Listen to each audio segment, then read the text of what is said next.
which is our CBS station down in Southwest Florida, both of them.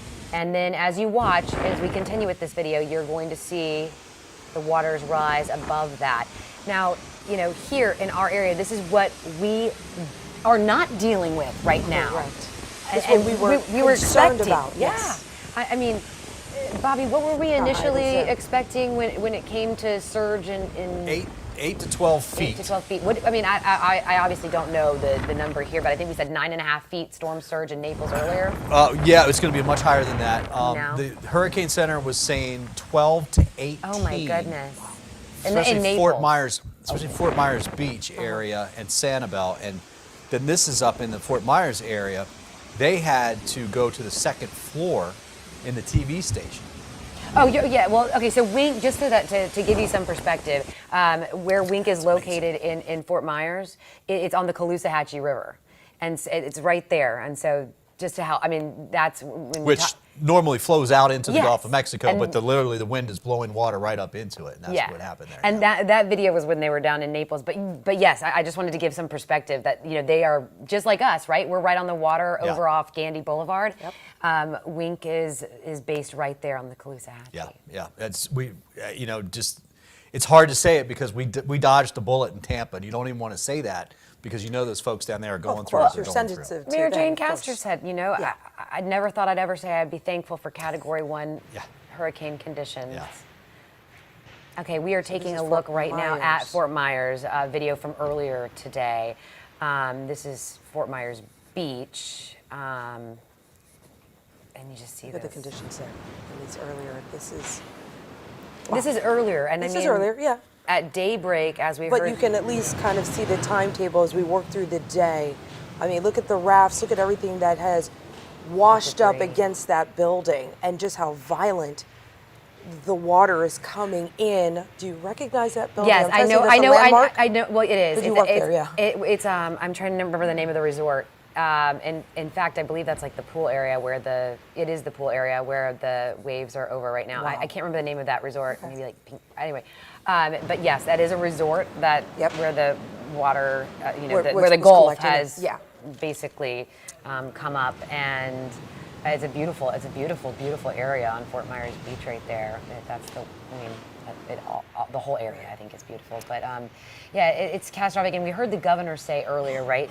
It's going to take until, you know, daybreak for them to be able to get in and see. Bobby, I know that you're walking away. Rich is coming in. Yeah. I'm curious about storm surge because we talked about this, and I was asking about this when it came to Tampa and Tampa Bay. Yeah. When the storm surge, how long does it take for the storm surge to come back out, like to go away? When storm surge comes up like what we saw down in Fort Myers. Yeah, like when is it going to recede? It recedes slowly as the winds come down, within hours. So this is what was forecasted, Sanibel, Fort Myers Beach as well. What we saw, at least on Fort Myers Beach, was up above the ceiling. We saw houses floating by. Sanibel was going to be something similar in some locations. Pine Island's where we had the higher gusts. This is where the center of the storm went on shore. See that? And then all of the wind was just blowing off in that direction. It's facing this way, and then the wind just goes right into it. It's got nowhere to go. And so that's what pushed all the water over top of that. And then you get up into the Fort Myers area, and it's just pushing water all up in there. And so that's what that video we were just showing you with the Wink car in it is what happens. Now, that's pushed physically by the wind. So when the wind dies down, it comes back out. And it's literally that simple. So it's not a rush of water. You can, and I've seen places like up in North Carolina's Pamlico Sound, you can get really bulges of surge coming along. You don't tend to get it coming back out. Or, you know, when this water starts to recede, it's not going to be a big rush, but it's going to come down slowly because the winds just didn't die down that fast. It's still windy there now, and it's still blowing on shore there now, but it's nothing like what it was before. And so the surge that they did see has lowered. But in fact, there's probably many places that still aren't completely dry down there. I would certainly think that for sure. And of course, as the sun comes up, we're going to start to see some of that damage. And here in our area, we are of course monitoring the situation that's ongoing right now. So we have Hannah Deneen right now. She's been there for the duration of this. Sarasota. Sarasota EOC. Hannah. Hey, Carolina. Well, the latest from here in Sarasota is that 75% of people in the county do not have power. That includes all of the emergency shelters, the general emergency shelters, the special medical needs shelters are all generator powered, so they are fine there. The other big update is that the 911 call volume is very high here right now. The Sheriff's Department says they're receiving an array of calls. That includes structure fires, roofs blowing off, people stuck in vehicles, and homes flooding. Now, since noon today, as we've previously reported, emergency vehicles and first responders, they've been on lockdown. They have been here, they are not out on the road, and they cannot respond to these calls directly. So the 911 operators, they say, well, it's heartbreaking that they can't dispatch these first responders. They can't send them out to physically help with these emergency situations. They are doing their best to try to direct people via the phone on what to do in these emergency situations. So in this part of Sarasota County, those 45 mile per hour winds are sustained winds. That is the threshold to which these emergency vehicles are going to be allowed back out there. Those are not supposed to die down until they're predicting late tomorrow morning or even early afternoon. Now, they want us to reiterate that at that point, first responders, including the National Guard and power line crews, are going to be able to get out there and start assisting with those 911 calls and getting power back to people. Now, that is not the time, they wanted us to reiterate this, for people to be getting back out on the roads themselves, to be evaluating the damage. Now, since Irma, Sarasota Emergency Management created a color system, red, yellow, green, as a way to advise people on when it's okay for them to leave where they are sheltering. Right now, we're in the red. No one is leaving. No one is allowed on the roads right now. Once those 45 mile per hour winds drop, we'll be in the yellow. That means essential travelers are allowed out on the road. With debris, nails, flooding, it will not be safe for other people to get out on the road. That is not in your best interest. They're asking people to stay put. It may be a few days, they say, before we reach the green. Now, just about an hour ago, I spoke with the director of the county's emergency management, who says that this is a time for people to really just hunker down and wait this out. We want people to stay put until we at least say it's yellow, and that's essential travel only. That's when we cleared a path. The roads that were flooded have subsided. Trees are out of the way. It's very bad for people to try to get out there too soon. Let our guys do the work. Let our public works and firefighters, police do the work. That's what they're for, and they're ready and they're trained and they have the equipment.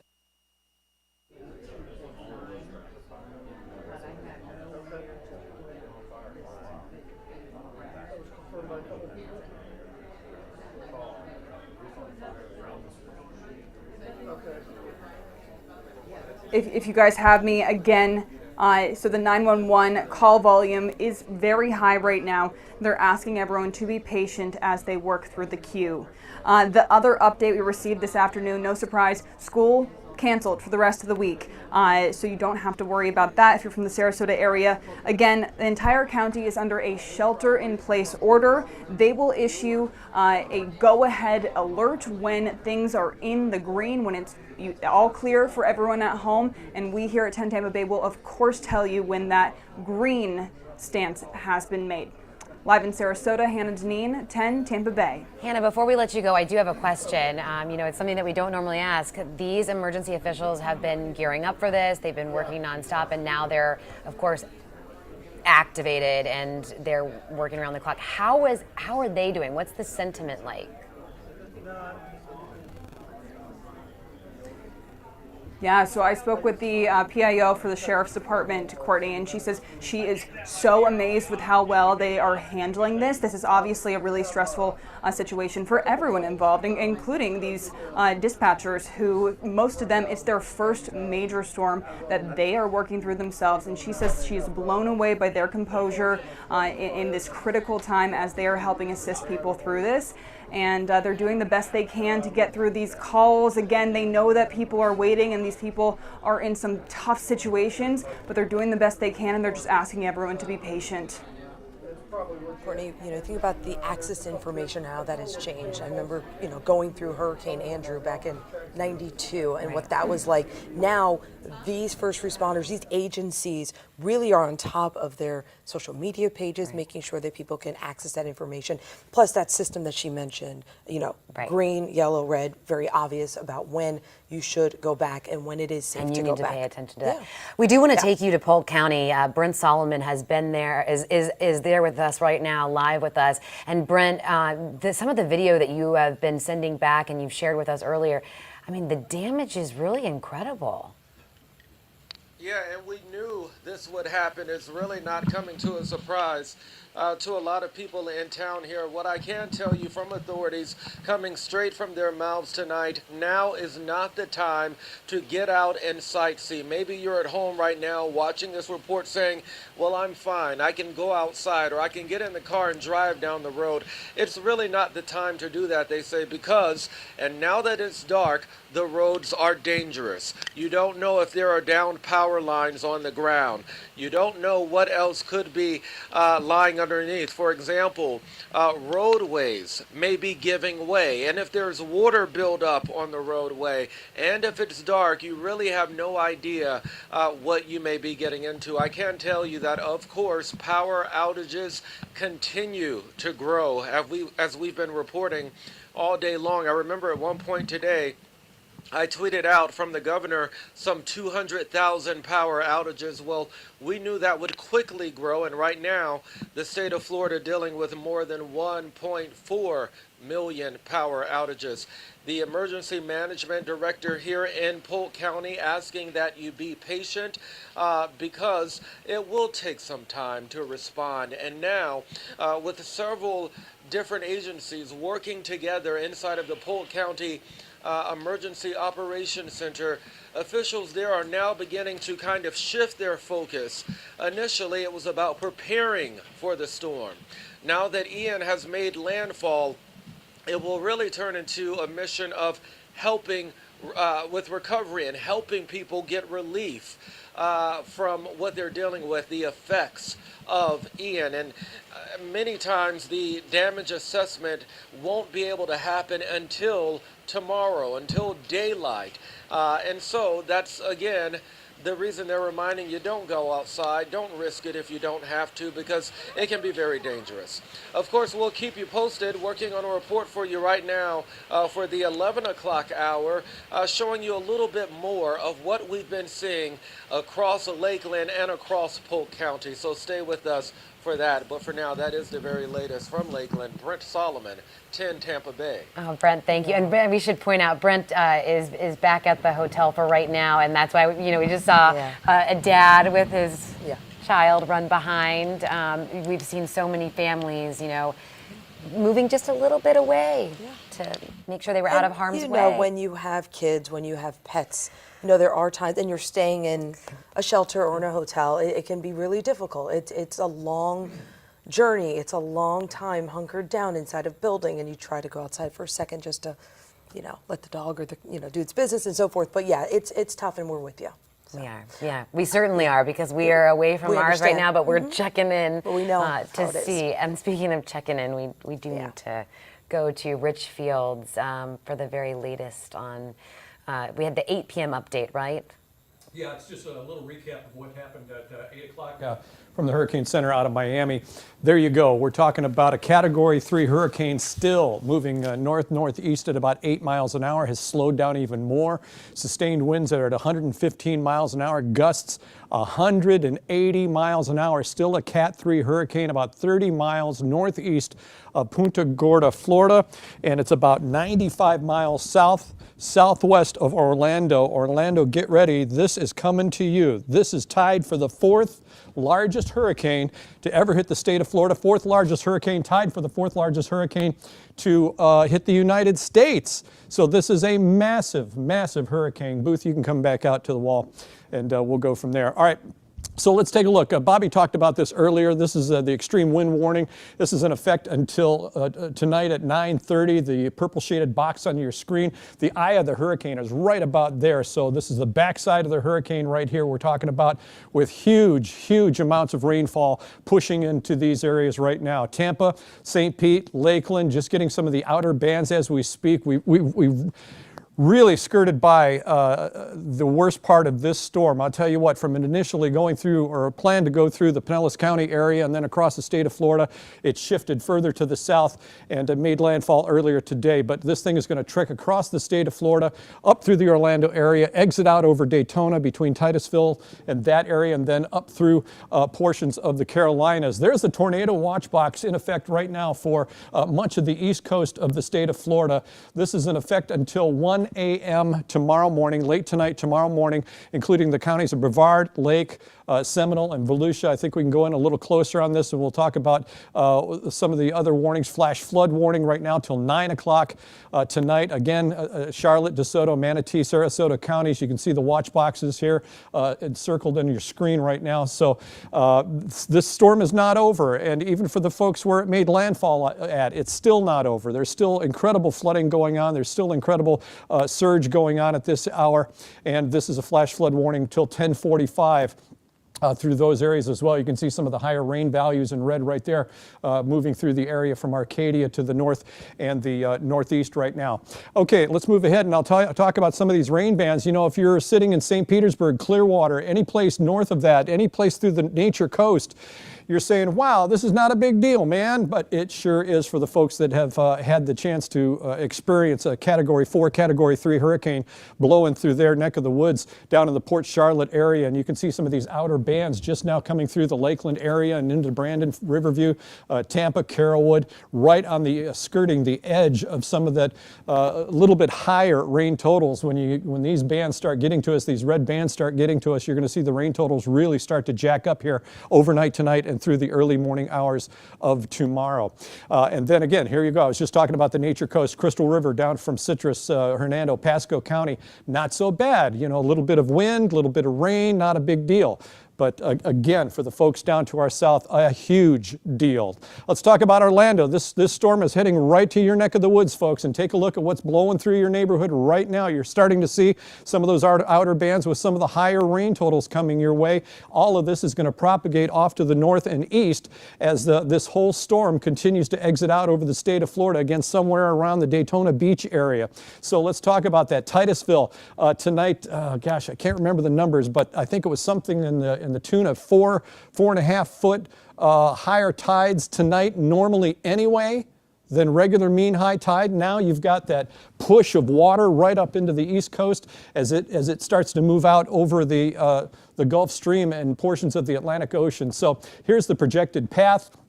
At a Cat 3 hurricane right now will start to weaken as it enters the center of the state and through much of Polk County, and then there you go. It starts to exit out. Regular huge low pressure system, but still it's going to be quite the system for the folks in South Carolina and North Carolina as it starts moving through those areas as well. So let's move ahead and I'll show you what's going on with regard to future casts. So there's the eye of the hurricane starting to move its way up almost right along or just south of the I-4 corridor, right up into the Orlando area. And look at some of these bands, some of these rain cells involved just north of Orlando. And there she goes, or he goes, or Ian goes, exiting out over the east coast of Florida and then eventually out over the Atlantic and then veering back in over South Carolina and making landfall once again. So I don't know what the possibilities are with regard to gaining any strength once it hits that Gulf Stream. Right now it doesn't look like it's going to gain any more strength or intensity, but boy, check out these current wind speeds that we've got going on right now. 60-mile-an-hour gusts still in Sarasota. Look at Sebring. These are areas that thought that they were completely out of the mix. Saturday, Sunday, on into Monday, these inland areas thought, oh, geez, maybe we'll get a little bit of rainfall, maybe we'll get a little bit of wind, and now you're right on the bullseye for receiving the brunt of this storm as it starts to pass through. Satellite and radar with the tornado watch boxes for the East Coast, center of the storm, just skirting by the Tampa Bay area down to our south and east right now, and boy, all of us can, just sigh a little bit of relief with regard to that, and Bobby's given me some totals here right now. We're 120 miles from Tampa. the eye of the storm and about 290. That's the backside. There's a little bit of shear on this thing. Gotcha. Blowing in that direction like that.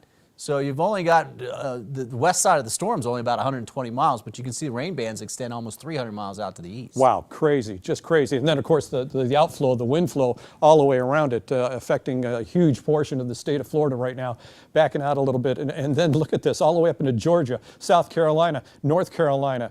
It's just an incredibly large storm. Now we're starting to see some of the lightning involved in some of these severe thunderstorm cells that are surrounding this thing. We've been on tornado watch all day today with the propensity of tornadoes could be popping up at any time. South Florida late last night through the early mornings of today had tornadoes popping up in South Florida. Here's the next 12 hours for you. Look at this.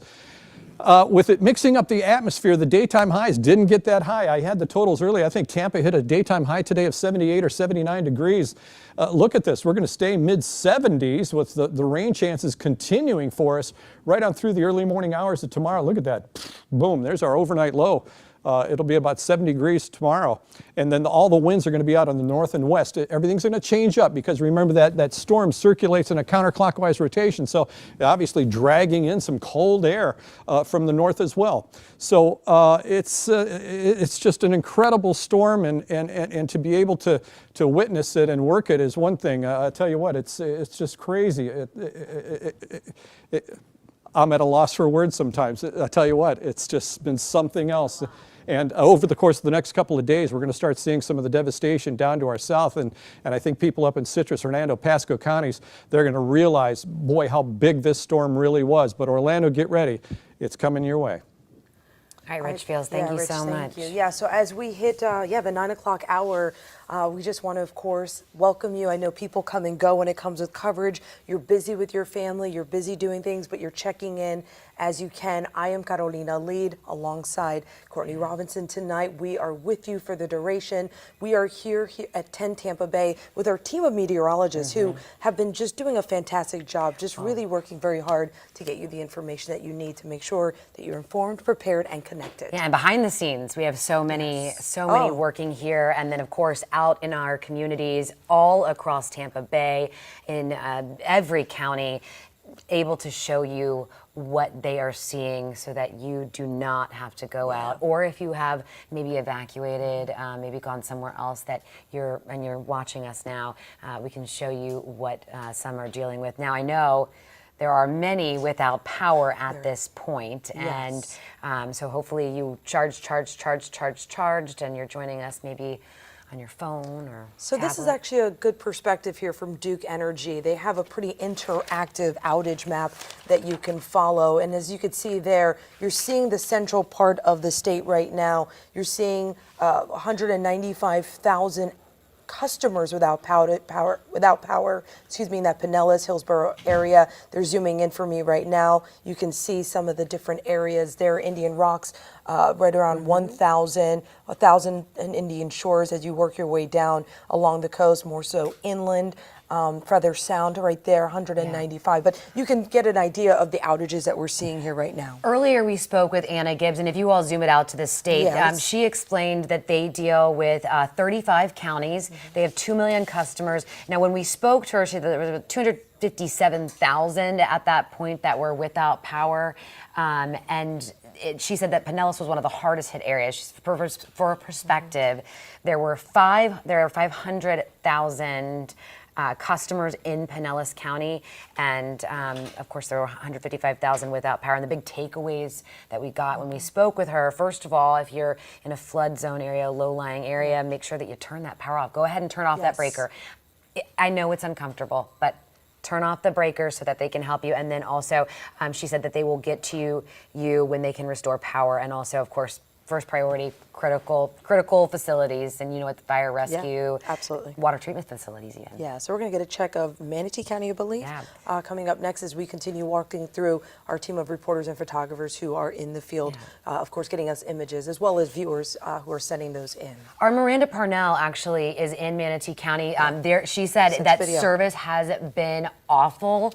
In fact, this is video from earlier. she says that the power has been out since around 11 o'clock this morning. And you can see that shed there. She did tell us that they saw, or that there were 2 sheds that were moved, and that they saw one that was pushed over. You can see the fence there that is down as well in this video right here. But look at that piece right there. Awnings, roofing. That's the shed. That's the shed. I mean, it's, you know, you can see the shed now falling over. Yeah. And she said that, I'm sorry, the shed where she said luckily the fence stopped it. Yeah. They're staying at an Airbnb down there, and they've seen strong wind gusts, and that's what they're saying right now. Yeah, sudden bursts of wind and rain as well. The city has alerted them, as you saw there, of flying debris, and we mentioned the 2 sheds that flew away, and as Courtney mentioned, the fence was able to stop one. Now, some of that debris that was blown around earlier in the day, now that the winds in eastern Manatee County are picking up even more so, that stuff's flying around. So you need to be careful, because that's the type of stuff there that we want to watch. As you can see here, this stretch here in the eastern part of the county, that has higher winds. And that, obviously, the video right there is from the daytime, right? Well, Miguel, we had him earlier, and he said, he showed us he was without power in the dark, and then they turned on the light of the camera, and boom, came back. And also, Miranda did mention that power has been out in that area since 11 a.m. Oh, yeah. Is that correct? It'll be a while. And this is the southeastern part down towards Mayaca City. That dark color there is a flash flood warning. So it's already flooding there, and there's heavy rain on top of it. Plus here, now you've got the rivers already flooding up as well. So just a mess. It's going to be a big mess to clean up, especially, again, the further you go for inland locations. There's a look right now at the rainfall estimates, and that's the reason why. We've got 10 inches to almost a foot of rain in eastern parts of Manatee County. And this stretches all the way out into Hardy County as well, too. You can see how the rain really tapers off the further west you go, but we still have some very high winds, even out on Anna Maria Island and down towards the northern end of Longboat Key. But this area right here where we have the heavy rains is also the area that's getting very, very heavy rainfall as well. So we've got the high wind advisory, the extreme wind actually warning out there into Hardy County. And we were talking to them earlier. But Manatee County, you're right on the cusp of that. And so we're going to keep seeing gusts in the 60s, perhaps some in the 70s, but I think more so in the 60s because we're just a little bit removed from that area right there. Guys, the rainfall totals that you can see here going on that north side of where the track has gone, you can see a little squiggly line right here, right? That's kind of like all the little places that they've tracked the center, and it's all been on that north side. This jog to the north, it's starting to happen, and if that is the case, it's going to put more rain up into western and central parts now of Lakeland and Polk County and Bartow. I think it will go a little bit more to the north and the east, so I think this kind of yellow kind of extends off to the northeast and eventually gets right up into parts of, well, of course, right over top of Orlando. Legoland sitting right in this area right here. That's going to just go right over top of that as well, too. This rainfall is falling on ground that's actually seen a lot of rainfall lately, especially the coastal sections. And so you add a foot, you add 14, 15 inches on top of that, and then you put a lot of wind in there. It's dark now. We're not going to see all the damage. We're going to see it at daylight tomorrow morning, but we're going to have a lot of trees down. We're going to have a lot of damage, even back down in southern parts of Manatee County and eastern parts of Sarasota, of course. All that water is going into the rivers. This is the Anclote River in Pasco and Pinellas, right, the border right there, going to 25 feet. That's major flood stage. The record is 27. So it's just about 2 feet below the record, and that will peak as we get into Friday afternoon and evening, and then slowly come down. This is the Alafaya River, Lithia Pinecrest Road area out in Lithia, and you can see that is the one that's going to be peaking as well too, almost 26 feet. The record's 28 and a half. So this is very, very heavy rainfall and something that we see only once in a blue moon. It doesn't happen that often here. That wind field expands. So as it's moving away, the interior winds do get smaller here around the center slowly. And then the outwinds, the outside winds, these yellow box area here that you see here, that is the tropical storm force winds. They will continue to expand. Now, it's moving to the northeast, and it's expanding more to the northeast than anything else, but it still keeps it on the back side. And so, yes, the winds have picked up over the last several hours, right? You're hearing that more, especially in the Tampa Bay area. Well, as this continues to expand, and this is 10 o'clock tomorrow morning, we still have these winds on the back side. So it's going to be a slow lowering of those winds through the morning hours tomorrow. And I think we keep sustained winds even in Tampa, Manatee County, even in parts of Sarasota. We're going to keep sustained winds in the 20s, well, 30s really more than anything else, with gusts well into the 40s, perhaps 50, through the better half of tomorrow, the first half at least, and then Thursday, those things will start to dry up or calm down just a little bit. I wanted to show you surge. This is what we were forecasting from the Hurricane Center, right? And that's where we saw the worst surge. And so you're going to see a lot of video out there. This is literally what it is. This is one thing that we use to show people, kind of teach you about what storm surge is. So that's the normal high tide line. You go to the beach, that's nice. You got a nice line of oceanfront houses here, right? Well, when you get the winds blowing in a hurricane, they blow that water right towards the shore, which is happened in Naples as well too, and that's it. So when you see this video of things floating down the street, that's literally the Gulf of Mexico going through and in between these houses and down those streets. So this is amazing. And that's salt water, obviously, right? Salt water. We saw the fire department. Where was that fire department that we saw that had the water down? Was that Fort Myers? That was Naples. Naples, yeah. Thank you, yeah. Yeah, up to here with water in there. So that's the cleanup. It just destroys things in that way. The winds are now starting to blow, especially down towards Venice and southward, a little more to the north. So that water's receding. It will recede quickly in those locations. Do you have that video from Naples? Show me. Let me see that. That's from the fire department in Naples. Naples was basically perpendicular to where that wind was. So it literally just blew the Gulf of Mexico right up into there. Look at that. They're standing in waist deep water inside the fire department. There's nothing you can do. I mean, all that equipment, you know how expensive fire trucks are. That type of equipment is incredibly expensive. And so the firemen and women are there actually getting things off of the truck, trying to save as much as they can. And these are the people that we rely on to help us, right? I mean, that's what happens. And that's why every time we have an event like this, you're going to hear those emergency managers, you're going to hear those fire chiefs and police chiefs. They say, look, we can't put our people out in this. If it gets too bad. So we want you to evacuate, because you can't call us and say, come get you. Even they can have issues, right? And that's exactly what happened down there. And unfortunately, if you think about this, they had about a day and a half's advance notice that this was going to happen down here. Because remember, it was coming to Tampa. And it didn't. We got lucky. And it turned south, and it got them down there, guys. That's the key, right? You think about all the preparation that we did in the Tampa Bay area. It skirted, it moved more so south, and he's absolutely right. They had such less time to prepare for this and to, get out that, there you go. So really, all of us did, when you think about it, because, we were all looking for the safe place for our families to be. Yes. At times it was suggested, well, head over to Orlando, it'll be safe over there. Head south, it'll be safe down there, because it looked like Tampa Bay was going to take a direct hit. But it does say a lot about the uncertainty of these storms. We've certainly seen the power of these storms today. Yeah. So Angelina Salcido has been really checking in with us throughout the night, throughout the day. She is in West Shore, Tampa, with an update. Carolina and Dave, after several hours reporting out on the street, we actually decided to move to our hotel because we felt that the wind gusts were going to be too strong and it would be unsafe for us to be on the street. So take a look from our hotel. We've basically been using these flags as our meter for the wind gusts. They're basically coming in along with the bands of the rain because the rain is starting to pick up here as well. The flags have been whipping in the air. It's very, very real, the impacts that we're seeing right now. Of course, we've heard our meteorologist and Mary Jane Castor talk about what we could see as the night continued. We're currently seeing it right now. Spoke to a few people here at the hotel that have been kind of coming in and out throughout the night, basically telling me, we feel safe because we are here. A few of them actually live just a few minutes from here, and they chose to come here basically because they live alone and they felt like they would be safer in a structure like this with other people as well, because it does have to do with community at the end of the day. We've also run into people that live out in Pinellas County in Clearwater, and they had to make the trek down here. People were probably getting here all the way up until 5 to 6 p.m. today.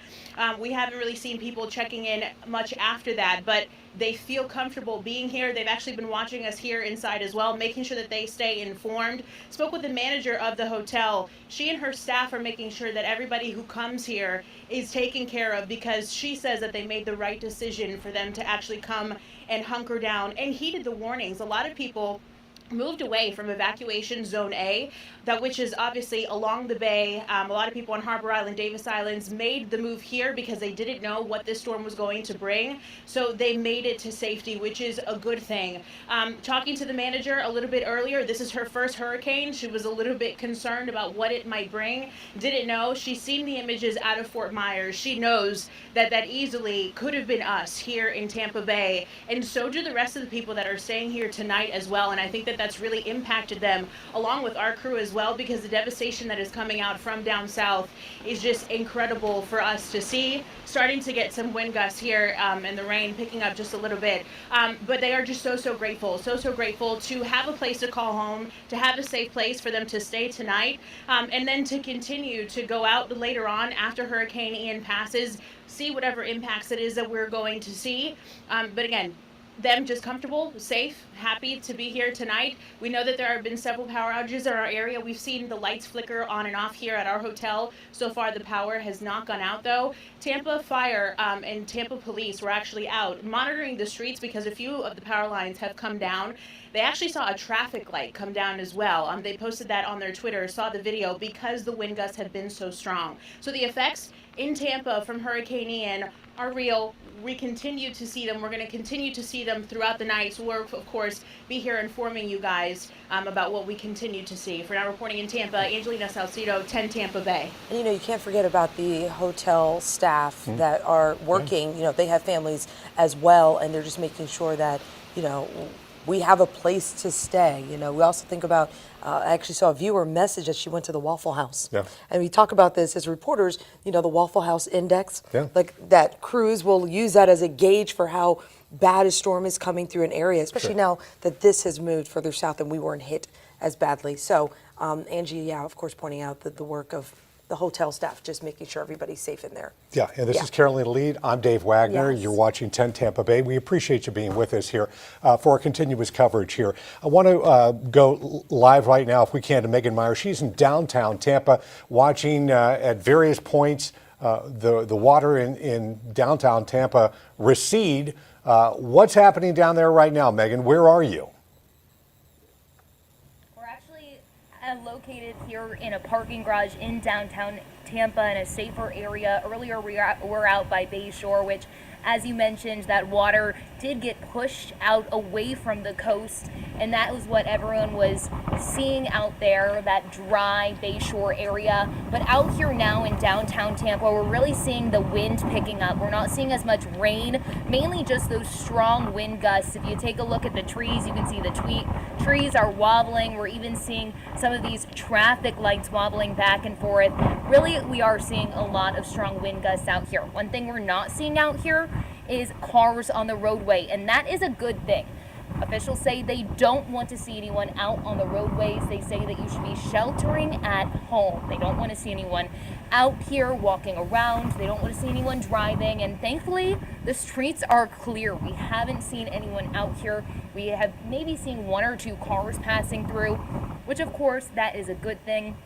That means that people are really taking this seriously and listening to those officials, because the winds are really strong out here. You're not going to want to try and drive your car on these roadways. And of course, we are going to be staying out here, keeping track of everything that is going on out here, and we will bring you the latest updates. Right back to you. Meg, real quick question. What kind of parking garage are you in? Is it for like a residential complex, or is it like a muni lot? Yeah, so this is actually a residential parking garage right in downtown Tampa. I actually live in this building. Sorry about that. We just lost our light there, but if you can hear me, this is right in downtown Tampa, right off of North Florida Avenue, right in the heart of downtown. We're actually just a couple minutes away from the University of Tampa, for those of you who know where that is. So like I said, strong winds out here, not a lot of people driving, which of course is a good thing. And this parking garage is pretty full, so a lot of people wanted to make sure they were getting their cars parked on higher ground to keep them safe. All right, Megan, we appreciate you being with us. Have you seen any police patrolling that area, or is it pretty much just kind of a ghost town down there in downtown Tampa? honestly, it's pretty much a ghost town. We haven't seen anyone out here. Earlier when we were on Bay Shore about an hour ago, we did see officials kind of driving on the roadway, checking on things, going back and forth. But out here in downtown Tampa, we really haven't seen anyone, not even law enforcement, out on the roadway. It really is just isolated out here, and we're just really seeing those wind gusts picking up, so it's a good thing not to see anyone out here on the roadways right now, and people really are hunkering down, and that's exactly what those officials have told us to do, so that's a good thing to see. I'm glad to see people are hunkering down. We are hunkering down here as well. Some of you may know that we actually left our studios. Our studios are directly on Tampa Bay, the inland waters of Tampa Bay. So we moved out and we moved to higher ground just because we are, about 8.5, 9 feet above sea level, and we just did not want to take a chance. So we're grateful that we're here on dry land as we watch our neighbors to the south facing some real challenges. So we're going to go across the bay from where Megan Myers was. We're going to check in with Jenna Bourne. She's in St. Pete. She's been really keeping an eye on some of the damage there, some downed trees, some power lines in that area.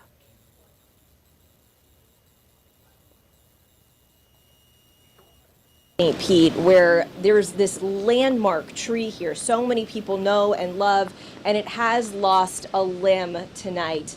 You can see there where it's on the ground and where it's snapped off. It looks like it's just a small limb, but we're still standing back just in case any more snap off. We're not going to stand directly under it. We've seen trees throughout the downtown St. Pete area either snapped or completely uprooted, and that's because of these wind gusts that we're feeling out here. Our 10 Tampa Bay meteorologist Natalie Ferrari telling us that those wind gusts here are measuring in at 70, 80 miles an hour in this area. The rain is getting a little heavier now than it was when we saw you last, and we expect that to continue tonight. Reporting in downtown St. Pete, Jenna Bourne, 10 Tampa Bay. If that's the tree I'm thinking about, that is a tree that is right next to the Art Museum in downtown St. Pete. Good eye, yeah. And it is an iconic tree, and it's a tree that kids and adults and all kinds of people for generations have been climbing on right down there. Around Christmas time, my kids like to take a photo there. Yeah, and a lot of folks do. It's so it's right there, just in the heart, close to the water there. But it's tough to see that parts of this area that we know and love are being damaged so severely. So what we're going to do now, we're going to check in with Highlands County as we go county by county, just checking in with everyone. We've got Scott Dressel, who's on the phone with the Highlands County Sheriff's Department. Scott, are you there? Okay. Yep. You Scott, can hear us? are you able to hear us, Scott?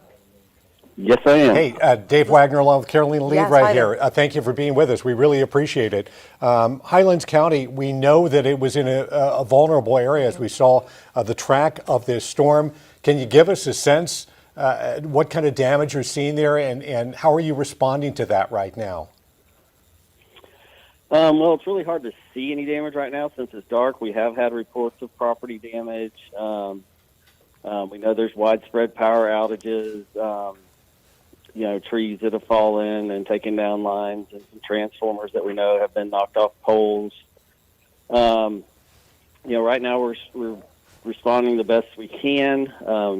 We have to monitor the winds about keeping first responders off the roads because it's just not safe for them to get to some of these calls. We're kind of triaging our calls as to what we respond to right now and keeping track of the rest of them. Can you give us an idea of what sort of 911 calls you are getting right now?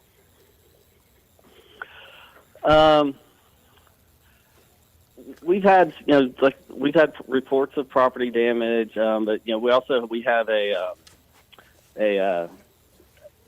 web-based interface that we're asking people to send property damage, non-life-threatening property damage through to that, and I don't have access to that database in front of me.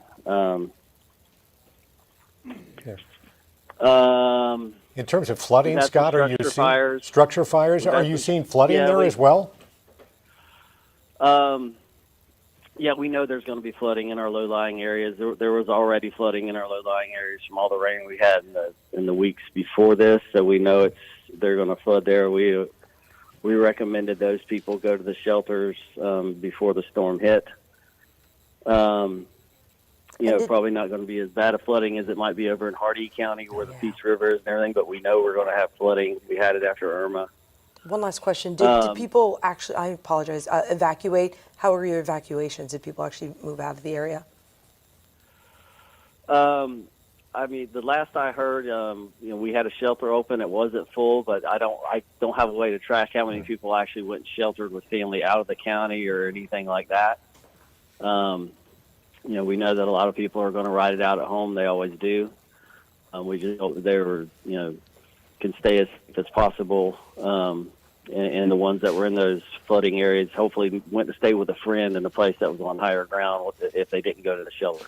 Yeah. Well, we know you've got your hands full there, Scott. We appreciate you spending some time with us here, explaining the situation there. We wish all your crews the best of luck there as you respond, in the hours and days to come here. That's Scott Dresser with the Highland County Sheriff's Office. Thanks again.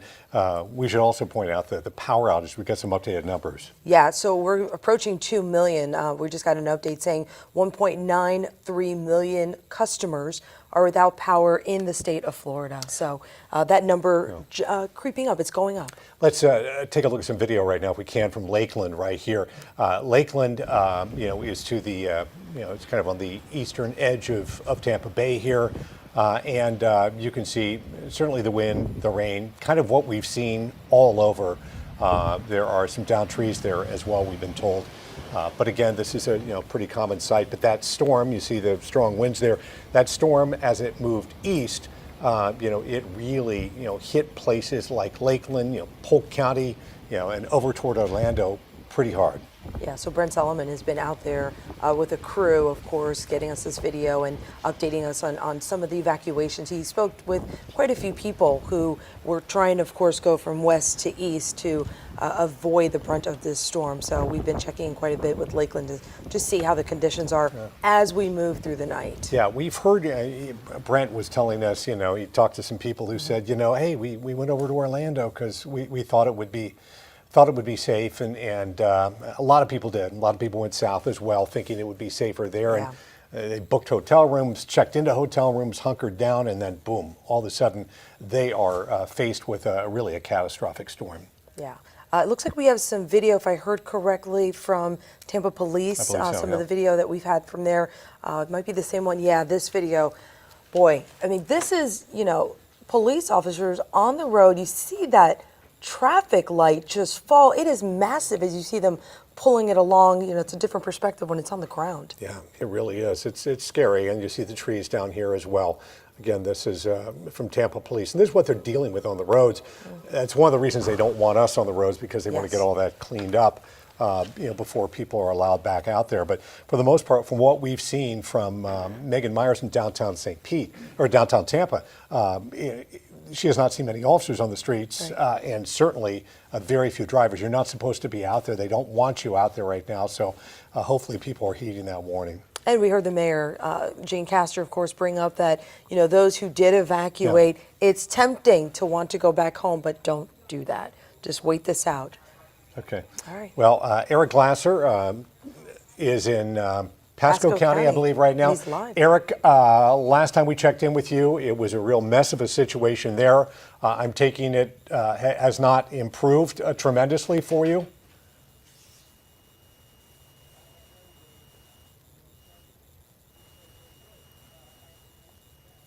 Looks like we're having a bit of an issue there hearing Eric Glasser. We're going to try and work on that so we can get back to him.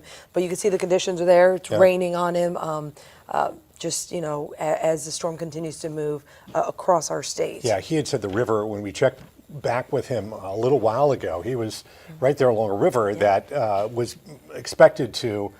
Okay, let's check in. We've got Eric now, and we apologize for some of the technical difficulties, but as you can imagine, the wind, the rain, all that kind of stuff causes these problems. Let's go to Eric in Pasco County. Eric, what are you seeing there? I know you have your flashlight to kind of give us a show and tell of what's taking place. Right, Mike. I'm going to do what I can for you guys, Dave. It is dark, it is rainy, and as you know, with the bands now starting to move up to the north and trekking over us Okay. It's too bad. Well, All right. once again, some audio issues. We'll make sure that those are right when we go back to him again. Sorry about that, Eric, but we'll get those things corrected and come back to you in just a few minutes here. Again, tremendous number of people without power in our area. It's a dark night, it's a wet night, and a scary night for a lot of folks. We're going to talk you through all this. We promise we'll be here from beginning to end, kind of help you out, give you a... Okay, and now we're told we have a little video from St. Petersburg. Yeah, let's go and check this out. Well, let's see what we have here. There we go. And this is, say it again in my ear, this is the Arkin. Yeah. Oh, so this St. is Pete. right around this is the pier. Yeah, that is the the approach pier. to the pier. That's that kind of sculpture that hangs hangs down. That's a piece of artwork, and you see it kind of billowing in the wind there. If you didn't know what that piece of art was, it would be hard to understand what you're looking at here. But this is basically looking up. It's like it's netting, but I believe it's maybe made of wire or something. I think so. Yeah, I've been there. Yes. I've been seeing gusts up to 70, 75 miles per hour. So Natalie Ferrari, meteorologist Natalie Ferrari, telling us that we're seeing. Say that again, Natalie. I've been seeing gusts there, 70, 75 70, miles. 75 mile per hour gusts in that area. So Just to those give you are perspective. high tropical storm force winds. Yeah, Very getting close to hurricane force winds. All right. So what do we have up next, Courtney, our producer? Oh, okay. All right, Brent Solomon is in Polk County right now. Brent, we've gone back to you a number of times here. I vividly remember our first conversation with you when the storm just got underway about all these people who thought that they were doing the right thing by heading over to Orlando, and it turns out it was not the best position to be in, but we understand why people did that. What are you seeing there right now? It doesn't look like many people are behind you. Yeah, first of all, let me just confirm what you just said, because storms are unpredictable, and you think you're getting out of Dodge when you may be really getting into much more of the damage and devastation. But here in Lakeland, I tell you what, folks have really been heeding the advice of authorities to stay off of the roadways and to stay home. Don't go outside and sightsee if you don't have to. And I tell you why, particularly because now that it's dark, you really don't know what's on the roadways. And as we head into the overnight hours and into tomorrow morning, this is really the time that authorities will be going out and about to assess all of the damage and really begin to kind of clean up what Ian has brought to our area. Again, we're in Lakeland right now. Lots of downed trees. There are some downed power lines. That type of thing. We even noticed some dangling traffic signals and traffic signals all over downtown that had gone out. In fact, I was at the Polk County Emergency Operations Center earlier today where authorities advised me that just about the whole town of Fort Meade lost electricity today. So of course the work and the restoration efforts begin now, but it could take some time. Say you just really have to be patient, because getting everyone's electricity back online and getting things back to normal, that doesn't happen overnight, my friends. I'll tell you this, I'll leave you with this thought. Maybe you're at home right now and you're saying, my area is fine, I didn't have any damage, I didn't lose any power. You're, one of the fortunate ones tonight. But authorities here in Polk County now are asking people in that situation to sign up, to volunteer, because there are many, many people who will need help in the days ahead. You can find that information to sign up on the Polk County Twitter page, and I just retweeted that on my page at Solomon Reports on Twitter. But for now, that is the very latest in Lakeland. Brent Solomon, 10 Tampa Bay. All right, thank you so much, Brent. I'm hoping the third time is a charm. We're going to get right back out to Eric Glasser for an update. Carolina, you stole my line. I was hoping third time is a charm too. Hopefully you guys can hear me okay now. Yes.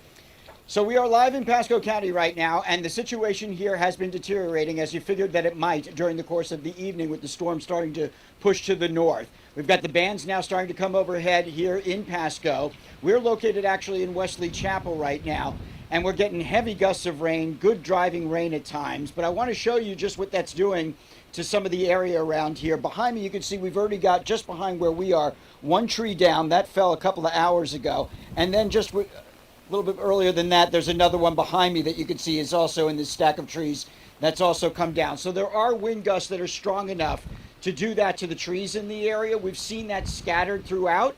And then the other thing that I have to tell you is that we've started to see a phenomenon, maybe because it's dark now, and we're able to see it a little bit better than we could, but we're starting to see those flashes of transformers. We know that people have been losing power throughout the Tampa Bay area as the wind speeds start to pick up, as those bands start to whip around, and that is definitely the case here in Pasco County. In the distance, we can see it. It's definitely not lightning. It's got that eerie blue hue to it, and you can just see it light up the sky for a few seconds, and then it goes dark again. In that moment, you know that someone somewhere, or at least a neighborhood possibly, is losing power. So that is obviously going to go on throughout the evening as we again see these conditions deteriorate. The ground, if I backed up a few inches, is very soft now, very saturated. That, of course, is also a concern when it comes to flooding. They've got enough water at this point, it really doesn't have anywhere to go. You saw earlier, I showed you pictures down at Hudson Beach with the tide out, similar to the way it was on Bayshore Boulevard in Tampa. That is good news for the water to be able to run out during the course of the day today. But as the storm begins to move north, those winds are going to whip around from the north and from the west. It's going to push the tide right back in, and that water is not necessarily going to have any place to go at that point. And so there is the expectation that at that point we're going to see more flooding. But again, the conditions right now, slightly deteriorating. Most of the lights are on in Pasco County, but we are seeing wind gusts enough to knock down some trees, and we are starting to see those bands of rain moving through, adding quite a bit of water to what is already some saturated ground. I'll have updates for you throughout the course of the evening. You know, Eric, now, live in Pasco, I'm Eric Glasser. Eric, you're coming in through loud and clear right now. We can report that. 1.9 million people, more than 1.9 million people without power. But Eric, let me just ask you, as you look around you there, do you see many people with power? That's an area where there's a lot of new housing, a lot of growth in our area. Yeah, absolutely, Dave. It's on. The power is on in most places. I can tell you that we just got back into this area about 15 minutes ago, maybe 20 minutes ago. And on our way here, I was looking specifically to see if there were any pockets where the power was out. You can see it distinctively. But most of the power along the main roads, we were taking 54 across the county. All of the, at least the stores that we could see, most of the neighborhoods, the entryways and things, they still had power. Just off to the left of us, there's another complex. They have power. We have power for now. We count ourselves as blessed considering what it is that we're seeing to our south.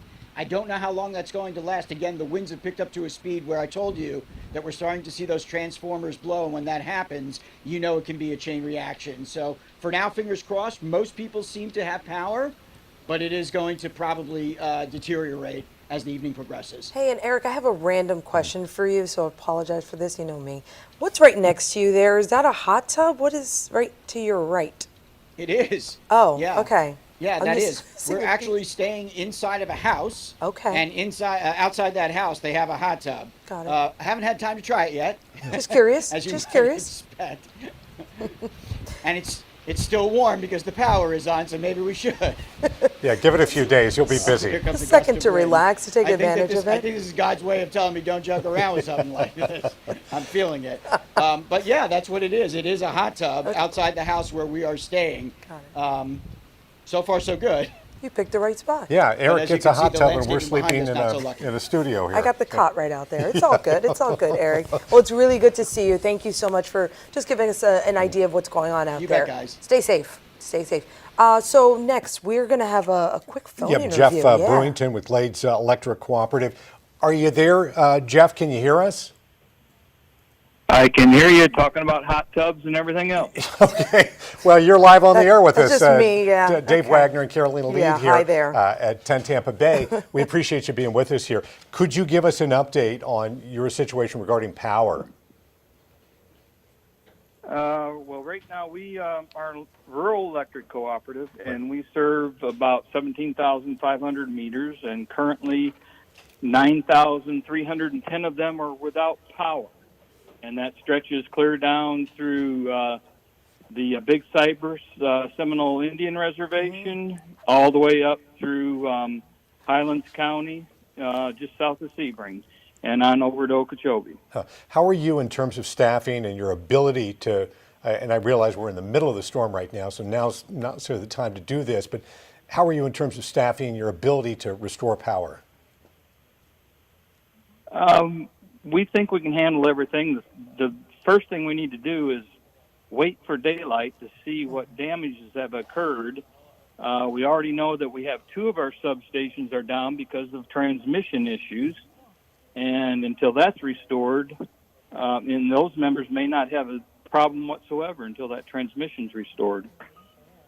Describe for me the area that you service. Obviously pretty rural, but also are the lines mostly above ground, underground? Just give people who may not be familiar with the Highlands County area what it looks like. Most of our lines are above ground. In Highlands County, we do have some underground little subdivisions that we serve, but primarily most of the lines are above ground. Do you need particular help from anyone outside, or are you pretty well equipped to handle the issue once daylight comes? Well, with the magnitude of this storm, we're going to need some help, but our system's held up pretty well with only just a little over 50% of our membership out. We will know that in the morning. We will know that once the transmission has been restored. And we are associated with the Florida Electric Cooperative Association, and we deal with all the cooperatives across America. And if we need help, we call upon them, and they'll bring it in for us. One more question, just to be sure. Do you service just private residents, or do you have any sort of hospitals or urgent care facilities that would be on your line? We really don't have any urgent care facilities. We do have a elementary school that we serve, but it's we're rural, so it's farmlands and homes for those ranchers and farmers and businesses.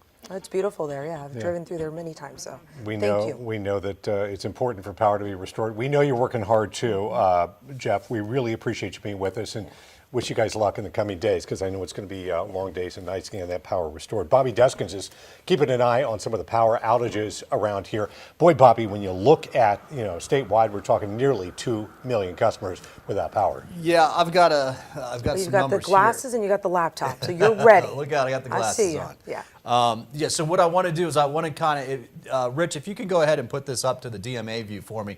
I want to go through county by county. And this is a kind of a rough estimate about power, but what I wanted to show you is the number of customers they serve and then how many people are without power, okay? And so helpful. again, these are rough numbers, but let's start up in Pasco County, okay, right here. Pasco County tracks about 302,000 customers, 29,000 are out of power. That's about 10% or so. Let's go down to Pinellas County, 559,000 customers, 186,000 without power at this time. Now over in Hillsborough County, 673 customers and 206,000 without power in Hillsborough County. Polk County, 355,000 customers or so, 112 of those, almost a third, are without power in the Polk County area. And if you look right now, the heaviest winds are just starting to get into the Polk County area. So those numbers are just going to go up, especially southeastern parts of Polk County. Now, Manatee County, now we're starting to really increase the numbers and percentages, right? 235,000 people or customers, 164, more than half in Manatee County are without power. Sarasota County, you guess this one's going to be a good one, right? Yeah. 287,000 customers, 254 are without power. Wow. Nearly all, my goodness. Hardy County, which is right there, and they are in this area where the very high winds and heavy rain are. By the way, we just talked to Highlands County, Right. Yeah. and they've got a ton of wind, and that rain right there is incredible. Extremely heavy rainfall falling over the same spot for this is an hour loop, and it'll go another half an hour at least in some of the same spots. I mean, that's incredible flooding that you're going to see there. By the way, so let's go back. Hardy County, right here, is about 10,000 customers, 8,700 without power there. Highlands County, 65,000 customers, 43,000 without power. Let's get down now. We're going to go to Charlotte County, which is down to the south. You're not going to see that. Rich, if you don't mind, buddy, just kind of scroll that down just a little bit. We can see Charlotte County. 127,000 customers, 125 without power. Now, keep in mind, this is where the eye came in, right? So this is where we're going to see the really high numbers. DeSoto County, which is right here. DeSoto County, 18,000 or so customers. Well, it says 18,739 customers. County out, 18,738. So there's one lucky person down there, apparently. Again, these are ballpark numbers, right? But then you get south of there, the county south of there is Charlotte, which is right here. And again, the storm came in right through there. 127,000 customers, 125 without power. You get south of there into Lee County, and Lee County is what really, I mean, they really took it there. 471,000 customers, 443 without power. And then even south of there, down in Collier County, 262, 211 without power. And in the inland counties from there, Hendry, which is, let me see where Hendry's back over here. And they didn't see a whole lot of weather with it, but they've got almost 2/3 of their customers out. They don't have a lot of customers, but about 2/3 of it. And Glades County is just about the same, almost 2/3. So a lot of power outages. If you go back up to the Bay Area, please, Rich, the Bay Area here now and Polk County will be seeing those power outages. The storm itself is weakening, all right? The numbers are coming down. But the saturated ground and the higher winds that are now pushing in through these rain bands, they're going to be knocking down some trees and they're going to be putting out the power for some locations. And again, of course, you can tell where the center is here, so that means that we're going to be seeing more power outages in southeastern Polk County. Highlands County still has some issues to go through, and of course, we still have that high winds and very heavy rainfall in northern parts of Hardy County. The extreme wind warning, guys, correct me if I'm wrong, has been allowed to expire. So that's coming down. Okay, so it did expire at 9:30. It's going to be a while. It's going to take a while to get it back on. This is when we talk about our hurricane kits. This is when we say you need to be prepared. Back in the day, and I can't even imagine it now, we used to say 3 days. You need to be prepared 3 days for without power. Non-perishable foods, all that kind of stuff. That jumped up to 5 days. Now it's a week, and in fact, sometimes you'll hear somebody say 2 weeks when you talk to emergency managers, because you got to be, that's the main issue when you run out of power, right? You can't do anything. AC, obviously cooking, your refrigerator, your freezer, all that kind of stuff. If your power's gone out and you're watching hopefully on the app, which is a good thing, and if you're texting somebody and they don't know where to get information from, tell them to download the 10 Tampa Bay app if they can, if they have access to the internet, because they could stream our coverage right here. Don't open that refrigerator or freezer door if you can help it. Keep it closed as much as possible so you can try and save some of that food that's in there, and then fire up the grill, right? Because there's going to come to a point, if you're in a spot where you think you'll have power out for a while, you're going to have to be just cooking stuff that's in there. And invite your neighbors over the next several days, because everybody's going to be out working trying to clean up. Obviously, is that a lot of people can't charge their phones. If their phones are running out of power, unless you have a portable charger, you're kind of stuck. Yeah, and then you have the complication. You've covered these where you go and you meet people in areas and they've run out of gas. Yeah. They're stuck. The food is running out, and the power doesn't seem to be coming back anytime soon. And that can go on for a week, if not worse. So, people can get pretty desperate. Plus, Florida is a hot place to live. Yep. Very warm, and without air conditioning, sometimes it is really can be very dangerous for people. Yeah. Bonita Springs really took a major hit. This is north of Naples, and it's right along the water there. And this is some video from there, and you see. And it's difficult to tell whether or not this is an actual body of water or whether or not that was created. But yeah, right. I mean, I was looking based on the garages there in that home, but you're absolutely right. It's just so deep, that water there. So now you're looking there at some of the conditions that we saw there earlier today. Yeah, it's a pretty vulnerable area. It's right, it's very close to the Gulf of Mexico, and a lot of people, it's pretty highly populated with a lot of newer housing, but that definitely looks like flooding there. So hopefully everybody, who is in this particular neighborhood, either hunkered down is okay, and I think that's the challenge right now. It's just, it's too early to know who might have been stuck in their homes, might have been trapped in their homes, and who might be injured. Years ago, covering this, I'd get video of people on kayaks or on little boats, going around the neighborhood, looking around. Yep. We haven't really seen that. Which is a positive. I think we've sadly over the last couple of decades have seen how things can go wrong, and so the The curiosity may not be there as much. It may still happen. Well, but I think it'll happen in the days to come. If I were guessing, it's so windy out there right now, I'm just not sure. And there is a lot of wind in downtown Tampa right now. It is, it's been a very windy place all night long and a bit of a ghost town. Yeah, very quiet. Megan Myers telling us earlier, that she was live from a parking garage and just giving us a perspective of the area, saying that she was not seeing a lot of cars, that it looks like a lot of people heeded the warnings, but again, she was monitoring there. But look at the winds there. Why don't we just pause for a minute and listen to it if we can?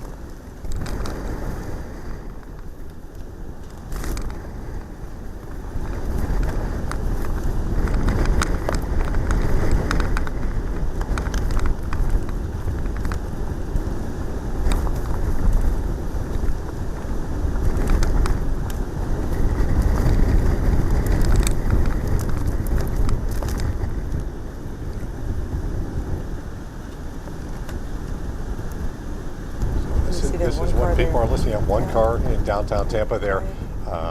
This is what people are listening to outside their doors and windows tonight in downtown Tampa, and it's the scene all over the state of Florida tonight, unfortunately. It is, yeah. It's a tremendous number of people without power. Again, we asked, but they cannot give us a definitive answer on when your power is going to be restored. And we're sorry that we don't have that answer for you, but they don't know exactly when they're going to be able to get there. The challenge is you can't get the bucket trucks up when the wind is above 35, 40 miles an hour or something like that. So they have to wait for the wind to come down. They also have to make sure they have to be careful around the water, of course. Mm-hmm. So, and you think about also, those who will have damage to their homes. Right. You go through the first few days as this storm is approaching, right? The preparing, getting everything together, getting your plan together. Then you hunker down. You find a place where you shelter in place. Then on the back end, when the morning, the sunlight comes up, and you finally get to go home and see your home, and God forbid there's damage, then having to do the cleanup. So this is a long journey for so many people, and we understand that. And when the sky's clear and the sunshine comes out, and that's it's accessible. That's when you really get, though, a sense of the damage. Yes. Tonight, we're, of course, in the dark, and we don't really have an idea of the full scope, but we certainly have an idea of the power of this storm. Let's go down and take a look. I believe, is this the Naples Pier? Yeah, 700-foot long pier right here. It's a long pier and a place a lot of people go for enjoyment, but this was the scene there earlier this evening. Just really pounding surf. That is normally a beach right there. Yes. See the little staircase right there that where goes walk down to right the sand, onto the beach course. there. Yeah, but tonight Naples is a ghost town, and we saw the earlier video from the fire department in Naples. They were inundated by floodwaters, so that means those crews are down vehicles to respond to any actual emergencies. And this video is from earthcam.com, which we used in order to just get different views of areas that could be hard hit, or just areas in the state of Florida right now. So, yeah, it's hard to really kind of think about the scope. I think we think about, when we look outside, we think about our own homes and our own families and our own neighborhoods and all that kind of thing. But Florida is a big, big state, and you look at the scope of this storm. Bobby, what is it, like 300 miles wide, this storm, something like that? Or a little bit more than that. A little bit more than that? When you compared it, and we talked about Charlie, that was eye-opening to me. Yeah, the track, just the way the track was here. Let me throw that up. How many miles wide would you say the storm was?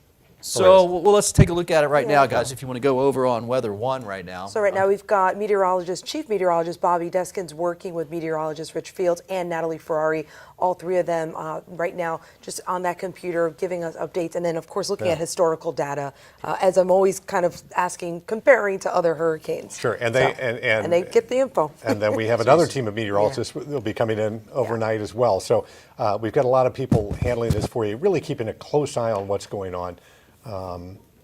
He is just checking to give us. Can you guys see that? Can you hear me? Oh my goodness! Yeah, we can hear you. Yep. Yeah. So I did draw it a little far out there to get those outer rain bands. Yeah. But that's we lost one here. Let me get. I'm just going out from the center here. Okay. It's over 100 miles to the west, and there's some wind shear out there, so that side of the storm is smaller. And then if you go in just due east, it's over 200 miles. But if you went northeast, where all this rain is, that's over 300 miles. So, and then if you look at the core, just something like this, I mean, that's 250 miles across. The state itself is about 120. Yeah. So that's why you can get all that. It made landfall at 3:05 p.m. this afternoon was the first landfall. And that one was the one, well, with 150, right? 940 millibars. Cayo Costa, down south. Just south of Boca Grande, just north of Captiva.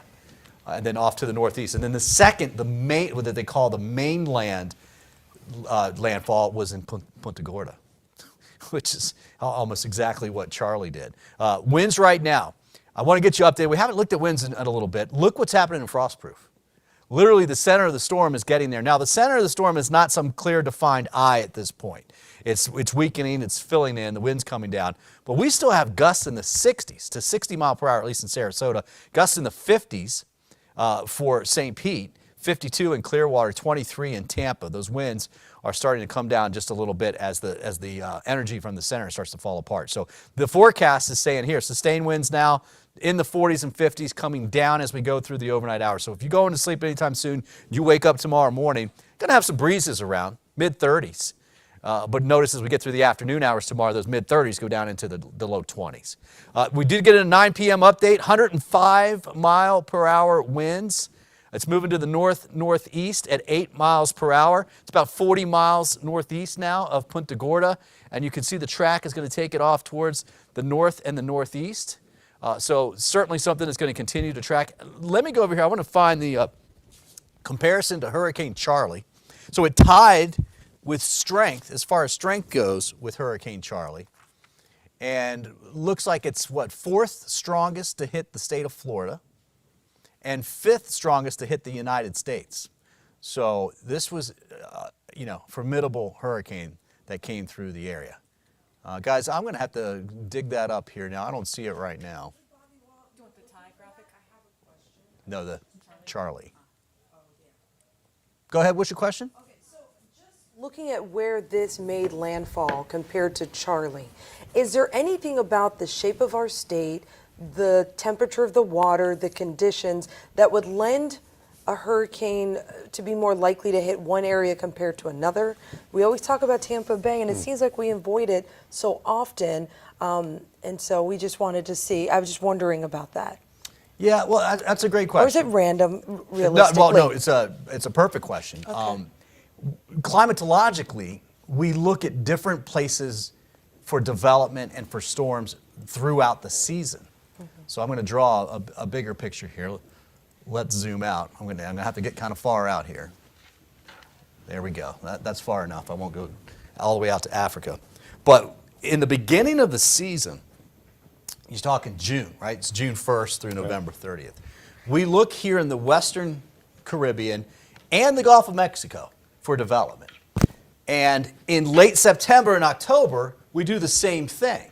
But things change because eventually as you work your way through the season, you work further looking here, July, August, and then August, September, you're starting to watch out in the far Atlantic for those long track storms coming off of Africa. But our concern here in Florida, especially on the West Coast, is the beginning of the season, which is, June. Even in May, now we've had so many storms form in May, we have to watch it. But then in late September and October and even November, because those storms in those months tend to develop here or here, and they have to come up and out. They can come to the west, but if they get big enough and they decide to drift to the north, they come up and out right at us. And that's what you don't want. You don't want exactly what happened in Fort Myers, because it's coming across really warm water, and that is the fuel, that is gasoline on a fire for hurricanes. And that's what happened. It was coming across, well, here's the track. Warm water, warm water. When it got here, and this is the last 3 days, it really started to intensify because that water underneath it is very, very warm. That's Grand Cayman there. That's Jamaica right there. Fortunately, it pretty much spared them, but Cuba got a good hit. And it was a major hurricane, Cat 3, by the time it got to Cuba. And then when it came over here, it was moving slow. There wasn't that much shear. There's lots of warm water. It rapidly intensified again. There's nothing stopping it before it hits the state. Now, there's a big ridge of high pressure. You can see these winds here that are going around. That's helping steer the storms. They come here. Look, you can see what this one did. It came here, and then it turned and it went around. It's literally going around an area of high pressure. So we try to forecast where that high pressure is going to be, where the troughs are up north, which come down and kind of pick it up. But the natural tendency for the mid-latitudes, this is the tropics, those are the mid-latitudes, is to have these systems moving from west to east, and so these storms get picked up and taken out at us. You just don't want it coming straight at you off of the water. When Irma came up kind of in the northern tier of Cuba here, and did a hard right turn, went through the Keys and came up through the state. So it had gone over land before it even got into our area here in west central Florida, which knocked it down just a little bit. You get a hurricane coming in from the southeast. It hits over on the east coast.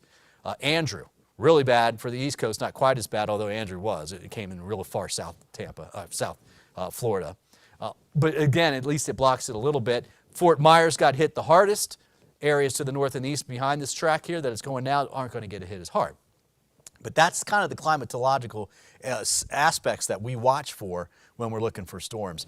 And this is what happens. The fact that this thing was going to go west of Tampa, and then it was going to hit Tampa, and then it went down and hit Fort Myers.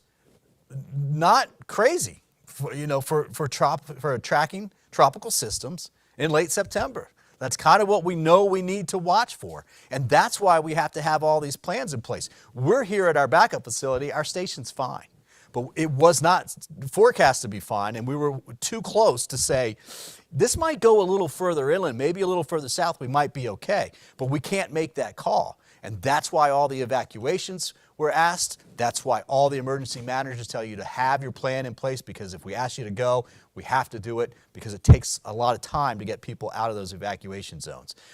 We're going to start coming up now because it's slowly starting to move out of the area. We still got to cover it through tonight because we have heavy wind and rain for our inland counties. But we're starting to get to the part where we need to start talking about staying safe after the storm, because we got a lot of cleanup to do.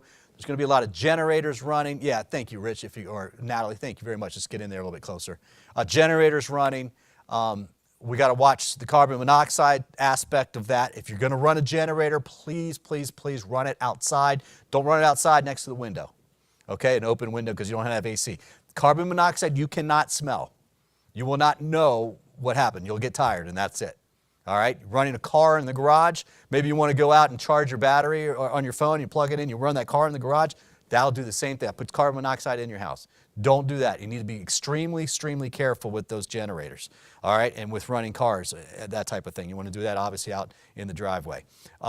There's going to be electrical situations, lots of power outages, lots of damaged power lines.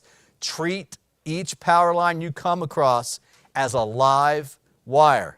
Just pretend it's hot, even if you don't know, because you don't want to find out the hard way that it is hot, even if you think it's not. Weather-wise and rain-wise right now, eastern Hillsborough County still seeing some of the heaviest wind as far as Hillsborough goes. It's spreading out towards the West Chase area as well, too, and over towards Oldsmar. But the heaviest you can see is coming through Polk County right in here. And this is that area I was talking about in Highlands County. The center's here. It's kind of collapsing. But watch the dark reds. This whole thing is just barely drifting over to the right just a little bit. So that's very, very heavy rainfall for about an hour and a half. Rainfall rates at about 4 to 5 inches per hour.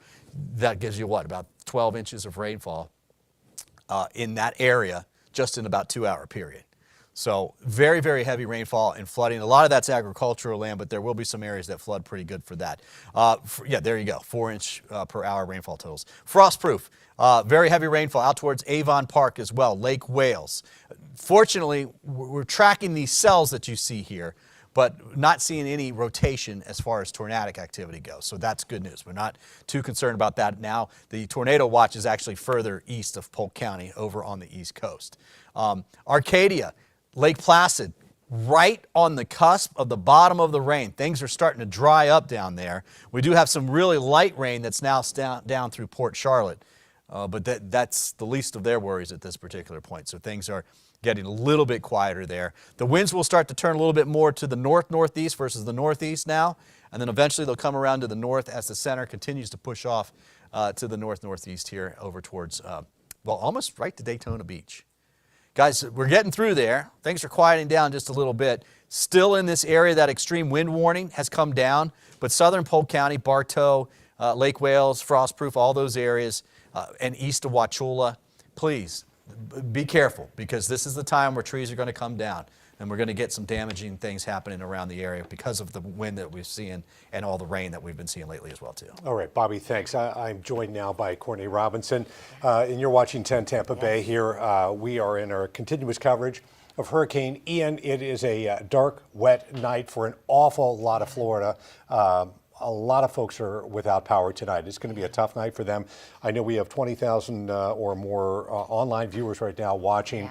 We're going to try to talk you through not only the number of power outages, which some of you are very much aware of, but also the best timeline that we can give you for when they might be able to get to those. I know they're going to work hard, but they have to wait for the winds to die down. You're watching, you're trying to stay up to speed and trying to see what's happening in your neighborhood or to your family if maybe you're not here. And this is the outages for Duke Energy. So statewide, we can tell you they represent 35 counties. They have 2 million customers. And you can see right there, Pinellas, they say that is one of the hardest hit areas for them.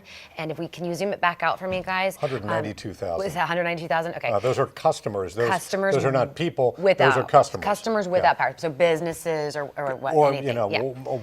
one house is a customer. Right. There may be 5 people in a house. Right. So there are 500,000 that they represent in Pinellas County.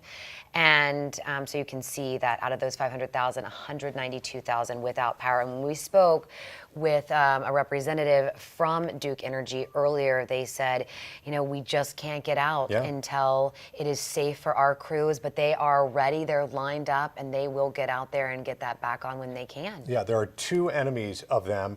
Let me see. Yeah. We did that. Yep. Thank you. There are 2 enemies of these power crews. Yes. One is wind. Yep. 35 miles an hour is kind of threshold, 35, 40, depending on the power companies that we talk to. They have to wait, the bucket trucks, they can't get those up in that kind of windy weather. And the other is water. So they have to try to avoid all this water. So they triage things to a certain extent and try to, and I know nothing's more important than getting the power back on in your neighborhood. They acknowledge that. They're going to get to you when they can get to you, and you have to be patient. And you know what? I remember back Hurricane Irma, some of us were very lucky and we had it back within hours, and others, there were neighborhoods that were without power for more than 7 days. It's just going to be a thing. And look, if you have power, invite your friends over. Hey, this is where we all get through this together, and we're going to do that right now. Yeah, and I would say, just keep in mind when you look at the images to our south, how bad that is down there, and how lucky we are around here that we once again escaped a direct hit. But it's even been more than 100 years since we've taken a direct hit around here. But even in our Tampa Bay communities, I mean, Hardy County, people hit hard. Really hit hard there, and Polk County, we have seen, a lot of devastating images, and Pinellas as well, and also in the city of Tampa. I mean, TPD has shared quite a bit. Our reporters that are in Tampa have shared quite a bit. In fact, Megan Myers is covering downtown Tampa for us. And Megan, you all actually had to move because of safety. Yeah, earlier we were right off of Bayshore Boulevard, and the wind was just picking up and getting a little too heavy, so we actually came out to downtown Tampa, and now we're hunkered down in a parking garage. And once again, we're really not seeing a lot of rainfall out here. What we're really seeing is those strong wind gusts. We've been seeing the trees swaying back and forth. We've even been seeing these traffic lights moving back and forth just a little bit out here. But one thing we have not been seeing is traffic out on this road. We have not been seeing drivers making their way through these streets, which of course, that is a good thing. That is exactly what safety officials want to see, is clear streets out here. They do not want anyone trying to drive during these conditions right now. They say the safest place you can be is hunkered down, staying inside, sheltering in place, because as I mentioned, these wind gusts are really strong out here. You definitely don't want to be driving around out in these conditions. Now, I do want to mention another thing is we haven't been seeing flooding from where we are, which of course that is another good thing. Really all we've been feeling out here are those strong wind gusts and dealing with just a little bit of rain, but once again, no flooding, and we're really not seeing anyone out here on the roadway, and we're not seeing anyone wandering around. So all good things out here. We want to make sure that everyone is hunkering down and staying safe, and it looks like out here in the downtown Tampa area, people really are listening to those safety officials, which of course is a good thing. Back to you guys in the studio. Absolutely, Megan, and you're right. And Megan pointed out they are hunkering down, and our crews are staying stationary at this point, especially because it is night, so we're not having you drive around and do that. But flooding not looking like an issue where you are, but we could potentially be seeing that in other areas with the heavy rainfall that we've had, because South Tampa, that it is known to have quite a bit of rain, quite a bit of rain, and it equals flooding. No doubt. Not far from Megan, there is Carly Gomez. She's on Tampa's River Walk there. Carly, give us an idea of what you're seeing there right now. I know the situation has changed. Are we looking at a calmer period for you, or what's it like now? Yeah, you know what? It's actually been picking up, slowing down, picking up. That whole kind of scenario that's been happening for the last couple of hours now. Now, what we're also seeing is a few changes here on the river itself. Now, we've been here for a few hours and we've noticed that the rain has picked up, but also the wind. And now as we take a look at the river, we have noticed that it is receding even more than what we saw just an hour and a half ago. Wow, just take a look at this. You are seeing just a complete empty bed here all the way down till you get more centered into the river itself. And it also even follows all the way down toward the bridge there. As you can see, more of that line, more of that water receding into the areas right under, directly under the bridge, versus this has become almost an entire beach, or so to speak. Otherwise, what we're seeing is that the heavy rain continues to come through, but it's the winds that are pushing most of that river water out at this time. Now, we have noticed a lot of the trees, like what you've been seeing in the downtown area, as well as a lot of the home areas. A lot of that debris has been pushing into area parks like this, where people bring their pet waste station stuff. So things you have to think about tomorrow as maybe you're taking your dog out to go to the bathroom, kind of where they're stepping, what they're stepping in, and if it's not just flooded, but if it's maybe pokey for their paws. But we've also been watching a lot of people here who are actually decided to stay home. They're watching television. They're kind of coming back out here to check out this Riverwalk area and kind of see what's happening. Whenever big gusts start picking up, they kind of get curious, come right back out. Now, here's another issue that we also saw. We were down there about an hour ago, and a fire marshal crew came through, just kind of fire rescue. They weren't in their big kind of trucks or anything, just kind of a white pickup truck, just kind of surveying areas. They themselves just wanted to see this river for what it is, how empty it is. And they said they have never seen this in their lives, but they've also been kind of walking around, going around the city. I asked them, what have you noticed around the city? Has there been any emergency situations? They said, honestly, everyone heeded the warnings. They're pretty much out of here for the most part. And the biggest things they've seen at this point in time is that the power lines and kind of those transfusers have kind of popped and blown here and there, and otherwise just a few trees dropping down into power lines themselves. Yeah, there are so many big trees around there, as you know, Carly, and it's great to see the lights on there. We know those people are thankful that they have power tonight. Absolutely. Yeah. I mean, and we're thankful for you, Carly, being out there and sharing the conditions with us as they are constantly changing. I mean, every time we go to a different shot, we're seeing different things quite often. In fact, a friend of mine reached out and said, who's just south of Ballast Point in South Tampa, and was talking about the winds and how gusty it was. They lost power around 3:45, and that the winds had picked up, and then they've kind of died back down. And so they shared some video. I think we have that for you. We can just show you. You can just see right there with the trees moving. And he was saying that it felt so much, it felt really intense. And this was, I think, after it had started to die down just a little bit, not feeling as much. But of course, luckily, you know, not seeing a lot of damage. Yeah, right it's so hard to see, isn't it, at night?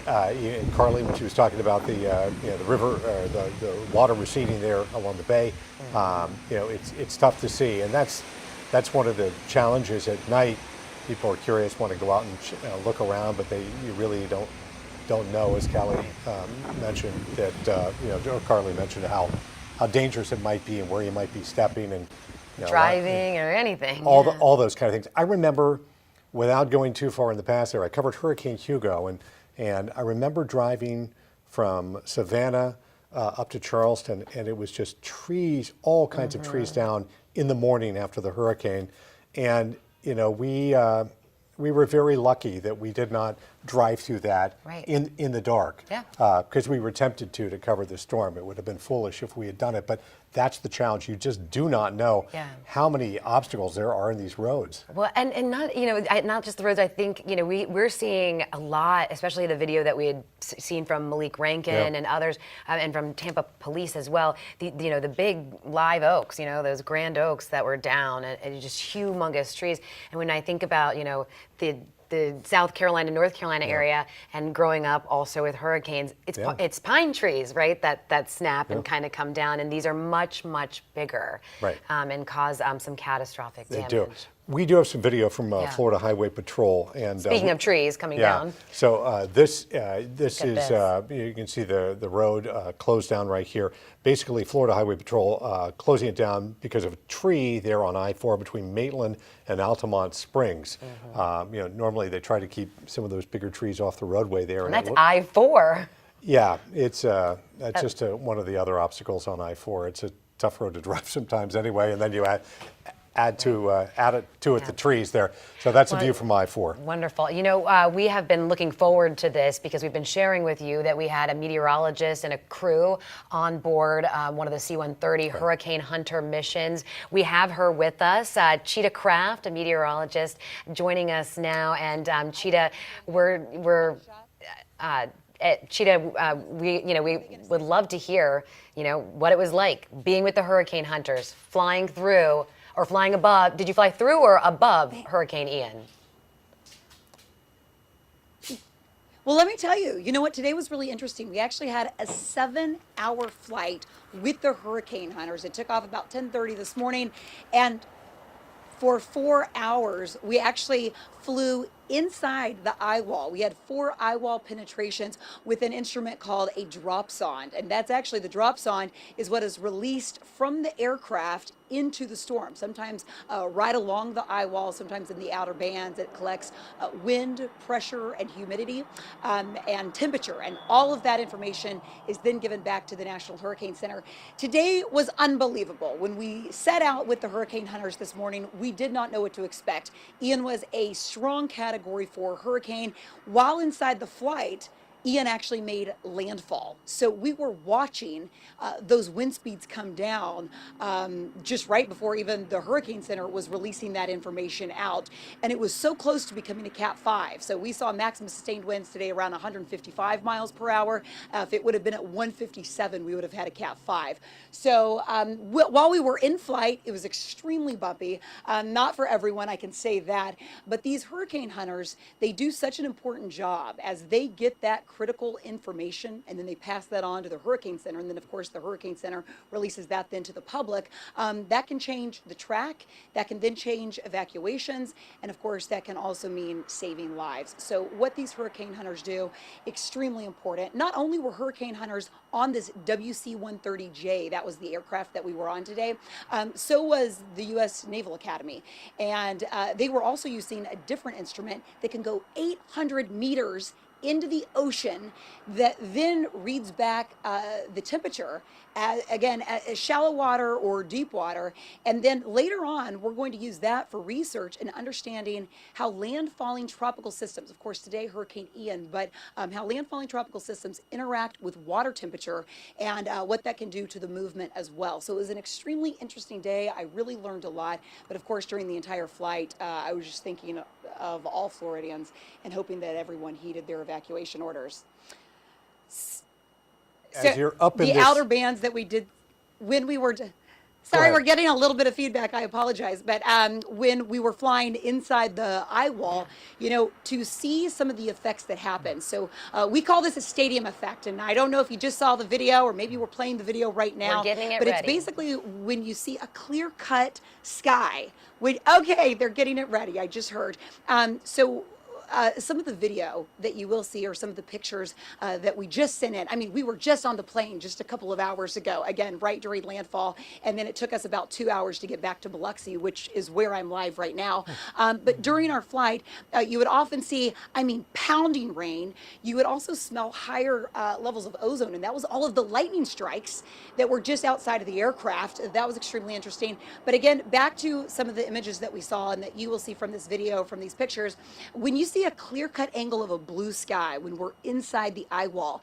And then you see the deepening of the clouds circulating around it. That's called the stadium effect. And we got some clear images of that today. I've never seen that in person, of course, only in the textbook. So that was really interesting. And also just to see how so many different agencies truly work together to get the best forecast possible that we can rely that, again, to the public. And the technology and the advances and how they go about their days. Sometimes these flights are between 12 and 14 hours. The only reason ours today was about 7.5 hours is because remember, just about 36, 48 hours ago, the track shifted a little bit earlier in the day. So so that is why the timing changed there. But otherwise, today was an incredible learning experience for us here locally. But the entire time, we were just truly hoping that where Hurricane Ian was going to make landfall, and then when it did, of course, all that were in the way heeded those evacuation warnings. Cheetah, let me ask you, because most of us haven't had the chance to ride in one of these planes. What is that experience like just physically? I had heard some accounts from this flight today that it was one of the roughest that people had been on. Explain to us how rocket and rolling you are up in a plane that is going into a hurricane the size of this one. Okay, did you know that aircraft can travel at 180 knots? I learned that today. So when you're saying it was rocking and rolling, and you're actually the first person to tell me that it was one of the bumpiest flights. I would attest to that, but I can't, really compare it. But even the hurricane hunters were saying that too. So I will say it's tough. The first passing of the eye wall, I was okay. But that is where it truly gets bumpiest because you're going through some of the strongest convective thunderstorms. So when you're just about to fly in, we would have to go through really intense thunderstorms, and you would see it even from some of the windows that we could look out of. I was okay. The second eye wall penetration, so when we passed through for the second time, remember we did that 4 times today, I'll tell you, I was the first one. I had to grab one of the bags on the aircraft. Nothing to be ashamed of. My stomach couldn't handle it. No. Let's just leave it at that. They said, hey, it's a rite of passage. Yeah. It's okay. It happens to everybody. And I did all the right preparations this morning. I was fully hydrated. I read all of the notes to do. So I will say it's like probably the bumpiest flight you've ever been on. Extreme turbulence, the type that we are buckled in with serious seat belts, more like almost a roller coaster type seat belt. Right. And we are lifted out of our seats. I mean, it is that bumpy. Yeah. So, by the third and fourth I actually sat up in the cockpit, so with the pilots, and there were actually 4 hurricane hunters today that were in the front, and that helps a lot to be in the front, and air conditioning and that sort of thing. But it was tough. Yeah. I'm going to be honest with you. I usually feel like I'm one of those people, I think that I can handle it, and today it got the best of me. Well, I did not get the best of it. But the entire experience, it's like once I settled down, it was amazing. We get it. Yeah. So I would recommend it, but it is tough. You are tough. You are very tough. Yes, and Cheetah, we so appreciate you being part of that crew, especially being here in Florida, and of course Hurricane Ian having just devastating effects on much of our state. I'm curious because you said Ian actually made landfall while you were on that mission. Were you able to look out and see what did that look like from above?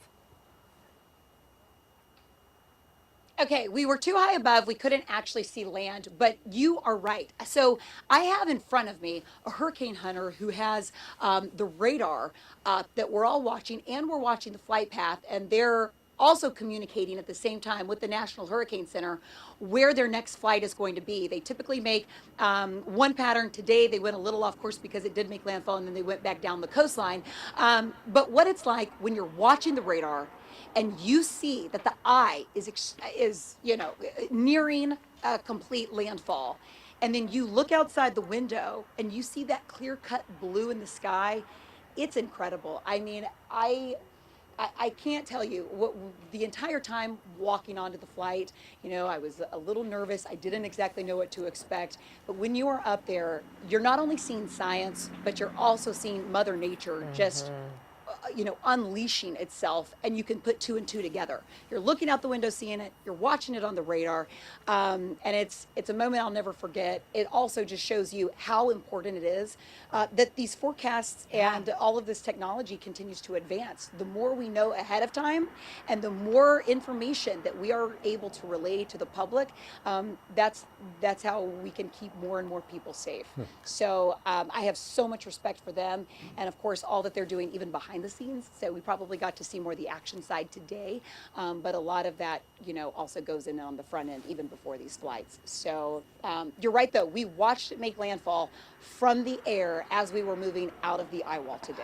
Cheetah, let me ask you, and you may not know the answer to this, but how does a plane actually fly through that without causing problems? I mean, you would think that a plane flying into a hurricane the size of Ian might crash. How does that not happen?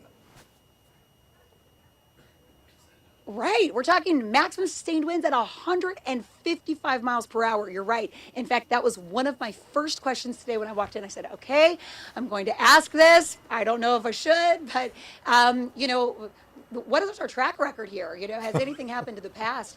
And they said in the 60s, near the Philippines, there was an accident. They don't exactly know what happened to the aircraft. So, I mean, from the 60s and just 2 years ago, I should say, I'm not even going to tell you the most amount of flights that they've put on, but even this year, they're flying back and forth every day. So the fact that there's really only been one thing, these planes are so strong. A lot of these planes that you see also fly out west when there's wildfires, and they're the ones dropping all the retardant as well. So they are made for almost anything. And today it proved it, with a Category 4 hurricane, the magnitude, the size of Hurricane Ian.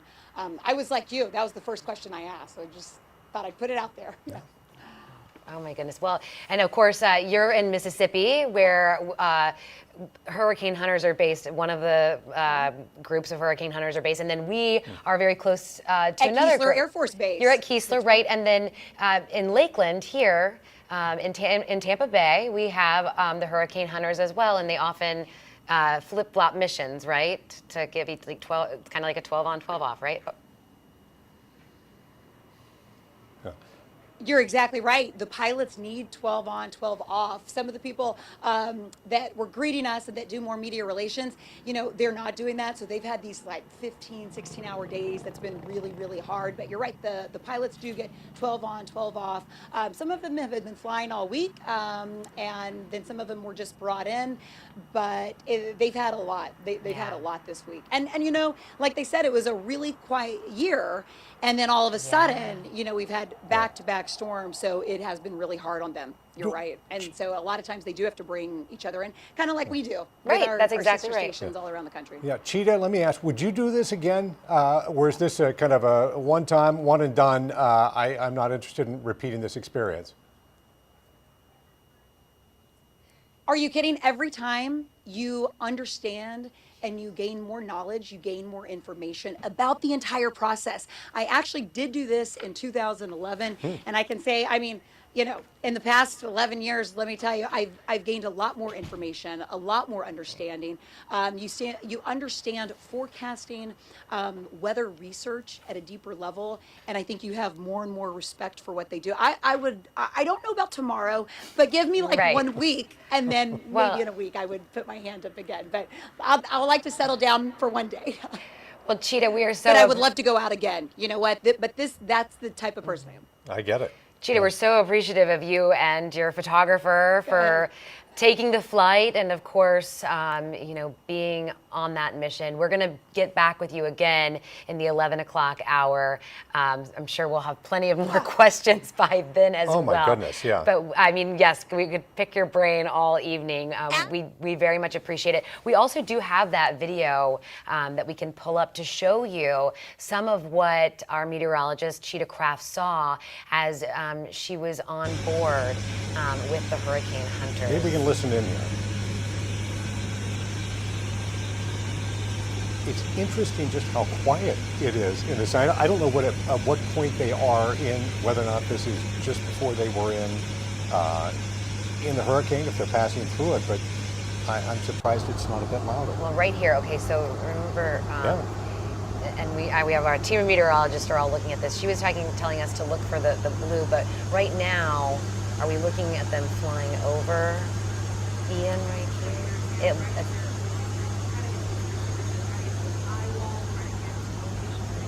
Drop. And then as she said, penetrating the eye wall 4 times, or over 4 hours rather, I should say. Yeah. Well, look at how calm these guys are. They're just talking and. You know what I mean? Like this is their livelihood. This is truly what they do. And I mean, we're so thankful for everything that they do, because as Cheetah pointed out, the more that we know and the more that we're able to gather, the better prepared we can make our communities and make sure that people are safe. We want to go to 10 Tampa Bay's Eric Glasser. He's in Pasco County. Eric, last time we left you there, I believe you were in Wesley Chapel. Are you still there? We are, Dave. I wanted through at the top of the hour to give people an update on what we had heard from the Emergency Operations Center. I think in the last half hour, we told you that from our viewpoint, we were able to see blue flashes in the sky, and that was clearly transformers blowing from these gusts of wind that we're starting to feel now. As those bands whip their way around at this hour, as the storm continues its northward and eastward trek, those bands are coming around over us. So yes, they did confirm for us that they are having quite a few outages at this point, that they have power lines down. One good thing so far, not a lot of widespread flooding, and that had been one of the big concerns early on in the evening. But I can tell you, from those wind gusts, we are seeing this. Here's in front of me right here, behind me, you can see one tree down. This one came down just within the last hour or two. And then behind me, look, there's in this stand of trees behind me, there's another one that came down. Now, these aren't very wide trees. This isn't a ficus tree. This isn't a big old oak tree with a lot of foliage. These are very thin trees. They usually wouldn't be susceptible to that much wind. But if you, this is the issue. This is the culprit. See that? Look at how much water is collecting in the grass here. And that is going on all over the place in Pasco County. That's the saturation that we're seeing. That's why we're seeing trees come down. That's why power lines are coming down. This is the sort of thing that you see when, as was predicted, that the rain continues. It doesn't have to be hard or pounding rain, but it is just persistent. It goes on for hours and hours. It saturates the ground. That is what causes the trees to fall. It's what causes power lines to eventually come down. It's not so much all of the wind, it's the wind taking down things that knock down lines. So again, with all due respect, our poor neighbors to the south of us, this is nothing compared to what they are seeing. But we want to bring you what the conditions are all over the Tampa Bay area. This is what we're seeing right now in Pasco County. We do expect those conditions to not improve. We do expect them to deteriorate throughout the course of the evening, and as the winds come around, as they shift around from the north and the west, we do expect that storm surge, if you will, that water to come rushing back into the canals, back into places like Hudson Beach. So we do want to warn people to still be very careful about that as the evening progresses. We are live in Wesley Chapel. Eric Glasser, 10 Tampa Bay. What's interesting, Eric, Liz Crawford was in a similar area as you earlier, and she showed us trees that look just like that, and she pointed out, the ground's getting a little soggy here, and now here we are, several hours, 12 hours later, and you're showing us the aftermath. That she said this is getting ready to happen. Of what that happens. And again, I just want to point out that it doesn't take a torrential downpour. It takes this steady rain that you almost start to lose sight of. It's just ongoing throughout the day. If it was part of an afternoon, you'd say, "Ooh, it's raining right now." But it's been going on for hours. It just keeps moving. It's nothing that's very heavy at any given point. It's just constant. But it's soaking into the ground. As I showed you, this is what we're starting to see. It's nothing that I found a puddle someplace. Look, now I'm standing in something that's a little not as wet, but still very soft. My foot sinks in. And again, that's what's just happening all over the Tampa Bay area, including here in Pasco County. That's why the trees are coming down. As I said, when those trees come down, occasionally they'll hit a light pole, they'll hit a power pole, and that's why you start to see the outages that we're having right now. Into just loosens them up and eventually with the ground, they just fall. That's true. Yeah, well, Eric, we're so thankful that you all are safe, and we appreciate you sharing, obviously, what you're seeing in Pasco County. He's been around Pasco County all afternoon, all day. Yep. We'll, of course, see him again in the coming hours. It's a tough job in the field out there, and I know For our sure. crews have been doing a wonderful job. Again, if you're just joining us, you're watching 10 Tampa Bay here. I'm Dave Wagner, and this is Courtney Robinson here. Hi, I'm Courtney Robinson. Yeah, it's nice to have you guys here, and it's nice to have all our online viewers. I know at one point we had around 20,000 people watching online. Hopefully you have power and you're just watching on our app. Because you maybe went out of town? Yep, let's hope so. We're keeping our fingers crossed. Natalie is keeping an eye on things for us, and bringing us up to date on where this storm is and where it's going next. Yeah, truly, the last few hours we've been seeing this thing finally show some signs of weakening. We're looking at a Cat 2 storm right now, but that is no reason to kind of cheer for joy just yet. We still have quite a bit of heavy rainfall, very strong wind that just continues to drift further and further across the state.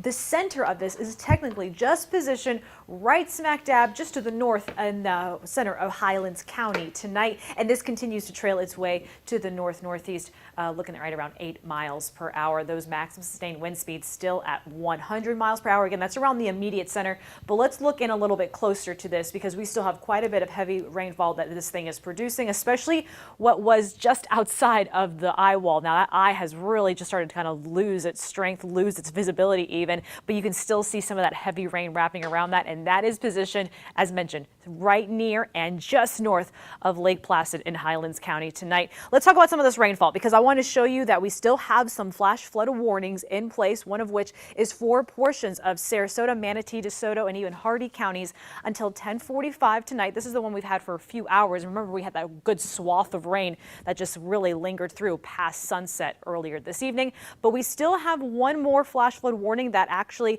is encompassing portions of not only northern Highlands, but even portions of Hardee and back into Polk County. And this is actually going until 1 o'clock this morning. This is really to account for this cluster right here, how it has been trying to extend a little further and further to the north-northeast, which again has been doing so very slowly. But basically that warning is getting ahead of where we're going to be seeing some of that rainfall that's falling right now, how it's going to be extending into more so of southeastern Polk County, how it will be extending a little further ahead.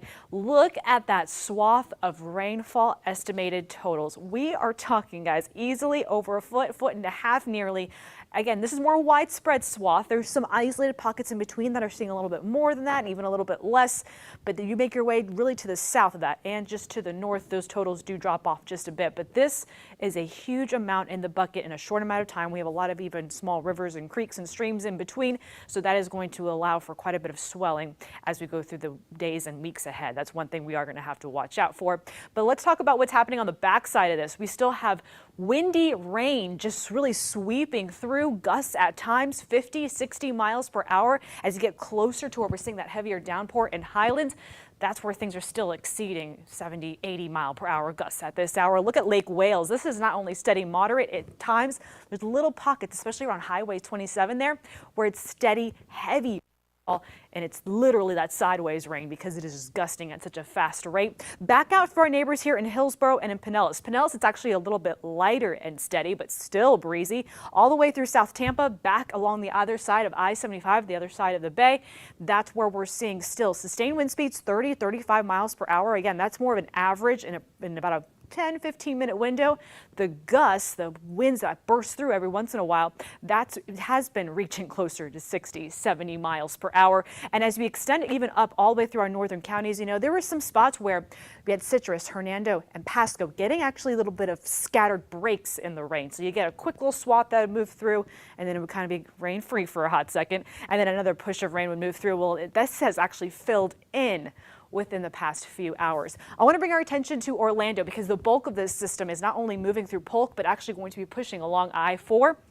And it will be skirting through Orlando, already seeing that motion around the flow, around those bands, around the center of Ian. That is 60 mile per hour gusts that are moving through the city. And there are a few spots where that's even exceeding that number. And these are rounds of some pretty decent downpours. I mean, that's the kind of rain that will hit you right in the face. And that extends all the way back into the Atlantic, right over Titusville, just north of Cape Canaveral, pushing all the way up towards Daytona Beach, and then wrapping back around Osceola County as it pushes even closer down towards Polk. So we still have all this rain just circling through a good chunk of the center of the state. And we're not quite done just yet. Thankfully, the weakening will continue to happen, especially as this thing continues to drift a little bit more so to the north and then drift towards Titusville, towards the east-northeast there. Likely remaining tropical storm status, at least those winds it will be, and trying to drift back up towards the southeastern portions of the Carolinas, South Carolina, even into the southeastern portion of the country, which actually will just swath over a lot of the rain along the east coast and during high tide, adding more of that wind flow onto the coastline. So this still is not going to be something that we're just done talking about once it leaves Florida. We do have still other impacts across parts of the country. So let's talk about our futurecast, because I know a lot of folks are wondering, well, when is the rain going to start to lighten up? What about the wind?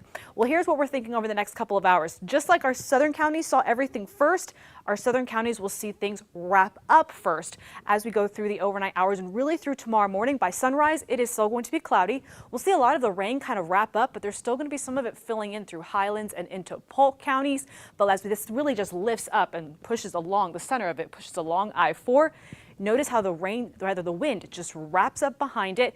At first, it's very cloudy. Then we start to get breaks in the clouds by late Thursday going into Friday.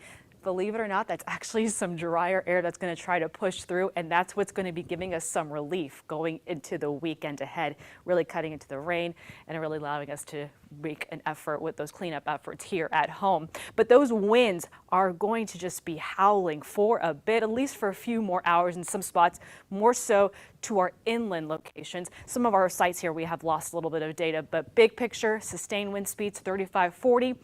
Gusts still exceeding 70 miles per hour in some locations, not only around Sarasota, but even really through Highlands and into Polk County. So let's talk about some of these wind speeds as we go through the next couple of hours. All the way through the overnight hours, I'm talking about 2, 3 a.m., sustained still at that 38 to about 50 mile per hour window, especially with the highest seeing right along Sarasota and Manatee counties, and then Highlands and Polk.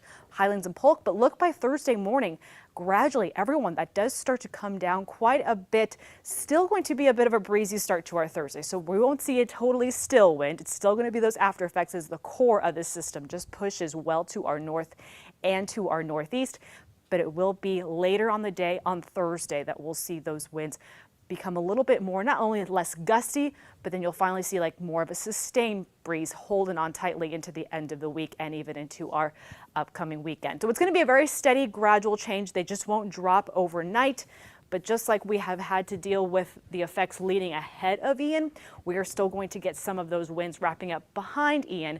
We'll see the rain wrap up first, and then one of the last things that we'll kind of see push out of the region will be those high winds that'll gradually come down. We're looking for, so we cannot wait till it moves out of here. I just really am nervous about when the helicopters get in the air tomorrow and the boats have to get out, and we just really see the kind of damage, particularly to our south, but gee, around here as well in the Tampa Bay area, there's a lot of damage, a lot of trees down, a lot of flooding, a lot of people suffering. And we've heard from city and county leaders that come daybreak, they will be out first thing, trying to assess damage, trying to clear roads. And Sarasota County is an area where Jen Titus has been out and about showing us really what Hurricane Ian was inflicting on Sarasota County. Hannah Deneen has been in the Emergency Operations Center for us all day long. And Hannah, what are they preparing for come tomorrow morning? What's next? Well, Courtney, of course, Sarasota continues to be under in a shelter-in-place order. Emergency first responders, they are locked down here. They're not going out because it's not safe for them to do so. That will be the case until 45 mile per hour sustained winds drop. And I was just texting Natalie and Bobby, and they say for Sarasota County, that'll be overnight potentially. The gusts could take longer. But at that point, when the sustained winds drop below 45 miles per hour, a lot of things are going to happen. And I want to bring in the communication director for Sarasota County, Jamie Carson. So Jamie, what happens once those winds drop here in Sarasota? So Hannah, it's really important for those winds to drop because then it's safe for our first responders, our tactical first in team to go out there and start clearing our emergency roadways so that our teams can respond to those 911 calls. Also, we're going to have official county staff that are going to be going out there and creating those damage assessments. You know, we're in the dark right now with Hurricane Ian. With the dark, we got to get to that morning light, see what's out there, make those assessments. We're also going to be taking a look at our infrastructure, our county's infrastructure. We're starting to get some reports of some damage. So we really need to take a look at that to include our water and our wastewater services.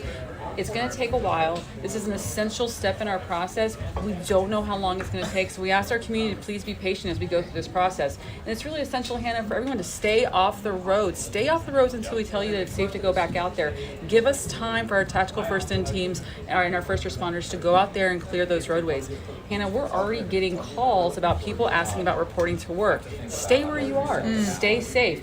You know, we do have some of our teams, our capital projects team and our public works team, and those individuals are going to be reporting in at 9 a.m. to help. Those are authorized personnel that can be out there on the roadways. If those individuals who aren't already assigned an emergency evacuation center, they're going to be reporting in at 9 a.m. We got to get those damage assessments in. We've got to clear the roadways so our community can recover from this. Absolutely. And when we were speaking earlier, you said that there is already a backlog of 911 calls. You guys are getting a high volume of 911 calls. Will that be one of the first things that first responders are out there addressing, that backlog of calls as well? You know, we have a very passionate team of first responders. They are very eager to get out to our community. As soon as they get that green light, they're out there, and we're going to be taking calls. We're going to be assisting our communities. We ask everyone to continue to be patient. You can make those call-ins to 911s. We have the medical director on staff at our 911 center. He's helping to assist over the phone. But really, until those winds drop below 45 miles an hour, we have to stay in place. And we were also speaking earlier, you were saying you have about 1,000 National Guard troops that are in place just here in Sarasota County that are ready to act in a multitude of ways. Yeah, so they are poised and postured to assist our community. You know, we have a very committed group in our area. We're working very closely with our local municipalities and our state officials. Another extremely important partner for us right now is FPL. You know, those down power lines. Yeah. And we're restoring, electricity to our community. Hannah, we were just talking about it. We're well over 80% without power in Sarasota County right now. And that includes your emergency shelters as well. So I'm sure you're going to be working very hard. Everyone's going to be working very hard to get things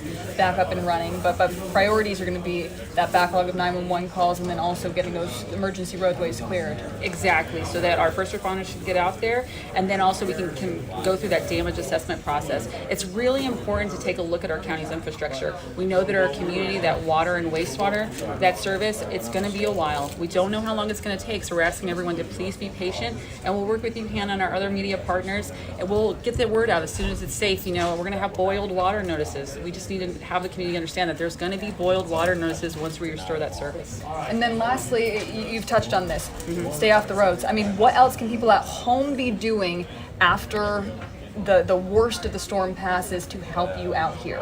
So some of the things that individuals can take is they can work on their own homes. You know, they can look at the assessments. One of the things that we always advise people to do prior to a storm coming through is to take pictures. Take pictures of what you have and how it looks pre-storm. So if you have still electricity, start taking stock, take pictures of what you have. If you don't, start taking notes. We're also asking our community, I know our community is very eager to begin the recovery process, right? Now is not the time to take debris, trash, and recycling to the curb. Keep that, focus on your family, focus on your home, reaching out to your friends and your loved ones, making sure everyone's okay. We'll let you know when it's time to take that trash, recycling, and debris to the curb. Jamie, thank you so much for keeping everyone informed here in Sarasota County. We really appreciate it. We're going to stay in touch overnight, checking in. We'll let people know when those 45-mile-per-hour sustained winds drop and when some of these actions start to be taken. And of course, we're going to keep everyone updated on air and online as soon as we learn more. Live in Sarasota, Hannah Zneen, 10 Tampa Bay. All right, Hannah, Jamie, we really appreciate your time tonight. Thanks so much. So many people kind of suffering right now, and things can't happen quickly enough when you're without power and other issues, flooding, that type of thing. We want to take a look at some of the video we have, some of the Right power there. outages. Boy, that is the cavalry. that's exactly what that is. Wow. They're just waiting to respond, and they mentioned that the cavalry waiting to respond to Hurricane Ian. This is just one of many staging sites across our Florida service area, housing crews ready to get to work as quickly and safely as possible. The challenge is when is it going to be safe? When will those winds drop below anywhere between 35 and 45 miles an hour is kind of the threshold for some of these power crews. But boy, millions without power tonight. Yeah. So 2 million, 2 million in the entire state without power, and I'm looking at the Duke Energy outage map. So these are all of the guys that are and gals that are in Pinellas County, getting ready to go and to help out in Pinellas County, which is I'm looking at the map for Duke, the hardest hit area. Currently, 191,000 customers are without power this evening at this moment. To give you some perspective, they have about 2 million in the state, they said, and 500,000 customers in Pinellas County alone. So Pinellas, 191,000. And then I can tell you, really, when you look statewide, Orlando has some significant power outages, as well as the Sebring area, which is not should not be that surprising, because as we saw, Port Charlotte, Punta Gorda, of course, Charlotte County, when it came through that way, and that's just, it's nearby. Yeah, they're there are different power companies for different parts of the state, so that's why you have Duke Energy, you got Tampa Electric, you have all kinds of power companies around the state here. And Polk County is going to be another area that is going to need to have some power. That's also going to need assistance. Brent Solomon is live for us in Polk County this evening. And Brent, what are you seeing there currently? Well, I tell you what, when everyone at home goes to sleep tonight, emergency crews will be just getting to work, plotting their next move, shifting from the preparation phase to the response.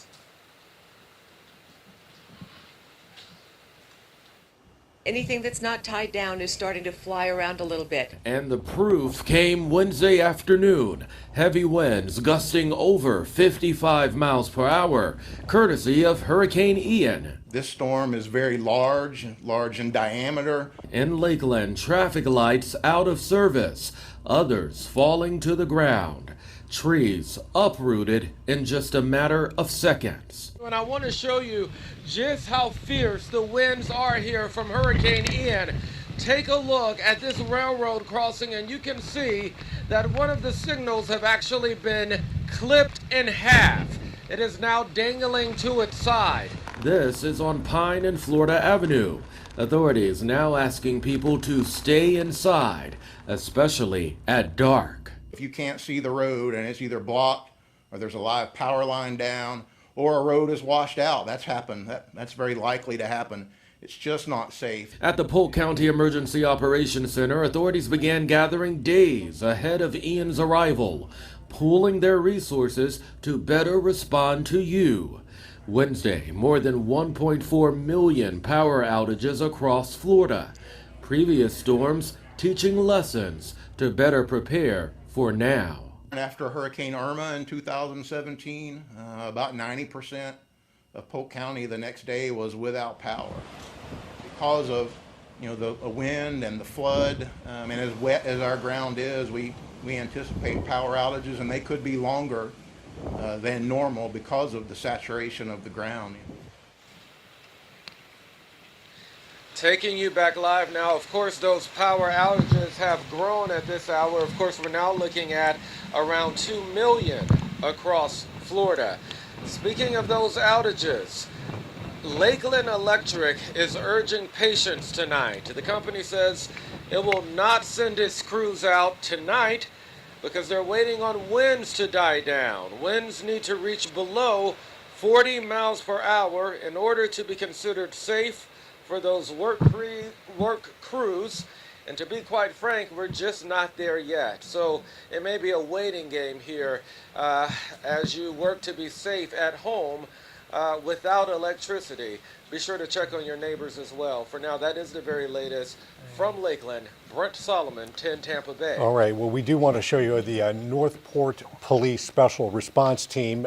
We have, I believe, maybe a photo or at least a tweet from them saying they are headed out right now.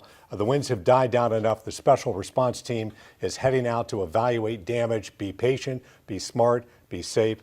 Help is coming. Northport is just kind of to the southeast of Venice there, and and certainly has taken a pretty hard hit there. So as have a lot of people in those areas. So we'll see what they find out. They're going out there tonight. We'll see what they're able to see in the dark of night. Well, and you said, it's, that southern part of Sarasota County, Right. but also very close to where Hurricane Ian first came on shore at Cayo Costa, 150 miles per hour, Category 4. And you heard, Cheetah Kraft, our meteorologist who was on that flight on that Hurricane Hunter's flight, when Ian made landfall, and she said it was really close to being a Category 5. Like 2 miles an hour away from being a Category 5, which is pretty incredible. This team, they're getting out there, assess damage, but also hopefully help some people that might be in serious need.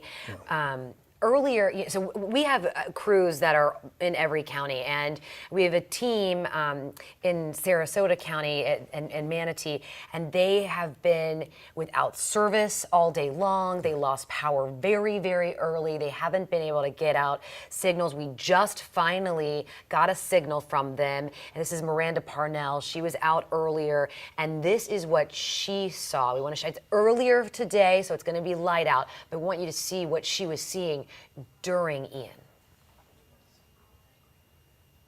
Hey, this is Miranda Parnell with 10 Tampa Bay for you here. We want to give you a feel of what we're seeing in Sarasota. This fence here, it looks like it's coming down. You can see the rain. It just kind of pummels through with the wind in these gusts. But look at this fence over here. It's already down. And we've already started seeing some debris flying around. We saw an entire shed lift up. Part of the roof is in our front yard now. We're waiting to see if it's going to come crashing through one of our windows. Hopefully it will not. But that's why officials are asking you to shelter in place right now. You don't want to be out on the roads in this. You don't want to be caught out in this storm. We have no idea what could be flying through the air. Stay with us. And that's the problem. People get out there and think that it's safe, but there's so much debris flying through the air. I mean, the water is certainly the major factor here, the storm surge and all that. But boy, the debris, you just never know what's going to be flying through the air that might hit you. That, when you see that right there, and obviously we saw Jennifer Titus as well all around, but when you see Miranda right there next to that door to the rental property that they're in right there, she was right there ready to get back into shelter, keeping her cool, keeping her wits about her. That is very intense, and that is what many, many, many people in our communities in Tampa Bay have been through today, what some of us will go through this evening as well, and not even close to what our friends in Southwest Florida went through earlier. Well, we'll be thinking about them tonight, and we'll certainly be following up with them in the days to come here to see what we can do to help on our end right here. Well, we should share, really, I mean, if you don't mind, just if because we have so many people watching online, maybe you're in a different state and you just want to know what's happening here in Florida. There are ways that you can actually help. If you would like to donate financially, the governor shared that this is the Florida Disaster Fund, and if you text the word disaster to 20222, you can donate, but you can also donate your time. After, I said this earlier, but after Hurricane Katrina, we saw so many people come to Louisiana and help those communities as they rebuilt, not just New Orleans, but others. And if you'd like to volunteer your time or volunteer in other ways, there are ways to do that. You just do volunteerflorida.org. Yeah, better not to just show up. No, you need to go with an organized group, because there are just a lot of people who I know have big hearts and would like to help. But if you can go with a group that's organized and has the tools and whatever. We haven't seen the damage quite yet. Right, and we'll see what they need in the days to come. Angelina Salcido has been in Tampa in the West Shore area throughout the day. Let's check in with her and see what the latest is tonight. Bands of wind and rain continue to be the two main factors that we see here in the West Shore area. That continues to pass as the hours go on, and it also continues to get stronger. If we take a look around the streets, they are virtually empty, which is a good thing, because branches continue coming down and we keep spotting flags, banners, and even billboards whipping in the wind. Just an hour ago, Tampa police was blocking off more rows for down power lines. They even spotted a street light come down near Ybor City. Now, I have had a few people reach out to me about them having power outages, not having power.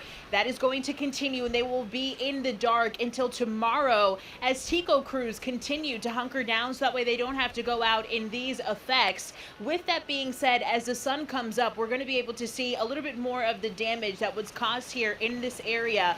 But for now, the message continues to be the same from city officials and from us really as well. Stay home. You should not be out in these conditions. It is the best way for you to make sure that you're safe. Reporting in Tampa, Angelina Salcido, 10 Tampa Bay. Yeah, and we will make sure when it is safe to get out there on the roads. We're not getting out there on the roads ourselves. We're staying hunkered down here in the studio. Our crews are staying in place. They tend not to move around. They're trying to stay in a safe environment like that. So they're being very careful. When we do make moves, we check with law enforcement. When we go back to the television station, we check with law enforcement to see, is it okay for us to go back to our normal studios? Yeah. We wait for word from them, and you definitely should too. Yeah, and of course, we are obviously not just monitoring the rainfall potential for flooding in some of our communities, but also the wind as well, because the wind gusts can get quite intense. Let's go right over to Chief Meteorologist Bobby Deskins.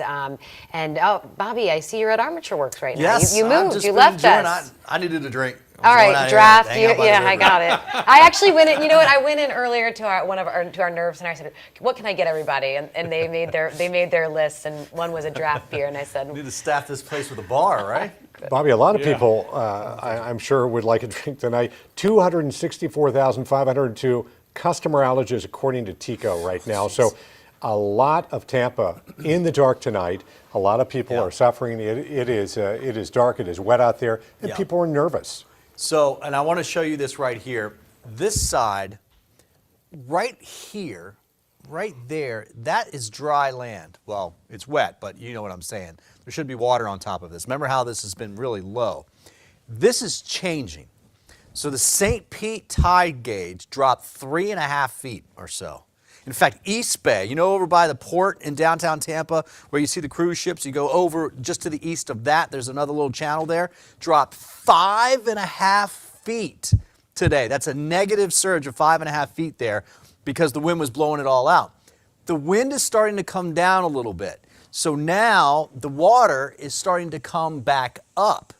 And we've seen that on almost every tide gauge that I've looked at inside the bay. It dipped about 2 or 3 hours ago or so, and now tides are starting to creep back up. And that trend should continue. All right, more importantly, flash flood warning right here in northwestern Highlands County, into Polk County, into northeastern parts of Hardy County as well too. Remember the area I was telling you about? It was just very heavy rainfall, slowly drifting to the east with the center.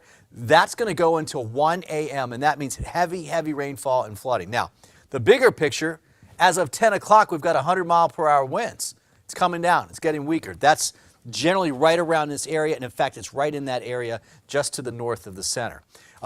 It's tornado watch still out to the east. Rich is going to cover a lot of this coming up here in just a little bit, but I'm going to talk about something I don't normally talk about. First, obviously, the winds, right? They're coming in out of the north-northeast, and then some of it's going to come out of the north-northwest. So we're tracking a hurricane. The winds are coming down. This makes sense on the backside of the hurricane, right? So coming down as we go through the overnight hours. We're going to say gusty all night long, but the sustained winds will come down, and the gusts will be a little less frequent at times. The track, as it moves off to the north, keeps it basically a tropical storm by tomorrow morning and then into tomorrow afternoon, and then curving it all the way up into the Carolinas. And basically, look at it, 65, 65, 65, before a third landfall in South Carolina. We had technically two, one on the outer banks, not the outer banks, but one of the barrier islands, and then one in Punta Gorda. So they'll make a third landfall for South Carolina and then fall apart. This has been the history of it. You can see we were at 120 forever. We thought we were going to 130. 140 was the actual high forecast. It went to 155 in just a couple of hours this morning. About 3 hours, it went from 130, I think, up to 155. Yeah, that's incredible. But now look at the speed. It's really dropping off as it moves on land. Okay, so hurricane warnings, you know we still have those from Orlando all the way down, but mainly the main threat is going to be from Highlands and Polk County northward, and then it gets up into the northeast where, not the northeast, but northeast of us, where it has the Carolinas, especially South Carolina and Georgia, with tropical storm warnings and hurricane watches for this to come through. Now, this is the part I don't normally talk about when I'm covering hurricanes. We've got a hurricane on the map, 100-mile-per-hour winds, centered just about right here. It's 72 degrees in Frostproof. It's 61 in Crystal River, 68 in Brooksville. That happens, but that usually happens further north, like in the Carolinas when you get a landfalling hurricane. Maybe this time of year, but generally, certainly when you get into October. We had some drier air, not only at the surface, dew points in the 50s right now. Most areas in the 60s, and then you get I-4 southward and dew points in the 70 range. This is moisture in the surface, right? This is how much kind of humidity is out there. But even up above it, before the storm got here, we had quite a bit of dry air. And what's happened is, as the storm is moving like this, and then moving up to the northeast, it's pulling down dry air on the back of it. Down here where we are, where all these winds are that we're dealing with, there's surface winds coming in this direction up here. It's pulling the dry air in and under the light rain. I mean, it hasn't been terrible for Pasco, Hernando, and Citrus County, especially Hernando and Citrus, but it's been raining, light to moderate rainfall. That rain is falling into drier air, and when it does that, it evaporates. It takes heat in the atmosphere to do that. So when evaporation happens, it cools the air. So we're in the low 60s right now in Citrus County. I had a viewer, she sent me a post on Facebook. She said, I've never been in a hurricane where it was 63 degrees. And in Florida, that doesn't happen that often. It can, but usually that happens a little bit further to the north. There's the dry air coming in on the backside right there. This will help to weaken the storm and keep it going. And then I got to be honest with you, on the backside of this, we're going to have some really nice weather. This is tomorrow afternoon, dew points in the upper 60s, and then we're going lower 60s Saturday, Sunday, and even into Monday with lots of sunshine. Crazy to have like this type of weather. All right, let me get Rich Fields in here. Meteorologist Rich Fields. Rich, we've got that warning right now in northern Highlands County. It is raining to beat the band, buddy. They've got some serious issues. Oh, you got there. that right. I was just looking at the timing of the wind shift change. You know, a little northeasterly now, going to be northerly in the next hour or two. And then it looks like it's going to stay northerly right on through most of the day tomorrow before it goes northwesterly. So we've got a whole day of Ian mixing up the atmosphere and bringing in that colder air into the Tampa Bay area. So here's where we're at right now. Sustained winds at 90 miles an hour, moving northeast at about 8 miles an hour. Central pressure coming up, so the storm is starting to weaken dramatically here. Well, I shouldn't say dramatically, but it's starting to weaken slowly and will continue to do so as it traverses across the state of Florida. Will exit out over the Atlantic and then enter again through the Charleston area and then continue on its trek northward through the rest of the country. So there's the live radar right now, and we're going to back out just a little bit and show you what's going on. I'll stop it there for a second. Look at Lake Placid through Lake Wales. That's where they're starting to receive some of the highest rainfall totals at this hour. As a matter of fact, Sebring as well in on the action. Really heavy rain bands right now just to the west of Sebring. Look at Lake Placid, anywhere from 0.05 inches an hour to about 1/10 of an inch of an hour up through the Sebring area. Not a big deal, but still, there's the track of the storm as it made landfall and starts to trek up toward the Orlando area. Look at some of these rainfall totals. Natalie was talking about this a couple of minutes ago. We're talking almost 2 feet of rain in some places. It's just crazy. And look at the weather alerts. They actually follow that track almost completely. This flash flood warning now extended till 1 a.m. for DeSoto, Hardee, and Highlands and Manatee counties. And there you go. There's that swath of moisture that's being left behind by Ian as it treks out across the Orlando area and up across Daytona over the course of the next couple of hours and into tomorrow. So waiting for the computer to resolve itself and get back to normal. I'll just skip that one and go ahead to forecast storms. So what you see in yellow there, those are gale force winds. In the brown, very strong storm winds. And of course, we've got the hurricane force winds at least 74 miles an hour. But as we put things into motion, you can see as it treks across the Orlando area, very strong winds coming your way. Not that they can hear me, maybe you're watching online, hopefully. But the gale force winds are going to encompass a couple of states as it treks across the Atlantic Ocean and finally makes landfall near about Charleston as a tropical storm, and then petering out to just a very large low pressure system. So storm forecast surge over the course of the next couple of hours. We're talking about 9+ feet still for the Fort Myers area, and where it made landfall through Port Charlotte. Things are going to start calming down as the storm exits out here in the next couple of hours. Let's look at Futurecast and take a look at some of the timing. By 5 a.m. tomorrow morning, the eye of the storm should be right over the East Coast, just south of the Daytona Beach area. And then by 5, 6 o'clock tomorrow afternoon, it is exited out over the Atlantic Ocean, and this will be a done storm for the state of Florida. And then everybody else up the eastern seaboard is going to have to deal with it from Charleston through Raleigh, Norfolk, Washington, D.C., and so on and so forth. And again, it's just going to keep continuing to wrap that cold air into the Tampa Bay area. Forecast wind speeds. Thursday, 3 a.m. Look at this. We're going to still be receiving 60-mile-an-hour gusts, 56-mile-an-hour gust in Clearwater, Tampa, 64-mile-an-hour gusts. So the winds, the rain are still going to be with us even once the storm starts exiting out of the area. The eye of the storm by Thursday at noon, right over the Orlando area, and they are starting to get ready for it. We're hearing from some of our affiliate partners in the Orlando area. They're starting to really get concerned about this. By 9 p.m. on Thursday, the eye of the storm will be off the shore, and there it goes. It exits out of the area, and wind speeds start to really calm down. And by Friday at about 8 o'clock, look, we're back to almost normal double-digit sustained winds, double-digit gusts as this storm will be exited out of the state of Florida, and it'll just be a memory after that, except for the devastation that it leaves behind. And it's really going to be something else once the sun comes up and we start to see what has happened down in the Fort Myers and Port Charlotte area. So forecast wind gusts, check it out. By 12 o'clock, we're talking about 59-mile-an-hour gusts in St. Pete. We'll continue forward through this is old news here, isn't it? 7 o'clock tonight, that's old. This map is done and gone. There we go, we're back into Thursday now, and wind gusts Thursday morning, there you go. Now we're talking Crystal River starting to receive some fairly decent gusts. You know, the entire Nature Coast, Citrus, Hernando, Pasco County, they've been left completely out of the mix, where there was one time where this storm looked like it was going to skirt right up the coast, just west of Clearwater Beach and up toward the Nature Coast, and they got completely missed. Thank goodness for them and everybody else in the Tampa Bay area, but bad news for the folks south of us and our friends down there. So it's a powerful storm, and it's not just over yet. You can pick out the city that's closest to you, and you can watch some of the wind speeds. This is 11 o'clock tonight. There you go. I'll put it into motion, and by early tomorrow morning, we're still talking about wind speeds anywhere from 35-ish to nearly 70 miles an hour through the Zephyr Hills area. Fast forwarding into early Thursday morning, still very gusty winds.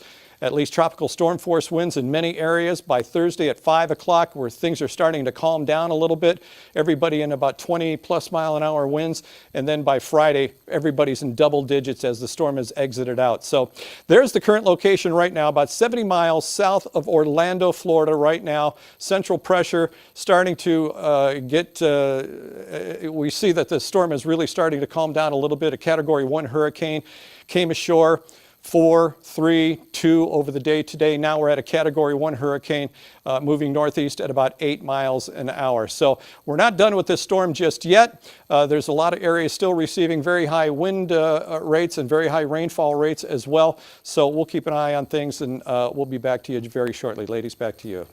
All right, Rich. Yeah, thank you, Rich. And of course, if you're just now joining us for our coverage of Hurricane Ian, I'm Courtney Robinson. And I'm Carolina Lee. And of course, want to welcome everybody on TV as well as those of you watching online. Yeah, thank you for being with us. And we want to make sure that you are informed, prepared, and connected, that you know what is happening if you are not here, or if you're here and you're watching maybe on your phone or on your tablet or on your television. If you still have power at home and are able to do so, we will show you exactly what's happening all across Tampa Bay. First, we want to start with some information that we just received here in the newsroom regarding Manatee County shelters. This is a really staggering statistic. 5,000 residents and visitors arrived at Manatee County shelters 3 hours before they shut down. Yeah, you heard that 3 right. hours before they shut down. That was, and they most of them 3 hours, and they began locking down shelters shortly after 10 o'clock because it was when I was driving here. Just goes to show you how many people really had to pivot their plan at the last minute or really, really late. Why don't we take a look at some of the outages we've seen in our area? We're going to be looking at Duke Energy. You can see there a look at the state, at least Central Florida, the outages that we see here towards Tampa Bay area into the Orlando area. As you're seeing there, Pinellas is the hardest hit with 206,000 without power, and they have crews, really lined up, ready to go to help restore power. We saw that earlier from Duke Energy and TECO. They told us earlier that they have 3,000 extra linemen as well. So yeah, they're definitely at 262,000 outages in that area, inundated. Really, the system is down because of that. We do want to go to Cheetah Craft. She is one of our meteorologists, and Cheetah had the opportunity to fly with the hurricane hunters through Hurricane Ian today. She was on that mission. And Cheetah, you were actually with the hurricane hunters on this C-130 as Hurricane Ian made landfall on Cayo Costa at 3 o'clock this afternoon. Yeah, you're exactly right. We took off from Keesler Air Force Base here in Biloxi, Mississippi, where I'm live. It was a 7-hour flight total. It was 4 hours while we were inside Hurricane Ian. We did ride that WC-130J, just like you were saying, and while we were on the aircraft to get live data and to try to get those live reports of those wind speeds coming in, we used an instrument called a dropson, and that's what the hurricane hunters released out of the aircraft to pick up temperature, humidity, and wind speed. But on this flight, that dropson was not the only instrument that was used.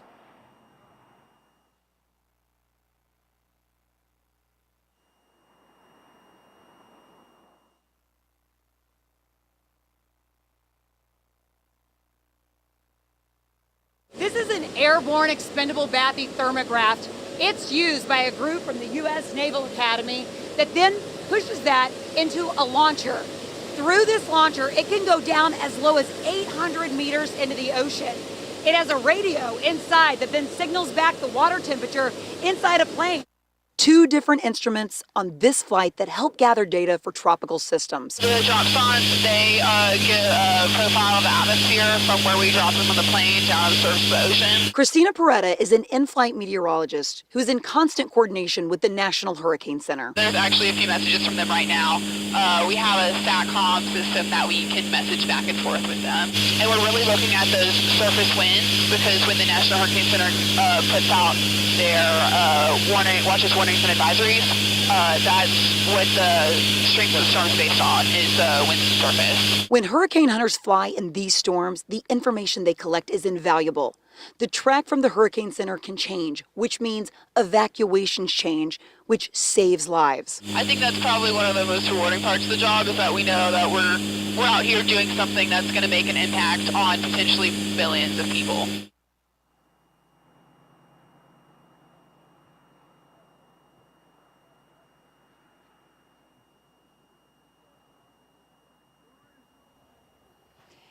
So like you just saw, these hurricane hunters do extremely important work. This invaluable information that they receive then goes to the Hurricane Center, which can then change the track of where a tropical system could make landfall, which at the end of the day saves lives. So while being on board with them, learning how they gather and collect that data, collect that information, and then really realizing how that pertains to weather forecasting was an extremely special day for me to learn. But of course, watching this on radar and just seeing this catastrophic, powerful Category 4 hurricane, almost a Cat 5, make landfall, I really hope that everyone in its path heeded their warnings. I'll send it back to you. Yeah, Cheetah, it's Carolina Lead here, joining Courtney now. Dave Wagner, I just switched out with him. So, Cheetah, tell me about what the coordination looks like for that. I know you were out there, I think I heard earlier, for 7 or 8 hours as part of this team. Can you describe just a little bit more about, just how they work together? Of course. You know what? It really is an incredible experience to see in person how all these different agencies work together. You're exactly right. So at 10:30 this morning, well, really at 9 o'clock this morning, we met at Keesler Air Force Base, which I'm almost right in front of here in Biloxi. We had a debriefing with the hurricane hunters. They go through a few different steps. And then by 10:30, we were on that WC-130J on the aircraft with the hurricane hunters, but we were also on the aircraft with four people part of the Naval Academy. And so even though they were doing two separate missions, one which launched an instrument inside the ocean, the other one was releasing to pick up wind, temperature, and humidity. So again, two different missions, they were working together. They also coordinate that then with the National Hurricane Center. So not only today does that give us live data, accurate data while we're on the aircraft, but even to come, you can use that for research to show how landfalling tropical systems interact with warm temperature waters and what exactly that temperature was, and then how that changed potentially some of the ocean currents. And there will be a lot of research done with some of the data that they collected live. So it was really interesting to see everyone work together. Everyone had a specific role to play. And yeah, again, it was about a 7-hour flight today. Total, we were inside Hurricane Ian for about 4. And Cheetah, you said during that time that you flew through Ian. It wasn't that you were just flying on top, looking down and seeing what this looked like from above. You went through a hurricane, a Category 4 hurricane. We did. We did, almost a Category 5, that's right. Earlier today, we actually had those maximum sustained winds at 155 upon landfall. It was at 150 miles per hour, but 157 would have classified it as a Cat 5, so you're right. But being on that aircraft, so we did fly through Hurricane Ian, and then we entered into the eye wall 4 times today. And you immediately see a break in the clouds above you. So with our video, usually if you just look to the top of your screen, you'll see a little break in the clouds. I mean, it's clear blue. And then all around it, you'll see circulating, of course, those outer bands of Ian that circulates the eye wall there. And what's interesting is some of the pictures and the videos that we did send in today, you see what's called a stadium effect. So all of that, and it takes a really powerful hurricane to make this image happen. So of course, I've never seen one like what I saw today, but it had this stadium effect where you saw the clear blue and then wall of clouds basically just wrapped around that eye wall. So yes, extremely impressive images. And with these hurricane hunters, they're extremely brave to go. We took one flight. They do this all the time. And that's why, Cheetah, I wanted to ask you that. I mean, I'm curious because this is such a large storm.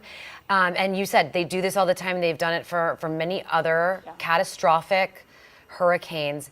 But what was the sentiment from the hurricane hunters when you landed about Ian, and then you started to learn more? I mean, what were they saying? Did they share, or are they very, You know what? No, they did. They did. In fact, on this flight, there were hurricane hunters that have flown for 30 plus years. And then we had a brand newbie that I think this was her first flight, but she's been training for the past 6 months. So we did. We had kind of both perspectives, to say the least, to exactly say what happened today. I think that both of them kind of said, and everyone around us were saying, every storm, each hurricane, has a different feel, there's a different point of interest. So either because of location, because of strength, because of speed, all of those things kind of play a part in this. But they were saying, today was special and specific in different ways than any other storm has been. So they don't really compare. They don't do that. I will say when we got off, they did say it was an extremely bumpy flight. So a lot of the turbulence that we were hitting flying in and out, I think even to the veterans that do fly in these all the time, they were saying it was really rocking and rolling in there. But yeah, we had really all perspectives. It was a pretty well, it wasn't crowded, but there were 19 passengers on the flight, and that was from the Air Force to the Naval Academy, and then we had 3 different news crews. So 19 passengers on board. So a lot of people sharing their opinions. Yeah. Well, Cheetah, we're so thankful to you and to your photographer for taking that flight for us and, of course, sharing your perspective of Hurricane Ian. This is, just absolutely fascinating to see what you saw, especially as our state gets ready to see the damage that Hurricane Ian inflicted. Yeah, and it says a lot. If they're saying that it was a bumpy flight, that says a lot because their veterans are used to being on this. So, Cheetah, thank you so much for doing that for us. We're going to pivot now. We're going to go over to the Tampa River Walk where we have Carly Gomez, who has been there for much of the night. Yeah, we've been dealing with these winds and the rain for quite a while now, but here's what's new in the area. Things are finally starting to slow down just a bit. I want to show you the river itself. Just standing here in the last 10 minutes, you can finally start seeing the water push on shore from the area that became a beach. As we saw that throughout the day, this whole area has receded. As that storm approached, we saw those strong winds pushing all of this water out. Now we're finally starting to see a little bit of that water pushing a little bit further up on this beach. It's still going to take a while. The winds are still continuing to get strong. They're kind of in and out at this point. We're still getting the gusts, but then they do die down for a little while. It's just kind of a periodic thing at this moment. So the winds continue here. We're still seeing some of the mess that comes with the trees blowing. You see the palms there all over the place. But it is an area that we're finally starting to see some changes coming. The rain has really lightened up. It's not that intense downpour we were seeing. And now finally getting the winds a little bit slower. So that's the positive note at this point in time. And we are looking at hopefully starting to see the end of the storm system as we know it continues to move to the northeast. All right, Carly, thank you. Yeah, I know. Wow. Carly, you probably need to dry off a little bit. I know it's been coming down on you guys for sure. We do have to put this into perspective. We said this before. Once again, Southwest Florida took the hit for us. There's no comparison. Yeah, I mean, they took the hit for us in Hurricane Irma. Same thing with Charlie. Yes. And here we are with Hurricane Ian, and it's just what happened in Collier, Lee, Charlotte, and so many other counties that make up Southwest Florida. So I think we had some video of some of the flooding that we're seeing there. It's there. going to be tough. Naples specifically, because they've had to make a lot of water rescues. So let's go ahead. Can we show you this video right here? Okay. They were saying that they were getting calls in. You can see right here, Naples Fire Rescue. It looks right here, getting someone out of their vehicle, smashing that back. Yeah. To get them out. People just not prepared for the storm surge that came. Right, sorry, Courtney. Yeah. Is he tethered there because of the waters? That's a huge risk for these responders to get there. Yeah. Yeah, I remember we talked about like 6 inches can reach the bottom of a car, Yes. 3 feet can make it float, and he needed assistance getting out, and it looked like cutting his seatbelt actually. And must be, it's a terrifying thing. It's a traumatic thing. But there they are, getting him out of, or her, whoever, this driver out of the vehicle. And Naples Fire Rescue, they have really been doing quite a bit. They were responding to fires. They were responding to obviously storm surge situations, water rescue, and we saw the fire station that was flooded, and they had to quickly push it out. They pushed it out so it didn't catch fire. Right. And they had to unload all of that equipment very, very quickly. And here she is coming out of this vehicle right now. So thankful for this is what our first responders do. Yes. This is what they do. Their families are at home. Saving lives. And we have talked about, obviously you see this storm surge that's here, and look at that sign so you can understand just how much water is there. Exactly. But when we see all of this water come in, it's really, really important that this can damage the infrastructure. And so, of course, the city of Naples has a boil water notice in effect. And, we've shared with you as well at home, We've seen right several now municipalities and doing even this. after this, it's not the time to run the bath or and the dishwasher or anything like that, of course. And we need to assess what's going on and hear from our water facilities and also the usage so that we don't have overflow. Now obviously storm surge, seeing that that was what we were expecting. Absolutely. Our meteorologist told us about it. We knew it was coming. But it's understanding what storm surge is. And we've got an explainer for you right now. Storm surge happens when strong winds of a hurricane blow over the ocean or Gulf water, literally forcing the water to pile up as it approaches the coast. That can cause the water level to jump anywhere from 1 foot to well over 20 feet above normal levels. But wind speed isn't the only factor in determining a potential surge effect. The storm's size, intensity, shape, speed, and angle of approach all matter, along with the coast and slope of the ocean floor. And remember this, the category ranking of a storm doesn't always correlate to the storm surge threat. Weaker Category 1 or 2 storms have been known to produce higher surges than their stronger counterparts.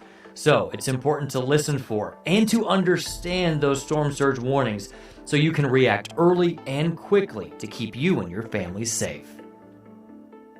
All right, just a good reminder there of what storm surge is and what it could mean when it hits an area, when it impacts your family. I want to get out now to Megan Myers, who's in downtown Tampa. Correct? She is, yes. And Megan was on Bayshore for us earlier, but they had to move off Bayshore to get to a much more secure location. And Megan, now you're on top of a parking garage where you kind of have a bird's eye view of downtown Tampa. Show us.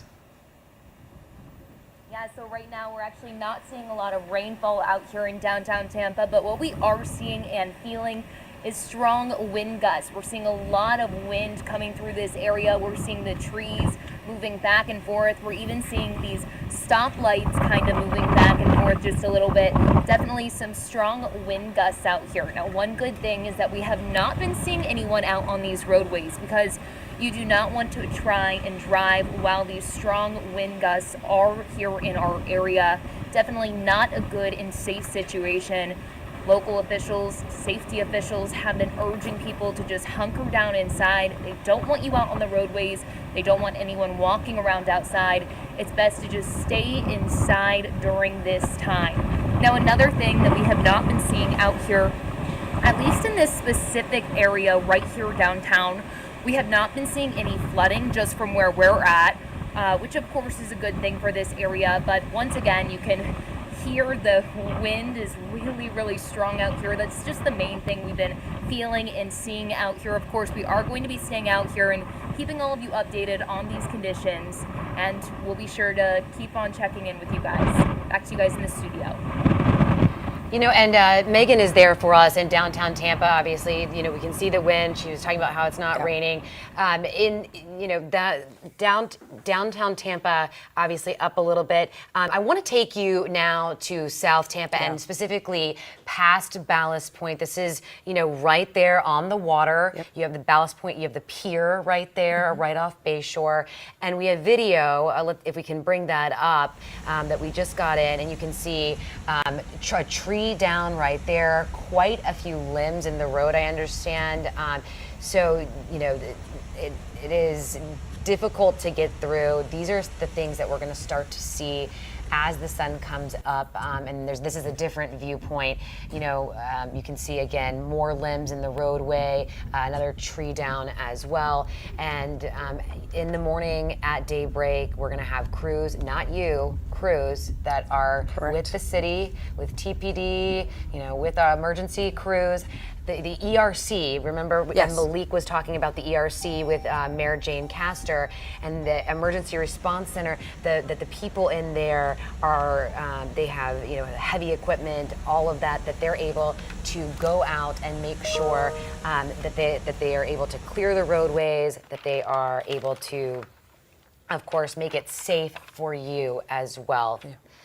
Now that was Tampa, so I was trying to find my notes from way earlier. Yeah, we're going to go to St. Pete now. I'm hearing in my ear that we're going to look at some video of, is that right, a roof that has ripped off? I just want to make sure we have that video prepared for St. Pete. So Jenna Bourne has been in St. Pete. They've been traversing around the area safely, and it's, I know it's dark. It's dark, but a glare on it. You can see there it's slanted there to the left. Yeah, you can see that roof has come off of a home there. as if it's collapsed there. Yep, and then you see the window in the back there, so you can see how for that much family it's come too. down. So, And you for a know, lot I of mean, families not knowing that this has happened just yet, if you are not home. So. And I think this, you know, when you see this, and we talk about, you know, we saw the trees earlier on top of cars in Tampa, and we've seen it in other places. We saw Lakeland and Sarasota, Manatee, everything. When we see all of this, we have to remember what happened in Southwest Florida in Cayo Costa is different. Correct. We are still impacted, and there are going to be neighbors and friends, community members that are going to have to rebuild as well. And of course, you know, there are many ways that you can help. And Courtney, just got an alert here from our producer. We have Jenna Jenna Bourne Bourne is live. live. Yeah, at Tropicana Field, it looks like, Yeah. with some Duke Energy trucks and some crews out there. Hey, Jenna, can you? Maybe Jenna, it's while just the trucks. Let's see. Jenna, while we have you live here, first, can you explain that roof situation? It was a little difficult to see, and I didn't know the background of the story. Can you explain the roof, and then obviously I know that the cavalry is behind you. Yeah, of course. I mean, we actually just left that location a few minutes ago.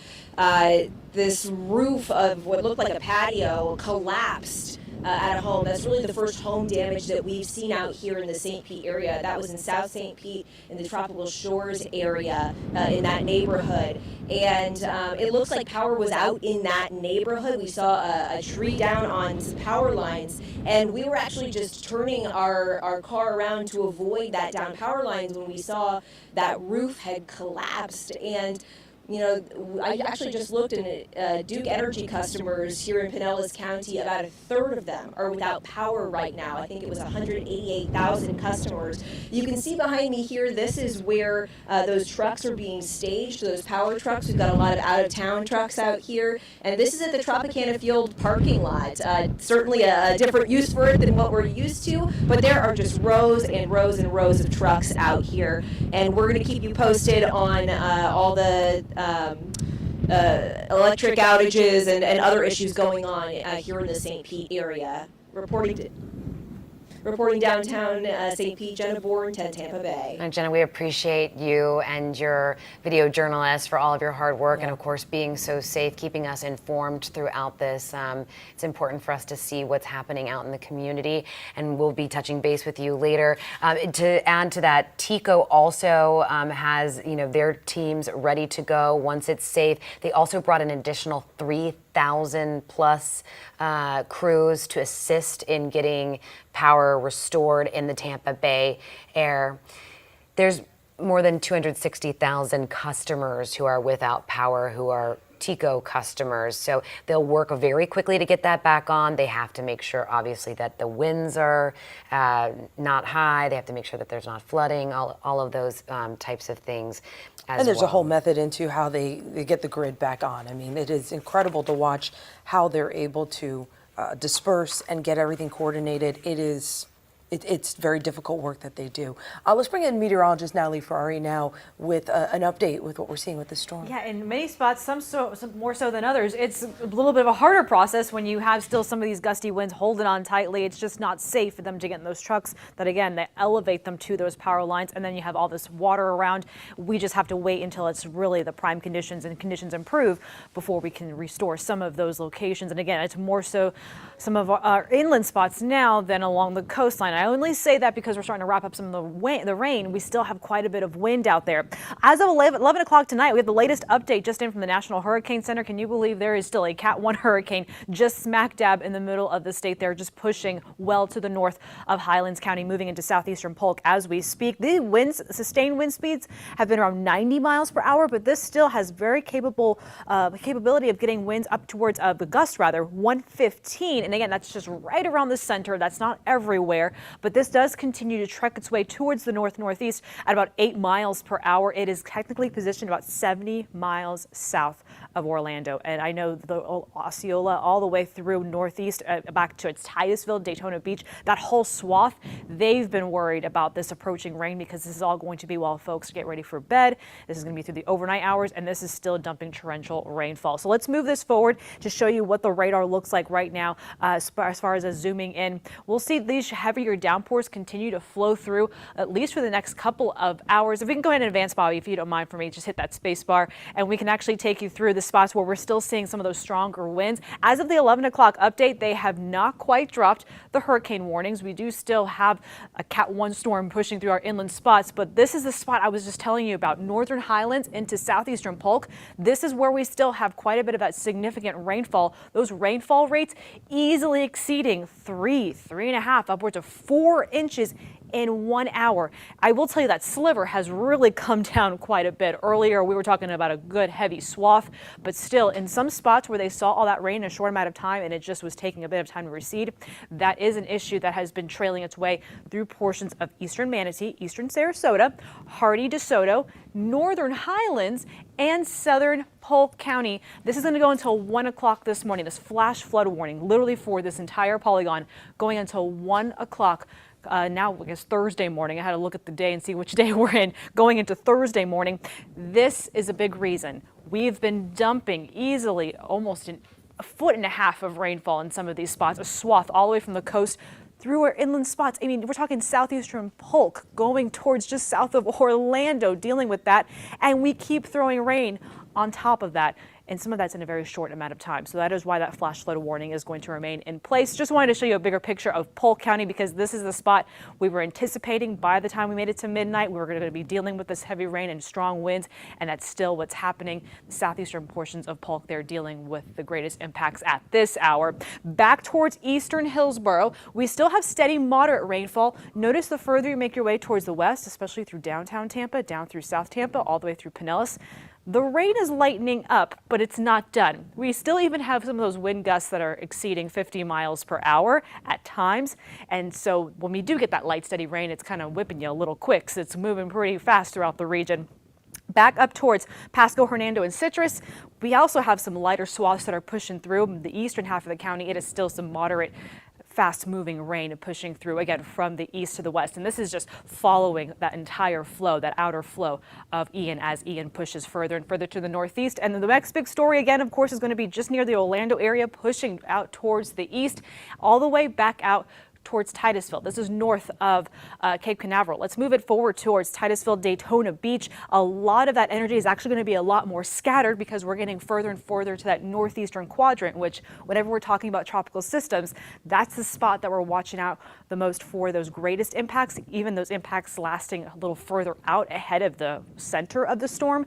And of course, that tornadic activity, that threat does continue to push east tonight. So here is the center of Ian, as mentioned, just through the very, very northern portions of Highlands, southeastern Polk, continuing to trail its way. It'll quickly become a tropical storm status, but it is forecast to actually remain that status through Thursday as it emerges off Titusville, off just south of Daytona Beach, pushing out towards the Atlantic, then recurving back to a potential third landfall. Now, that is what it's forecast to do near Charleston, South Carolina, as we approach probably Friday morning, really Friday midday, and then recurving back into portions of the southeastern United States, which again would have some more rain and some more wind. So can you believe after Florida, we're still not going to be done talking about Ian?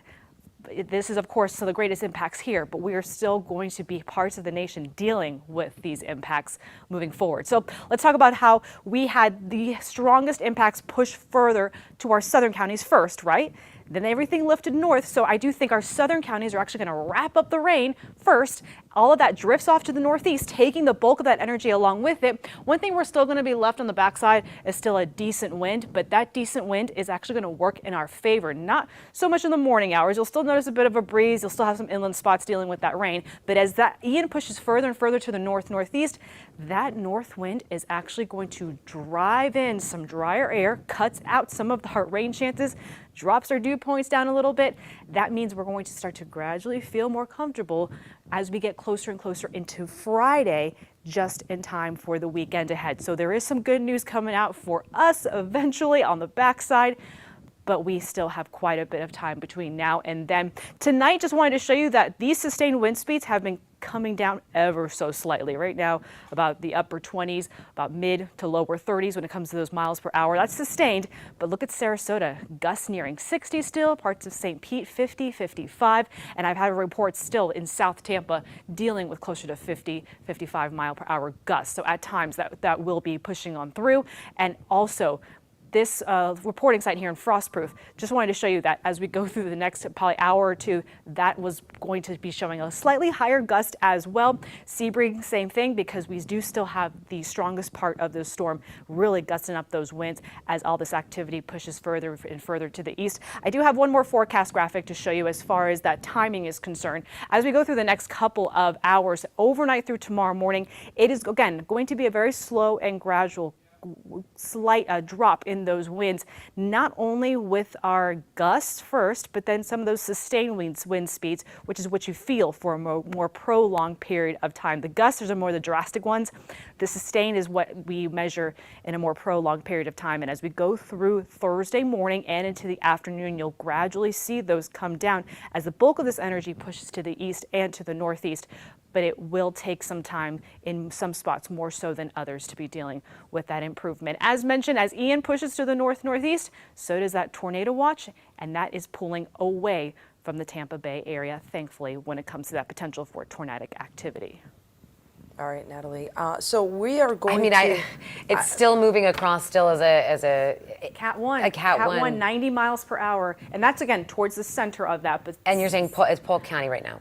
Polk County, Northern Highlands, Southern Polk. All right, well, we are thinking about you if you are in Northern Highlands and Southern Polk right now. And of course, those of you right now in the middle of the night having to deal with potential damage inflicted on your homes from Hurricane Ian in our community. And in fact, in Pasco County, we are seeing some damage, granted, maybe not to homes quite yet, although, Eric, the concern with Pasco County is that Anclote River. You guys are absolutely right. I showed you a little bit earlier in the evening what one of the ongoing concerns from Hurricane Ian is going to be as we get a gust right now. First, let me just show you. As we have said, the ground has been saturated throughout the course of the day, and that has led to this. We're looking at trees that have come down. Where we are, there's one here. If you look in the distance, there's another in that stand of trees right there. There's plenty of debris around them also from other trees in the area. Those are thin trees. Those are not thick trees. Those are not big oak trees or ficus trees, but they came down because the ground is just absolutely saturated at this point, and so they are not able to hold their own. I want to show you also that although I told you that as the winds have picked up, we've seen transformers in the area blowing, but look next door to us. You can see the power next door is still on in that home right there. So while we have had numerous power outages in Pasco County this evening and reports of them, the good news is that a lot of places still have power. But back to what you guys were talking about earlier, I told you about an area, part of Pasco County, it's just one of many, that's concerned about this water falling not just here in Pasco, but points north and points east. And that's because they lie along the Anclote River. The Anclote River runs through here, and in an area like the one I showed you called Elfers, they are watching this storm pull away just like other people. Some folks might be saying, oh, thank goodness, that'll be that. But in places like Elfers, the worst is yet to come. They're feeling the same kind of anxiety that we've felt for the last couple of days watching this storm roll in. And the reason is this. The amount of water, several inches of rain that's falling in our area, parts north, a little farther to the east of us, all that water is eventually running off and accumulating. Down in Tampa Bay, that runs right off into the Hillsborough River. But up in this area, it collects and eventually winds its way into the Anclote, which empties out into the Gulf of Mexico. But along the way, that accumulation of water is going to get into the river, and that's going to move its way through. That will happen in the next few days from now. And some folks in that Elfers neighborhood, where it has flooded year after year, storm after storm, they are bracing themselves. Why? Because the river is currently, they tell me, at about 13 feet. That's normal. It runs at about a 13-foot level. But over the next few days, they expect that the river is going to crest at 25 feet.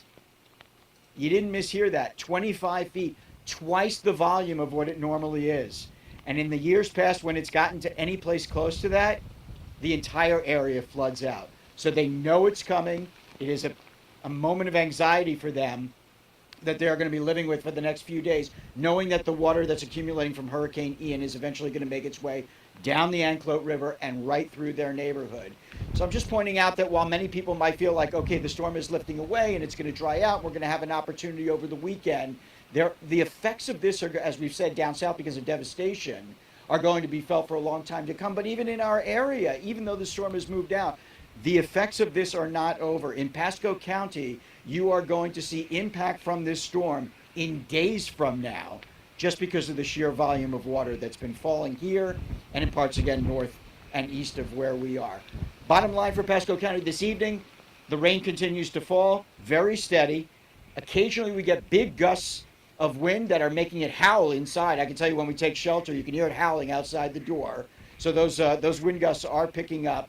But the good news is limited outages at this point. We do have down power lines. We do have areas without power, but it is limited, and no reported massive flooding like what they really feared would be taking place here when the storm first started to approach. That also is good news. Guys, if there's any change in that, I, of course, will keep you up to date. You know, Chief Meteorologist Bobby Deskins has really pointed out that, I mean, his concern for that. And then to hear Glasser put those numbers into perspective yet again, and then to have him there, it's Eric, you over. have seen this over the years with that Anclote River. I mean, we all have. And so, of course, it's that high water.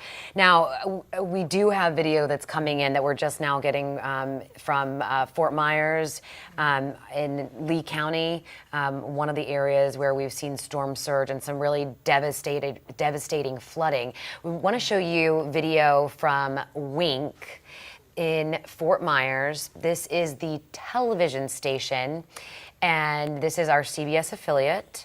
Again, down in Fort Myers. And just so that you can see that this is the water that's coming into the building. They did have to go up to the second floor. You can see the parking lot right there. And to give you some perspective now when it comes to Fort Myers, and Bobby and I talked about this earlier, but if you're just now joining Carolina and myself, you know, so that you understand, in Fort Myers, there's the Caloosahatchee River, and Wink is right next to that, right downtown. There's a whole, I mean, beautiful homes that are off of the river as well. And when that water, you know, pushes up into the Caloosahatchee and floods Fort Myers, you know, Wink is at risk. And of course, we unfortunately see for our colleagues down there what they were dealing with. Yeah. And from this perspective up high, I mean, you just see those flooded streets. It's just incredible. Yeah, the Oasis that they're saying that from the Oasis, that's an apartment, a very popular apartment complex in Fort Myers. So that if you guys could bring that up again, actually, you would be able to see a lot of Fort Myers, in fact, and see just how much of it is underwater. I know it's difficult, but if you take a good look, there's a sweep of that area. That's what I was focusing on. It's really deep, and I mean, they're trying to pull it back up right now, and so once we get that back up, but the from that top view, see, looking down, all of those homes and all of those businesses right there, and yeah, it's just incredible. Again, you know, this is Fort Myers. This is not Naples. In Naples, Collier County, just south of Fort Myers, which is in Lee County. We want to share this with you. You know, this is the same. This is the same area, right? Mm-hmm. Where, if you'll remember, in 2017, Hurricane Irma. Oh, yeah. And it came on shore in Collier County and really devastated much of that community. And I found this on the Collier County Sheriff's Office Facebook page, and I thought it was interesting, and I want to share it with you. They did something during Irma that they called reality check. So this is tonight's reality check, and I want to read part of it. But this is from Sheriff Kevin Rambosk. Here's the harsh reality. Today sucked. It's not even over. It will get better. It will probably get rougher before it gets better, but it will get better. Our incredible public safety professionals are out there right now rescuing people. We showed you that video. And taking them to shelters. Our East Naples deputies did 30 rescue missions today. We are still collecting numbers from other areas. In Golden Gate Estates, that's in East Naples, we're also still rescuing people. Water is everywhere. It will recede. There will be damage. Tomorrow we will have a better idea of the extent of the damage. We will keep you updated. And then it ends. Tomorrow is going to be frustrating and heartbreaking. Check on your neighbors. Be kind. Muster that call your courage. That is so important right now to remember, right? Check on your neighbors. Be kind. All of our public safety professionals are out there. They are working. They've been working overtime to make sure that we're safe. Let's let them do their jobs. Stay off the roads. Tomorrow morning, let them go out at daybreak. Let them assess the damage. And when they give the all clear, you know, then let's not make their jobs any harder. I mean, you know, each time somebody goes out when they're not supposed to, and an officer has to go and address you and save them.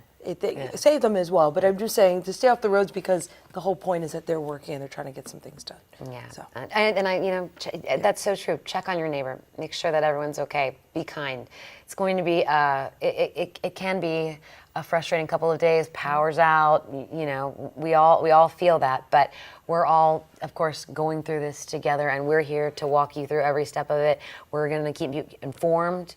We're going to keep you prepared. We're going to keep you connected every single step of the way. And in doing so, we continue our coverage with Omar Villafranca with a look at the damage that we're seeing in Fort Myers.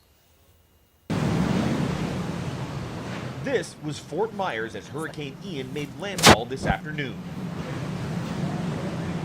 What was beachfront property now underwater, with fears of more catastrophic flooding to come. In 24 hours, these before and after photos showed the worsening conditions. So this is going to be a nasty, nasty day, 2 days. Probably we think now it will be exiting the peninsula sometime on Thursday. Sanibel Island was among the first to feel Ian's wrath as it came to shore, causing major flooding. Residents here were among the 2.5 million people who were told to evacuate. Some chose to stay. Kyle Sweet decided to ride out the storm with his family. We're 15 feet off the ground, so the bottom floor is, I believe, 12, but we're going to be safe. As Ian came on shore, it overtook homes and submerged cars. In Naples, fallen trees downed power lines, sparked fires, and made roads impassable. Several counties in the path of the storm issued emergency curfews starting tonight. As the water began rising at this house, one man raced to rescue a cat trapped on an air conditioner. Look at Michael saving the kitty. First responders were inundated too. An emergency trailer breaking loose and floating down the street. Several feet of water flooded this fire station. Please, people, we encourage you all to please stay off the roads. President Biden says FEMA is ready to help as soon as the storm is over. The federal government's going to be there to help you recover. We'll be there to help you clean up and rebuild, to help you get Florida get moving again. Here in Bradenton, the conditions are deteriorating. We're expecting a storm surge from 7 to 10 feet, but what is consistent is the wind here. Definitely consistently 50 miles an hour, but there are some gusts up to 80. Some trees are starting to fall down. The power is on here, but just a few moments ago we saw a power surge. We are expecting more rain in this area as well, which could be a problem. The only good news is that there's nobody who is out that we can see at this point. They are inside hunkering down. Omar Villafranca, CBS News, Bradenton, Florida. And we got those numbers from Manatee County about the last minute, shelter, 5,000 residents or visitors within roughly 3 hours of shelters being locked down around 10 o'clock this morning showed up seeking shelter in Manatee County, where Bradenton is. And just, we've talked about it throughout the night, just how far-reaching this storm is. We talk about Southwest Florida, we talk about the Tampa Bay area, but also South Florida, Broward County, feeling the effects as well. We have some video of people, with trees down and some of the flooding there. I believe we have it there. Yeah, you can see some of this video here from, from our south, Broward County, just north, obviously, of Miami-Dade County. Trees right there. You see people already cleaning up, trying to cut, the trees down and get the debris to the curb. Looks like that's the airport there. I'm not sure if that's Opelika, but yeah, that's flipped over. And of course, mobile home parks, really manufactured homes, really, really vulnerable when we have storms like this. Oh my goodness! And yes, as you pointed out, how far-reaching this is. And Natalie, just moments ago, talking about where it is at this moment, and saying. Natalie, you said Northern Highlands County, Polk County? Yeah, the center. The center of it. The very down right to the center where we have some of the strongest winds, the heaviest rain. Northern Highlands, far southern Polk, actually moving into southeastern Polk as we speak. That is a Category 1 hurricane. Still holding on tightly. Maximum sustained wind speeds at 90 miles per hour, as close to that center as possible. We could see gusts still hovering around 115 as this system is located just 70 miles south of Orlando tonight. Let's talk more about some of the alerts that we are dealing with. Still numerous hurricane warnings holding on. The hurricane warnings are going to go until further notice. Again, this is still technically producing hurricane force conditions, but most spots, especially through central Florida, dealing with tropical storm force conditions. So let's talk about those alerts real quick, how they are still expanding, those hurricane warnings still expanding through our inland locations back up towards the East Coast.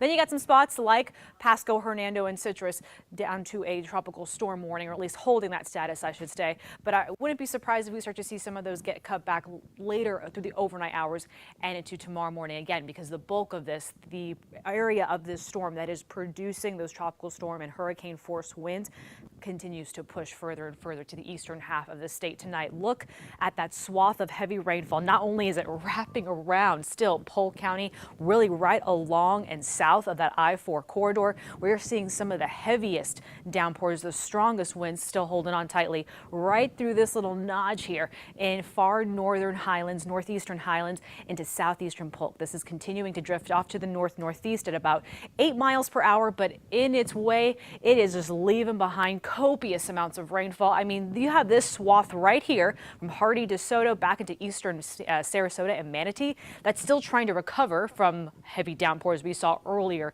in the day. And then you have this new swath that has not been moving very much, especially along that center of that weakening eye as that does fall apart. That is why we still have this flash flood warning going for this entire region, all the way through even Highlands, northern Highlands, southeastern Polk until 1 o'clock Thursday morning. Look at some of the rainfall amounts. These are radar estimated rainfall amounts. We have seen that yellow here just giving us a very intense picture at 1.5 feet of rainfall. I won't say not every single spot on this yellow map here has been seeing that, but it has been a good indicator for much of that region. And then you get a little further down to the south, a little further up towards the north, and those radar estimated totals come down just a bit, but it has been steady for a good chunk of the day. And what happens with these tropical systems is you kind of get these bands to move through at different rates. So you don't see that yellow or that red or that green, which is kind of just giving you indications of how heavy or how light those downpours are. You don't see this part all day long nonstop. You get rounds of them. They kind of lighten up, they pick back up, they lighten up again, but they do come with quite a bit of wind. So even though some of this, even through eastern Hillsborough, is a little more moderate and lightens up through western Hillsborough back into Pinellas, it still has a good wind speed along with it. So our meteorologist here, Rich Fields, just stepped outside, and it says, he was just saying, it still feels like it's just kind of whipping you. It feels like it's stinging you. Even though these are some of these really, really small rain droplets, they're very light in nature, but they're moving so quickly. Back up through the north, I wanted to show you how portions, get US 19 right here as a divider.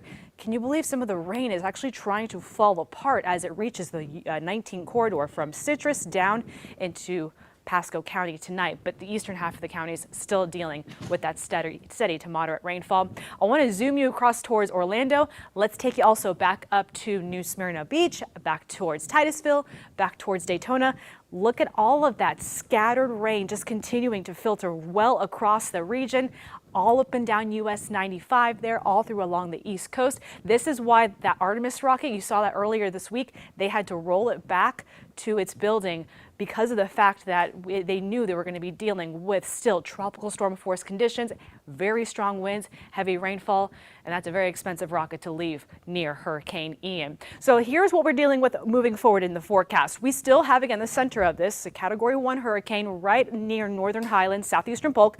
By tomorrow morning, likely through the overnight hours through tomorrow morning, we'll see this downgrade to a tropical storm status. It's already happening pretty quickly, but we're still talking about tropical storm force winds. You're talking still about decent gusts driving up along the east to the northeastern portions of the Sunshine State, dipping back into the Atlantic, and then pulling up, recurving potentially into near Charleston, South Carolina. Could be a little bit to the south of that, a little bit to the north of that.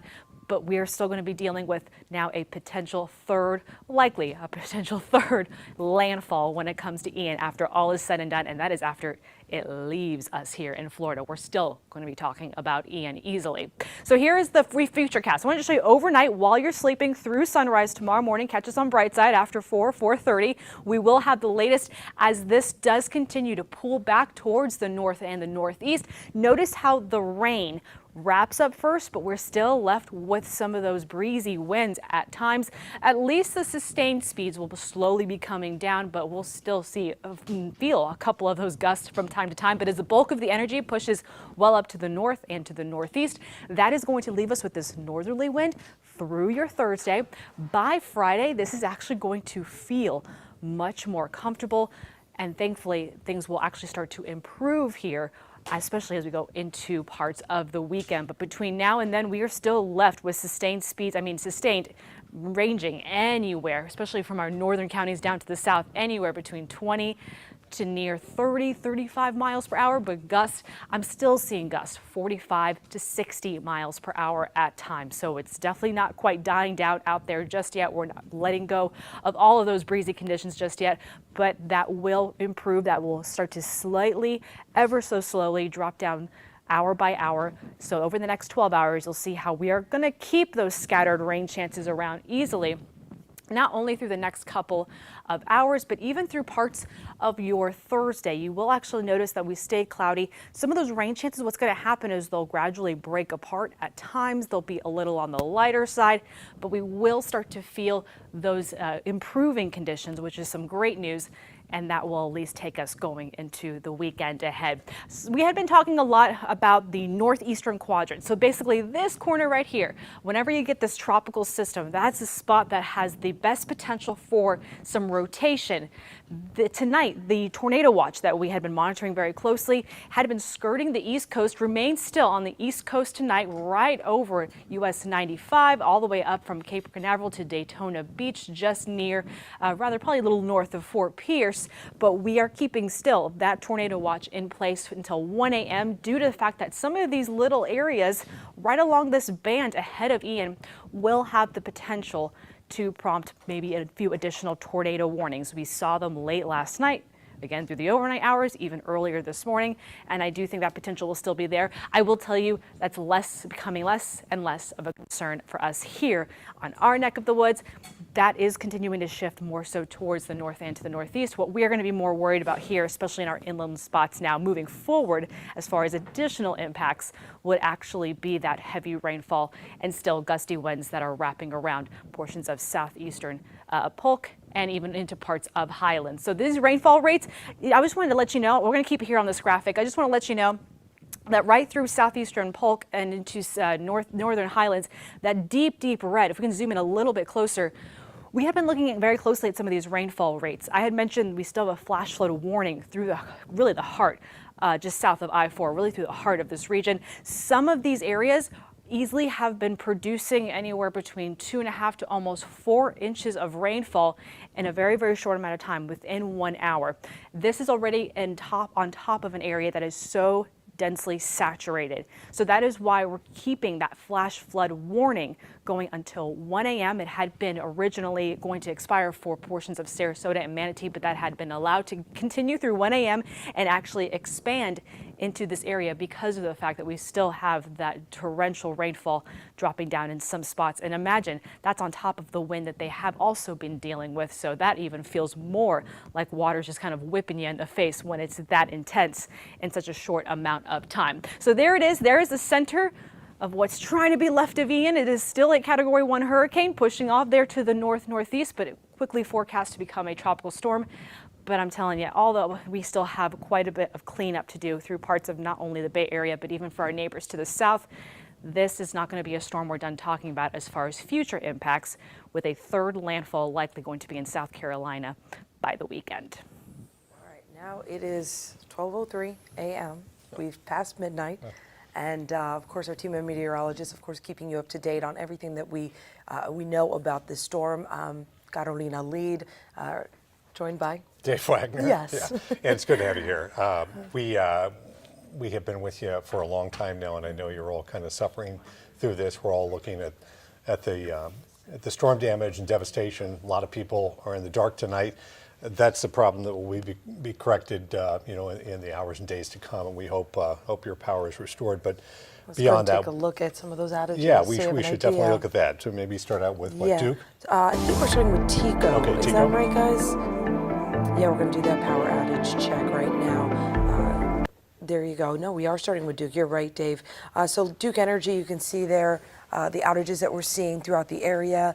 Pinellas County, pretty hard hit there. You can see 187,000 customers, without power right now as we work through the night. Yeah, and then TECO, by the way, they have approximately 271,000 customers right now without power.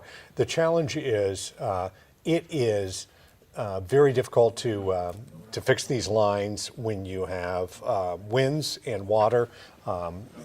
These bucket trucks, from what we've been told, somewhere between 35 and 40 miles an hour is kind of the threshold. That has to be under that in order for them to be able to really service these lines. And then water is also a factor in that as well. So they couldn't give us an exact time when power would be restored, but they are working on it, and they'll start working on it just as soon as the weather breaks enough for them to safely use their trucks out there. Now, keep in mind, statewide, we're at 2.1 million customers without power right now. I just got that from Rich Fields, meteorologist Rich Fields, who's continuing to update us on the statewide numbers as we continue to give you some of the local numbers that we have here. Yeah, Rich is a master of information, keeps passing it to us, and we really appreciate that. We've gotten a lot of questions from viewers out there, all kinds of different questions, and we're going to ask Bobby to address this if we can. Not right now. Not right now? I got a computer issue. I told them that. Okay. Bobby has a computer issue, so we're not going to do that. We'll talk to our producer here, Courtney, and let her know that. Real quick, but what I will say is, if you do have access to your cell phone, to your tablet, and so forth, when you look at that map, I've actually played with that TECO, outage map. Yeah. You click on it, it tells you, how many people are out in your neighborhood. It just, gives you an idea. And then when they can, gives you an idea of when it will be back on. This is obviously a bit different considering what we're going through. Yeah, and if you don't have power, hopefully you still have some power on on a mobile device, and you're able to call this up and take a look at that. We know, obviously, if you don't have power, and you're unable to watch television, you're not watching us unless you're on our app or watching online some way. So we want to take you to Cape Coral right here, and this will give you an idea of what we're talking about right here. So it's the power. Obviously, this is appears to be a canal. I don't believe these boats have just. That looks like a boat on a lift there, and then this apparently looks like the street.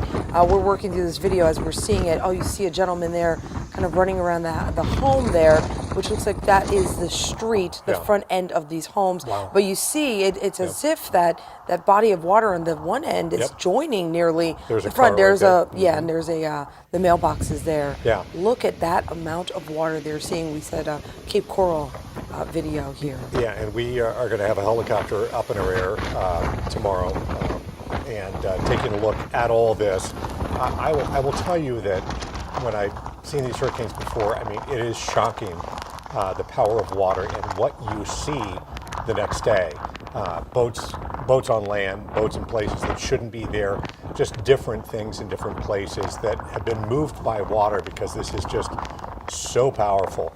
And vehicles and I'm just thinking about so many people out there tonight who've lost so much, and you look at the people here, people who thought that this would be their forever home, their retirement home, the place that they love coming to, and suddenly they see a lot of it damaged or destroyed. Yeah, you kind of build up what you're used to and what you love, and it's taken away by Mother Nature. But that's one of the challenges of living in Florida. We know that hurricanes are a part of our life here. Absolutely. We've really been lucky in the Tampa Bay area, like we've mentioned over and over, that we haven't had a hurricane like this in more than 100 years, and we've kind of escaped it again. But if we look to our south, we realize that could have been us. We're vulnerable. We're an area on the water, and there's just so many homes that could be affected and are affected tonight in a number of ways. Yeah, and because of that, we have Jenna Bourne. She's been in Pinellas County throughout the day, throughout the night. She's in St. Pete with a look at what they're seeing there. We're driving around the Tropical Shores neighborhood here in South St. Pete, and this is what we found. It looks like the roof of this patio, this awning, has collapsed here. This is the first home damage we have seen out here in the St. Pete area. We've been seeing a lot of trees uprooted, snapped, power lines down, but this really is the first damage to homes that we've seen out here. We're going to keep driving around. It does feel more like the winds are gustier in this neighborhood than they were in the downtown area that we were in before. We're going to keep driving around and we'll let you know what we find. Reporting in South St. Pete, Jenna Bourne, 10 Tampa Bay. Yeah, the Tropical Shores area, right there around the water. So I can see how that would be vulnerable to that kind of damage and what we're seeing tonight. So next we're going to head over to Megan Myers, who I believe was still in downtown Tampa. Yes.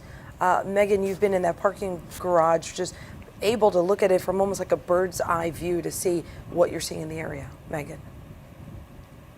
Yeah, we're right here in downtown Tampa, and if you take a look, we're not seeing a lot of rain out here, but one thing we are seeing, that we've been seeing for the past couple of hours, is strong wind gusts. You can see that the trees are really flopping right now. We're seeing even some street signs moving back and forth just a little bit.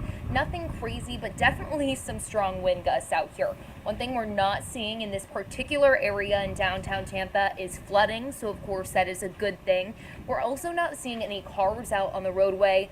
That is also a good thing, because safety officials have made it clear they don't want anyone out on these roadways. They also don't want people hanging out and walking around outside. They want people staying inside and taking shelter until all of this is over. That is just the best, safest scenario right now, and we're really not seeing anyone out here on the roads, and that really is a good thing. Once again, not a lot of rain out here in this particular area in downtown Tampa.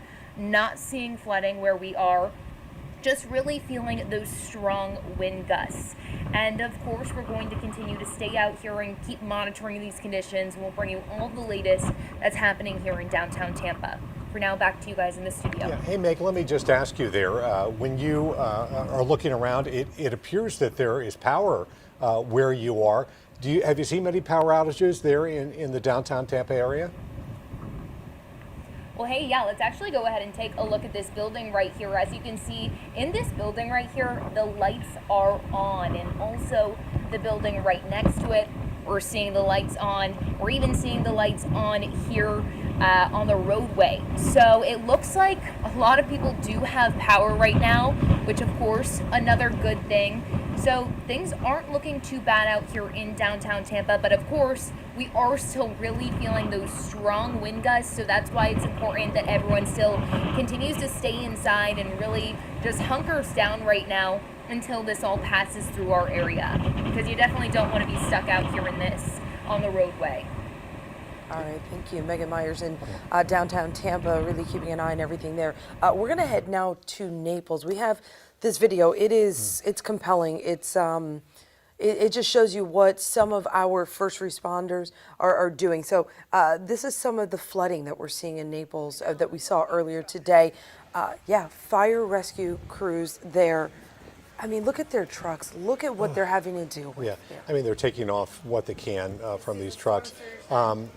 The really sad thing about this, in addition to the obviously damage to the vehicles that I'm sure they need, is their inability to respond to emergencies at this point. I was looking at somebody joking online about how, they didn't have any notice, kind of mocking it. And it's like, no, honestly, they didn't have that much notice. None of us really had that much notice about what was happening in this storm. It is such an unpredictable path for this particular hurricane. I mean, you look at the models, it looked like it was coming into Tampa Bay. At one point, it looked like it could go up into the Panhandle, and it changed course, as hurricanes do. And not everybody was, 100% ready for it. And, this fire station is paying the price, and the community is paying the price because there's some emergency vehicles. We were told later on there was a water rescue that took place too. You see how much water is in downtown Naples. Now, this is the video of that water rescue. You can see here a firefighter, there goes a window, comes down. You can see a little bit better, trying to break the glass from that back window there. You can see the firefighter is tethered to the truck because that water is so deep, you could easily be swept away. This person really, look at the car pivoting, moving in this water. He is trying to rescue a woman in the front seat of that car. It really is incredible that the work that they do. I mean, this is dangerous to do, but has to be done. So there, finally the door gets open there, and he's able to reach the woman there in the front seat. Trying to go ahead and pull her out of there. Maybe we can, I don't know if there's a way to listen to that, or if we're at the end of the video there, maybe we can just listen to this for a second, what's taking place.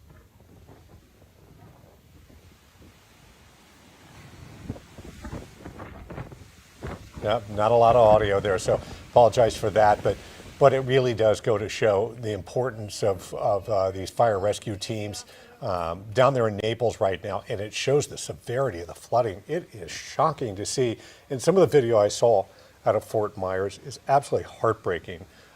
It's just him putting the vest on her there, because now they've got to wade through the water to get out of that car, get to the fire truck or whatever sort of vehicle they have to get into this depth of water. Look at the sign there in the middle. Gives you an idea of just how deep it is. And, you can kind of guess based on this gentleman here how tall he is as they bring her out of that car and out of the water. And then you think, what if they could not have reached her? Oh, yeah. That's the first thought in my mind. My thought is, what was she doing there? Well, there's that. You know what I mean?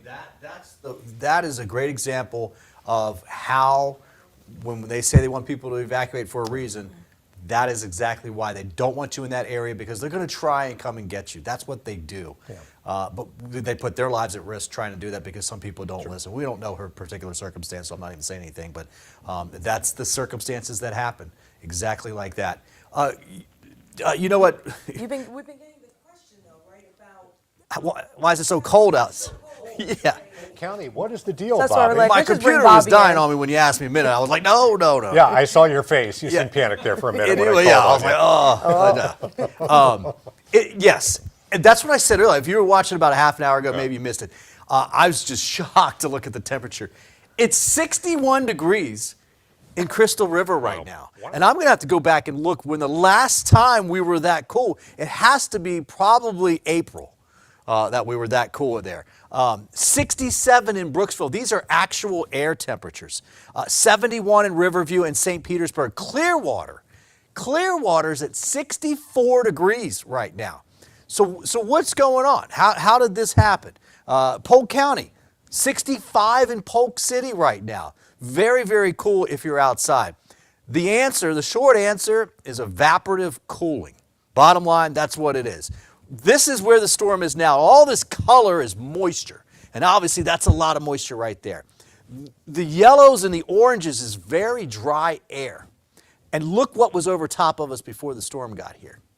Right? There was drier air. And I don't know if you noticed it, but the last couple days leading up to the storm, it was a lot less humid out. When the dew points dropped, we had dry air up above us. We had some down here where we're running around as well too. Then we put all of this moisture right over top of us. And we had all of this rain. And now think about it. We had the heavy rain was down south. leading into that, we had this light rain. Now, what happens with evaporative cooling? Think about if you have water on the floor or something, you took a hairdryer and you shoved it on there and it would dry it up eventually, it would evaporate it, right? The same thing happens in the sky. When rain falls down through dry air, it actually evaporates a little bit. That process takes heat from the atmosphere to do that. So when you evaporate some of that water and you take out some of the heat of the atmosphere to have that process happen, you're left over with some cooler air. And this continued to happen as we went through the afternoon. Now think about the winds. If you're in Clearwater, if you're in even Pasco, Hernando, and Citrus, especially some of our cooler spots, right? You've had north to northeast winds most of the day. Well, it is slightly cooler, but there's certainly drier air being pulled down with that. And so then you throw that rain over top in the mix, it evaporates, it lowers the temperatures. So a very odd setup for us because normally you think real warm, very humid, obviously, for hurricanes. But in this particular case, and this gets kind of typical when you get later in the year, this late September, it's almost October, right? But generally when you get into October, even we do get November storms, you tend to see this happen. But this happened because we had that dry air just to our north. Amazing temperatures out there. I mean, it is chilly. We will actually warm up a little bit.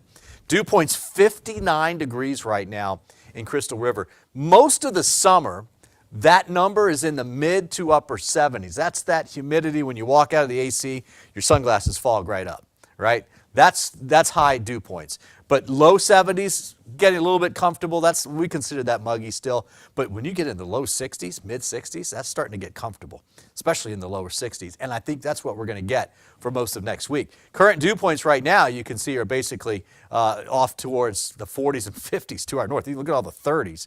But Tampa is at 68. And so what's going to happen, watch this dry air get pulled down in here. See that 62-degree dew point by tomorrow night or by Friday night into Saturday. There you go. We've got Sunday keeping it nice and dry. So the weather back behind all of this will be beautiful. We're talking low to mid 80s, well, mid 80s for highs and lower dew points, lower to mid 60s. So it's going to feel a whole lot better than what we've been used to lately. But yeah, pretty wild. I mean, I checked some of those numbers. I thought something was wrong there for a minute. All right, 90-mile-per-hour winds as of the 11 o'clock update. They also said that it's tough to find the center because it's kind of collapsed now. So they are not going to do hourly updates on the fix, on the location of the center. This is coming from the National Hurricane Center.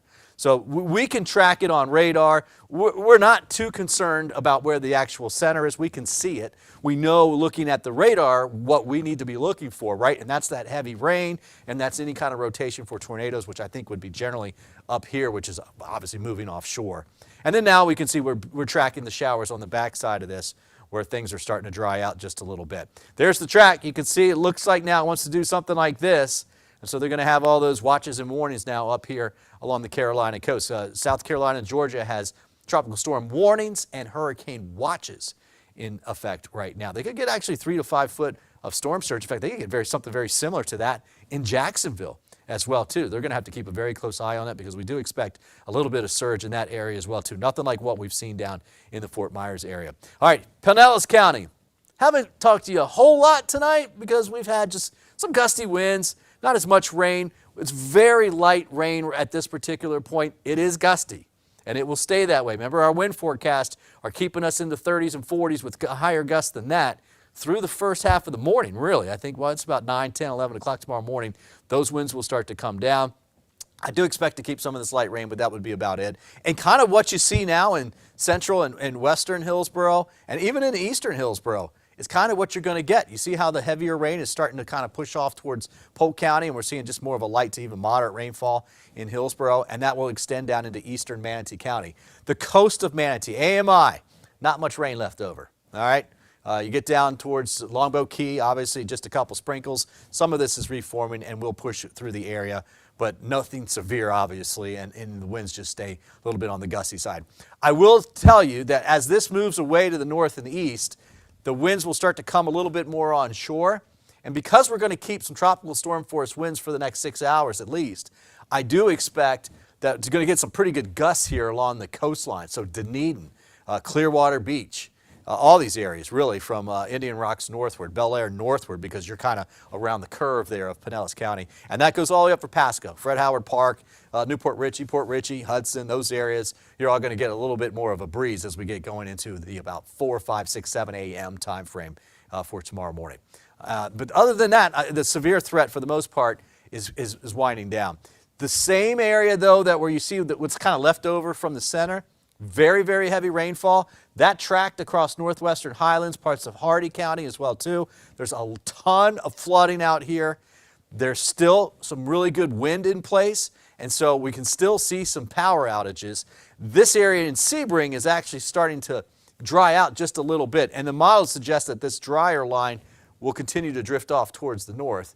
So I don't expect a whole lot more rain left over, but just look at these totals that have fallen since it's been pushing in earlier this morning to now through the evening hours. So yeah, we're going to end up with, I think, 15 to 20 inches for many of those locations just to the north of the center. Because of all that rain, we still have this flash flood warning, which is in the dark red here. These greens are all river flood warnings, creek warnings, that type of thing, and they will stay high. And in fact, the Anclote River going to about 25.5 feet. The Alafaya River is going to something similar. Both of those about 2 feet or so below all-time record highs.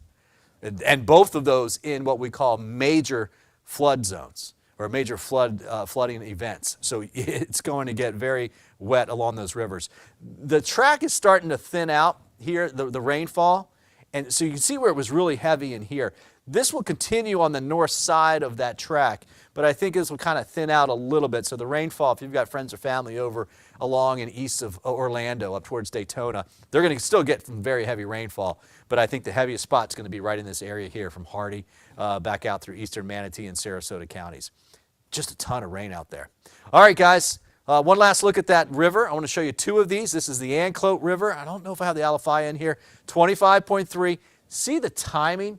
This is Friday night into Saturday morning. It'll reach that flood stage, and then gradually through the first half of next week start to come back. But look where it's at now. Right, Eric Glasser's out there, and it says people have known in the last couple of days that this is going to happen. And so we're going to be watching that. And then there's the Alafaya River, the Lithia Pinecrest Road, and it's very similar timing. Friday afternoon, Friday morning actually kind of peaking, and then it's very slow to come back down with all of this rainfall. So guys, we're going to be keeping a very close eye on it. I expect this to continue. And it's not just these two rivers that I've showed you. It's just about every river that's out there, the creeks as well too. Expect them to swell through the weekend. Yeah, you know, another thing, Bobby, for folks to keep in mind, I know those folks who evacuated right here in the Tampa Bay area who were not hit are probably thinking to themselves, why did we even leave? Why did we pay for a hotel? Why did we get out of the area? And the concern among emergency officials is that creates some complacency that the next big storm that comes along, I evacuated, for Ian, why should I evacuate again? And I think it's important to underscore to people that these storms are unpredictable. It could have very easily come up to us and caused the same kind of damage and destruction that we're seeing down in Sarasota, Fort Myers, Sanibel, Captiva, Naples, 100%. Those areas. The lady that we just showed the firemen rescuing her, that could be you if you didn't leave because they were forecasting that much water to be there. They forecasted that. They did that in a day and a half in advance. Right? They didn't even know that was coming. So they had more of an excuse to still be there because we had plenty of time thinking about it.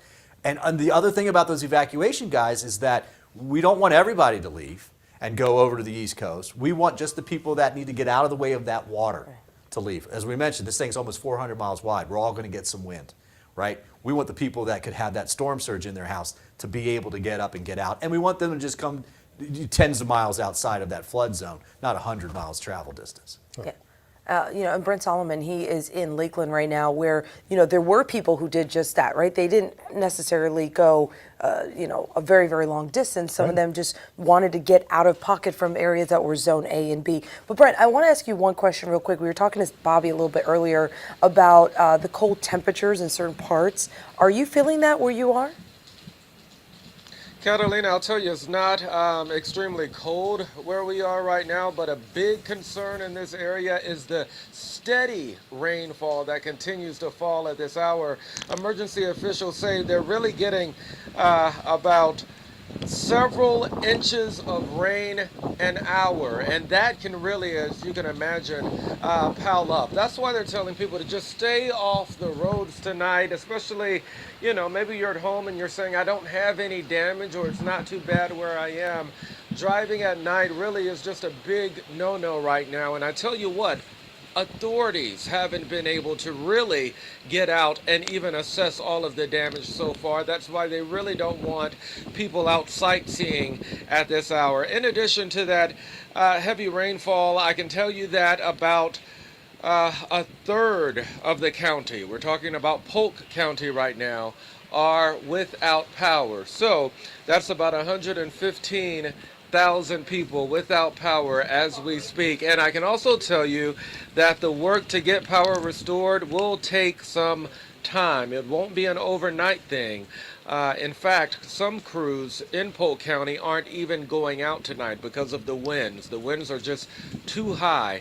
And of course, those crews have to stay safe. That's why county officials are asking for patience as we work to get through this storm. They say that roads may not be clear tomorrow. It might take into Thursday evening and into Friday as well. So just continue to be patient, guys, because we're all working to get through this together. That's the latest from Lakeland. Brent Solomon, 10 Tampa Bay. Brent, thanks. And we should mention here and underscore, Brent mentioned that power crews can't really get around to fixing some of the damage that has happened to the lines and the infrastructure, the power infrastructure, until after the storm passes. They've been saying somewhere around 35 to 40 miles an hour. They have to be below that in order for those bucket trucks to go up. And then there's the issue of water. They also want to make sure that there's no danger when it comes to water and putting their trucks and crews in harm's way. So there's a lot to consider. It's a complicated process, and they really can't give us a timeline yet. And I'm not even sure they know at this point what the damage is. I think they'll have a better assessment of that tomorrow. And they do their very best in staging them in hotels closer to where they believe the storm's going to hit. Sure. That makes it a little bit complicated as we saw that the storm pivoted or moved further south. So, but no, they absolutely do try to get them as close to the affected areas as possible so that when the opportunity presents itself, they can start moving. You will see a huge convoy of vehicles coming down. A number of them staged by the federal government in areas around, but beyond that, from other states to help out. So there will be a cavalry. They're on the way, and they'll be here to help out. They'll get your power restored. The question is exactly when. We do want to show you I-275 right here, some video that we have. And this is the Skyway Bridge. Yeah, it's the Skyway, This is empty, before the storm. If you've traveled the Skyway Bridge, you know just how busy this roadway is. At 40 miles an hour, they closed the Skyway Bridge. So this almost looks like the last people over the bridge to me. I mean, almost. And it almost looks like crews, well, that looks like a police vehicle. I think or deputies. maybe we're shutting it down or in the last stages of this.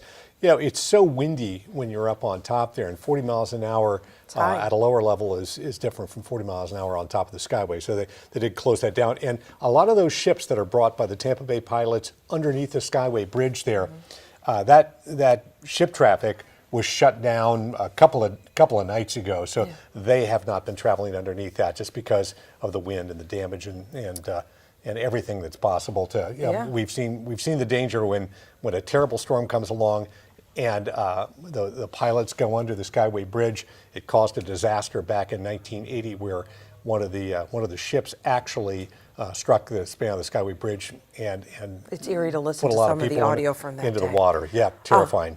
So let's take a look at Fort Myers. A time lapse, I believe. Yes, time lapse, guys. Yes, time lapse of the storm surge air. Okay, so look at the street here.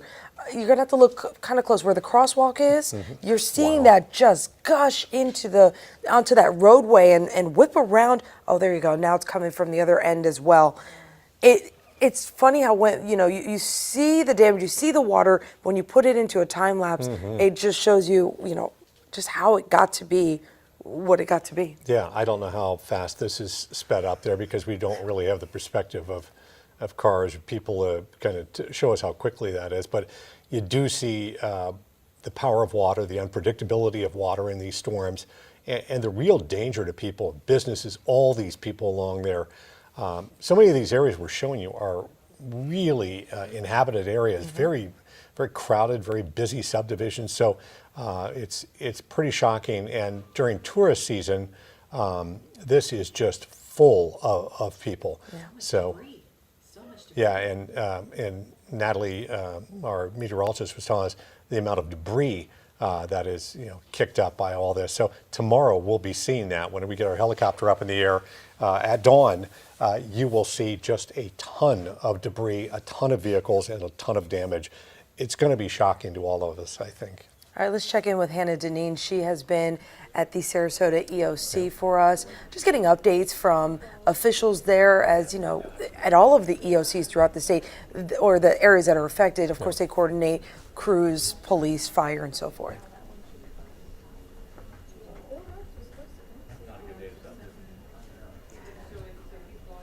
Well, Carolina, it has been a long day here at the Sarasota County Emergency Operations Center. I'm in the room that they call the MAC, so that stands for the Multi-Agency Coordination Center. And within this room here, you're going to see reps from each government department, and they have been working around the clock in 12-hour shifts since Tuesday.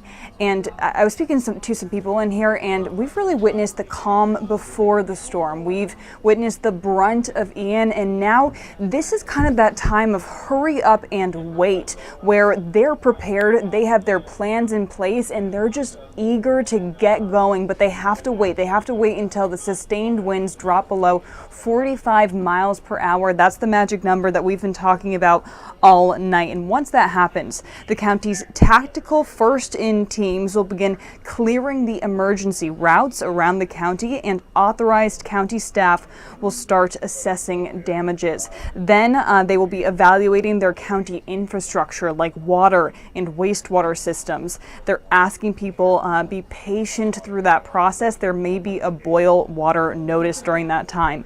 Also, they're telling people to stay off the roadways for as long as they can while county crews work to clear the roadways. There's going to be nails on the road, down trees, potentially power lines flooding. So as long as you can wait to get on that road, again, they urge you to do that. When I last touched base with you, the outage number was a little lower. It's risen since then. We're now at about 90% of the county is now without power. That includes the county's general emergency shelters. The special medical needs shelters are powered by generators, so they are all set there. Another update throughout the night, that 911 call volume has been high. They tell me that they've seen reports of structure fires, roofs blowing off, people stuck in vehicles, homes flooding. But again, since noon today, these emergency first responders, they've been stuck in lockdown here. They are not allowed, or rather it's not safe for them to be out there when the winds are this high. So they are here and they are waiting for that wind to drop before they can go and respond to those incidents in person. But the people, these emergency 911 operators are trying to assist the best that they can. These questions and concerns, the emergency situations that people are dealing with over the phone, walking them through that the best that they can. Again, it's a waiting game now. They say the second that for 30 minutes, it's at 44 miles per hour, just below that 45 mile per hour threshold. If that can sustain for 30 minutes, they are out the door, ready to take action to respond to what Ian has left behind. I spoke with Natalie and Bobby earlier. They tell me that's probably going to happen overnight, that the sustained winds drop. Gusts are going to take a little bit longer, but it's a waiting game here. And we're following all those updates closely, and we'll have the latest for you on there and online as soon as we learn more. Live in Sarasota, Hannah Deneen, 10 Tampa Bay. All right, Hannah, thank you for that good information from there. We talk about just how dangerous these storms are, and I'm really concerned at the crack of dawn what we're going to find in terms of people, injuries, and perhaps deaths. It appears there have already been deaths. I will mention the boat that sank off of Stock Island down in the Keys. 23 Cuban migrants are missing tonight after their vessel sank. 4 swam to shore. They're still searching, but you can understand in these conditions, it's difficult, if not impossible, to find them. But you certainly think that it's going to be very difficult to find anybody else alive. But this is a devastating storm and a deadly storm, and I'm afraid we're going to find more evidence of that tomorrow. All right, we're going to go over to Angelina Salcido, who is in a neighborhood without power. She is near Plant High School in South Tampa. Yeah, Carolina, we are on West Barcelona, just off of Southdale Mabry, and we actually decided to go driving once we realized that the rain was subsiding and the wind was actually dying down. Still getting a little bit of gusts of wind, but nothing compared to what we were seeing a little bit earlier. This neighborhood is virtually in the dark. We actually hear some of the generators that are going, and those are some of the houses that have power. But if you take a look around, you're going to see that there are some downed tree limbs. This home seemingly was prepared. They even tied down their swing, as you can see over there. But there are some more downed tree limbs over here.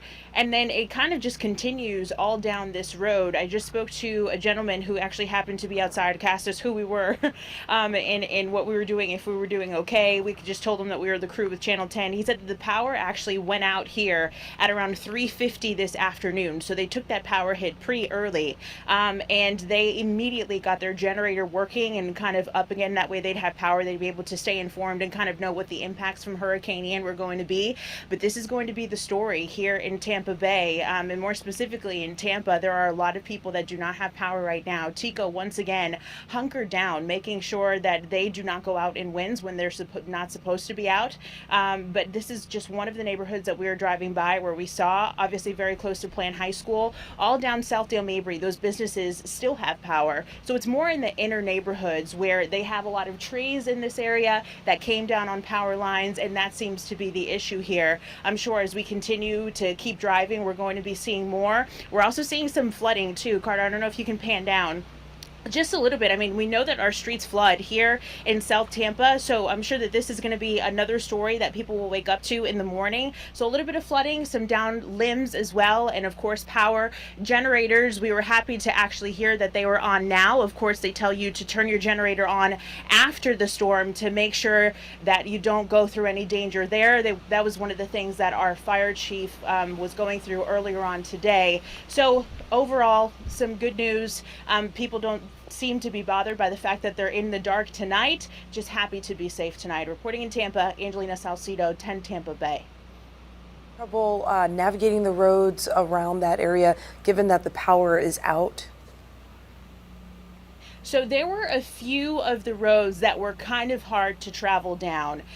This one specifically, we were making sure that we were driving with our flashlight, shining on the power lines, making sure that we weren't encountering any down lines. But it was pretty decent, so it wasn't bad. If you go out onto Southdale Mabry, that is all lit up. We really didn't encounter any problems there. It's more within the neighborhoods that we're seeing the outages. All right, yeah, there's so many trees there in South Tampa, a lot of trees around the Bay Area, but that particular part of the Bay Area, so many trees, and you're concerned about those trees falling on power lines or falling on vehicles or homes or whatever. It's dangerous, and those trees are going to continue to be vulnerable in the hours and days to come. So keep that in mind. Also, just a reminder about generators. Make sure if you have a portable generator that you're running that outside. Do not even think about taking it inside because of the danger of carbon monoxide. So make also, sure you... Sorry yeah, about that. Yeah. Also with that outside, but also make sure that if it is in a garage, it needs to be open. Sometimes people Right. think, if I have the garage door slightly open, no, that does not work either. It needs to be outside. So we heard some officials, I believe in Sarasota County, bringing that up ahead of the storm to make sure that people are safe. Yeah, I mean, some people have those generators that are built in to their homes and they're outside, and but that's been installed by an electrician. That's it different. has, and they're very expensive. So people go the less expensive route and buy one at Home Depot or Lowe's or a place like that, and they're less expensive, still expensive, but less expensive. And because people are just buying those things, sometimes you don't exactly know how to run them. Yeah. But make sure that they're outside and make sure there's plenty of ventilation just to protect yourself and your family. Yeah. Meteorologist Rich Fields, I believe we're going to him now. But you're looking more so, not so much at this area, but as this storm is exiting. So what is that, Volusia County, north of Brevard? Exactly right. We're talking about very near Daytona Beach once it exits out of the area. But we'll go to the live radar right now and take a look at Natalie Ferrari is going to help me out here a little bit. We're still talking about some of those outer bands just now getting through the Orlando area, a couple of little dry areas in between bands. So you think that the rain has ended, but that's not the case. This is going to continue through the overnight hours, and still a little bit of the heavy stuff still to the south and east of what was the eye of this storm, done and gone and out of here now, but it will continue to move off and propagate to the east. We're on the wrong computer, aren't we? But that's okay, nonetheless. So Bobby. All right, Bobby Deskins, Chief Meteorologist, going to help me out tonight. That's awesome. All right, there's the live radar, and we're looking at places like Lake Placid in the clear now, places like Sebring, pretty much dry at this point. Here's the particulars on what we're talking about. Category 1 hurricane. This is as of the 11 o'clock advisory. I think Bobby mentioned last hour that the National Hurricane Center is not going to put out any more advisories on this, but we are talking about moving it right now northeast at about 8 miles an hour. Still sustained winds at about 90 miles an hour. No more hourly fixes. No more hourly fixes. Very good. Very good. All right, so here we go. Gusts at about 115 miles an hour, 70 miles south of Orlando, Florida right now. Thanks, Natalie. Appreciate that. So this storm has tied for the 4th largest storm to hit the state of Florida and the 4th largest storm to hit the United States, tied with Hurricane Charlie. As a matter of fact, 150 mile an hour sustained winds when it made landfall earlier today, and it was huge. Category 4, then 3, then 2, 1 now, and it will eventually be a tropical storm over the course of the next couple of hours. All right, here we go. Still some hurricane warnings posted from just south of Fort Myers all the way up through Orlando and now into the Daytona Beach area. That's going to be the path that it takes as it exits out. We've got tropical storm warnings. We've got tropical storm watches posted in yellow on the screen. So, you know, the state of Florida is not out of the woods just yet. We still have some very high winds to deal with, certainly going to be damaging with regard to trees, and certainly a lot of rainfall. Still a lot of rainfall to come out of this thing right now.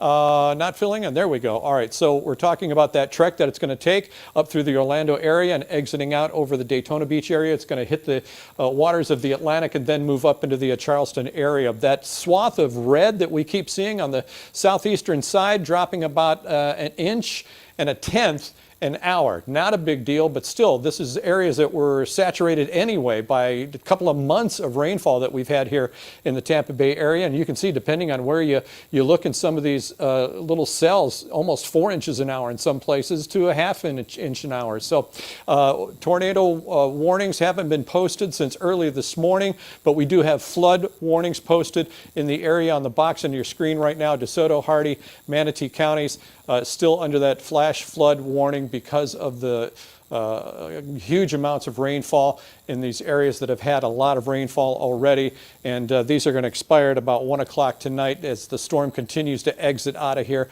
Hardy, Highlands, DeSoto County. So rainfall estimates, you could see the big swath of moisture that this thing left behind. Ian, always on the back side of it. And as it continues to trek up out of the area and through the Orlando area and out toward Daytona Beach, we're going to see this extend right up through that neck of the woods. And this rainfall is being mimicked by some of the watches and warnings that have been posted. Look at that. We're talking anywhere from, in the center of this, anywhere 15 inches, 17 inches, 13 inches, 11 inches as it continues to exit out through the Lake Wales area and up through the Palm Bay area. And again, some of the weather alerts are mimicking that exact pattern where this copious amounts of rainfall have been falling over the course of hours. We've been here since 2 o'clock yesterday afternoon, so almost 11 hours right now. And as it continues to swirl by, it's just dropping lots of rain. Now, if I think it goes to the next panel, we're talking about Pinellas County receiving just tenths or hundredths of an inch of rain out on Clearwater Beach. really not a big deal for those folks out there. Downtown Tampa, I believe, also had a couple hundredths of an inch of rain. Not a big deal anymore. Light rainfall out there. It's the winds really that are kicking up overnight tonight. And then there you go. We're starting to see some of that rainfall hit through the Titusville area and up through Daytona Beach right now.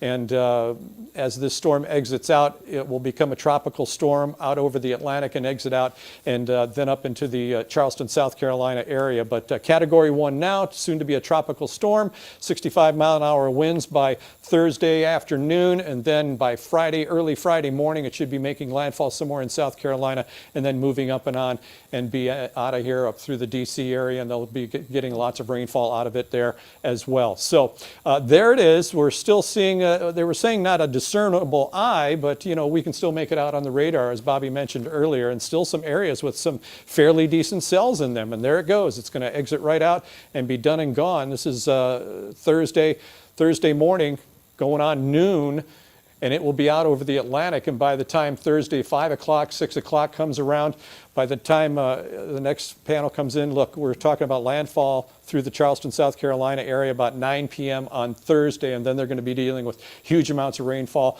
very high winds coming their way, and there it is, just a massive storm, and it's been wreaking havoc the entire day as it hit Port Charlotte earlier. So next 12 hours, you can see temperatures in the mid-70s dropping 7 o'clock tomorrow morning to the upper 60s, and then we'll start boosting with daytime highs, and we'll probably be mid to upper 70s, maybe near 80 degrees downtown Tampa tomorrow for a daytime high as everything starts clearing out and our rainfall chances really start to diminish by the time we get into the afternoon hours of tomorrow. So it's been a huge storm. We still have some pop-up shower and thunderstorm activity. We still have some watches and warnings to contend with, but it's going to take probably another 24 hours really before it's done and gone and out of the state and exited out of our area, certainly. But it's been quite the storm. And tomorrow morning, once the sun comes up and we get those shots from Port Charlotte and Fort Myers and places like that, it's going to be devastating, no doubt. Yeah, I mean, you look at the size of this storm, more than 300 miles wide. Across, exactly right. Florida's only, east to west, 160 miles. Yeah. So, I mean, it's relatively narrow. So this takes up, almost the entire state of Florida. There are not too many parts that have been untouched by this storm. Huge, just huge. Wow. Well, it's scary to look at. We'll be back in a little bit. All right. Thank you, Rich. Mm-hmm. Thank you again. Yeah.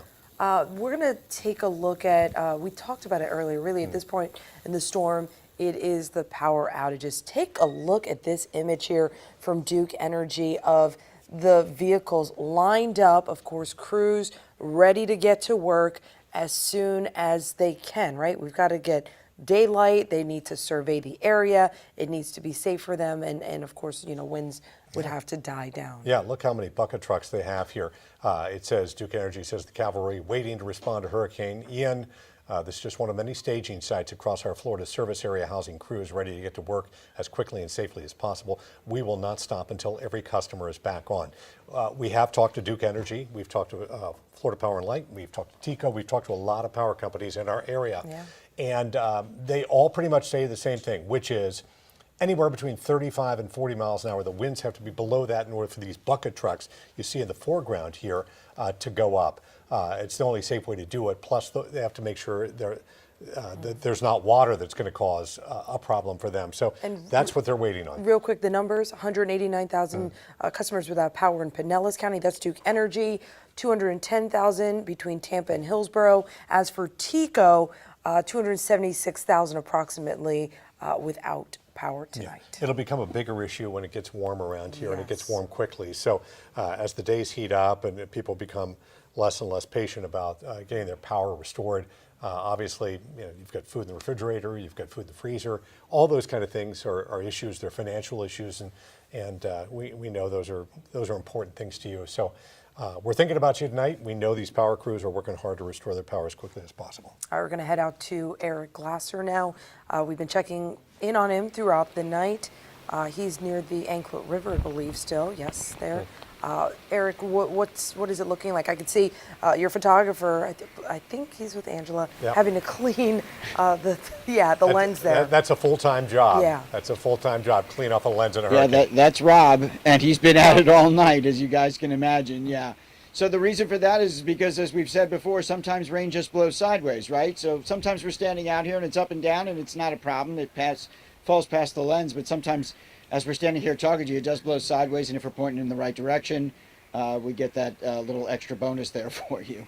The rain is falling. It's been pretty steady, again, throughout the course of the day. Not heavy all the time, but heavy at times for sure.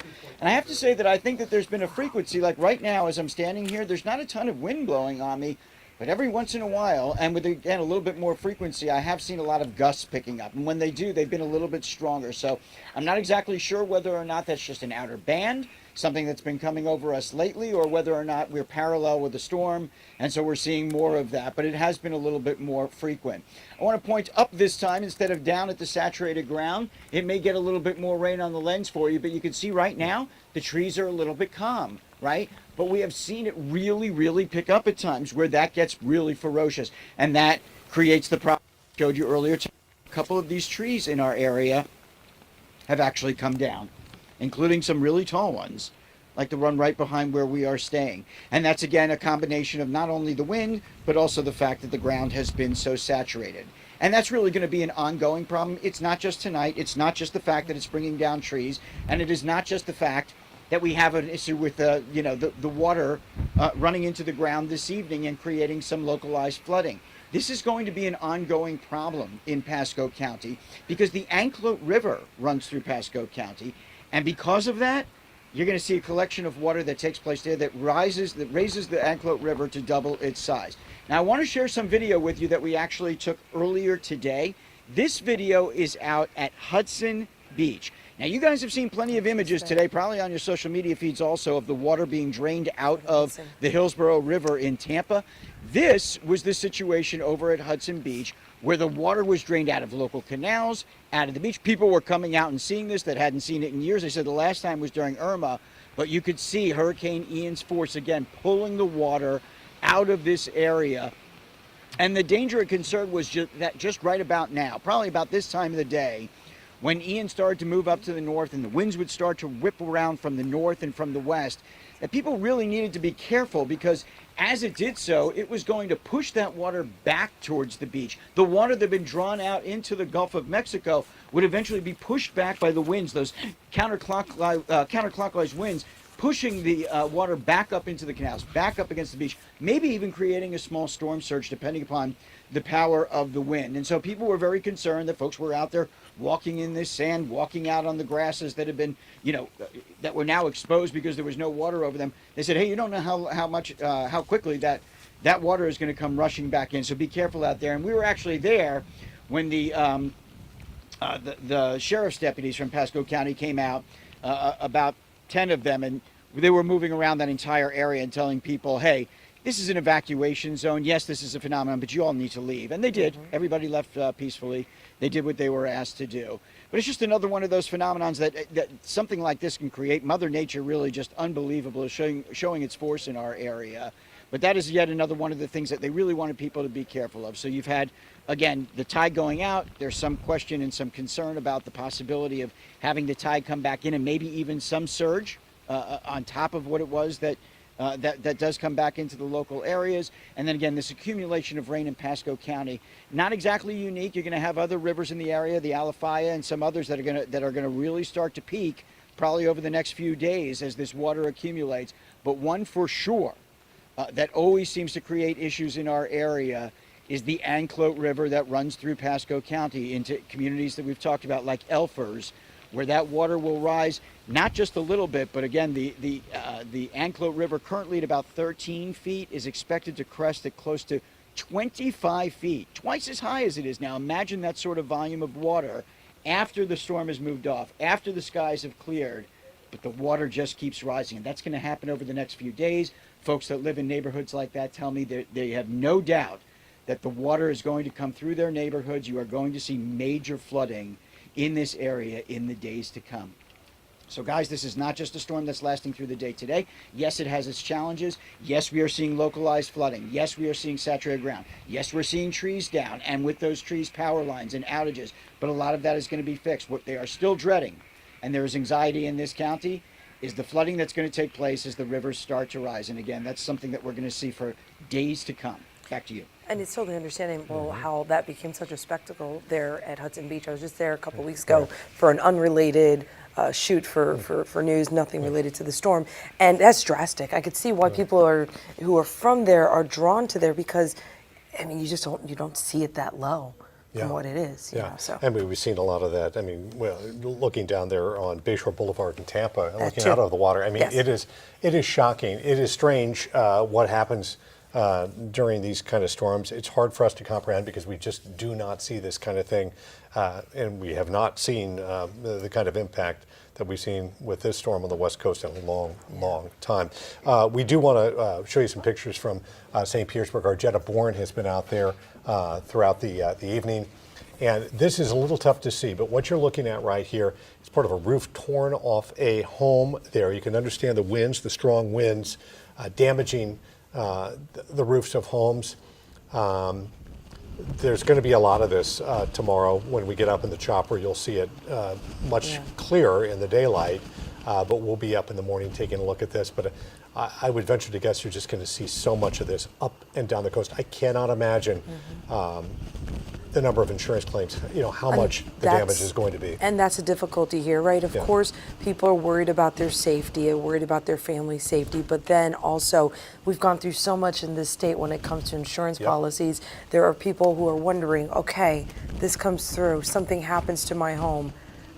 Are they going to pay out? Is there going to be an issue? We've seen from President Biden, from the federal government, and the governor discussions about the funds will be there, but still, it's hard. It's hard. There's some uncertainty there, and then you're also out of your home for a period of time. If your roof is gone, there's just going to be a lot of people displaced, a lot of people worried financially. We look at the insurance crisis in the state, and what has happened after these storms, and how it's getting more and more difficult to insure your homes. A lot of insurers have left the state of Florida. And now, after a storm like this, then what happens on the back end? Exactly. From a crisis, as you said, already on the front end. So it's hard. It is tough to see. But I think we'll see a lot of damage. Again, we're going to be up in the air tomorrow, very early in the morning, taking a look at some of this damage all along the coast. We'll be up and down, taking a look at some of the hardest hit areas. And it will be shocking, I think, in the morning. The video we've seen from particularly down in Fort Myers and Naples and Sanibel, Captiva. Well, we haven't seen too much out of Sanibel and Captiva because it's so isolated. We'll be seeing an awful lot. I think it'll be hard to see. All right, keeping us, of course, in the know and with the information we need is meteorologist Natalie Ferrari. Yeah, I want to keep moving you forward as far as what we're going to be dealing with in the days ahead, and really in the hours ahead and the days ahead.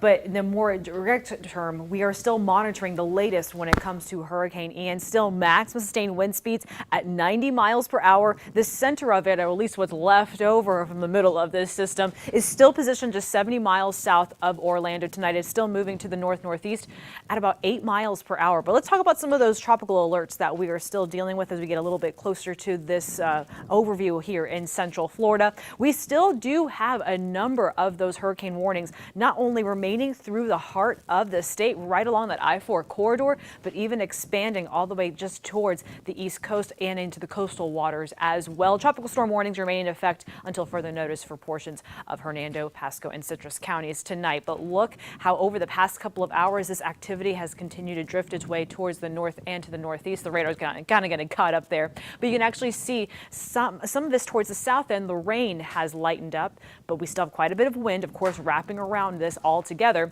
right around the heart of what was left over of the center, left over of the eye at one point. That's where we still have a bit of that heavier rainfall. Let's take it down towards not only southeastern Polk, but even through northern highlands. Some of those rainfall rates, they've been exceeding in some locations closer to 2 to 3 inches in a short amount of time, within an hour.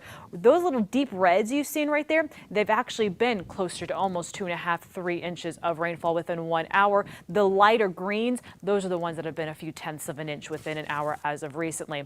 Brand new update. Look this, it's 1:01. I'm already losing track of what time it is right now. We have just seen all of those flash flood warnings be released here for our Tampa Bay viewing area. So that was talking about Hardee, DeSoto counties, portions of Highlands and Polk County. You are good. You're in the clear. Osceola County still remaining, though, until 3:15 this morning. But as far as active warnings here at home, we are looking a little bit better. So let's take it out big picture and let's talk about what we have been dealing with thus far when it comes to the rainfall. You can see where the center of that track was taken. You can see the spots where we had the heaviest amounts of rainfall. They wrapped right around the northern and almost northwestern portion of the eye of the center of circulation. And in many spots, this swath of yellow here, it has ranged drastically from most spots seeing easily a foot and a quarter to almost a foot and a half of rain. Again, that's just within the last 24 hours. Some spots seeing a little bit less than that. But one thing that a lot of us dealt with through much of the day was steady rainfall. It may have been a little heavier in some locations, kind of like what we're seeing still just to the south of Polk County, or rather to the east of Polk County, just south of the I-4 corridor. But in other cases, it was a little bit of a light, steady rainfall that was just still whipping as fast as can be with those gusty winds. Look how things have really scattered about from Cape Canaveral through Titusville all the way back through Daytona Beach. That includes New Smyrna Beach as well. That's going to be downpours that are moving onshore. This outer flow, we've been mentioning about this expanding from the Gulf all the way to the Atlantic, that outer flow wrapping around the state over 350, near 400 miles wide. That much of the state being impacted in some form or fashion, whether it's wind, whether it's rain, due to Hurricane Ian. I want to show you here right along the I-4 corridor down through 275. You can see the eastern half of Hillsborough still dealing with pockets of more moderate, steady rain. But the big gist of this, the big picture has been some of that lighter rain holding on, as well as up through the coast. Pinellas back up through Pasco, Hernando, and Citrus. Along the immediate coastline, the actual rainfall rate reaching the ground has come down quite a bit, but we still have quite a bit of a breezy wind as well. This is old data here, but you can kind of get an idea that we have still been seeing a few tenths of an inch of rain within 1 hour being left in those more moderate areas where we kind of see those yellows. The greens indicate a little bit of a lighter rainfall rate actually reaching the ground. So there is what's left of that center of Ian continuing to trek its way to the northeast over the hours ahead. It will quickly become a tropical storm, especially as it exits the Florida coastline there off to the east. Look how it does this little turn, though. It kind of gets pulled back to the southeastern portions of the United States, closer to Charleston, South Carolina. Could be a little bit to the east or to the west of it. But the main story with this is that while we're done talking about Ian, at least its direct impacts here at home by Friday morning, things are going to be really gearing up in play towards South Carolina for Ian's third landfall. It's going to be the third one that we'll likely be talking about by the end of the week and going into the weekend. But here locally, this is what's going to happen in the hours ahead. The bulk of the system, guys, it is just continuing to scoot right near that I-4 corridor, pulling up to the north. Look at this wind that's wrapping up behind it. That's why we're not quite done with the breezy wind just yet. Those gusts will gradually come down, but we're still going to be left with quite a bit of a breeze through much of your Thursday, tapering that down Thursday night. But there is Ian, continuing as a tropical storm status, moving off into the Atlantic, continuing to trail its way closer and closer to Thursday night, right over open water. There's really not a lot of room for any strengthening out here, so it's going to maintain that status. It still will have quite a bit of a decent core with it as far as that heavy rainfall and that wind circulating around the center. And I'm pretty sure we'll start to get a little bit of a better, well-defined area of circulation as we get into Friday morning as well. But as you approach Friday, late morning, possibly by midday, just near Charleston, possibly even this model pushing a little further to the north, maybe along the state line there of South Carolina and North Carolina. That's where we could be seeing the potential third landfall going into the weekend ahead. So here are the next 12 hours. Just wanted to show you what we can be expecting here at home, especially As we make our way through the bulk of Ian pulling out towards the east and to the northeast tonight, we're still going to be left with cloudy skies. We still have some areas, many areas of steady rainfall. In some pockets, it's a little lighter, in others, it's more moderate. But the big story is no matter how fast that rain's falling down, it is falling down and whipping very quickly, with those sustained wind speeds still exceeding 20 to 40 miles per hour, gusts exceeding that at times overnight. Overall, just through Thursday, as some of those wind speeds will come down, but don't expect them to come down very quickly as we go through the next couple of days, really the next 24 hours, I should say. So you can see the general flow. Just wanted to show you one last time with that general flow of the radar of Ian continuing to pool. We had shown you all of those videos of the water receding and being pulled out of the bay. In some spots, the Hillsborough River, we are starting to see some signs of that filling back in. And as Ian pulls back and pulls away, we get that negative surge to finally retreat. And I do think as we go through the overnight hours and into tomorrow morning, it will be gradual, but the bay will continue to fill back in. The Hillsborough River and parts of the intercoastal spots starting to gradually fill back in here. Natalie, it is amazing when you look at that map right there and the radar image. It really is affecting the entire state in one way or another, even up in the Panhandle. 100%. I'm so glad you brought that up. So we mentioned the swath of just how big this is from one edge of the area, which technically still is out in the Gulf, the outer left part of the system out in the Gulf, all the way clear to the western portions of the Bahamas. So you're talking about 350, almost 400 miles wide. And when you say, we're feeling the impacts of Ian in some form or fashion, you're so right. And many spots, it has been that very heavy rainfall, or rather consistent rainfall, I should say, but gusty winds. And then areas where maybe you didn't see any tropical storm force winds, say towards the Panhandle, obviously, or even near South Florida. Look at this. You have that counterclockwise rotation. Look how wide of a swath that is. So in spots where it hasn't even rained yet, or maybe you did see some rain, but it was just almost a pass and go kind of thing, that outer flow, just basically in general, because of Ian, is being felt nearly across the entire state, truly from South Florida all the way up into the Panhandle. And what's going to be good for us moving forward is on the back side of this, going into the weekend, that's actually going to help try to push a little bit of drier air and actually make things feel pretty comfortable eventually. We just got to get through the rest of this moisture. And if people, Natalie, are out at the beach tomorrow, is it going to be, are the waves going to be dramatic? What's it going to be like? Just because we know some people live out there, may be curious, want to walk out there? The concern, so the walking out is going to be more so, especially across like maybe Apollo Beach, more so in the Bay, Hillsborough River. That would not be something you want to do. If anything, actually those areas are already starting to show signs of filling back up, and that's going to continue through tomorrow morning. So I wouldn't even flirt with the idea of that, because I actually think we're going to see water already moving back in by daylight tomorrow morning. When you mention the beaches, one thing I do want to stress, look at these winds that are already coming in out of the north. They're actually going to stay consistent like this right along the west coast, not only through tonight, but through much of tomorrow morning and into the afternoon. And I think some of that may actually wrap around to the west-northwest, or rather just the northwest here. When you have that parallel wind, and it is so fast. When you have that parallel wind to the coastline, that actually is prime for a high rip current risk. So I imagine that's going to be staying in the forecast easily going through Friday as well. Do not surf, do not go out there. I mean, we've seen surfers out there during hurricanes and leading up to hurricanes, tropical storm. It is so dangerous. Let's hope people take notice and are careful. If you are just now joining us or you've been with us, we appreciate you watching our special coverage of Hurricane Ian. I'm Courtney Robinson. And I'm Dave Wagner. We do want to mention that we have an awful lot of people watching online and on our apps right now. We welcome you as well. We hope you have power where you are. If not, if you're watching on your app, we appreciate you being with us, and we're keeping our fingers crossed that your power is restored soon. Yes, and there are so many people that are without power. Of course, we can show you the numbers right here from both Duke Energy and also Tampa Electric. You can see, this is Duke Energy's outage map right there.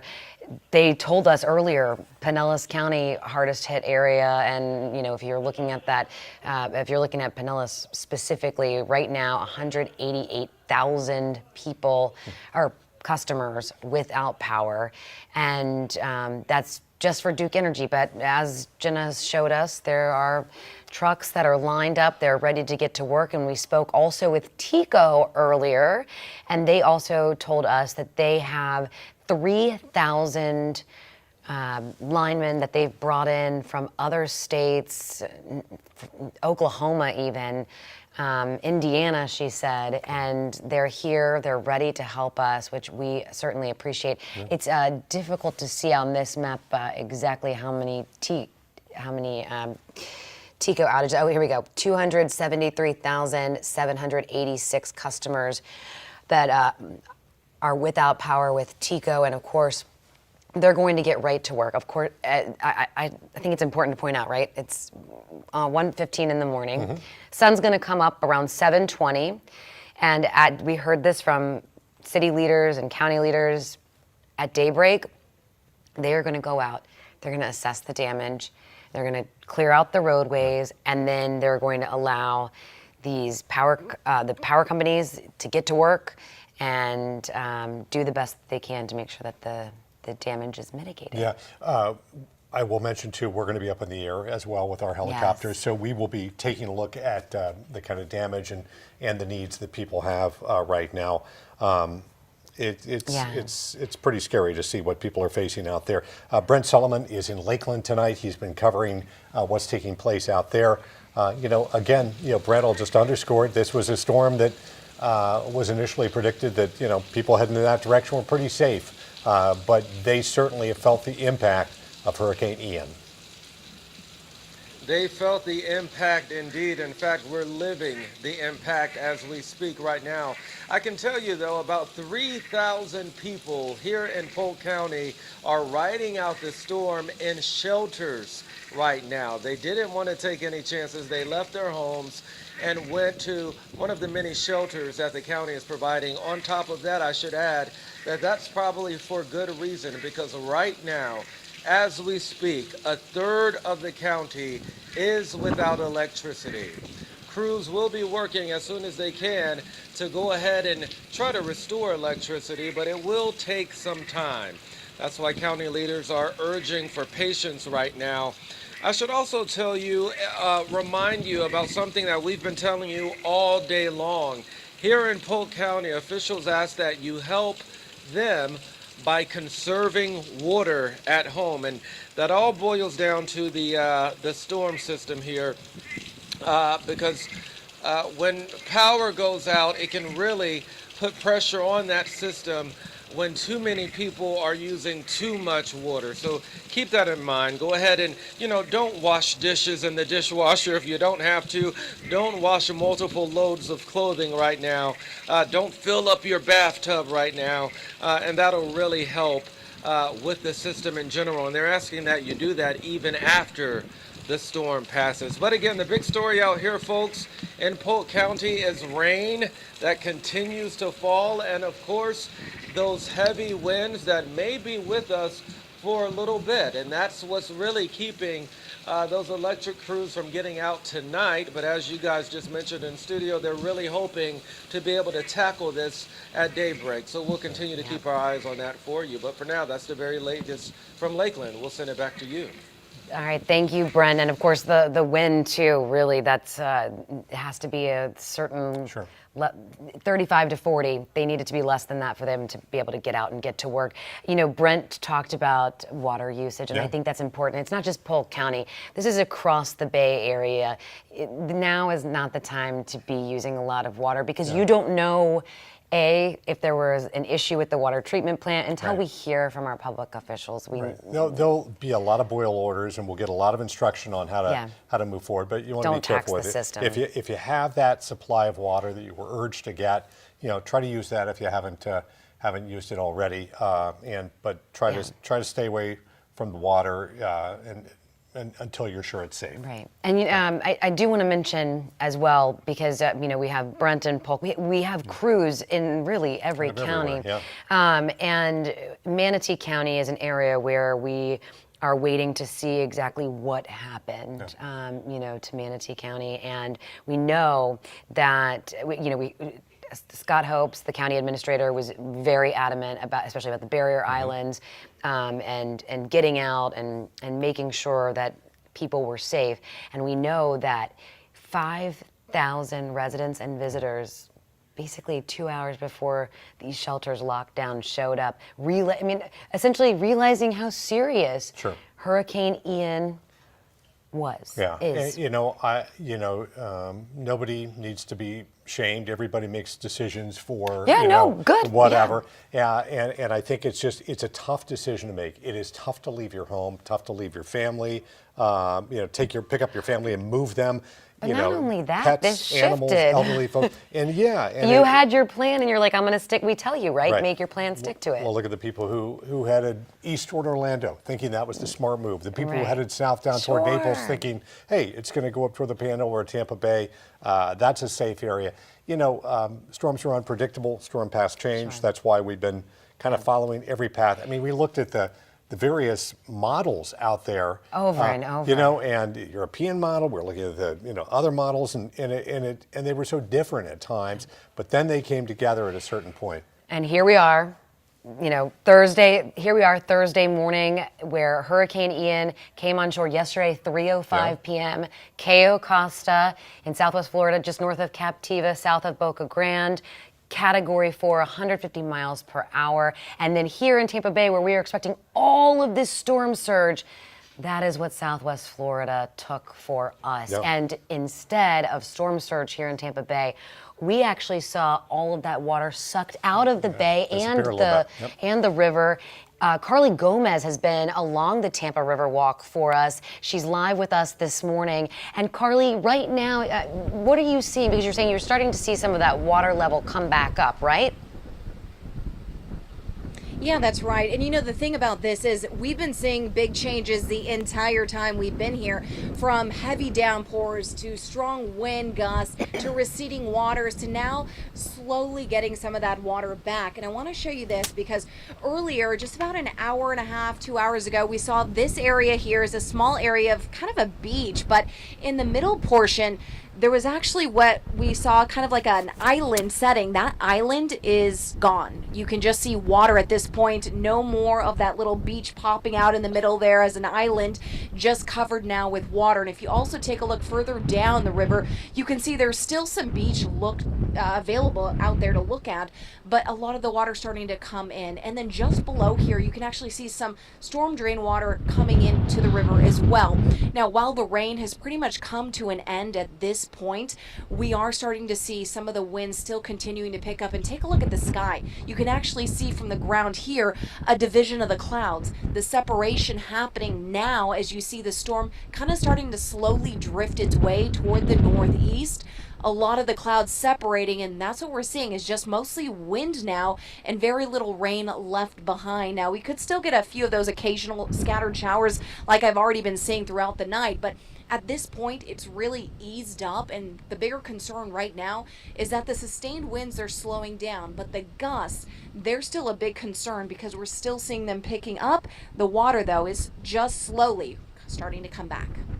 We want to head to our south down to Venice right now. Take a look at some damage down there. We're going to show you, this is a theater that has been damaged down there. Oh my goodness. Oh, that is just that's sad to see, isn't it? So Venice, again, very, very close to this is where the Venice we saw, Theater. where we saw Hurricane Ian come on shore. And this is the first images that really we've seen out of Venice since we've we started coverage. Wow, it's really hard to make out some of that, but it definitely a lot of damage there. And we also know, earlier, remember the Northport Special Response Team, they were going out, not far away. They were going out overnight trying to assess damage, but also, obviously looking for people too. Yeah, I was just looking here at the Venice Theater, just a little information about it. Yep. And it's a community theater there in Venice, Florida. So, it's tough to see the kind of damage there. It's a little hard to see in the photo here, but I think it looks like the entire facade is completely. Yeah, we're told by our producer at the bottom left. It's hard for us on Is the that monitor. water too? The monitor that we're looking at right here to get a clearer picture of it. Is that storm surge too with the water? I can't tell. Yeah, it is. Anyway, opened in 1950, this theater here. Wow. And so it's been around for a while, part of Venice. But I think we're going to see a lot of that in the days to come. You know, when we talk about housing in Florida, there is a lot of housing that just is not ready for any hurricane. In fact, you know, certainly a hurricane the size of the Ian. A catastrophic hurricane. Yeah, I mean, and most homes are, you know, unable to withstand that. And I think that's the challenge. And you look at an area, you know, go down to Sanibel, Florida, for example, that's a narrow kind of path. Well, Sanibel, Captiva, and Cayo Costa is right above Captiva. This is Sanibel. This is video of Sanibel. We have been trying to get video of Sanibel. This is coming from the city of Sanibel, obviously showing you know, just like that wind just ripping right in with that storm surge. You can see the signs to kind of give you a gauge. And you know, Dave, this is I think this is time-lapse video right here. It appears, but we know it's moving quickly. Though. Right, but Sanibel and Captiva are, you know, my family's personal favorites. Yeah, sure. Just a beautiful, beautiful, beautiful treasure that we have here in Florida, and you know, to know what they've experienced, the people who live there, the people who work there. Yeah, my wife and I honeymooned there. Yeah, and I, you know, I'm not going to give you my secret of my favorite place to stay, but it's a good one. Yeah, there's some beautiful places out there, restaurants, but it is a kind of a narrow path out there, a narrow stretch. Well, because you have the water on both sides. And sometimes you even end up with, in Sanibel specifically, sometimes you'll even end up with alligators in the Gulf. Oh, yeah. Yeah, because you know, the Caloosahatchee is right there as well too. We want to look at storm surge if we can right now. In Fort Myers. Yeah, and take a look at this right here. This is time-lapse video, and this is from Brennan Prill, it says right here. It says, I've been capturing video from the webcam in Fort Myers all day, and I put it in a time-lapse. Check out the storm surge rushing in crazy. And watch this. You can just see it kind of moving in from all sides. I'm trying to figure out exactly where this is in Fort Myers. Incredible. It's so sad to see, and that, you know, because the city of Fort Myers. Yeah. Obviously from the Caloosahatchee, that river right there. Yeah. Oh my gosh, look at this. You know, I think we're all thinking about in. the people we know down there right now. I'm thinking about some friends of mine down there who I connected with yesterday. We were making sure that we were, both our families were okay, and I've been unable to reach them tonight, hoping that they're just fine. But I think we think about I reached out to my friends had reached out, hey, you guys going to be okay with the kids, everything? I said, yeah, we're fine. And so then I reached back out, hey, where are you all? We're in Fort Lauderdale, we're safe. Right. They who knows what they'll come back to. But you know, a lot of it's connectivity issues. A lot of the phone companies are down. People unable to call out. So do not panic if you're unable to reach them. The system is overloaded. Some of the systems are down. But we should share that Governor DeSantis, if you're joining us, especially if you're joining us here online, you're watching on the 10 Tampa Bay app, we welcome you, Courtney Robinson, along with Dave Wagner. We should say Governor DeSantis said there will be 100 portable cell towers that are going to go right in. They'll deploy right into that area as soon as possible, and we are going to hear from the governor in just about 7 hours from now. Yeah. We'll hear from him on the plans going forward, but those cell towers will get in there and hopefully give people access they need that they've been cut off from. And we know it's not quick enough when you've got somebody down there that you're worried about. If you have a family member down there, you're thinking about them. It's like, I cannot reach them. What's happened? Are they okay? Try not to panic here. Or even, calling out. Yeah, it's just very difficult, the signal down there, and I've tried to reach family down there myself, so it's difficult. Yeah, here in Tampa, we have crews, again, in every county. We have crews all across the city of Tampa to kind of give you a view of what's happening in your neighborhood if you've left or if you're still here, so that you as leaders have asked, please do not go out and do not be in roadways. Our Megan Myers is live in downtown Downtown Tampa, not downtown Fort Myers, downtown Tampa. And Megan, you've seen the conditions change over the last few hours.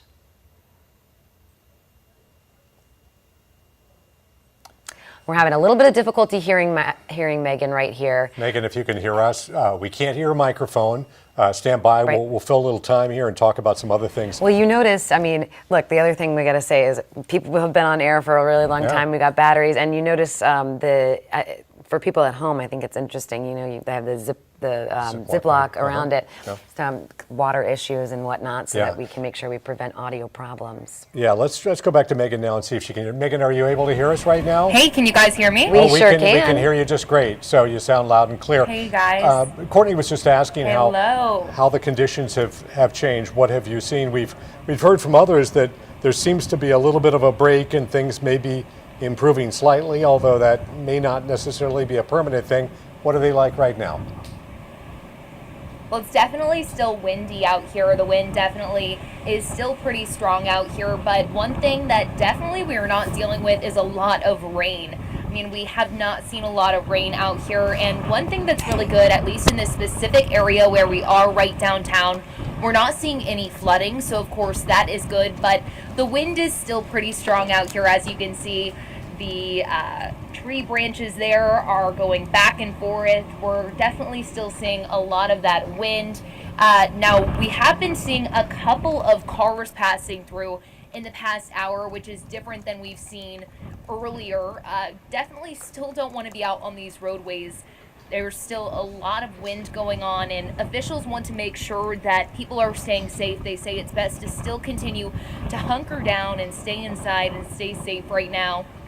Now, we are going to be staying out here and monitoring the conditions for you. Of course, you can count on us to continue giving you the latest update as we continue monitoring things. But right now, we're kind of dealing with the same thing. Not a lot of rain and just a lot of strong winds out here in downtown Tampa. I'm going to send it back to you guys in the studio.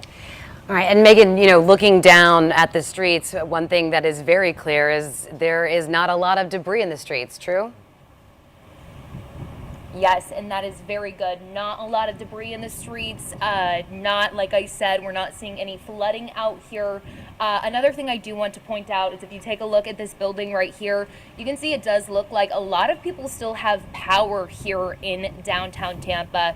So obviously some good signs that we're seeing. And another thing is I did mention we've seen a couple cars passing through, but at least we're not seeing anyone walking around. We're not seeing anyone hanging out here, which of course is a good thing. Officials say it's just best to hunker down inside, stay inside, and just really ride this thing out. All right, Megan Myers live for us in downtown Tampa. Now, I do want to show you other parts of Tampa because we know that, you know, downtown, the roads are clear. However, that is not the case in other areas. If we have that video, if we could pull that up, of course, yeah, you can see this right here. This is actually in Clearwater, where you see a tree down right there.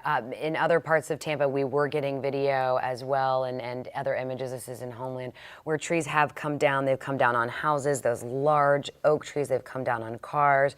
So, you know, be mindful that what we're seeing in one area is not what we're seeing in other areas. And the danger doesn't really end just because the wind dies down. Those roots are so, you know, the water, you know, has really saturated the soil, and they're going to be vulnerable for a while. So just be very careful, and particularly around some of these trees that are already kind of damaged or diseased and that kind of thing. Yeah, so you know, if you're out, you're out, and you want to walk through your neighborhood and see. One thing to really keep in mind after a storm like this, and even our reporters know it, is not to stand under a tree, because those limbs come down. And you know, obviously the wind is something that we're watching. Rich Fields, meteorologist Rich Fields, is here with us. And Rich, the wind speeds, are you seeing them change at all?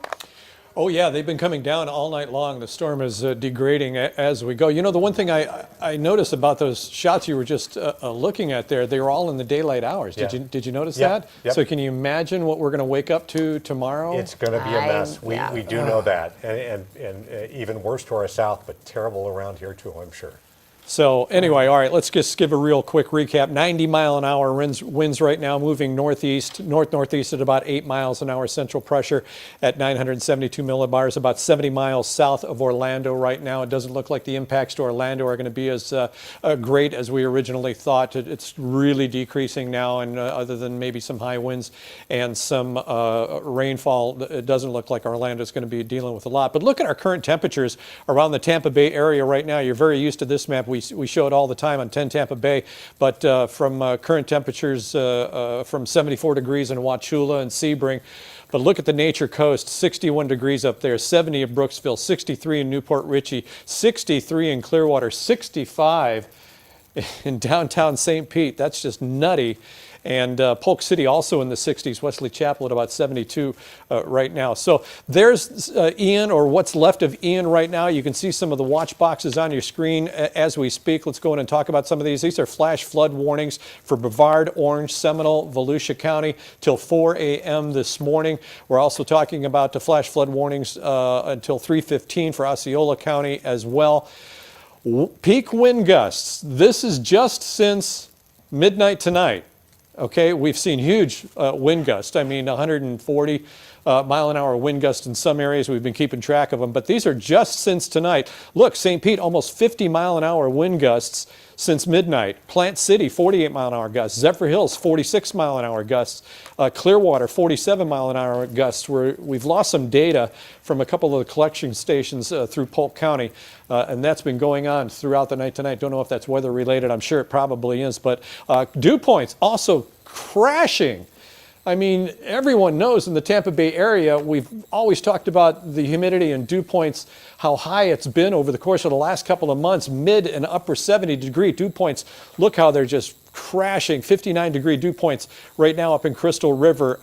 We've got low 60s through Newport Richey, mid 60s in St. Pete. Same for Sarasota, 67-degree dew point in Sarasota. So Hurricane Ian, look at this squiggly track that Ian actually took. I tried to blow it up for you so you could see how this thing just meandered around. We kept talking all day long, all morning long, all day long today before it made landfall. Hey, anything could happen. It's still wiggling around a little bit, but this is the reason why. Look at the circuitous track that thing took before it passed through Port Charlotte and then on through Lake Placid and eventually up through the Orlando area and then out over the Atlantic again through Charleston and then up through North Carolina, and it'll be a rainmaker and a windmaker for Washington, D.C., Virginia, and places like that. So there's the live radar right now. You can still almost make out a center of circulation for Ian. We're still in the middle of a Cat 1 hurricane.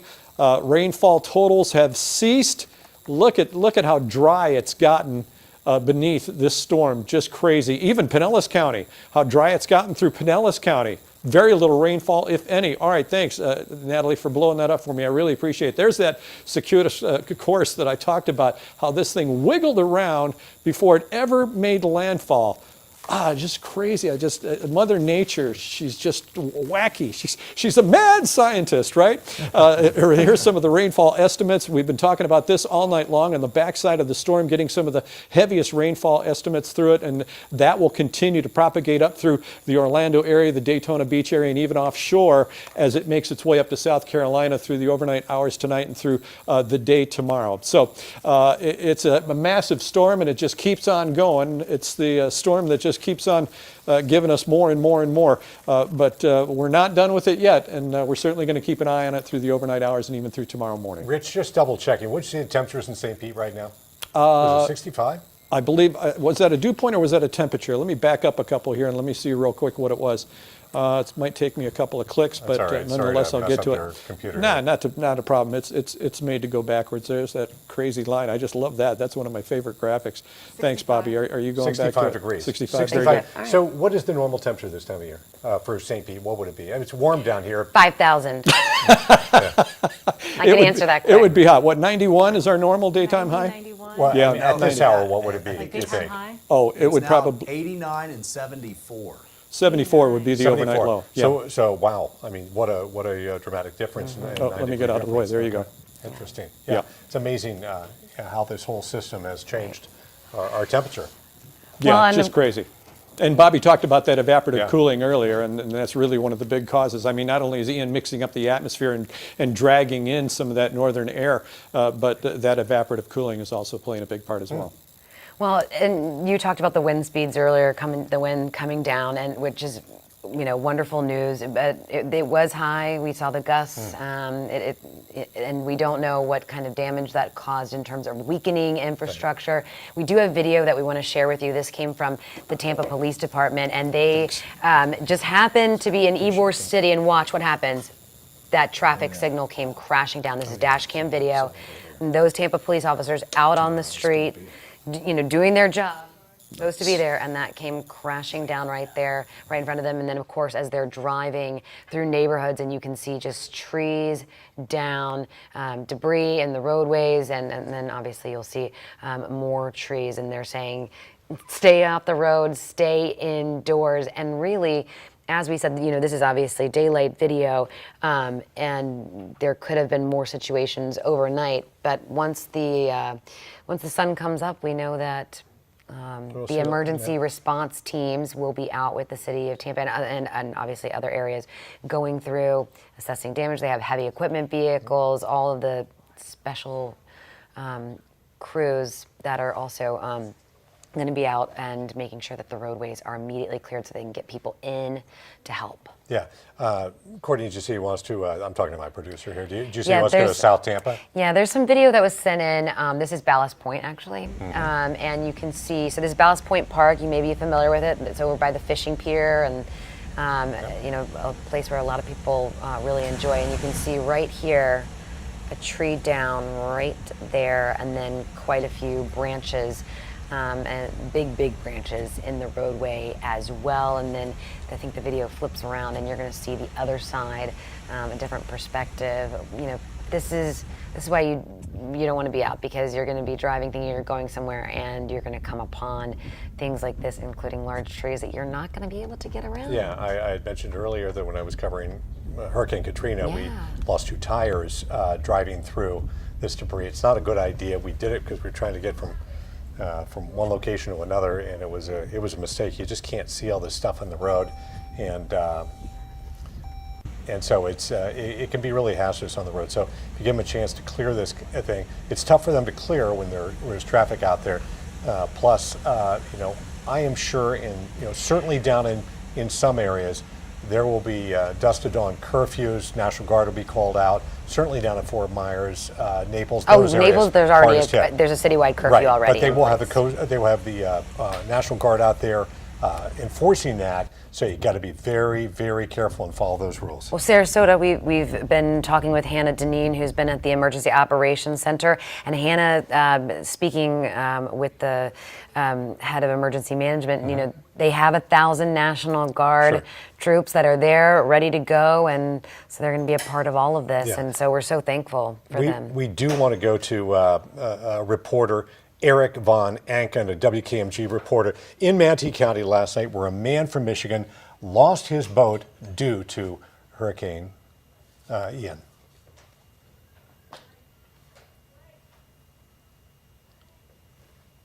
Give it 1 second, and then.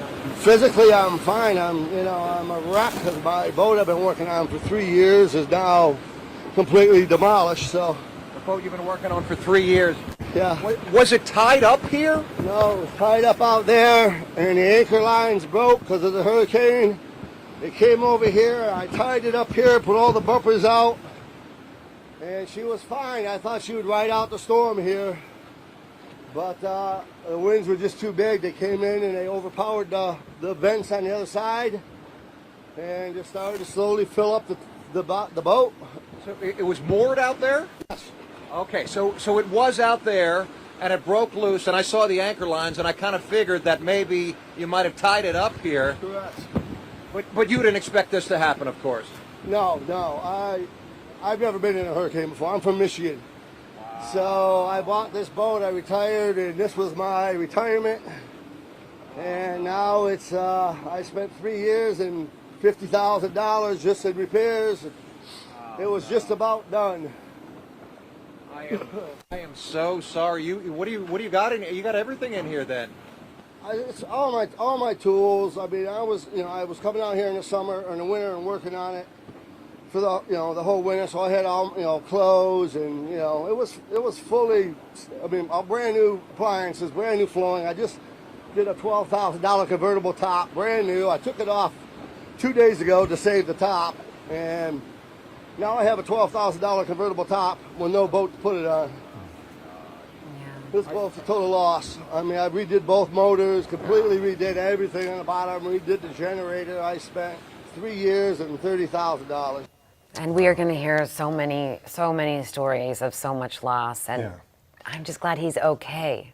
Yeah, I mean, this area, for those of you perhaps watching online, don't know much about this area, but this area brings in so many new residents. And so for this gentleman to say he's from Michigan, there are a tremendous number of Midwesterners down in this area who are now calling this home. And they have never experienced a hurricane. Most of us who've been here for a period of time have experienced tropical storms or even hurricanes in some cases. But a lot of people just do not completely understand, don't know how to prepare. And this is a case where you forget. Yeah. You may have been through it and you just, but in that situation. And also I will say, so the county administrator, we did hear from, he talked about in Manatee County specifically because a lot of people live on boats. Sure. And so talked about making, and talked about, making sure that your boats were taken care of. And the county administrator, Scott Hope, said that he actually spent time on Tuesday tying up his boat as well. So, and the Coast Guard also addressed that. It is so heartbreaking to see anyone lose something that they $50,000 in his dream of retirement and having this boat. You feel for the guy. It's really, so much of our area, like Gulfport, really vulnerable right there on the water. Right. And our Jenna Bourne, she has been making her way all around Pinellas County, and she is in Gulfport for us. Jenna, what are you seeing right now? Yeah, we're in downtown Gulfport, where I can officially confirm they've got jokes. This pet boutique saying, "Bark off, Ian," and "No treat for you." And over here at this ice cream shop, they're saying, "No ice cream for Ian. Not tonight." Honestly, Gulfport is looking pretty good. We did see, I don't know, there's some damage here. There's this, it looks like maybe a heater that's fallen over and been damaged. I don't know why you would need that this time of year, but just some minor damage here, some potted plants that have fallen over. But generally speaking, look, they were really lucky out here. Looks like there's electricity. Things seem to be pretty okay here in downtown Gulfport. Reporting in Gulfport, Jenna Bourne, 10 Tampa Bay. Well, I'm so glad that Gulfport has kept its classic humor. And you know what? We needed a little levity in this situation. And good to see that Gulfport wasn't damaged. Yeah, and it's easy to have a sense of humor when you're not the one who was impacted by this, of course. Of course. But I think it's, certainly tonight we think about those folks who've lost, perhaps everything. Well, Southwest Florida, I mean, I've said it and I will say it again, they really did. Again and again, they take the hit for us. And this time, we heard the Collier County Sheriff say earlier today, this is storm surge that they have never, ever dealt with. We have video of that water just rushing in Naples, if we want to show that right now, with the Naples Pier. Look at that. And earlier today, remember, Dave, people were standing at the end of the pier. I don't know if you saw that. It was around this morning. There were people standing kind of looking, and then now this. Yeah. I've been on that pier many times, and walking down to the end of it there, and people fishing out there, and there's certainly there's a beach right down there. That little stairs right there you take down to the beach. But so much of our beach in these areas crashing over likely to be washed away.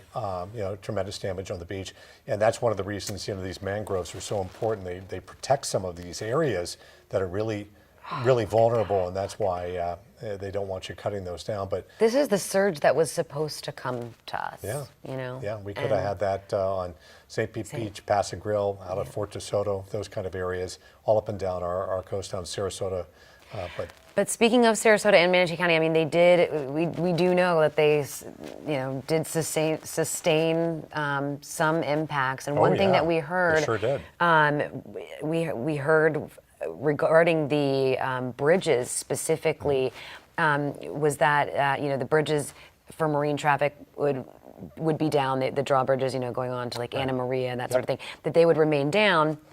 And then the Coast Guard said, after all of this is done, they're going to have to inspect them and do all of that before things are reopened. And I mean, that's going to happen here in our area, and goodness, we know that will happen in Southwest Florida as well. Yeah, you look at all the debris out there and debris hitting bridges and causing damage, to the pilings, and it can be really destructive. Chief Meteorologist Bobby Deskins, I saw you waving at me. I think you had. I think you had some. I was just wondering that video that showed of Naples right there. If we can cue that back up. That was earlier in the day, obviously with the daylight. Right. Sure. But that was when the center was still just a little bit off, like southwest of that point. Okay. And so the winds were coming up from the south. So So that's what we were seeing. I kind of wanted to see the pier, because if you watch the water on the pier. There it is. Different piece of video here, but good video. We're trying to get that video for you. Yeah, we'll get that back up. But the point I was trying to make is that initially it was what's called a longshore current, which is going parallel to the coast. Yeah. And you saw the people at the end of the pier, at the base of the pier, actually watching it. Yes. And it was just going from left to right. See how it's going from left to right in the picture here? That was earlier in the day when the winds were coming from the south to the north. Right. Later, after landfall, the bottom side of the eye wall went through that area, and that was the wind that was coming directly from the west to the east, perpendicular to the land here. We saw at least a 9-foot surge out of that. Right. So, I mean, just being from the Carolinas, I can't imagine that pier is completely intact. No I would way. be, yes, same. I think about like the Sunset Pier and all that kind of stuff. Yeah, exactly. I'd just be shocked. And their homes very close to this. You can't really see them in these in this video, but their homes, residential area, relatively close. So, yeah, it's that's a good. It's interesting, and Bobby, like you said, I think that was a good perspective. That it's like both sides getting hit. Right. Yeah. So, do we have Northport? Okay, we do. So I wanted to share this with you because I was going through this earlier. We shared that the Northport Special Response Team, even at night, they tweeted this out earlier, and we shared it with you. And, the winds had died down, so their Special Response Team was heading out to evaluate. And they have several videos that they posted in this tweet, of these wonderful, wonderful first responders. They weren't going out to just evaluate damage, but they were going out to help people and look for people. And I started to go through this, and I will tell you, people in this tweet, I'm trying to pull it back up because I was looking at the comments, and people were saying, I haven't heard from my family. Please check the houses on this street. My mom and 90-year-old grandma are there. Please, can you go here? I haven't heard from my family. We lost contact with them in this place over 8 hours ago. They live here. Please provide updates. So people were reaching out on Twitter saying, I haven't heard from this person. This is where they live. Can you please go check on them? Right, and these are welfare checks, and it's very common for police to get these kind of calls where I haven't heard, I'm worried about them. Could you go out? In this case, these are people worried. But keep in mind, communications are down in these areas. It is really, really difficult to reach people. I've been trying to reach my family members down south. Well, Northport was so close to where it came on shore. Of course. Yeah, I mean, so close. Yeah, so that's legitimate concerns. But 90-year-old grandmother. Oh my goodness. Yeah. Well, you hope those people were able to get out of there. We evacuated in our area a lot of hospitals. That were in vulnerable areas, and that was just to make sure that the most vulnerable among us were safe. But I think oftentimes people think, hey, I'll be okay, or this place is probably okay. This is a strong building. It'll do okay in a storm. And of course, right now, I mean, you're looking at video of Naples and the waves coming out. You're right in that sense. I mean, I really, we obviously listened to all of our meteorologists. We had plans. We talked about the storm surge. We knew our evacuation zone where we needed to go. So we chose not to go very far and to just go, as we've said, just a couple miles to a higher elevation, non-evacuation zone, to some friends where we would hope that we wouldn't lose power. And so, man, we've just been so incredibly blessed. Right. And not everybody has that option. Not everybody knows people in this area. Not everybody feels comfortable in a shelter. Not everybody feels like that's the place that they can go. They have special needs, whatever it happens to be. We understand some people make decisions to stay for various reasons, but boy, we hope you're all okay. It was tough, right? You didn't know exactly where things were going to go. Look at those people who went north or went to east to Orlando or down south to Naples, thinking they were escaping, when in fact the scary thing is these people were trying to escape the storm, thinking they were going to be in a safe place, and in fact some of them drove right into the path of it. Right, and our meteorologist Natalie Ferrari is joining us, and Natalie, it's still in Florida. It's still in Florida, yeah, no doubt, no doubt. Dave, Courtney, there's something that you guys brought up earlier, and it's kind of been sitting with me for a while when it comes to future storms, when we're talking about impacts as it approaches the coast. We never want to compare storm to storm, but sometimes it can be easy to do that naturally, especially when it comes to our property and our decisions. I will tell you, whenever you're talking about a storm, a tropical system making its way towards the coastline, that is why we have this cone, because the center of it can shift a little to the west, it can shift a little to the right. That is why it widens as we get further and further away, and basically we are doing as best as we can with the data we have, but this is why we definitely stress you never ever want to compare one storm to the other when it comes to your decisions, when it comes to maybe things that you need to be doing to protect yourself, your family, your property. There's a reason for that, and it's because no two storms, as much as we want to, no two storms are the same. And we are seeing that more so now than ever when it comes to how these storms each and every summer have been evolving, for sure. So just kind of keep that with you. I have a family, I have a home. I came from Houston, I came from the Harveyville. So I totally get it. And I know what it's like. The last ice storm I evacuated from was Ike, and that was in the early 2000s. So I absolutely get it. And that's something that I keep with me myself. And these two storms are in no way the same.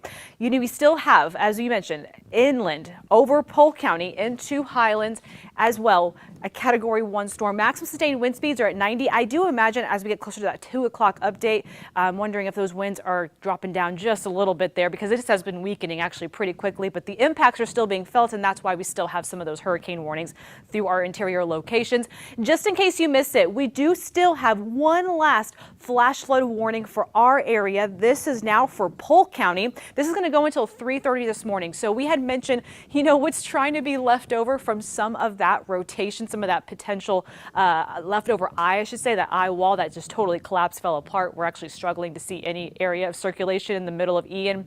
That is where we're still seeing the heaviest rainfall and the strongest winds, and that is why we still had that flash flood warning. A lot of copious amounts of rain falling in a short amount of time still, even as we make our way through the overnight hours. The bulk of this energy is going to continue to push off to the north and to the northeast. So let's move this forward and show you how we're going to see things kind of change over time.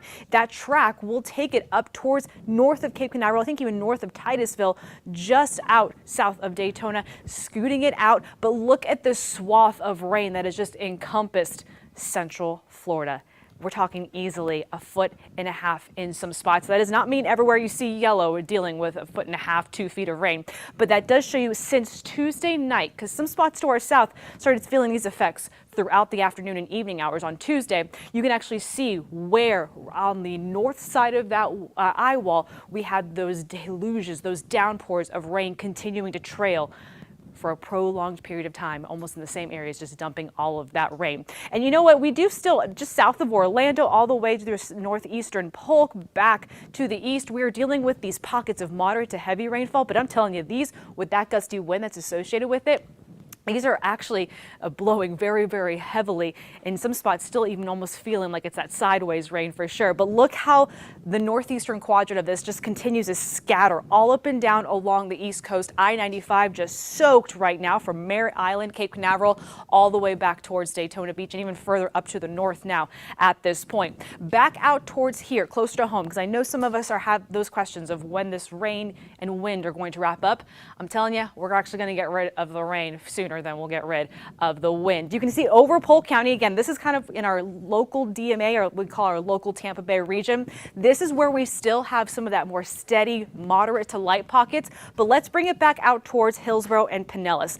Things have lightened up significantly when it comes to actual rainfall reaching the ground, but we still have quite a bit of wind. So these little droplets can actually still kind of sting you at times when they're moving so quickly in a short amount of time. Pinellas, actually, a lot of the rain's trying to give us a bit of a break through much of the county at this point. And through Citrus, Hernando, all the way down into Pasco, steady light with little pockets of breaks in between. So you can see the general trend is to take this storm to the north-northeast, right? So that's going to take the greatest impacts with it. You'll notice how this, again, is supposed to forecast to weaken pretty quickly here to a tropical storm status, but those impacts are not done just yet, because look what's going to happen. It's going to scoot its way to the north and then to the northeast, right over this little portion of the Atlantic. Not really forecasting enough time for strengthening, so likely maintaining tropical storm status, but we're talking about a third landfall by the end of the week. I think it's going to be late Friday morning, possibly even into midday, just near Charleston, but as mentioned, this could have any little deviation and could wiggle, which would impact any type of surge or even tides up towards South Carolina as we get towards the end of the week. I want to bring up something really quick before we advance this. Look how already we're starting to see those winds. You got that general counterclockwise flow, just in general, across the state from Ian, because this storm is so wide, so massive. We are already starting to pick a little bit more, not only of a north wind, but a bit of a north-northwest flow. So what you can expect is in some spots where we had a bit of that water kind of do that negative surge effect, kind of recede, we're starting to see a little bit of that flow back in, but out towards some of the Pinellas County beaches, some of our beaches out towards the immediate coast, you're going to notice a bit of that water pushing back in, which is typical when you have this pattern. You have those winds now wrapping on the backside, and they're kind of coming in a little quickly. So in some spots, it may try to scoot in rather fast, but the good news is as we move this forward in time, we'll see those gusts come down and then eventually those sustained wind speeds come down. The heaviest, again, pushing just north and along I-4. Let's go ahead and move this overnight through sunrise tomorrow morning. Just like our southern counties earlier today saw the heaviest rain move in first, they're going to finally dry out, even through the Tampa Bay area. We're going to dry out first as far as the rain is concerned. Look at all of that moisture pushing well off to the eastern half of the state. Eventually, I think by possibly Thursday midday, especially into Thursday afternoon, east of I-75. That's where the bulk of rain will finally be positioned and really pushing actually towards that I-95 corridor. And then let's take you through Thursday, back into Friday as well. There is that other landfall, that third landfall going into South Carolina. Courtney? Yeah, so Natalie, I wanted to actually ask you about this because we saw this in 2018 with Hurricane Florence, and it caused massive flooding on I-95 for South Carolina and even into like North Carolina, like Lumberton, that area. Do you remember that, Bobby, too? And it was really devastating, and it was because of the rainfall that happened. And so do we anticipate a lot of rain with? Yeah, along the way. So what's happening with this is a lot of this rainfall with the, if we can actually go, Rich, back to the graphic where it has the rainfall and the track, kind of where it came from and where it's forecast to go with those rainfall estimates. Because what's kind of happening with this system in particular is, yes, we're going to have right up along the Florida coastline of I-95, we're going to have a good chunk of that rainfall. The bulk of it, especially some of the heaviest activity, will forecast to push actually a little further to the north and to the northeast back into the Atlantic. So, Rich, if you can go back I think it's one more graphic. There we go. And maybe you can scoot it up a little bit just to the future track. You can actually see how that takes us right just to the north of I-95 if we're able to move the map up to a little bit. You can see those heavier amounts are actually just going to be scooting off offshore, Courtney. So those forecast totals, again, this is just some rainfall estimates that's happening right now, I should say. But look, if it follows that track, and we've been seeing some of the heaviest amounts kind of following either on the track or just to the north, that will pull a lot of it into the Atlantic. But I do think as we get into Friday, a lot of that rain, as I showed you in the futurecast there, it's going to start to kind of get an area of circulation back together as it approaches South Carolina. And you just have a lot of the rivers in North Carolina and South Carolina, and there, you know, every storm is different. Every storm is different. I should put that on a postcard and send it to all my friends and family. But I absolutely get it though. It gives us something to compare. But people might have evacuated there, you know, even though we say you don't have to go far in certain situations, they may have gone up to friends and family. If we can go back to the 95. future cast, Rich, so I could just show, I do think, again, as we go through Thursday, the bulk of it, the good chunk of it, is actually going to be clearing not only I-75, but I-95 on the other side. So let's take it back through Thursday afternoon, really into the evening. You see how a lot of that does push off to the north. Yes, there will be a portion of I-95 that will still have some of that steady, light to moderate rain, but I don't think it's going to be the torrential flood-causing rain that will be encompassing all the way up through Jacksonville, Savannah, all the way back up to Charleston. All right. Oh my goodness. I mean, we are a lot of weeds to kind of go through when it comes to the nitty-gritty with the system. Yes. Well, of course, we are going to continue to stay on top of everything with Hurricane Ian as it continues to make its way across our state. And of course, as we start to approach daybreak and begin to understand the damage that has been inflicted on the Gulf Coast, all the way from, down in Collier County up. And some damage also in Broward County. I mean, this is far-reaching. Right, with the swath, exactly. Yeah. Yes, of course. And we've been sharing that with you. It's good to have all of you with us. I'm Courtney Robinson. And I'm Carolina Lead. I made sure to get a little bit of a coffee. I know, I did it too. Did somebody bring you one? Okay. No, I did it. I made it. It's that time of night right now. Bobby, you got yours? Morning. It's type of morning, and it's already Thursday. Anyway, so 2 o'clock. We're here. It's 2 o'clock in the morning, and of course we're with you on this one. So you know what? A lot of you may be watching on your phones, on your tablets, joining us online, because we do know that there are quite a few power outages that have happened in our area. When we take a look at this power check, it's, first of all, thank you for watching, and we do want to make sure that you're informed. This is the outages for Duke Energy, and you can see, right over that Tampa area, 223,000. If we zoom in to Pinellas County, which they said was the hardest hit area, 185,000 customers without power, and they do have, a lot of crews and those bucket trucks lined up at Tropicana Field, ready to go once it is safe, once the winds die down, and then they know that they're able to get in there and get to work. That will happen. And then, of course, with TECO, that number, all right, I'm going to share this with you. TECO, 284,914 customers. That's more than 10,000 an hour ago. Yeah, we definitely saw a jump there. As you can see the map there. Of course, 2.3. 2.3 million in the entire state. In the entire state. When I was here about an hour ago, we were talking about 2.2 million. Yeah, it just seems it just keeps going up. Yeah. And and look, they're going to get to you as fast as they can. They've got to get out in the morning. They got to assess the damage. They got to clear the roadways. Clear the roadways and get these people in. And we've talked with Duke, we've talked with TECO about, how they prioritize or how they do this. And there are a lot of factors that go into, restoring your power. I mean, and so first of all, what the problem was, right? Is it a simple fix? Is it a much bigger fix?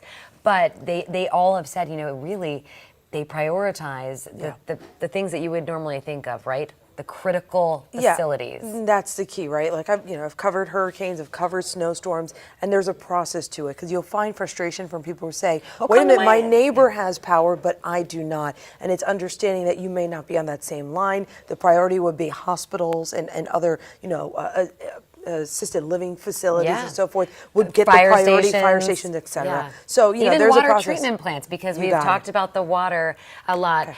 Eric Glasser, speaking of water, Eric Glasser is Yeah. live for us in Wesley Chapel in Pasco County. And Eric, you know, you're in a place where we actually saw Liz Crawford earlier yesterday, and she was kind of talking about the saturated ground and the trees. And now you're able to show us some of the damage that has happened since. Yeah, that's as it was happening, Courtney. She was able to show you that, and now you can take a look and see. This is the accumulation that we've been talking about, right? Look, it's nothing like the storm surge and things that other people have been seeing in other parts of the state with this hurricane. But it is an indication of what we are seeing in Pasco County, and that's where we are, and that's what we wanted to let you know what people are contending with here. Now, that saturated ground, as you said, has created a situation where you've had trees uprooted. And that's something that we had ourselves. Look right back here where we're standing. That's a tree that came down earlier today. Well, you said today. It's now it's yesterday. You're right. It's early in the morning. But that tree came down. And another one in the same area right there. Another big tree. And this has a lot more to do with, the saturation of the ground, and less to do necessarily with the wind. It has been windy. We've had plenty of wind gusts. We're getting one right now. Not as much rain at the moment, and that's good news. You guys were also talking about something that I wanted to touch on. That's the power outages. The power outages often come because either a pole gets knocked over by heavy wind, or a tree or a limb gets knocked down by heavy wind. That takes out the line. That takes out the power. I will tell you that I have not heard this warning specifically from Pasco County, but in neighboring Polk County, there was another recommendation, another warning this evening for people that as the night progresses, that they want to make sure that people who are using their generators, who are now firing up their generators because they're starting to lose power, folks, remember, use that generator. It has to be outside the house. Generators cannot be used inside the house. They burn fuel, and that fuel creates carbon monoxide. So again, I have not heard specifically about cases where we are here in Pasco, but as the power is lost this evening, and we have seen transformers blowing, people are likely going to be firing up those generators. You must keep those generators outside. In Polk County, they reiterated that warning this evening because they were seeing cases of carbon monoxide issues. So again, just an opportunity, please, if you're going to generate your own power, make sure, that is rule number one, that the generator is outside the house. Remember, statistically, more people die from hurricanes after the hurricane. They get electrocuted, something falls on them, they harm themselves. Carbon monoxide. We don't want that to happen. Keep your wits about you, not only during the storm, but after the storm as well. Again, here in Pasco County, the biggest threat has been the saturation and what's to come also. So we've had two phenomena happen today.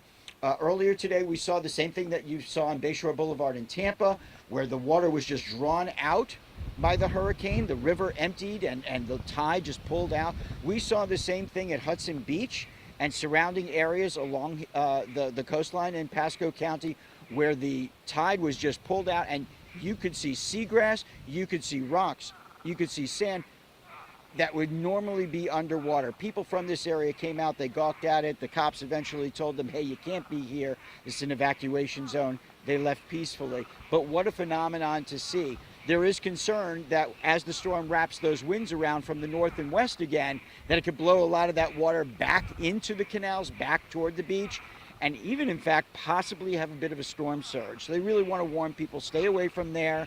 Don't venture into that area. You never know when that water is going to come pouring back in, and it could be with the vengeance. The other thing is the saturation that we're talking about is happening not just here, but in points north and east of here where the hurricane is moving and dumping a lot of rain. Now, you might say that's their issue, but it's not just their issue, because the Anclote River to the north and the east of Pasco County eventually makes its way through Pasco County and down into the Gulf of Mexico. And when it comes through Pasco County, that is where another issue is going to take place. Right now, the Anclote River in areas like Elfers, which is a small community near 54 and 19, well, that community is seeing the river come through right now at a height of 13 feet. That's normal.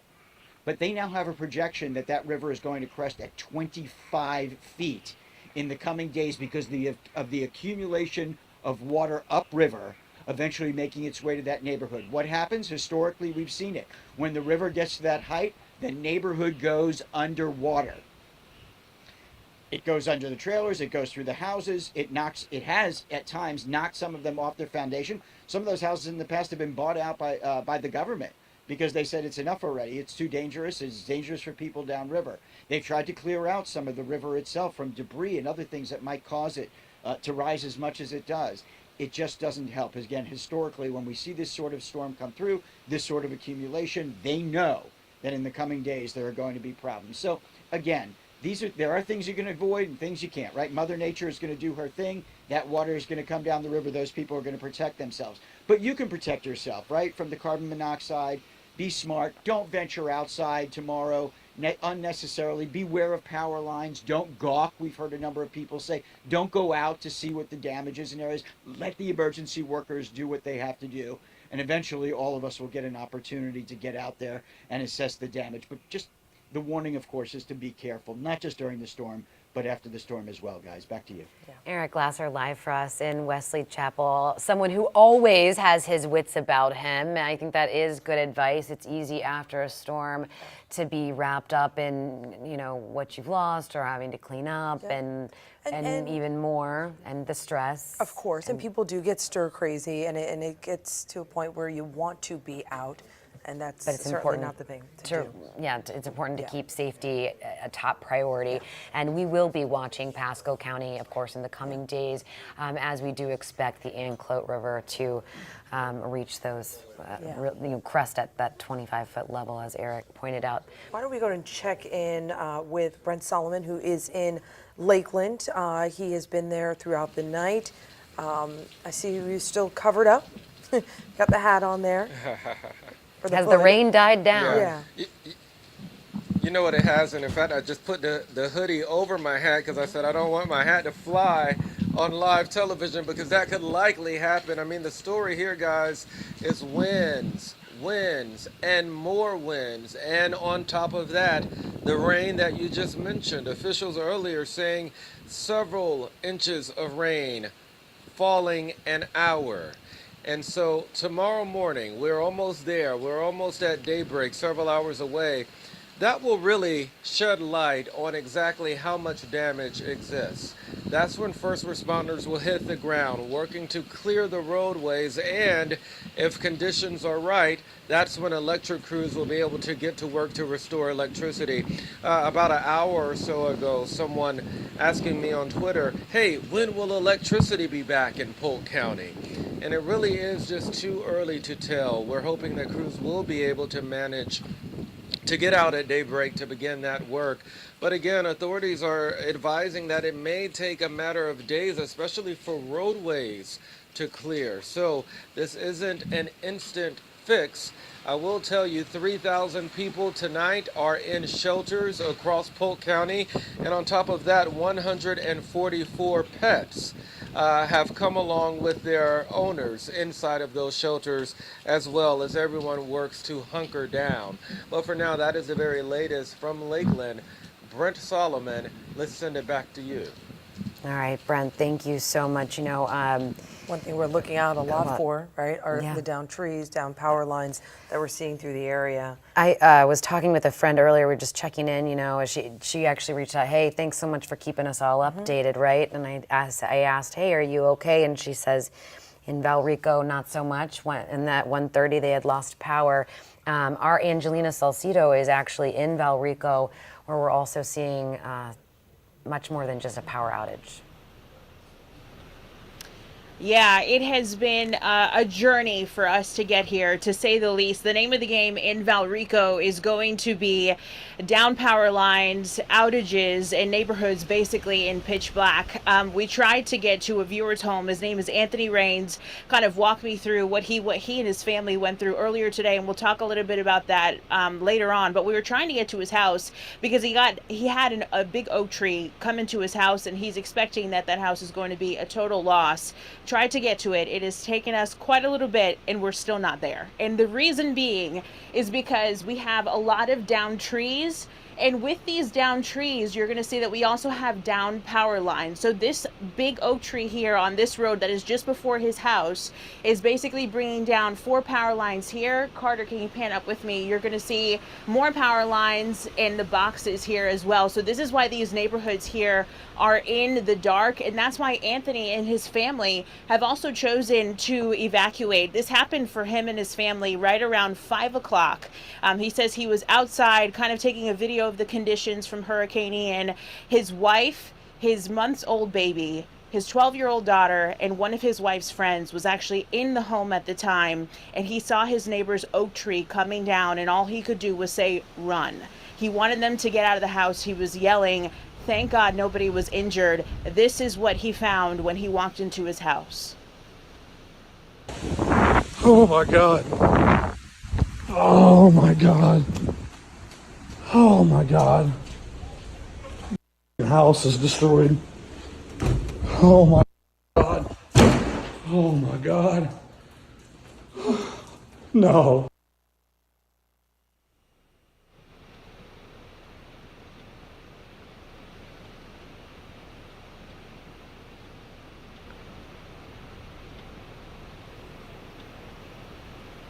Yeah, I'm not sure. I'm sure that you guys continued seeing the video there. I'm just gonna pop this out of my ear. So that's basically what he walked into after that happened. He and his family decided to evacuate to Dade City, where his parents-in-law, where his family-in-law actually lives, and they are currently safe right now. We actually spoke just about 30 minutes ago. He's actually probably watching this right now. Anthony and your family, we are so glad that you guys are okay and that you guys are safe tonight and in a safe place as well. But this is the story for many neighbors that live in this neighborhood. We are trying to get obviously to his house, like I was saying before, and almost every single road that you turn down, one is in black, but two, you either see power crews and officials trying to work on power lines right now, or you see that they're just in black and that there are trees down on the road. So we were extremely careful while we were driving up here, kind of shining our flashlight on all of the power lines to make sure that we wouldn't run into any, if they were too low or if they were on the ground, if that we wouldn't run into any of them. So that is the situation here in Valrico. Of course, if you live in this area, we do want you to be safe. Make sure that you report power outages or any of those down trees, down power lines that you might see. But for now, stay in your homes and be very, very careful when you wake up tomorrow morning, because you never know what you're going to walk out to. For now in Valrico, Angelina Salcido, 10 Tampa Bay. Yeah, and she's doing the right thing, right? That is the key when you are trying to get from one location to another, is to drive as slowly as possible in order to see what's ahead. When those roads are pitch black, it's not until you're right on top of something. It could be a tree, it could be a power line that you realize. So you could see why it's taking her so long to get to that area. And then roads are not accessible in some cases. Right. I mean, and so glad that that family is okay. Yeah. So glad that that family is okay, that they're in a safe place. And, I do want to point out that's Valrico, Hillsborough County, all across the area. We have law enforcement that have been in these mandatory evacuation zones to also make sure. Yeah, actually, okay, Angie's still up for us. I wanted to ask her, because Angie, you talked about what you were seeing, as you were driving in and how difficult it was, and you talked about parkers and whatnot. But are you seeing law enforcement out as well? Because we know in Hillsborough County, if you go into a mandatory evacuation zone or anything like that, these are enhanced penalties. And so are you seeing law enforcement around as you all have been making that trek south? Yeah, so we drove from downtown Tampa all the way down here to Valrico. The roads were empty. We saw one car crash where FHP was actually out assisting. And then once we got here to Valrico, we started driving through these neighborhood roads. We saw just about one fire rescue crew, and we also saw some power line workers as well that were trying to figure out what was going on, and about 2 roads that are down from here. So that's pretty much all that we've seen. We know that down in the city, they were told that, if you're in the dark right now, you're likely going to be in the dark tomorrow, because Tico is going to be hunkering down to avoid the winds and not take care of those power lines right away. So we were surprised to see that when we were driving here in Valrico, but that's pretty much all we've seen so far. Right, Angie, thank you. And we have to say, to all of our law enforcement, that are out there right now in these conditions responding to vehicle crashes or any emergencies. It is so important to acknowledge that they're out, they have families too. Yeah, they do. And they're out making sure that we stay safe. So we can do what we can to make sure that we also stay off the road. Yeah, and you look at what Angie was just showing us there in Valrico. You also have to remember there are going to be crews that will cut down trees and get them prepared as well, because it is a heavy lift for the entire area. So it's a lot of work between everyone to get this done. Looks like we have some video coming up out of Port Charlotte of Landfall. Oh my goodness, look at this. This is as Ian came into Charlotte County. And of course you can see that fence destroyed, the trees ripped up, and did you see that roof getting lifted? Yeah, I was looking at the dish on top of the house as well. Look at the debris there, and these trees and so forth. And these these are some of the images that we're now getting, because during the actual storm, a lot of the cameras were down and we couldn't see much of it, but I mean, look at this right here. Of course, manufactured and mobile home parks really are vulnerable when something like this comes through. You can see there the wind, the gust of it. You just hope that everyone... Carport there, some sort of awning there. An awning is one thing, but as we've heard, we just hope that everyone is okay. And then right there, The blinds coming up, yeah.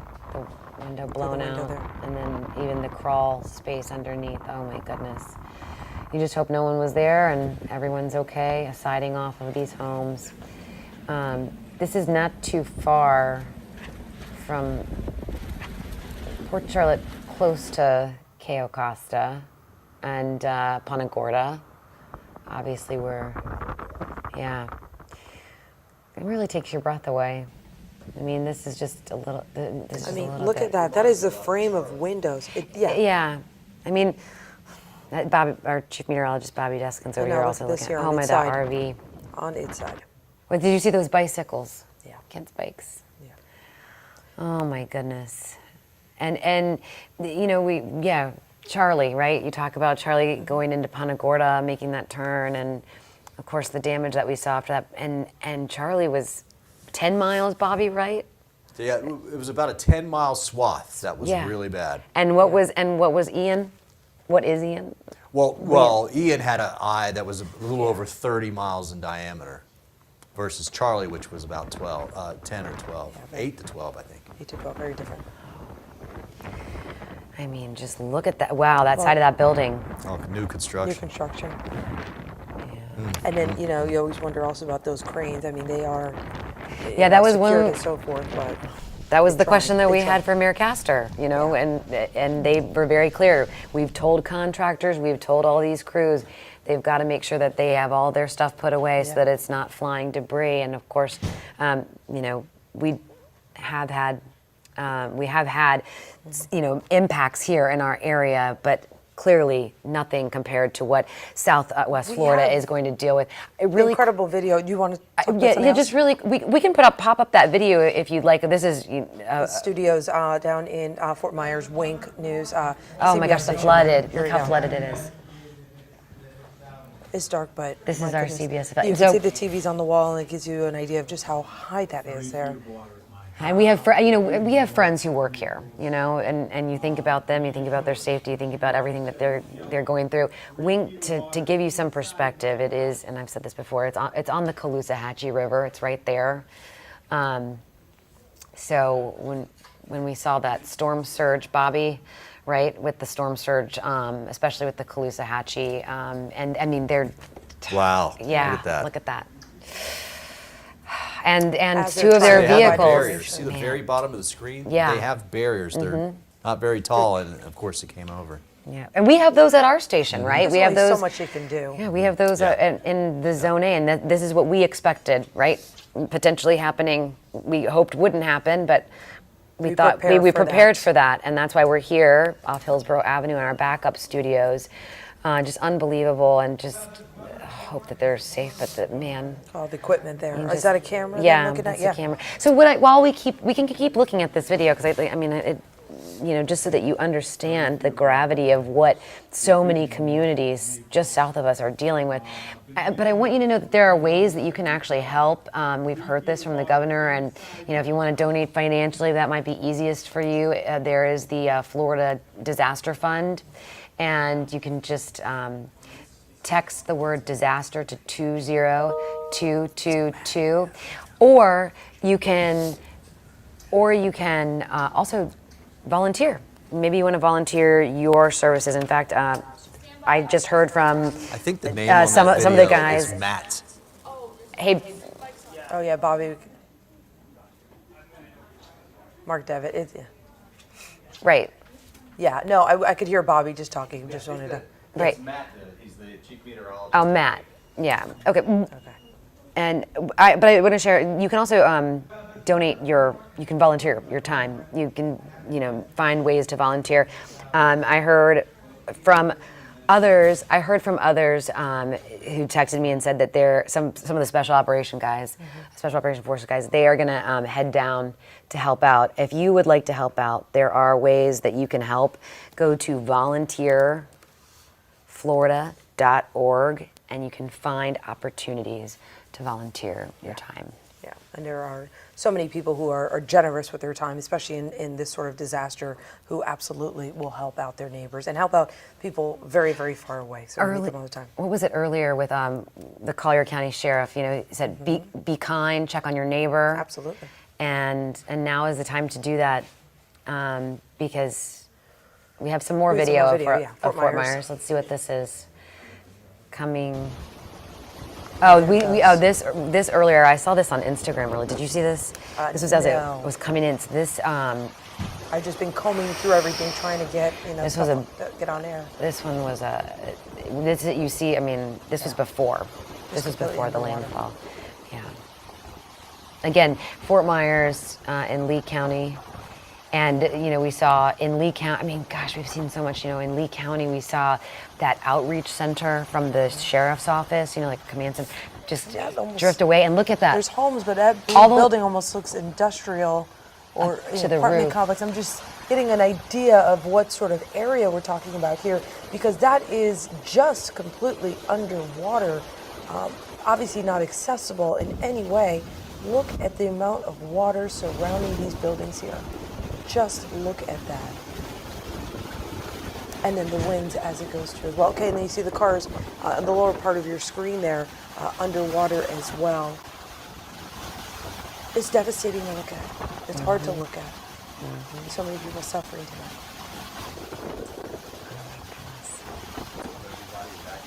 Yeah. That's it. You hope and you hope everybody got the message. And this, the storm surge, Bobby, you warn us about it all the time, and of course, Bobby spent a lot, and our entire 10 Tampa Bay weather team spent a lot of time talking about storm surge, preparing us for that, where it was going to be, showing us those maps, talking about where to go, and you didn't have to drive very far to get away from it. So we do hope that people were able to get away from that. So in fact, Bobby had mentioned the floodgates that we saw at Wink. Here's a look at Jabari Thomas right there. That's the floodgates. I don't know if you could see it from Wink, what that looked like. Well, it's similar to this. That's what we did to protect our building on Gandy Boulevard, not far from the water there. And we had to evacuate, obviously, we've mentioned it several times, because we're Zone A and we're prone to flooding. Of course, Jabari, they're taking that photo so our viewers could see what we were up against with our building, hence why we're here in the secondary location. Bobby, those floodgates, you know this, I think. I'm going to put you on the spot. Those protect us how much? So we're about 8.5, and you add another 5 foot, I think, on top of that. The number gets us to around 13 or 14 feet. Yeah. But it's between 11 and 14 feet. Where's Lee? Lee knows. I know. He's sleeping. He's finally sleeping, I hope. Our magic number at the television station on the west end of the Gandy Bridge is 5 foot. If we see a storm surge we can probably stay to 6, but we won't. So if we see a storm surge forecast that's 3 to 5, that 5 is just too close. Okay. 4 to 6, we know it's an easy call. You got to go. Right. 3 to 5 is a tough call, but you have to plan to go. Yeah. And we've been planning for quite some time to just as many of you started planning months and months ago, putting your plans together and executing those. And again, we have been extremely lucky and extremely blessed in this storm. And there are going to be many of our community members who are waking up or are awake right now and have been up all night long because they have been dealing with some real damage, and we have to be there for them. Yeah, we do. It looks like we have some more video. Do we have video out of Cape Coral that we're going to show? We're just kind of just giving you, And there's so many canals in Cape Coral. That's the thing. So you can see there a boat on a boat lift right there in front of you, and then on the left there's another boat as well. When I first saw the video, I thought that this was the street, but then you'll see it come around the corner here, and then you'll see the front yard there. Oh, the lanai totally you see ripped lanai, off. This gentleman running towards the front, and there's flooding there on this street here in Cape Coral, Southwest Florida. The timing of this, looking at it daylight, the eye went over there. That could have been during the eye. Yeah. Oh my goodness. And this is I have so many friends who live in Fort Myers and live in Cape Coral, and you just hope that they're able to recover and recover quickly. I mean, this is going to take a long time. And the difficulty too is, if you do recover, it's how long does it take? Yeah. Well, because everybody needs it. Area? Look, there's only going to be so many places right? people can move to as they rebuild. We already have a housing issue with enough. Correct. I mean, Bobby's listing it all. Well, look, and also we had Irma. During Irma in Collier County, for example, you had Immokalee and that community just devastated. I mean, Collier County's still recovering from Irma. They posted that earlier. They're still recovering. And so you see this and you see it's not just one county, it's all these counties up the Gulf Coast. Of course, we want you to know what's happening in your neighborhood here in the Bay Area. We've had crews all around Tampa. We had Angelina Salcido, who joined us from Valrico. We've had Carly Gomez along the Riverwalk. And right now, we're going to go back to Megan Myers, who's in downtown Tampa. She's been perched in this parking garage, just giving us a look at that area, which has been very quiet. Megan.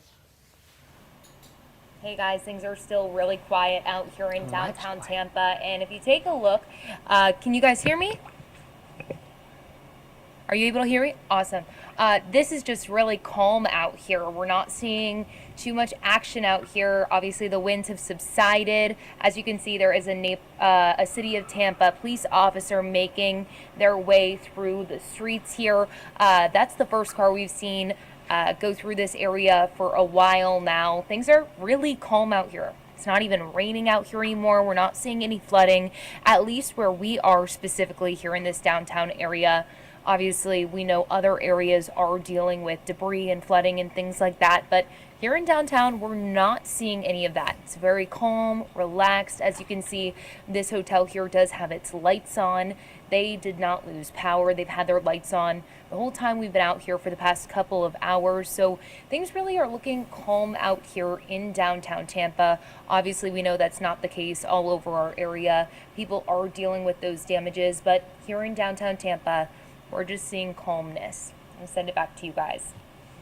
Thank you for, just throughout the night updating us, letting us see, because. But it is much different than what we've seen. Yeah. So not far away, we have Carly Gomez, who is along the Tampa River Walk. A lot of the conversation we've had throughout the night is about how low the water level has been. We're going to check back in with her, Carly.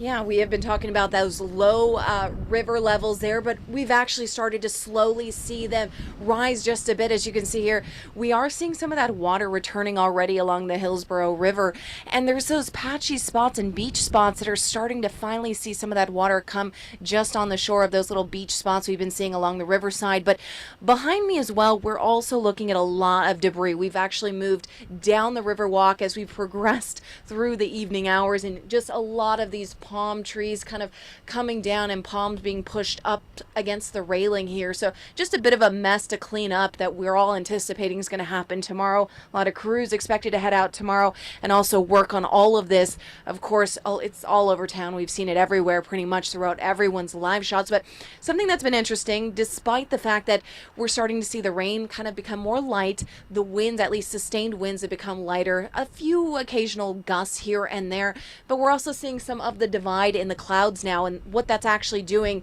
is it's now cooling us down. We're feeling actually much colder temperatures right now than we felt all day. Yes, we're getting closer to the morning lows as well, but we're now seeing the effects of the storm leaving and cooler air also moving in. Now I want to talk about what we also noticed just about an hour ago as we saw our first few birds returning. It doesn't seem like a big deal, but when you start to see some of the animals coming back and hearing them kind of move about the trees, you start to wonder, oh, are things starting to get back to normal, or is everything starting to feel more normal? That's a great point. You Yeah, forget about it until you hear, and you're like, oh yeah, I haven't heard that for a while. Yeah, well, and I said it to Carolina earlier when we were talking about all that water getting sucked out, not just from the bay, but also the river, the marine life. Yes. That really, I mean, manatees and so many fish and the you worry about that, but let's head back to Naples. Really, this is compelling video that we have shown of the fire station underwater, and it looks like we don't have it just yet. Well, you know what? I'll fine. tell you though, that fire station, they started to take on water. They had to push out their fire truck because they thought it started to smoke and didn't want it to catch fire. So they pushed it out, started getting their equipment out. I checked back in. Water's gone.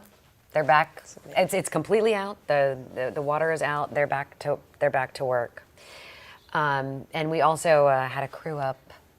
With the hurricane hunters, we had an opportunity to send a meteorologist with them to experience that. Yes. Look at that right there. Hey, Bobby. That's what she described. Cheetah Craft was with the hurricane hunters, and she described Bobby seeing the blue. The eye of the storm and being able to see. Yeah, like right here when stadium effect. The stadium effect. What is that? Can you explain? So the eye wall has sinking air in it, and when air rises, it makes clouds. It can. Condensation occurs. So when air goes up, it cools, and condensation occurs, just like water that globs onto your cold drink out in the summertime, right?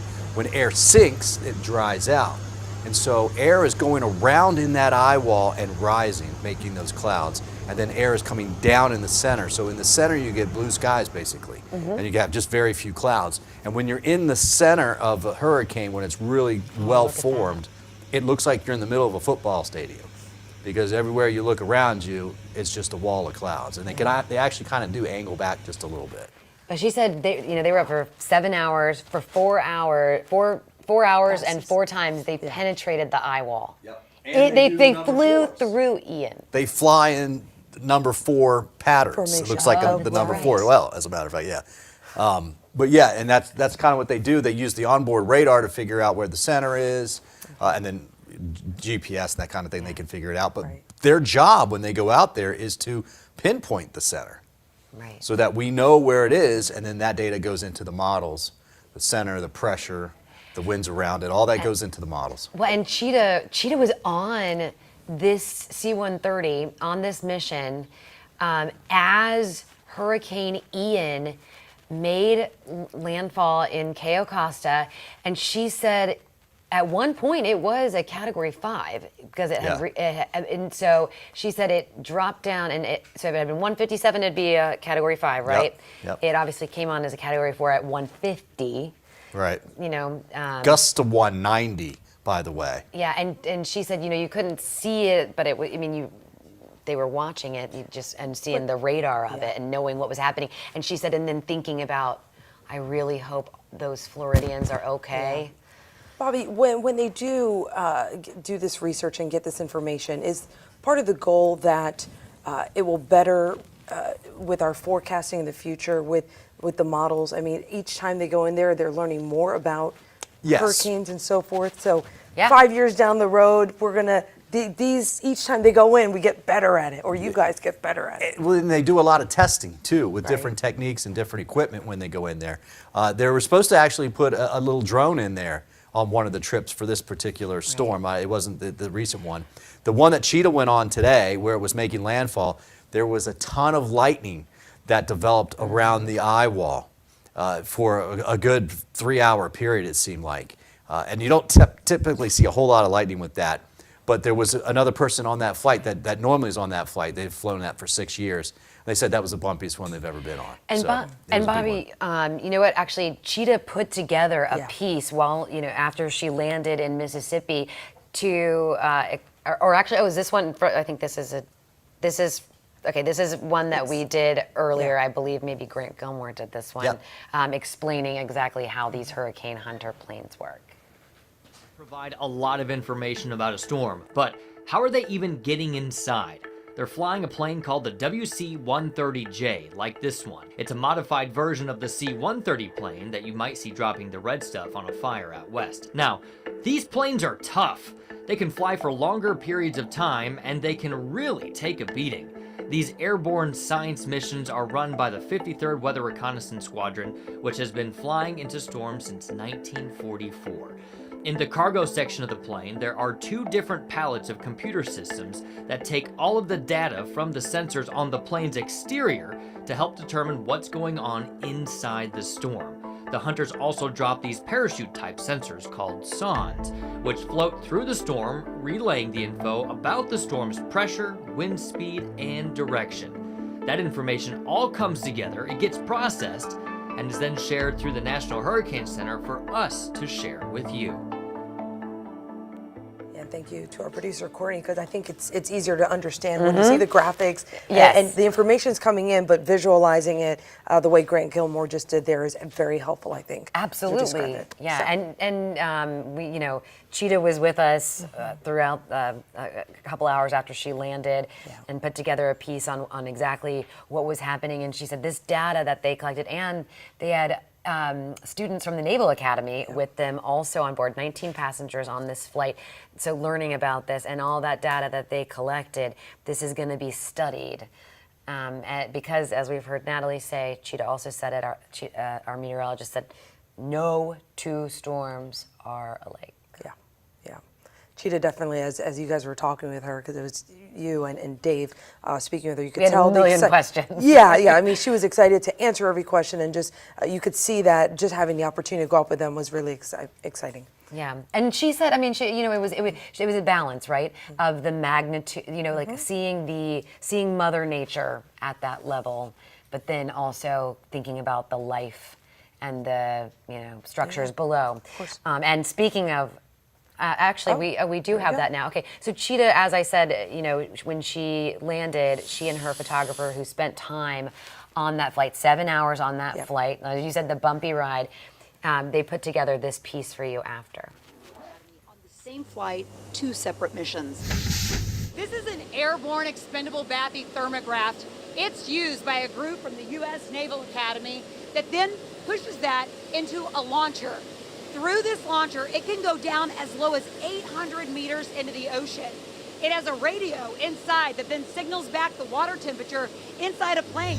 2 different instruments on this flight that help gather data for tropical systems. The drop sondes, they get a profile of the atmosphere from where we drop them on the plane down to the surface of the ocean. Christina Peretta is an in-flight meteorologist who's in constant coordination with the National Hurricane Center. There's actually a few messages from them right now.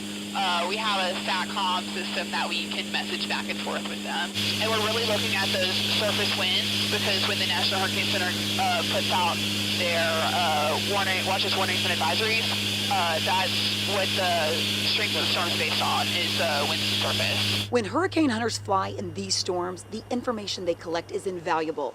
The track from the Hurricane Center can change, which means evacuations change, which saves lives. I think that's probably one of the most rewarding parts of the job, is that we know that we're out here doing something that's going to make an impact on potentially millions of people. Incredible and intense, just looking at that. And again, she was on that flight right as Ian came on shore in Florida. And of course, we've seen video of what of the storm surge and much more. So we're going to show you some more video of the damage and what we were seeing on the ground. We're going to go back to Naples with some video that we have there. This video, I mean, it's just, you can't get your eyes off of it.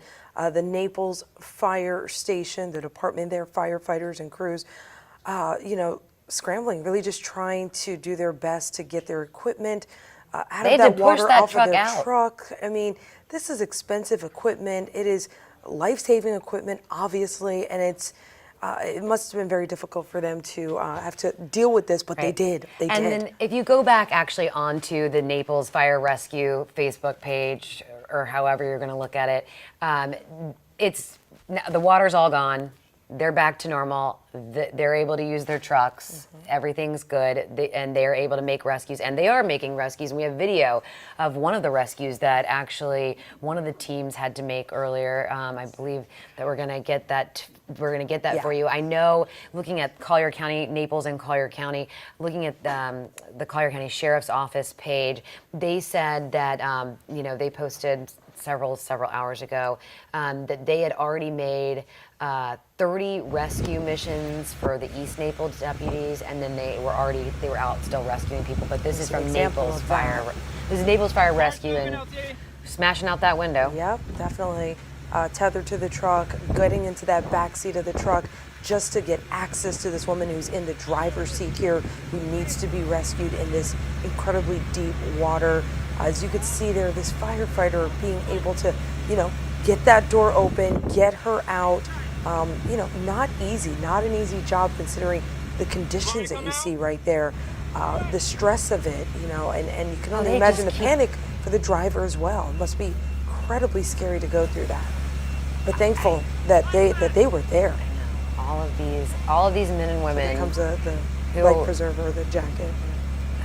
All of these men and women who just, you know, really they're putting their lives on the line for us to make sure that during these catastrophic events that when we find ourselves in danger, no matter how, that we're able to be rescued. And you look at that right there. You know, they had been through already quite a bit earlier, and then they were out there rescuing this woman and rescuing others as well, and making sure that the people of the city of Naples were safe. Let's take you back to Fort Myers now, just north. In Lee County in Fort Myers, we have some video that's coming in. Oh my goodness. Okay, so you see the floating dock there. I mean, just getting, I mean, up and down as it is, just at the mercy of the waves there. That's the I bet that's the swimming pool, isn't it? I bet that's the Caloosahatchee. And so these are houses that are. I'm having been there. I bet you this is the Caloosahatchee right here, that river. You see the seawall there. Yep, and these are homes, you know, really beautiful homes that are right up on it, and you can just see that water just rushing in. And nothing that, you know, that fence right there, it looks like a chain link, really. Nothing you could do. Oh my gosh, you see here another view of some homes there as the water just goes right over the seawall into the backyards. You can see a covered either dock or boat lift there as well. And these pavers here are a little bit higher than some of the other areas, but that does look like a swimming pool to the left of it. So, yeah, just, you know, and then again, you know, this individual sharing this video. Wow, right there, that one. Yeah. You just hope that everybody is okay, and of course tomorrow morning we're going to see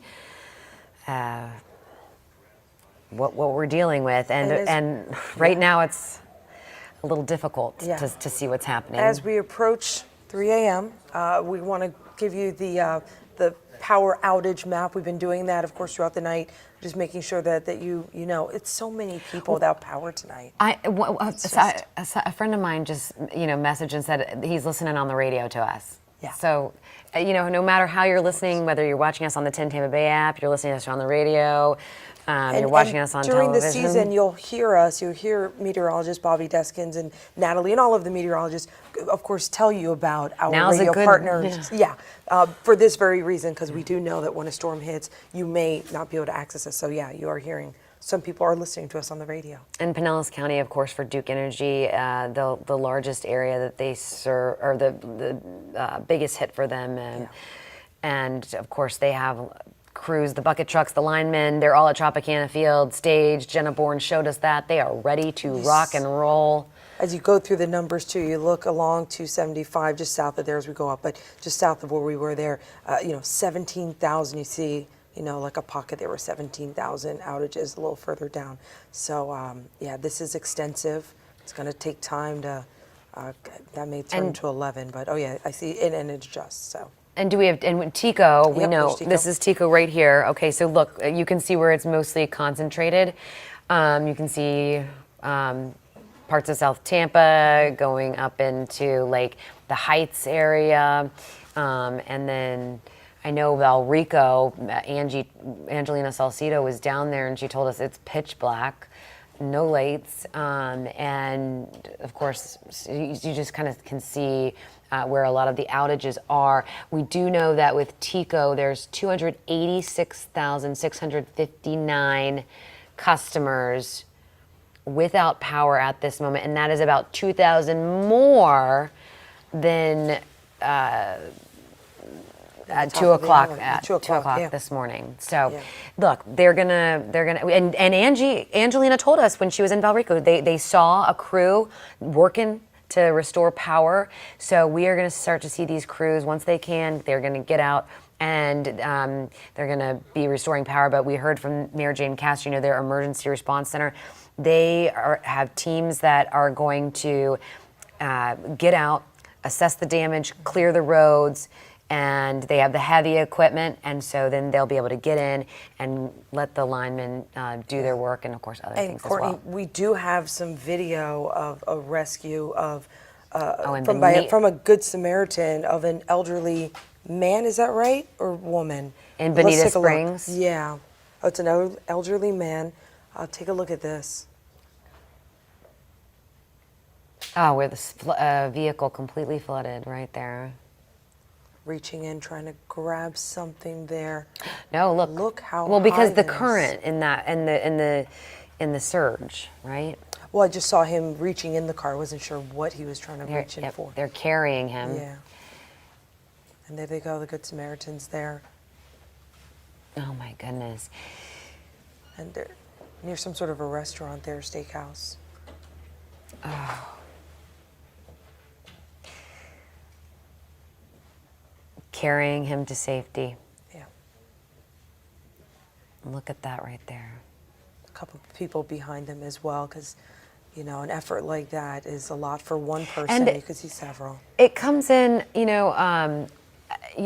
and Grant, I don't know if you have your mic on over there or not. It should be on. Oh, good. Okay. Yeah, So, good. I'm curious, Grant, when we talk about the storm surge, because, there were people that were out driving around, right? Storms come in and they're driving around, they were caught off guard. It happens, right? No matter how you're put in danger, you're in danger. Does the storm surge, does it just come in really, really fast? No, it depends on how it's coming in and what Or where type you of, are. or where you are, and the shape of kind of the structures around it. We saw some video of how you get this water that just kind of feeds in almost like a river through two buildings. Right. So it can kind of funnel in quite a bit, and something like that. I mean, Well, in Bonita Springs, you have the, like the Estero River. Right, is right. right in there. So. And I think people, it's hard to fathom water coming into the place where you've never seen water before. Right. So I think it's really, it's a mental block. You just, just like we can't fathom the size of space, right? Right. How big is space? We can't fathom it. We've never seen it before. We can't comprehend it. So I think that's the same thing that happens psychologically with storm surge like this, is you just don't think it's going to happen. You hear the numbers, you hear the threats, and then ultimately those numbers become reality, and next thing you know, you've got a situation like this where a lot of people are left stranded and they need rescuing and they need help. And you look at this too, and as I'm watching, I'm just thinking about the fatigue, right? Just getting to the person, trying to pull them out, and now you've got the water working against you as you're trying to get to. You can see they're going against the current, if you will, against it. So very difficult. And a good Samaritan, not someone necessarily. The Collier County Cowboys. Who's trained for that. Maybe they are. Man.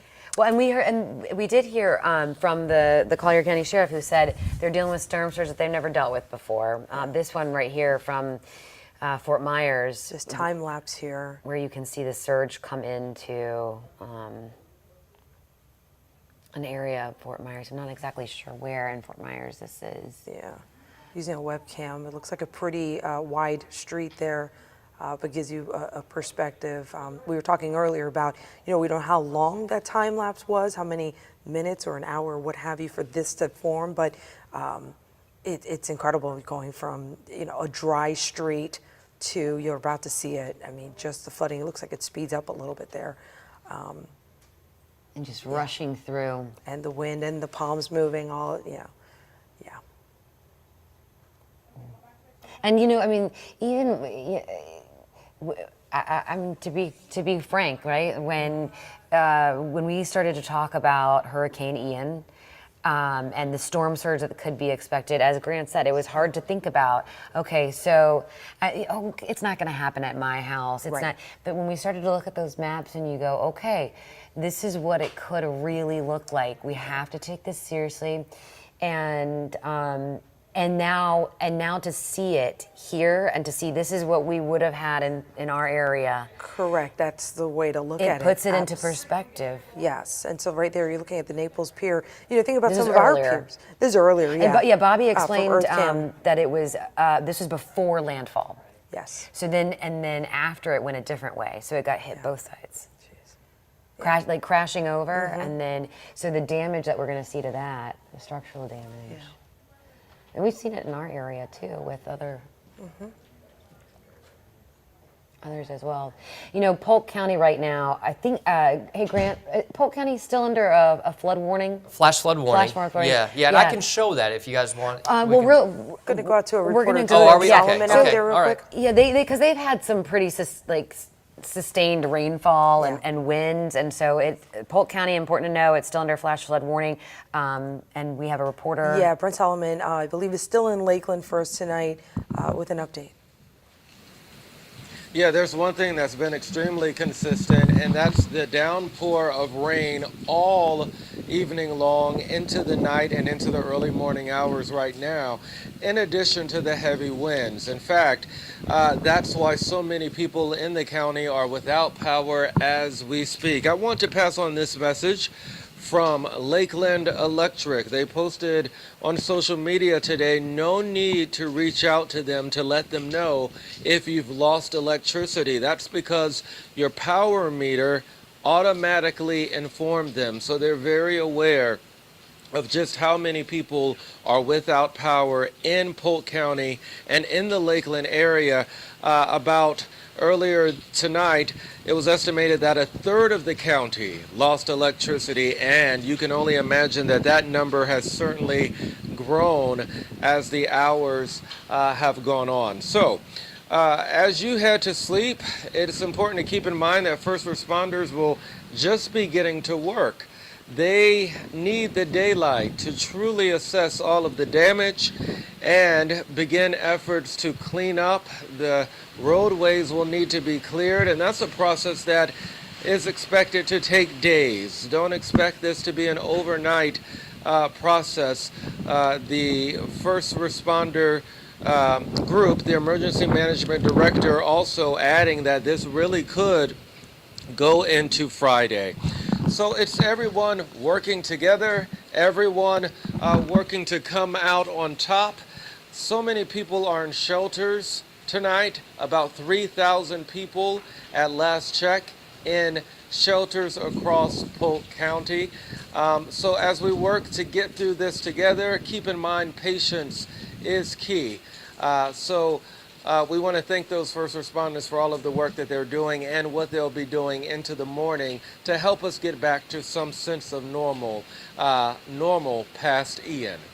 For now, that is the very latest from Lakeland, where we're live tonight. Brent Solomon, let's send it back to you in the studio. And we do. We have to start thinking about what is next now, because there's a lot of cleanup we've seen in our area that's going to be happening. And of course, in Southwest Florida, a lot of things that are going to be happening with down lines, with trees, you know, getting power back up, also cleaning up everything else that's come down. You know, some good little tidbits that I've taken away from some of our reporters who've been out there. You know, be kind, be patient. And I love Eric Glasser's, keep your wits about you. Yeah, no, he definitely put it into perspective, and it was, you know, as we go through this, it's really, the one that really stuck with me is really, you know, watching out for your neighbor. Yep. Really do. I mean, we truly are in it together. I know my neighbors are like my family, so, and I'm, you know, thankful to be a part of this community. And we've spent so many days being with you every step of the way, walking you through this, and we're going to continue to be with you. We are going to transition now to our morning team. Yes. You'll have Caitlin Lockerbie and Frank Wiley in here with you soon, Josh Adorowitz as well. But we do need to keep you updated on what's happening right now in terms of Hurricane Ian, because it is still a hurricane, and it is still in Florida. And meteorologist Grant Gilmore is joining us now. And Grant, what do we need to know? You got the power outages for us. Good morning, ladies. Morning. Yeah, you know, it's been a rough night for many across the state of Florida, and it's been one of those situations where as soon as you think you get caught up on the information, more information has been coming into our newsroom. So it's been a constant feed of information. The team here through the overnight has been keeping you updated. Let me try to get you up to speed on where we are right now this morning. Just starting off with the power outages, and I'll step out of the way as much as I can to show you where we are. Across the entire state, we have almost 2.5 million, there we are, okay, yeah, 2.5 million power outages. I'm going to be able to stay on this graphic? There we go, yeah. So 2.3 million outages statewide. And Lee County alone has nearly 500,000, so an incredible number of, not people, but customers out of power this morning. Sarasota, 257,000, Hillsborough County over 200,000, Collier 200, and Pinellas approaching that almost 200,000 number as well. So look, the power crews, they're going to get out there. Man, they are prepped, they are staged, they are ready to tackle this huge endeavor, this mountain of power outages, but they have to be safe. They have to wait for the winds to come down. They have to wait for the water to recede in many spots. And once that happens, once we can get those conditions safe enough, they go out in some pretty extreme conditions, but they have their limits as well. So once that begins to improve, we're going to start seeing them dispatched, and they're going to start tackling the feet ahead to start getting the power and the lights back on for us, so we can start to figure out how to approach the recovery here. And that's going to look different for different places. We've been going through the numbers overnight into yesterday evening. Cape Coral coming in with one of the highest wind gusts of 140 miles per hour. Punta Gorda 135. Just incredible numbers. You know, typically you see these numbers when the Air Force reconnaissance flights are out there and they're getting that data from the hurricane hunters. This is actual reports from weather stations on the ground. Just incredibly powerful hurricane as it moved ashore. Naples 112, Grove City at 110, and Tarpon Point picked up a wind gust around 109 miles per hour. Similar numbers, the same graphic actually right there. Here's where Ian is currently located. It's about 55 miles to the south-southeast of Orlando right now. So still spinning away, still a Category 1 hurricane, but just barely. 75 mile per hour winds right now. 74 is your mark for a Cat 1 hurricane. Pressure's up to 980 millibars, and those gusts are around 115. At its peak, we were looking at those wind gusts near 190 miles per hour. So obviously the storm is weakening now that it's moving over land, and it will continue to weaken, but still we're looking at some good wind gusts on the western flank of the hurricane as it continues to track to the north and east. The showers, however, are beginning to taper off over portions of extreme western Hillsborough County, still some lingering showers over eastern Pasco and Hernando County. We still have this flood warning in effect for really the majority of Polk County. This goes until 3:30, so another 30 minutes on this flash flood warning, basically just saying it rained so much in a short period of time that the water was not able to recede. You know, it happens a lot in the summertime here. We get this heavy rainfall. It comes in, it's just not able to drain off the roads or out of your yard or out of the storm drains. It's too much for the drains to handle. So you have more water coming in that can be, taken out. So ultimately you have this flash flood. It happens quickly, it comes on quickly, and then ultimately it will recede. However, all that water will then continue to run off, and it runs into our rivers, our streams, our creeks, and that's ultimately what we're going to see rise as we head through the next 5, 10, 15 days. Our rivers will continue to rise, and we're going to have some river flooding issues through probably the next couple of weeks in many spots. Also some flash flood warnings over on the East Coast and the Space Coast as well, looking at Cape Canaveral, seeing a flash flood warning as a lot of that heavy rainfall continues for them. Moisture now being pulled out of the Atlantic Ocean. That's going to continue to feed that northwestern side of the hurricane as it continues to push off to the north and to the east. Look at some of these rainfall estimates. This is going over the last 24 hours. We've seen a little more rainfall that started more than 24 hours ago, but this just gives you a picture of where that heaviest of the rain has been coming down. There in southern Sarasota County, western Charlotte County, right actually on the northern side of where the track was. The landfall was right down here, and then the storm track just about in that track right there. And we had the bulk of the rainfall lining up right there through southern Sarasota, southeastern Manatee County. Radar estimating between 14, 16, nearly 17 inches of rain. And we haven't gotten the official accumulations yet. The National Weather Service is trying to compile all this information. They'll send out a report of everything that they've gotten of all the weather sites that have brought in those rainfall totals, and ultimately we're going to be able to see what actually happened. This is just radar estimate that's able to take the radar and estimate how much rain fell based upon what that radar presentation was. Just to look at wind gusts around the air, that's one of the factors that we're going to be keeping an eye on for allowing those power crews to get out there and get the power back on. It's going to allow some of the DOT crews and the Corps of Engineers to get out and check the roads and infrastructure of everything. We're seeing still wind gusts in St. Petersburg around 46 miles per hour, sustained winds at 30. So I'd like to see those winds down to probably 40 or less gusts before we could probably be safe to get out and start doing some work. But obviously we want to wait for sunrise too in many spots to get that. That's not going to be until about 7:20 or so, I think, sunrise today. Look around the rest of the area. Not everybody reporting. Obviously, you head down towards Venice. Not sure if that weather station is still able to report, but certainly we'll have to put in some more plots here to show you what the wind speeds are up there. I think we're still getting those wind gusts probably up around 60 to nearly 70 miles per hour. Wind speeds around the rest of the Tampa Bay area and north into the Nature Coast. Brooksville, you still have some wind gusts near 38 miles per hour. Maybe not raining as much in Brooksville anymore, but you'll still hear that quick burst of some wind coming through, kind of the remnants of these bands as they peel off towards the east. They still kind of send some wind energy back to the west, but you can see just by the color contouring there, still seeing some nice wind gusts to the north and east, kind of out towards Orlando, and then a little farther south through southern Highlands County into the Lake Okeechobee region. Peak wind gusts, looking at yesterday's wind gusts, this is just some from some of the weather stations that we've observed. We saw a 77 mile per hour wind gust at Albert Whitted Airport in St. Pete, head down through Sarasota and Venice, 82 mile per hour gusts, of course.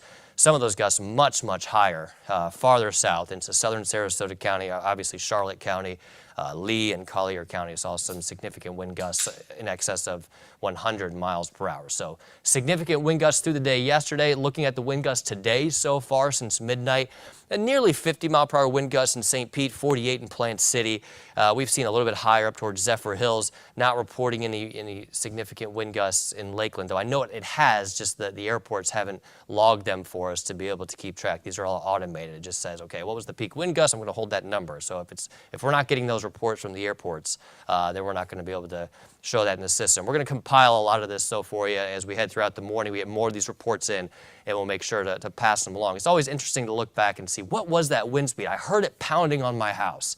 I heard that, it took out power. What was that wind gust? What was that maximum wind gust that did this damage or produced this type of results? So hopefully we can look back and we can share that with you as soon as we get that in.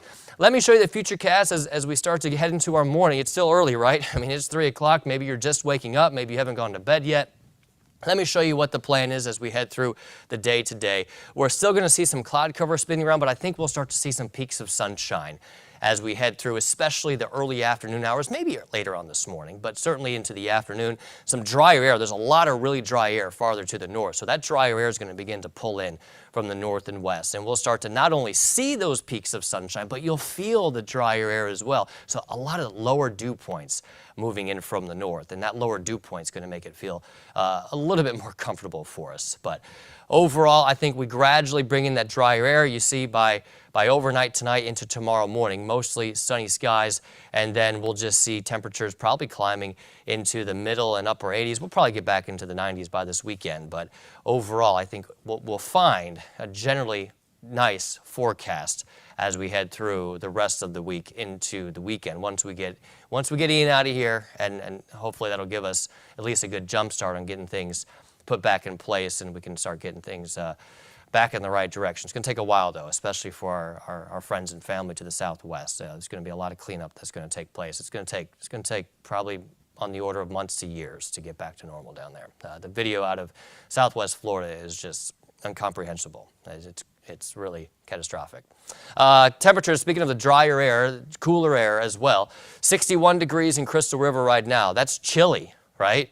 61 degrees is chilly for us Floridians, especially this time of year. We're not used to that yet. That low pressure system with Ian is really just digging in and drawing in a lot of that cooler air from the north.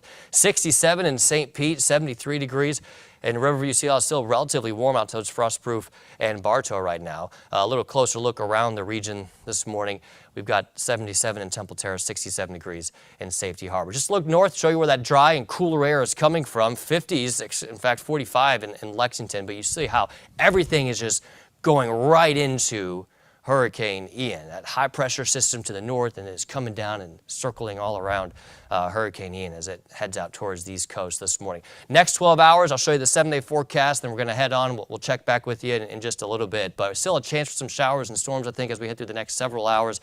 Then hopefully we'll begin to calm things down a little bit. That chance of rain should begin to taper off later on this afternoon. Quick look at that 7-day forecast. We'll see some morning showers. The wind will still be up there, still be a little breezy and gusty at times, but overall looking pretty nice. You see nearly 0% chance of rain for the next almost 7 days straight, with temperatures staying in the middle 80s, looking pretty good. But for now, guys, we got to get rid of Ian first, and then we can start to look forward to more sunshine ahead.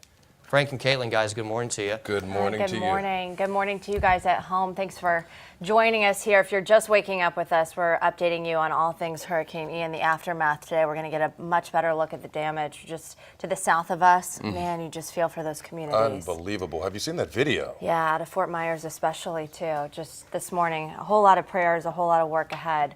But we're all going to get through it together for sure. Yeah, Grant Gilmore, if you've been hanging out with us, probably haven't had a chance to get any rest in the midst of all of this chaos that's been going on. He mentioned the Futurecast. We could use a bit of a break, but we want to get you started with some coverage with Liz Crawford. She's hanging out with us this morning in Wesley Chapel. What are you seeing?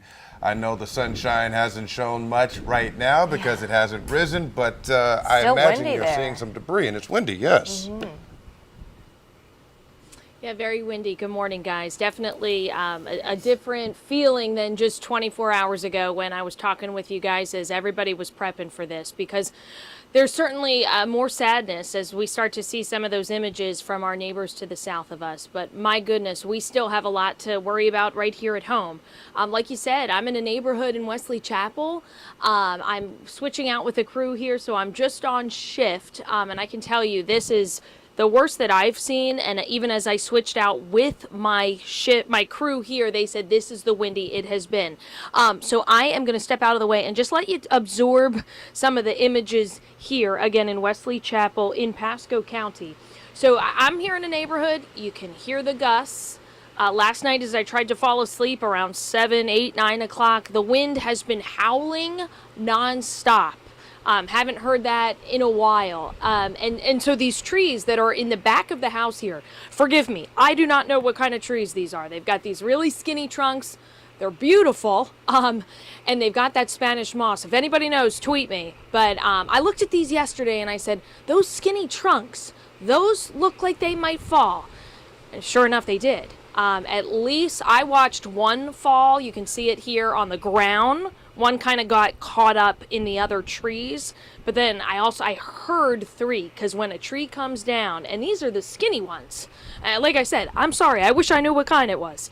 But it's a thud, an unmistakable thud, and it hits a wet ground, and I heard it at least 3 times. I see 2 of them are down, but of course we don't have the sun yet up to be able to really take a look at if there's more damage, more debris, but very, very gusty. I was surprised this morning because there's really no rain right now. I say that, but when every now and then you'll get a sprinkle or 2, just take that in, guys. I mean, I want you to understand, we are doing our best to stay safe right now because I am now back under the underhang close to the house. My photographer's actually inside the house because, you know, these gusts come through and it kind of takes your breath away for a minute. But back to what I was saying, I was a little surprised because we're not getting drenched anymore. So every now and then I'll feel a couple sprinkles. You'll get pelted with a raindrop or 2, kind of when the wind gusts. But not much rain at all so far. And I don't know if we'll get more of that as the day goes on. Sometimes these storms tend to do that, those breaks that you get. But really the story here right now, without a doubt, just the gusty winds. And like I said, you know, we've been working these 12 on, 12 off. I don't know if you guys have explained that yet, right? So I was kind of 3 to 3, and now here we are waking up trying to kind of come in for the crew behind me. And I had a conversation with them, and so they had been out here the last 12 hours, and they said right now it's the gustiest it has been. And we're gonna do our best to show you these pictures, to walk you around. I'm so eager to get out on the road, I'll admit it, but there's no way it's happening yet. It just can't. You know, our first responders, we've been preaching this now for 24 hours. Now is not the time. So I know if you're just waking up because you can't sleep, right? Welcome to the club. And you're thinking, wow, I really want to see, I'm so eager to see the damage. Well, the damage isn't quite done yet. So it's just not safe yet. And until at least we have sun, we have some daybreak so that we know what we're driving into, walking into. Hang tight. We'll show you the pictures we can as best as we can safely. But that's going to be our role here the next, you know, several hours. So I'm in touch with the emergency officials in Pasco County. For them, the story that they're waiting on is the flood event that is yet to come. So we've got several hours still ahead. And again, you know, you wake up and you feel tired this morning. You might feel a little relieved if you're here in Tampa Bay. I am with you. But our fortune is someone else's misfortune. And, ooh, it's scary down there. Yeah, oh my goodness. It really is devastating to see some of the video. Liz, so glad you're staying safe. I think we all know the feeling of very little sleep, a whole lot of adrenaline, a whole lot of emotions this morning. We are going to wait to hear from Sheriff Chronister in Hillsborough County this morning around 7 o'clock. And then at 8:45 this morning, we should get another update from Governor DeSantis. So we'll bring that to you live here on the air as well.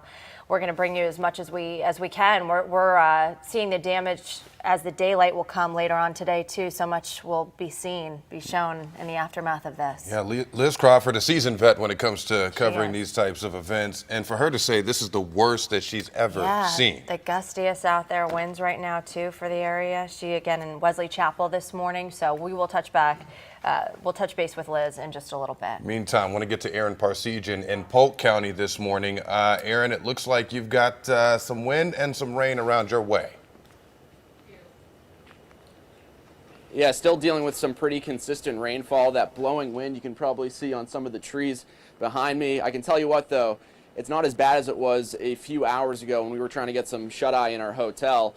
And one thing that's good about our hotel here, I'm going to point over here, it's one of the few places in the area that actually has had power throughout this night. And that's a good news for a lot of the evacuees from the Tampa and Sarasota area that we were talking to that actually came and stayed at this hotel. That's the good news. The bad news, though, tens of thousands of people here in Lakeland and Polk County will be waking up without power. These winds still pretty persistent, but not like they were, a couple hours ago where they were really blowing through this area, and that's what took out a lot of the power here in town. Now, the thing is, the utility companies, they have to wait it out right now. They have to wait for these winds to die down. So they're asking people to be patient. If they are sleeping, just sleep it out, stay in your home, be safe there, as they can actually get out here, maybe assess the damage a little later on this morning, and then be able to restore power. There's also about a few thousand people here in Polk County right now in shelters. They are safe there as well. And as I said, this wind and rain is still blowing. It has come down a little bit, but the concerns are still here in Polk County, right? There are still flooding concerns. There are concerns with the high winds as they can still gust. As you've seen behind me, they kind of picked up in the last few minutes or so. So that's something we're going to keep an eye on. We'll go out in the community when it's safe and try to assess some of the damage, because we are expecting there's going to be some, especially in some of the low-lying areas that are going to be flooding a little bit quicker with the persistent rainfall we've been seeing. So we'll be keeping you updated through the morning. You can see the water behind you on the roadways there, and that's just a small perspective of what the roadways are going to look like elsewhere. We've got a lot of water that has come down throughout this storm, so no doubt flooding, trees down. We'll be assessing all of that damage as we see more sunlight. You say that in part of the live shot, stationary, right? Because we don't have any sunlight and we have all this debris out there. Right. So you want to make sure that our team of reporters are safe. You don't know what you may be stepping into. Exactly. And listen to our reporters. Liz Crawford was saying the same thing. So many of you want to see what does the aftermath look like in your community. We are going to show you as safely as we possibly can this morning. But you are best hunkered down in your home still as we learn more here. Again, that news conference with Governor DeSantis at 8:45 this morning, expecting to learn a whole lot more then as well. Yeah, when it gets to Sarah Rosario, she's in Hernando, and she's been keeping us up to speed on what's going on around her way, her neck of the woods. Yeah. Sarah, what are you looking at this morning? I mean, you've been giving us updates around the clock. Hey Frank, hey Caitlin, good morning. So we have been following conditions here in Hernando County all night long, and as we were getting to our hotel yesterday, it was super windy, and now as we're waking up and we're just switching shifts and getting things going here, we're seeing that the temperatures have changed. It's much cooler. I have on a jacket and the windbreaker on top of it, just because Grant was telling us temperatures in the 60s and it's windy right now. So this is what local law enforcement is going to be monitoring, is the wind gust across the area. And they're still asking drivers to stay off the road, and they're asking people to stay inside their houses because of the threat for potential trees that can fall. And overnight, Hernando County Sheriff deputies have been out monitoring the area to see, is anything damaged? Is there anything blocking roadways? Are people dealing with power outages? We checked with the power company, with Lakuchi, and they do have power outages across the area. In the area they service, at least 15,000 people without power this morning. So we're going to be going through the area to see who are the people impacted. We know several of those people impacted here in Hernando Beach, where I'm standing, is Hernando Beach. We still have that wind around the area. Thankfully, though, this area was saved from extreme damage that we are seeing in other portions of the area, left to be, not in our area, but just in other portions of our state, left behind by Hurricane Ian. It's devastating to see those pictures coming out of Southwest Florida. So we are going to be here in Hernando County throughout the rest of the day. We're going to be starting out here, then we're going to be going to the power company to let you know more about the power outages we're seeing across the area. We're going to be checking in with the mobile home communities to see if any of those were impacted in any way. I did call dispatch this morning, and she said, all I can tell you is that we're out and about trying to see what's damaged across our area.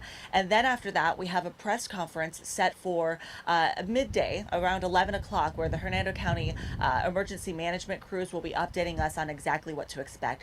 They did tell us there is a big threat for people who live on the eastern side of the county, over by the Withlacoochee River. It's not far from 301 and I-75, so about 45 minutes away from where we are right now. And that has an area that is going to be possibly impacted by flooding. So this is something that we're going to be watching as well, to see how could those people be dealing with those conditions out there. So here we are in Hernando. I'll be keeping you updated throughout the morning. We'll send it back to you guys in studio. All right. She just plugged back in. Can you hear us, Sarah? She may not be able to. Well, just to reiterate, she said a big threat near Lakuchi River, flooding. You've seen some of those images a little farther south of us my goodness, on social media. Especially we have our the CBS affiliate in Fort Myers, watching video there. They were trapped in their studio without power, flooding outside. So our prayers go out to them. Yeah. So many other communities going to be Heartbreaking, right? devastated by this. And we'll be learning more information as the morning unfolds. Right now, we want to get to our reporter, Chris Rogers, who's been in Pinellas County. And Chris, earlier, like yesterday, you were outside the St. Pete Pier. Where are you this morning? Yeah, Caitlin, good morning. Frank, good morning. We are on 14th Street right now in St. Petersburg. You mentioned our friends down in Fort Myers a moment ago. Obviously, the damage here is significantly less than they're seeing there, but you can see some pretty heavily down trees behind me. This is a large tree on 14th Street that's been completely uprooted, stopping anyone from traversing this area. Now, originally we were a little concerned because it looked like maybe some down power lines came down with it, but those actually turn out to be kind of some fluorescent lighting that's been strung across the street. And this is a good reminder, however, to remind people at home when they're out assessing damage this morning to avoid those down power lines. I know that you guys have been reiterating that for the last couple of days, but it's always important to remind people to avoid those down power lines. This is not that situation. The power lines are further north to us. But I will say this is kind of a familiar scene as we've driven around this morning. So if you're leaving the house this morning to assess damaged property, potentially to check in on friends and family, definitely pack your patience, because there are a lot of roadways that have scenes just like this one right here. And another reminder, we're not seeing as heavy winds as we were yesterday, obviously. It's actually noticeably calmer, of course, but a lot of these trees have loosened a little bit. We've been kind of walking around out here this morning with our flashlights, taking a look at the base of trees, and this is an area that, even though it seems pretty chaotic right now, that we deemed was actually pretty safe to show you guys from a visual perspective. In Largo, up to the northwest of us, there's some shopping plazas that we'll check in with you a little bit later that have some significant damage, some of the big signs going down there. So wind damage is really the name of the game right now here in southern Pinellas County. Obviously, power outages are a big issue as well, as they are across the Bay Area. I mean, just driving around this morning, there was not a light on unless there was a generator. So, I mean, the street run right now, if you want to pan around, my photojournalist, you can just see it is pitch black. None of these houses have lights on. So, I mean, in this area of Pinellas County, at least, power is out and trees are down. So that is something to keep in mind this morning if you are out and about in southern Pinellas County. Obviously, the damage could have been so much worse in this area, and the damage is so much worse in so many other parts of southwest Florida. But right now, this is kind of the name of the game. There's a lot of down trees. There's a lot of debris in the roadway. So driving could be a real issue this morning. Just be aware of your surroundings. That is really the motto, is be aware of your surroundings. Know if there's down power lines. Know that you're going to probably have to take some alternate routes when you're driving this morning. There is so many trees down. There are power lines down. There are signs down. Businesses have been damaged. But wind damage is really what we're going to be assessing this morning. The full picture probably won't be very clear, obviously, as it won't be across southwest Florida until the sun starts to come up this morning. But just what we've seen so far in the last hour or so, this has been really the full picture is that there is trees down everywhere. There's businesses that have been damaged, homes that have been damaged. So that's what we're seeing so far this morning. Coming up a little bit later, guys, we are going to check in with you from Largo, where we're hearing reports of significant wind damage there as well. So we are really going to be all over this county this morning, just seeing what people are experiencing, talking with people, seeing what they experience. We're going to be talking about power outages. We're going to be hearing from officials this morning about when power is expected to be restored as well. Guys? Are you able Yes, to, I can hear you. Okay, I'm just wondering too, kind of the sense of what it feels like weather-wise out there right now. We spoke with Liz in Wesley Chapel, really gusty winds there. Aaron Parsegian this morning is in Polk County, where the rain's still coming down. Looks like it's pretty dry there, but what are the conditions like outside right now? Yeah, and I heard Aaron and Liz's reports just a little bit ago, and it sounds like they're experiencing much more significant weather than we are here. It is actually pretty peaceful out here right now. We're getting a couple gusts, but nothing like we experienced yesterday. There's no rain right now. The wind gusts are significantly less than they were yesterday. So, I mean, you can kind of get a sense of it as compared to some of our live shots yesterday. The wind is not that bad at all. We're kind of in a protected area right now, but things have really seemed to calm down, at least in this part of southern Pinellas County. We're going to get a more clear picture as we travel around further around the county. But right now in southern Pinellas County, we're waking up to a much calmer morning, which is very good news for the folks living here, Caitlin. That is great news. Chris, quick question for you, because you've been in the mix for some time now covering these types of storms as well. You said you drove around for a minute there. This apparently the best case scenario of the worst situation that one could even imagine right there. You got downed trees surrounding you. What else did you see out there? Put it into perspective for us. Yeah, Frank, I think that you summed it up actually perfectly. This is the best case scenario in what could have been a worst case scenario, and in many cases is a worst case scenario for folks further south. But I think that for what it could have been, people living here in southern Pinellas County will be very grateful that downed trees are going to be some of the worst of the problems. Now, to paint a clearer picture, what we're seeing just briefly this morning driving around is just a lot of trees, debris, right? I mean, we knew that was going to be the case, but down power lines have been a real problem as well. Obviously, power is out for this entire area, and my photojournalist now giving you kind of a look at what is pretty typical on a lot of these streets around here. You're going to see pretty big branches, trees down, leaves, palm fronds, those types of things. That's been kind of what we've seen so far. Obviously, as we travel further throughout the county, it is potentially there could be more damage throughout the county. But right now, if this is what the case is here in Pinellas County as the sun comes up and power outages and downed trees are the worst of the problems, I think that a lot of folks will be waking up this morning just praying and being very grateful for the situation here right now. Yeah. Chris, thank you so much. We'll check back with you in a little bit. I know, again, as we see the sunrise, we're going to see a whole lot more. I want to get to power outages this morning. You see those downed trees. This is what we were anticipating. And my goodness, I'm looking at the numbers here. TECO reporting more than 280,000 outages. You're looking at Duke Energy right now, too, which in our Tampa Bay area, more than 230,000 people without power. Getting a little closer look, zooming in on the map here. So we're talking about just in our viewing areas, about 500,000 people in the dark this morning without air conditioning, without their lights on, probably more than that. But this just gives you a sense. And again, it was expected. We've been talking about that this would be the case. We saw those high winds. We saw the rain come down, and we saw flooding in some areas. So whether you have power lines or they're underground, all going to be affected by this. I know I have family in St. Pete who were saying they went out, they were in the dark by around 2 o'clock yesterday. About 2 o'clock, afternoon, and have still not regained power, obviously. Thousands of others with them this morning. Those clusters really put it into perspective there. We have been encouraging folks to download that free 10 Tampa Bay app, of course, because you can catch the live stream if you've got some semblance of a charge on one of your devices there, your phone or your tablet. The other part of this, Caitlin, is the wind speeds, which is going to, of course, prevent crews from getting out and about. We have crews from 27 states, but they, with these storms, while you're waiting on the hurricane to arrive, it's hurry up and wait.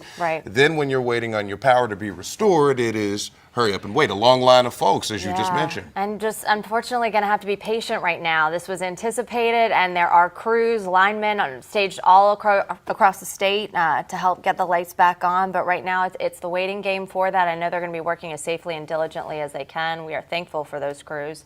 But Grant, what are the conditions like out there right now in terms of throughout our areas, throughout our viewing area? The wind gusts, as Frank just said, is really what people have to worry about when they're trying to put the power back on. And it can be deceiving, guys, because it can be relatively calm for a little bit, and you think the storm's clearing, the rain might stop for a second, and then you might get another little burst. You might get another little round of rain, another little gust of wind. They're 50, even closer to 60 miles per hour in some cases for some of the eastern area.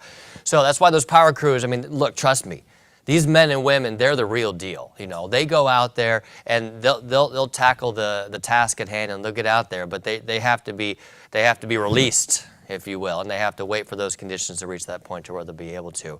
I'm not exactly sure what their criteria are. I'm sure different companies have different criteria for when they're able to go out and they deem things to be safe. But ultimately, look, they're ready to go, and they're going to get going. Once we get those conditions at that point, they're going to be launched out there, and they're going to start getting us back to normal. However long that's going to take, we're going to do it. We're going to get back to normal, and we're going to figure it out. But Ian's still certainly very much still here across the state of Florida this morning. 75-mile-per-hour Category 1 hurricane right now. Wind speeds have been coming down all night long, as they typically do, right, as hurricanes move across land. Northeast to the right around 9 miles per hour. It's about 55 miles south-southeast of Orlando, at least that's where it was at the 2 o'clock advisory. Through the overnight, they stopped issuing those hourly advisories. Really, it happened yesterday evening once they started to lose a good fix on where that center is. That once we had landfall, hurricane hunters weren't going in and saying this is where the storm is located. So they just went back to their normally advisory schedule, which is going to be 2 o'clock. We'll get another update at 5 o'clock this morning. Let me take you down and give you a quick tour of the radar, show you what's happening across the region here. We're looking at it's still tracking to the north and east. Obviously, they're at 9 miles per hour. Most of the rainfall and most of those gusty conditions are still on the north and the western side of the storm. A closer look here, we still have a couple of flash flood warnings in effect for the eastern part of Florida. Right now, St. Cloud included in that, Osceola County until 5:15. Another flood warning in the Orlando area. Several now where that really heavy rainfall is coming in. A pretty good band right there. In fact, gusty conditions all within that area from the Space Coast back into Orlando, Orange, Seminole, and Volusia County with a flash flood warning until 6:15. A little closer to home, let's talk about our flood warnings. We have several of them. All of these flood warnings in and around creeks, streams, and canals. The darker green is your flood watch. We are all, of course, underneath a flood watch, but those lighter greens are your flood warnings. If you live anywhere near a river, stream, or creek, or a canal that is fed by some runoff water, be aware of the rising levels. We're finding several of these rivers aren't only in flood stage, but actually are in record flood stage already. Depending on where those canals are and exactly how they're fed into will determine on when they will peak and crest at that flood stage. This is the radar estimated rainfall totals for the last 24 hours. Some places seeing upwards of 17, 18 inches of rainfall. And again, these are radar estimated. Hidden within there, we may even find some of those 20 to nearly 25-inch rain totals before this is all said and done. And what's going to happen is it all came down, in some cases giving us the flash flooding overnight that continues this morning. But what we'll see is all that water wants to find the lowest point. Gravity pulls it down, and we know water, if there's a will, there's a way, and water will find it, and it will find its way to the lowest point. And as it does so, that runoff is going to allow all the streams and the rivers and the creeks to continue to rise in the coming days. So it won't just be a story about talking about these flooding conditions today, but into the next several days. Let me take you through a couple of the spots here that meteorologist Tyler Moore has been highlighting for us here. Myakka River over at the Myakka River State Park. Getting close to major flood stage. At last check, it was 10.1 feet. Flood stage is 10.5 feet. So it's getting close to that major flood stage, already in flood stage, and it's expected to crest above the record level of 12.5 feet. So it's expected to crest around 13 feet. That's going to be into, what is today? Today's the 29th, so that'll be probably sometime tonight into the day tomorrow that we may see it crest. But notice how slow it comes down. I say crest, but it doesn't necessarily mean that the flooding is over. The record flood stage and that major flood stage is going to continue all the way into the weekend and likely into much of next week as well. So that's the Myakka River at the state park there. Alafaya River at Lithia there in southwestern Hillsborough County. Water levels are rising right now in minor flood stage, but look how quickly it's going to rise all the way above major flood stage. The record, 28.5 feet. So we won't quite be to that record, but still significant and major flooding expected That expected to happen later this afternoon into the overnight hours and then continue through the weekend into early next week as well. It doesn't look like it's until October 3rd when that really begins to drop down below a major flood stage. Peace River at Zolfo Springs, at quickly rising water levels there. Look how sharp that is. Just the water just shooting up, not just through major flood stage, but again, expected to crest above record flood stage. So a lot of our rivers seeing the most rainfall or the most water that they have ever seen. So no doubt flooding situations across the Tampa Bay area through a lot of our rivers this morning. Looking at Little Manatee River near Waimama, those river levels continue to rise, expected to crest sometime later tonight and then gradually decrease in the coming days as well. So that's going to be the theme for a lot of these rivers. We're going to see them rise quickly. They're going to stay swollen, stay flooded through the next several days and slowly begin to recede into next week and then maybe even into the weeks to follow, just depending on the situation for each individual river and creek. Looking at the radar and the winds right now at this hour, Liz Crawford up in Pasco County, just north of there in Brooksville, wind gusts up around 38 miles per hour. You see how you have these little bands that are still sort of pinwheeling around on the backside of Hurricane Ian. In between one of those bands, even if they don't have a lot of rain with them, even if it's just a little light shower, it's going to come with a gust of wind. That's just going to, knock you over real quick if you're not expecting it. Downtown St. Pete still seeing wind gusts at 46, sustained winds at 29 miles per hour. Orlando, 31 mile per hour wind gusts right now. Look at Cocoa Beach, 53 mile per hour wind gusts with those sustained winds around 44. So the center of the storm still very much a hurricane, or at least weakening to a tropical storm, still producing those tropical storm-like conditions, certainly across the eastern part of central Florida this morning. Current wind speeds around the rest of the region, just taking a quick ob here, a 30 mile per hour wind gust in Zephyr Hills, 38 mile per hour wind gusts in Brooksville. So it's still gusty out there, and then that's the thing we're still saying. Even though the rain may be tapering off, we could still get a few more rounds of those gusty conditions. In fact, it looks like those gusty conditions could continue into the afternoon as well. Looking back at yesterday, we really saw the greatest peak wind gusts in areas south. We've got a breakdown of some of those higher wind gusts across the entire state, but at least across our region. Obviously, Sarasota, Venice, seeing some significant wind gusts around 82 miles per hour. Impressively enough, downtown St. Pete saw wind gusts of 77. I know a lot of you in southern Pinellas County, if you're even able to watch us because the power is out, a lot of people in South Pinellas County out of power in downtown St. Pete. You think, oh, St. Pete's great infrastructure. Well, when you got wind gusts at 77 miles per hour, that's going to come in, it's going to knock over a tree, and that tree is going to take out the power lines. So, that's the way it goes, and we got to wait for the power crews to come out, and they're going to be able to, make sure those power lines are safe. And that's the thing. Even this morning, there still may be some live lines. So please don't go out and try to handle the situation yourself. I know it's going to be easy to become impatient quickly.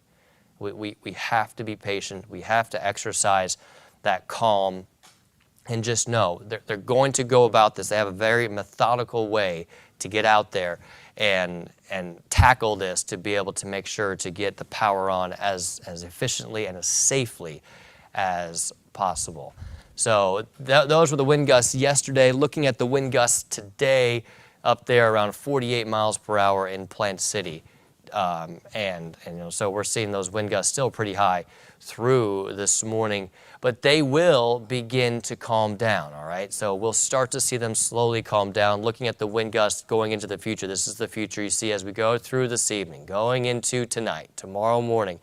Even tomorrow morning, we could still see some wind gusts approaching 25, 30 miles per hour. See how Gainesville still has some wind gusts near 40 miles per hour. I think in these conditions, the crews should be able to get out.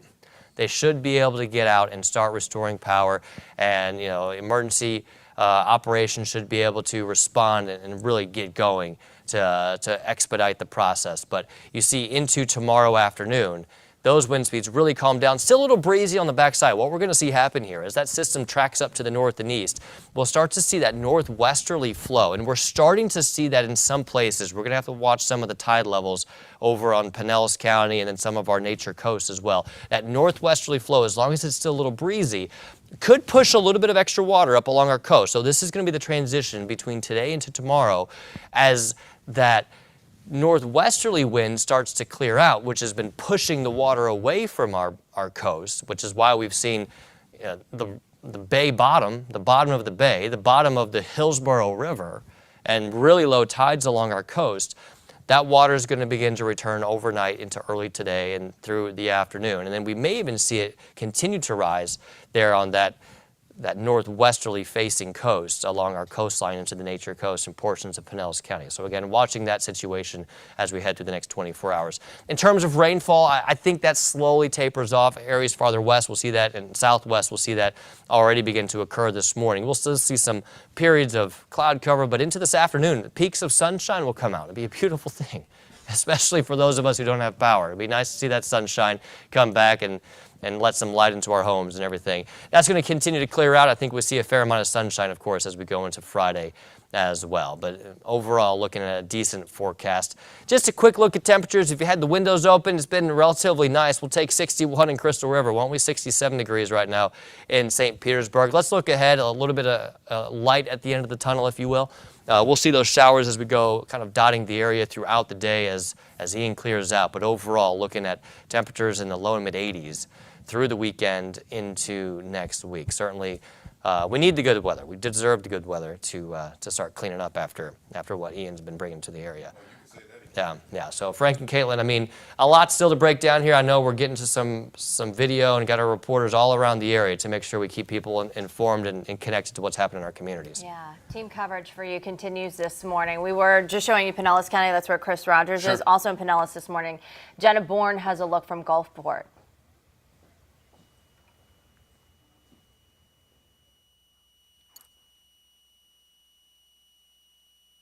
Like the wind just toppled that thing right over. Luckily, it did not fall into the roadway. Doesn't look like anybody was hurt out here.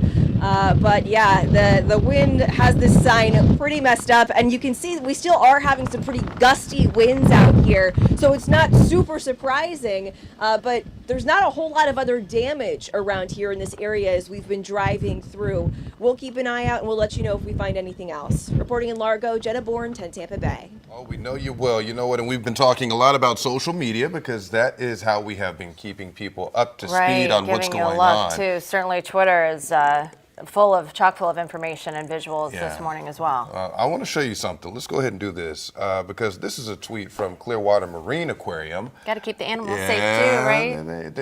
They're trying to, hunker down as well. Okay, so our team of producers are extremely busy, as you can imagine. You know what was one of my favorite tweets? I will have to retweet it. I saw our 10 Tampa Bay tweeted out yesterday that somebody had their chickens, I believe it was in Fort Myers, but they had their chickens in the shower. Got to keep the chickens safe. But this is Clearwater Marine Aquarium. The otter looks like he's taking a nice little bath. The CMA ride-out crew, they say they've been keeping their animals safe. The dolphins there too, spending some time with each of the animals to make sure that they are doing well throughout the storm. Looks like they got a nice little salad too. The turtles, a little bit of a sigh of relief here for the animals and a little comic relief for us all, right? Kind of like, what problem? There's something very therapeutic about a sea turtle and a dolphin for you. In the aftermath of all of this, my goodness, got to find those silver linings, right? Yes. Dolphins are waving to you. They are sending their love this morning. Is that what they're doing? They're waving? They're waving. They're waving. My goodness.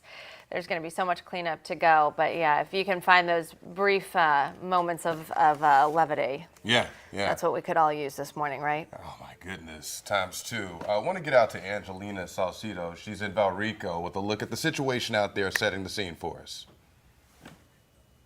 Down trees and power lines is really the name of the game in Valrico. Valrico just about 30 minutes out from downtown Tampa. We made the trek from there after a viewer called us letting us know that a tree ended up falling on his home. His name is Anthony Raines. We'll walk you through what happened to him in his home, but we're also going to explain to you why it took us so long to get there. If you take a look behind me, we are just about a street down from where his home is. You're going to see a downed tree in the middle of the road. That down tree has also taken over these power lines that are here. It's about 3 power lines, and if we continue to pan up, you're going to see that this is all connected right here in this neighborhood, and that is why this neighborhood is in black. It is the same situation for many neighborhoods here in the Valrico area. Literally almost every single street that we are driving on here, we continue to see trees down in the road or power lines that are down because of the winds from Hurricane Ian that have passed through.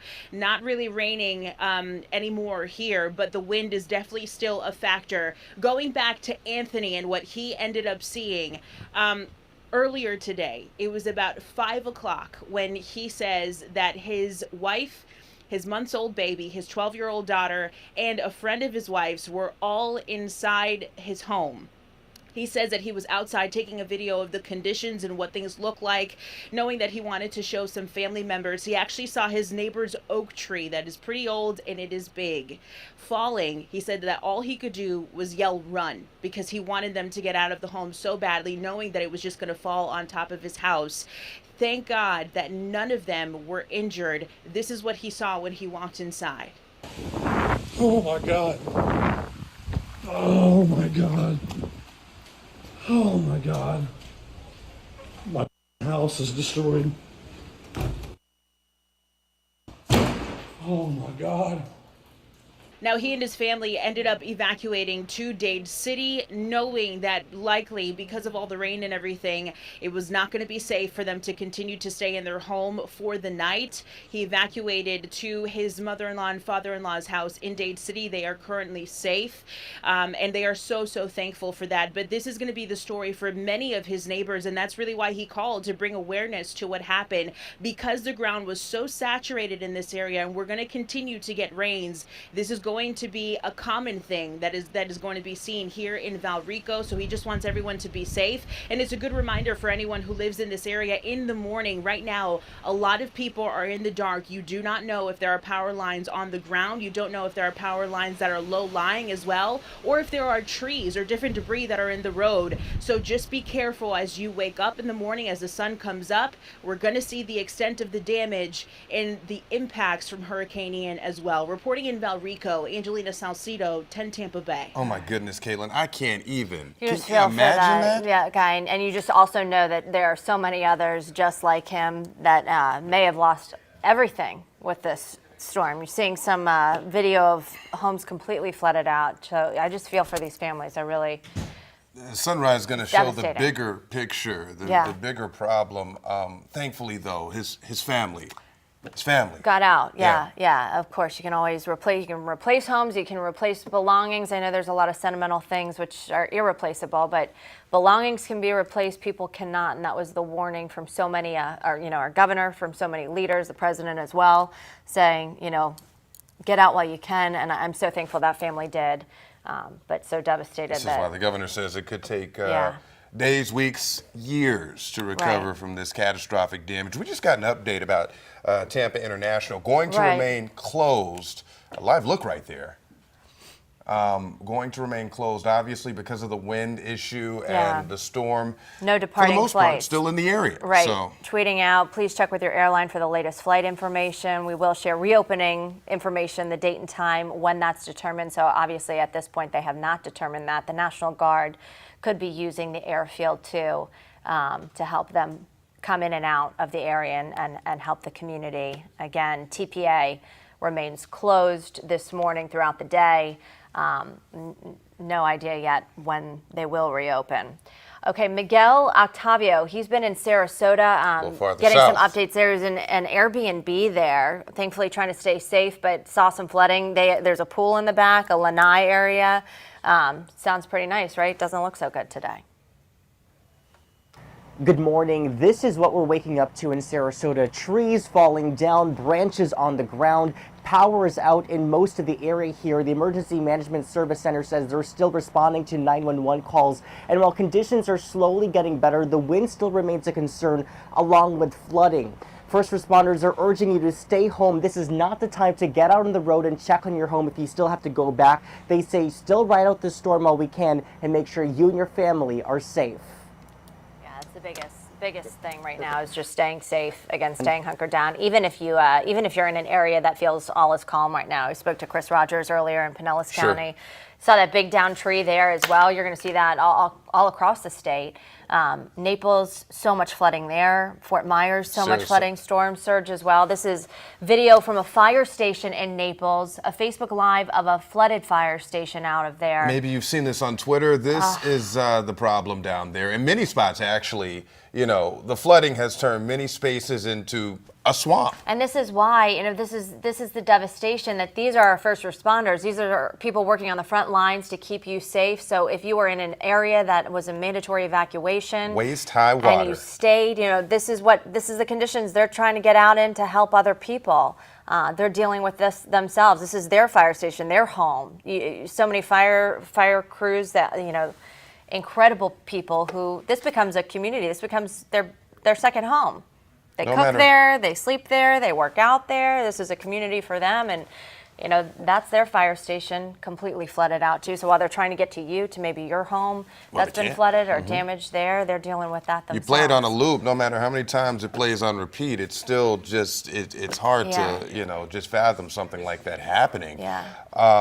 And, you know, we were talking about Tampa International, not really sure, we saw in quotes, likely to remain closed, don't know when we could reopen simply because of the wind situation. And for more on that, we're going to go to Grant Gilmore because, Grant, this storm is stubborn. To say the least, right? Stubborn. It's been ferocious. It's been, to a point, unpredictable. Some of the forecast models had it dead on in terms of its track. The intensity thing, that was a curveball, no doubt about it. The fact that we saw it rapidly intensify the way that it did right up until landfall was really not expected by the majority of the forecast models. So that was definitely a curveball. Look, no meteorologist will ever tell you that atmospheric science is an exact science. It's simply not. We don't know it all, and it's almost like every time we learn something new, we get more questions. And that's why these hurricane hunters are critical to what we do in trying to forecast this stuff. Every time they go out, not only are they just gathering information, but a lot of the times they have researchers. They have the academic side of atmospheric science, and they're gathering the data, and that data is being saved and stored, and then it's going to be reviewed, and then it's going to be, you know, they're going to do research papers on it, and they're going to put these hypotheses together for why did it rapidly intensify, what caused it, and ultimately we will figure it out and we will learn more to make the future forecasts better. But this one certainly was one that was a tough one to forecast all the way up until the very end. And look, guys, we're still dealing with it out there. Let me just look back at, in terms of where this thing ranks among some of the more memorable landfalls here across Florida. Ian ranks pretty high up there, doesn't it? Wind speeds at 150 miles per hour at landfall. Before that, wind speeds were measured at 155. In fact, the hurricane hunters at one point measured a wind speed of 158 miles per hour. But at landfall, they're saying 150 right now. Again, they will review this and they'll put up a final report, if not later this year, early next year. Charlie in 2004 also had 150, making landfall in a very, very similar spot. Man, it was very close to the same spot as Charlie. Irma in 2017, a little bit farther south for landfall, but wind speeds at 130 miles per hour. Wilma, 120. And then for those of you who remember, Hurricane Easy, which paralleled the coast, made landfall a little farther north, also had wind speeds around 120. Quick check on the power outages around the area. We're still working at nearly 2.5 million customers. That's customers, guys. So you figure maybe like your average household, 2 to 4 people. That's a lot of people waking up without electricity this morning across the state of Florida. And these numbers continue to rise, by the way. Even some of the local counties, we're seeing some of these numbers rise. In fact, I think this is a good time to bring in one of the meteorologists that's been working behind the scenes, meteorologist Chris Bianchi from our sister station out in Denver, KUSA. Man, you've been doing a fantastic job. We appreciate you. We really do appreciate all your hard work. So thank you for being here. But you've been the one updating these numbers for us, keeping us posted. So welcome, and you know, tell us a little bit about what you've been seeing from your vantage point, and walk us through where we're going from here. Because I mean, you've been watching it every step of the way along with us. Yeah, thanks, Grant. And by the way, thanks to all of you out there for having me. I obviously wish it was under better circumstances, but Grant, as you were just saying a second ago, these numbers do continue to rise, especially here in Collier County. You noticed a spike within the last hour in terms of those power outage numbers. I think it's something that Grant's been talking about all morning long, is that unfortunately, we're not quite done with the wind here yet. So the wind is going to continue as we head later on through the morning, and that will lead to that potential for more power outages, especially as the further east you go. So get into Polk County. I've seen those numbers rising. We're at about 200,000 now without power in Polk County. So again, unfortunately, those numbers likely to rise before things get better. But we do think that things will slowly improve as we get later on through today. Now, looking back in terms of what we saw, I mean, when we're talking about numbers like this, put it into perspective. I was actually just taking a look at the numbers from Hurricane Charlie in terms of some of those peak gusts. Punta Gorda's peak gust was 127 miles an hour. So, you know, when we're talking about 127 versus 135, you're not going to feel the difference at that point. But the kind of distinct difference with what we saw with Ian is these wind gusts were prolonged. And Grant and Tyler, I'm sure they'll probably confirm this with me. We were talking about these gusts perhaps at 100 miles an hour or above in parts of Lee and Collier counties for perhaps as much as 6 hours, maybe 5, 6 hours. It just kept going. Yeah. I mean, that eyeball just sat there. It just. And then you see the inundation, the flood inundation On top of it, you know, is incredible. Yeah. It was striking. It just, you get that slow movement. Charlie raced through at about 20, 25 miles an hour.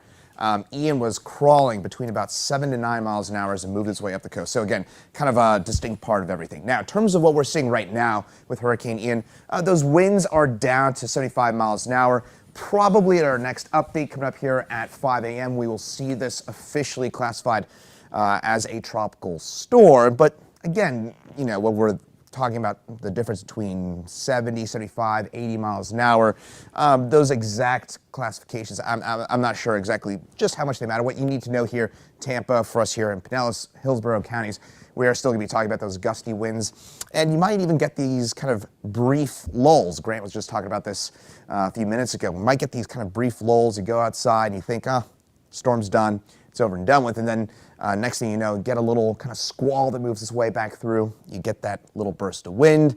You get some heavier rain, and then you're kind of right back in it. And then lull, rain. That's what it's going to be for us here for the rest of today. Pressure up to 980 millibars, and this storm about 55 miles southeast of Orlando. Those flash flood warnings, by the way, Orlando, yesterday, your wettest day since 1960 for us here in Orlando. So here in Tampa, we only ended up officially with about 1.5 inches worth of rainfall. But of course, north and east of us, we did end up with some heavier rainfall. And then along I-4, especially just north of I-4, that's where we did get some of those heavier rains, and those continue as you get further east into Osceola, as well as into Orange counties, and out by the Space Coast. It is just, it's really raining pretty hard out here. So these bands, boy, wouldn't be surprised if we're still getting some 70, maybe even 75 mile an hour gusts occasionally within this, especially that band right there through the heart of the Space Coast on 95 there. And then on north here into Volusia County, seeing some of that rain heavy at times for us. Now, flash flood warnings, I should say flood watch in place through much of central Florida. A flood warning, we're going to see those creeks, those rivers, those streams continue to rise as we head through the next few days. And exactly where we see that highest water, it's of course still raining upstream for many of our creeks, rivers, streams. So in terms of where we're going to end up with those exact flood warnings, our exact crest, we're still kind of figuring that out a little bit at this point, but flood warnings across much of areas as you head east from Orlando, east of Lakeland, and then also seeing some of those flood warnings continue for us across southern parts of the state. Now, in terms of how much rainfall we saw, I mentioned how along north of I-4, that's where we're seeing the heavy rainfall right now. In terms of what we saw, look at some of these very localized rain bands, and this tends to be the case with tropical systems. We tend to see not everybody winds up with some of these kind of astronomical rainfall totals. You tend to get these kind of narrow little belts of that heavy rainfall. That's what we saw. Look at this. Over a foot of rain estimated here by rain just to the west of Merritt Island, where, as I mentioned, it's still absolutely pouring out here. So these rainfall amounts, this is still going to go up. We're probably going to end up with 15, 20 inches worth of rainfall just east of Orlando and out here by the Space Coast. Bradenton, Sarasota, on south and east. Again, those kind of distinct narrow bands where we ended up with, in some cases, close to 20 inches worth of rainfall. Put that into perspective. That's about 35–40% of what we see on average in a year. So when we're getting this much rainfall in the span of about 36 hours, we're going to have some, unfortunately, big issues as we head over the next couple of days. Here at the Miyake River, we're going to be talking about flood stage. Probably here again, it's going to crest, and exactly how high we get in a lot of these creeks, rivers, streams will depend again just on exactly how much more rain we get in some of these areas. Here the Alafia River here at Lithia, we're going to be talking about that possible crest here at 22 feet. Record is 28.5 feet, but again, in some cases, these forecasts can adjust and they may go up in some cases. Again, it's still raining. We're still figuring out some of these crests. And here at the Peace River at Zolful Springs, we're talking about the potential for a 26-foot crest. That would be beyond the record here. So in some cases, it could be talking about record crests. Again, some of those forecasts still being figured out as we head over the next couple of days here. So we'll certainly be determining a lot of this over the next little while with the Little Manatee River.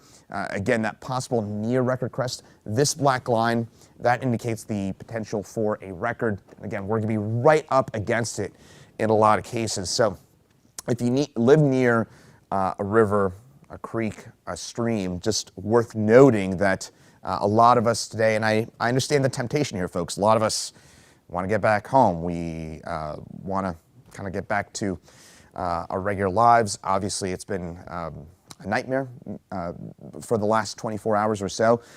We want to get back to everything, but it's in particular, in a lot of areas where we live in some of these kind of flood-prone areas, again, rivers, creeks, streams, you live near one, you're going to want to pay close attention to this over the next couple of days, as again, we're going to still be talking about those rising rivers, those rising streams, and again, in some cases here, folks, it's still raining, and in some cases as well, upstream, that water that's going to feed into a lot of this, it's still continuing to feed on in. So in terms of those winds right now, St. Petersburg, talking about a 46-mile-an-hour wind gust right now. Brooksville, 25-mile-an-hour wind gust. So it's still pretty gusty out there. Again, mentioned that potential for some of those gusts and some of those bands to continue to feed their way on through. So Caitlin, Frank, we're not done with this storm yet for us. That's kind of the emphasis. You may get some of those breaks, those kind of little teasers of false hope here over the next few hours. Good news is later on today, things will gradually improve. See those gusts of 46 in St. Pete still this morning. So again, you don't want to get out and about. We had Chris Rogers showing us the trees down. We're going to still see that with those gusts. I felt so seen when he said it could be tempting, right? But I say that to say this. We also evacuated our station in St. Petersburg because of the low-lying area right there on Gandy. So we're in an alternative space. So as we've mentioned several times over, we are in this with you. But let's do this right here. Let's go to this video. This is out of Lee County. Now, to timestamp it, this is from yesterday. Yeah, this is Fort Myers Beach that we're showing you. But again, Lee County to southwest Florida, that includes Fort Myers, Cape Coral, Bonita Springs. They saw really the worst of this storm. Flash flooding, storm surge there. We were talking earlier, you know, we evacuated our station, the CBS affiliate down in Fort Myers. Their crews were trapped inside their studio with no power, flooding outside of their studios there. So, man, our hearts are just with them this morning. But because the play-by-play on that, I'm reading this note that we just received. We're getting these updates as we're giving them to you. Disconnected from the foundation. If we can... A home there. Yes. You see it, is that what's floating is that a mobile by home? On the screen? That is part of the command center floating down. My goodness, but look at all of that flooding there. The storm surge in Fort Myers Beach. This is kind of awful. Yeah, this is just the beginning of some of these issues. And again, when the sun unveils the bigger picture, we like to call that a bit of a compound fracture with no power, and then all the debris, and then you find what you may have lost. Right now, let's go to Aaron Parsegian, who is in Lakeland for us this morning. We checked in with him a few moments ago, about 30 minutes ago or so. Aaron, what is the situation looking like out there for you right now? Well, Frank and Caitlin, we made our way downtown, and I can tell you what, it looks a lot differently than it did 24 hours ago when we were here. Let me step out here so you can see this rain and wind still blowing pretty furiously through downtown Lakeland, and you can see the damage it had here. This is right on Main Street. You can see all these trees that were outside Munn Park here on Main Street, all of them toppled over. As far as the street can go, if we just walk down here, you can see trees everywhere in the roadway, and this is just one road here in downtown Lakeland. This is really kind of all the route here in the downtown area. Now the trees down, it looks like didn't affect any of the cars, at least what we've seen so far. A lot of people were able to get out of this area, made sure there was no cars parked down here. And so right now you can see a lot of the destruction on some of the decorative elements downtown. But this is kind of the least of the concerns right now, right? Still tens of thousands of people without power here. The wind's still whipping. The rain's still coming down with flooding concerns throughout this area. Some low-lying levels with the rivers and lakes nearby. Emergency officials want people to be aware of. I'm going to step out here. You can see I just blew my hat off. But we're going to keep checking down throughout the night, keep making our way downtown, making sure everything's good to go before we go out there. Still seeing those gusts of winds. Aaron, stay safe out there. My goodness, y'all, the trees down. He's talking about power outages. Another update this morning. Duke Energy at 215,000 about a half hour ago. TECO at 282,000. Yeah, and those numbers are fluctuating. And Aaron was telling us yesterday, a lot of people went to that area, Lakeland, hoping to avoid some of what he's seeing out there right now. So yeah, it's awful. But again, we showed you that Fort Myers video. It could have been so much worse for our area too. We were anticipating that storm surge. It did move south of us, southeast of us, southwest of us. Fort Myers could have been anywhere, right? Yeah, and so our thoughts and prayers are with them this morning. And we're going to get an update from Governor DeSantis at 8:45 this morning. Of course, he's going to be assessing the damage throughout the state. And the work to recover will begin immediately. There are so many communities devastated by this, but unfortunately, it's a wait and see game. There's some patience involved in this. People who are really suffering right now gonna have to wait it out, because we saw the video of the fire crews in Naples too. Their emergency crews that just can't get to people right now because they've been devastated as well. I want to give you some numbers. 27 states volunteers, linemen, ready to go to work, but they can't until this situation clears up. I'm being told we have Christian Benavides in Orlando with an update for us now. Jacob! Some Good Samaritans in Bonita Springs, Florida jumped into action, rescuing an elderly man trapped in his car in rising floodwaters. Scenes like these somewhat common as Ian roared into southwest Florida with a vengeance as one of the most powerful storms ever to hit the U.S. This morning, Ian is still churning its way across the state after making landfall yesterday as a Category 4 hurricane with 150-mile-per-hour winds. The streets and the sea became one and the same across the region, like in this neighborhood near Naples. It's been that surge that has been the biggest issue, and the flooding that has resulted as a result of that. In some areas, we think it's hit 12 feet. In Tampa, strong gusts sent this traffic light crashing to the ground. At its peak, the hurricane knocked out power for some 2 million people. Even with the lights out, this hotel remained open for those escaping the storm. I just pulled in, no reservation or anything. I mean, by that point, I was in a panic. I was in tears. Flooding forced CBS affiliate Wink TV to move to another newsroom location until a power outage knocked the station off the air. Even though the storm has weakened, the danger certainly has not passed. As it moves north and east, the National Weather Service is warning significant to catastrophic flooding is expected to develop in areas throughout the day, like here in Orlando. The Orlando airport began canceling all flights yesterday until further notice, stranding some passengers. Now we're just gonna kind of hang out until Friday. After passing through Florida's east coast today, Ian is expected to move onto Georgia and South Carolina's coast tomorrow.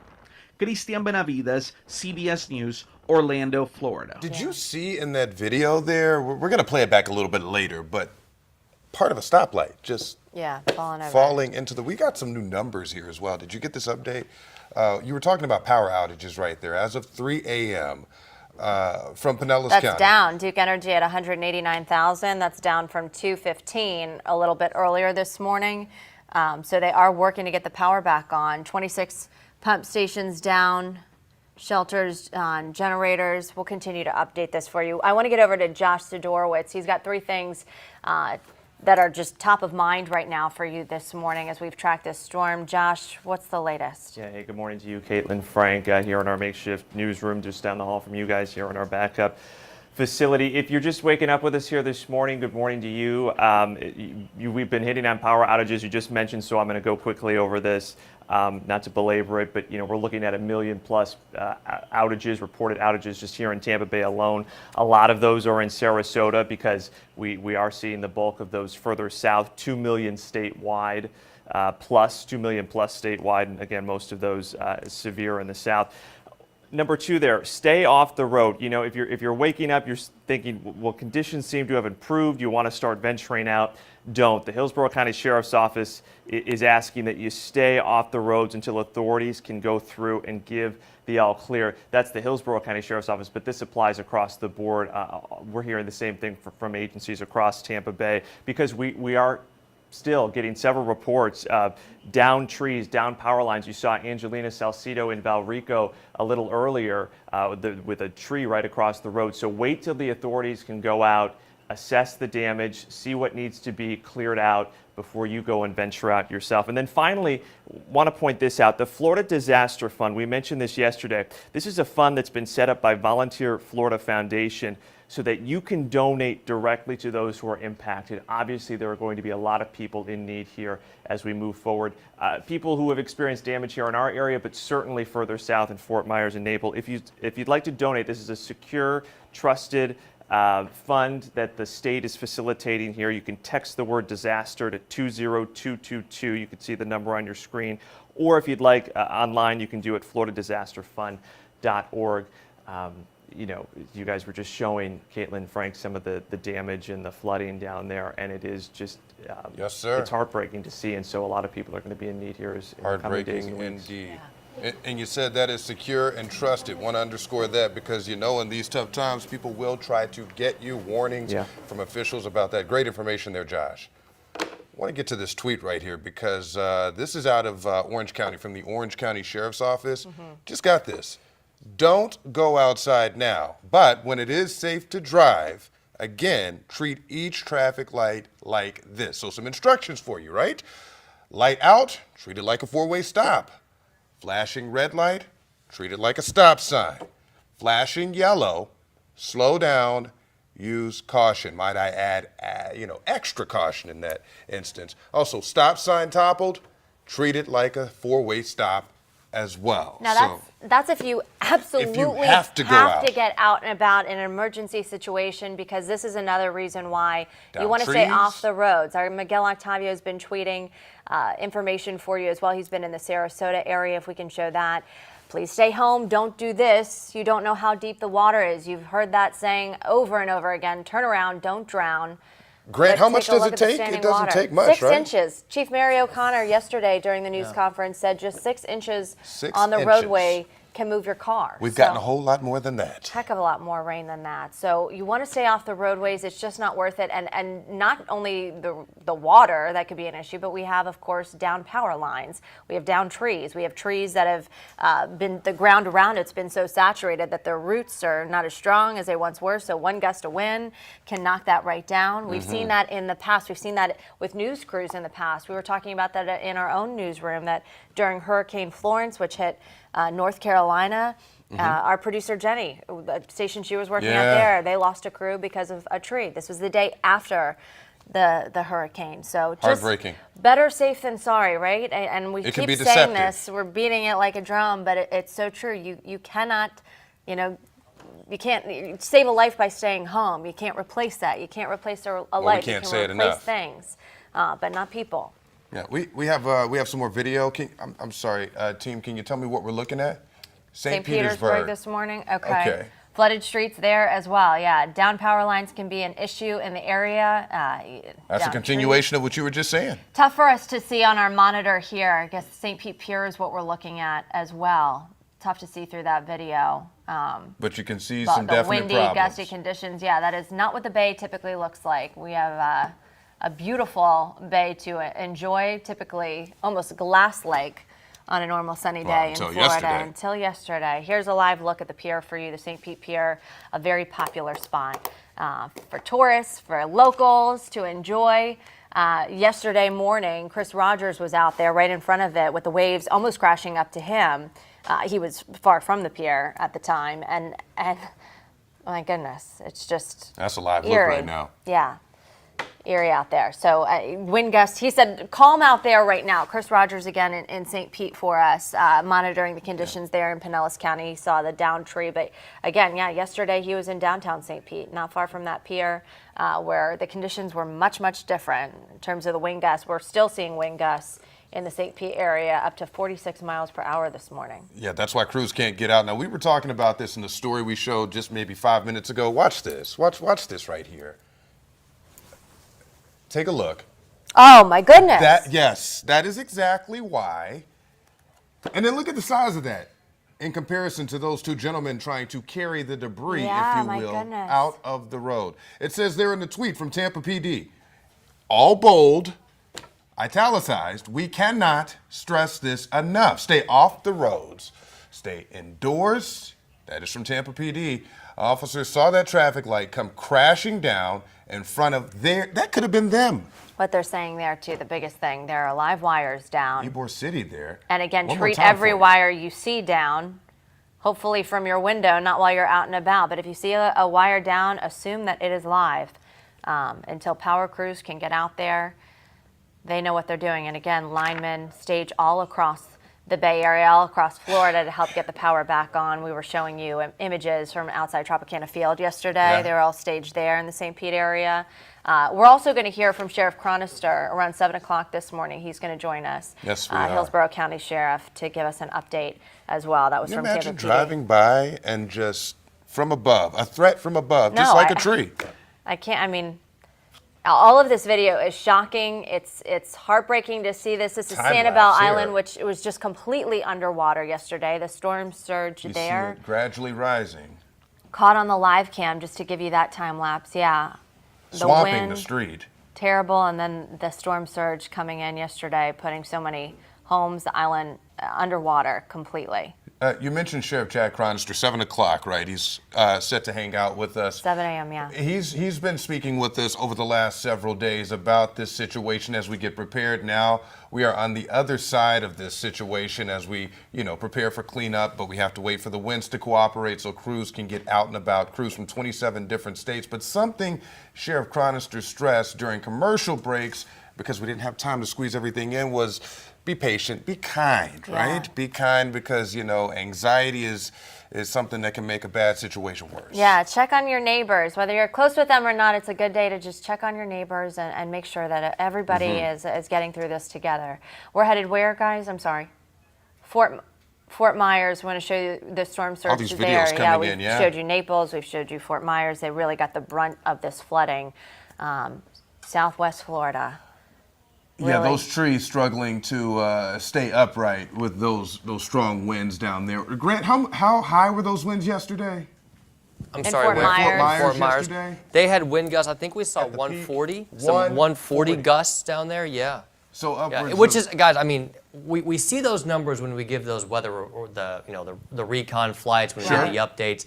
And those are relatively estimated from what the hurricane hunters are seeing out there, what the satellite is estimating. But when you actually get the actual observations for 140 mile per hour wind, and then looking at this video, it is, you just don't see this type of damage. No, it's like a water war zone. It's awful. It is, Caitlin. I mean, water war zone is a good way to put it. It is so heartbreaking. And you know what, Grant? You said Category 4, Category 5. When you plastered that graphic up for all to see, both said catastrophic. Yeah. Catastrophic, and that right there puts it into place. I think the other thing that I'm thinking watching this video, we said, and if watching this, it feels like you really can't hide from the wind either, but Mayor Castor was saying yesterday, you can hide from the wind, you have to run from the water, because if you stay in that, you're submerged. I mean, there's nowhere to go. Nowhere to go. And we saw, that video was taken by somebody that was in a high rise or, obviously up off the ground a little bit. Yeah, elevated. But I mean, how many videos have we seen, and we'll continue to see more, of single-story homes, these structures floating down Right. the road. I mean, those are people's homes.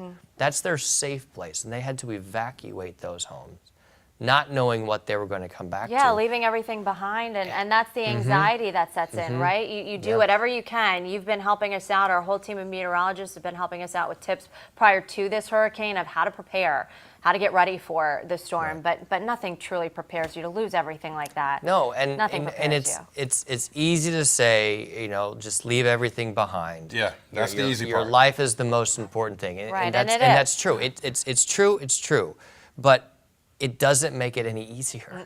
You know, this is your life. And you think about, I mean, I think about it, and we all think about, Sure. the couch can be replaced, the All TV of can it. be replaced, but family photos, you know, it's the little things, right? It's Priceless. the sentimental things that are priceless, and that's what my heart really hurts for the people And you this think morning about in is the that- modern era now, you know, a lot of, you know, all of our pictures, our family phones, our videos are all on our phones. Hopefully, but And I have all those old school ones, right? The old Yeah. Polaroids, the old Yeah. photo albums, All that stuff. you know, those things just can't be replaced. No, but you know, you just hope that, you know, more people than not. You hope everybody got out. That we're looking at that video in the Fort Myers area. And Greg, you talk about sunrise, right? I mean, that's going to show the bigger picture. And you talk about nerves, Caitlin. We don't know what we don't know at this point. Right, yeah, we're going to The learn a whole lot helicopters more. are going to be up around, you know, flying over Southwest Florida this morning once that sun rises, once the weather conditions get a little bit better. And we'll start to get some astonishing views from the air. It's going to be one of those situations, and we saw this with Hurricane Michael in 2018, where you start looking at the damage, and without seeing the video of the surge, and you see it post-surge, once the water recedes, it looks like a bomb has gone off, like a nuclear bomb. It looks like just everything is blown in one direction, and that's the surge that just comes in.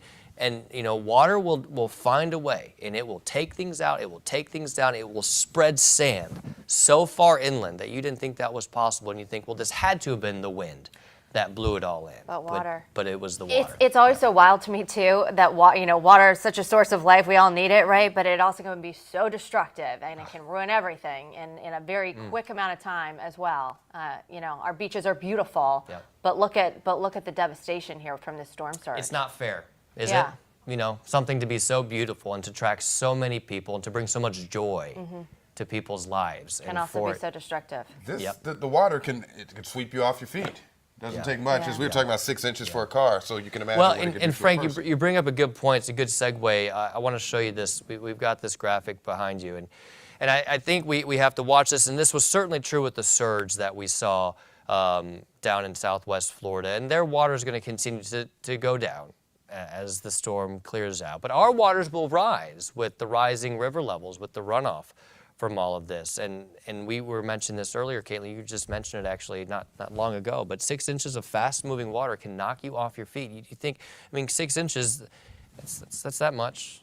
That's not it, that's not much, but if the speed at that comes at you and you don't have good footing, you can be slippery.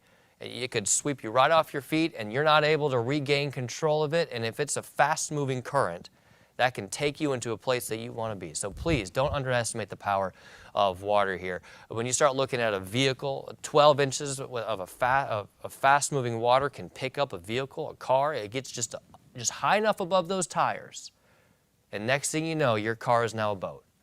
And it will float right down the road, and it'll float, and it won't stay on the road. It'll go run into things, and you definitely don't want to drive over flooded roadways over the next couple of days as we continue with flooding. Even if you've got a truck, 18 to 24 inches of fast-moving water can carry most large SUVs, vans, and trucks. So just don't think that because you've got a big pickup truck that you're in the clear. And not only that, though. Forget about floating. Sometimes your car will just stall out. That water gets up into your engine, and your car will just stall, and then you're literally stuck in the water.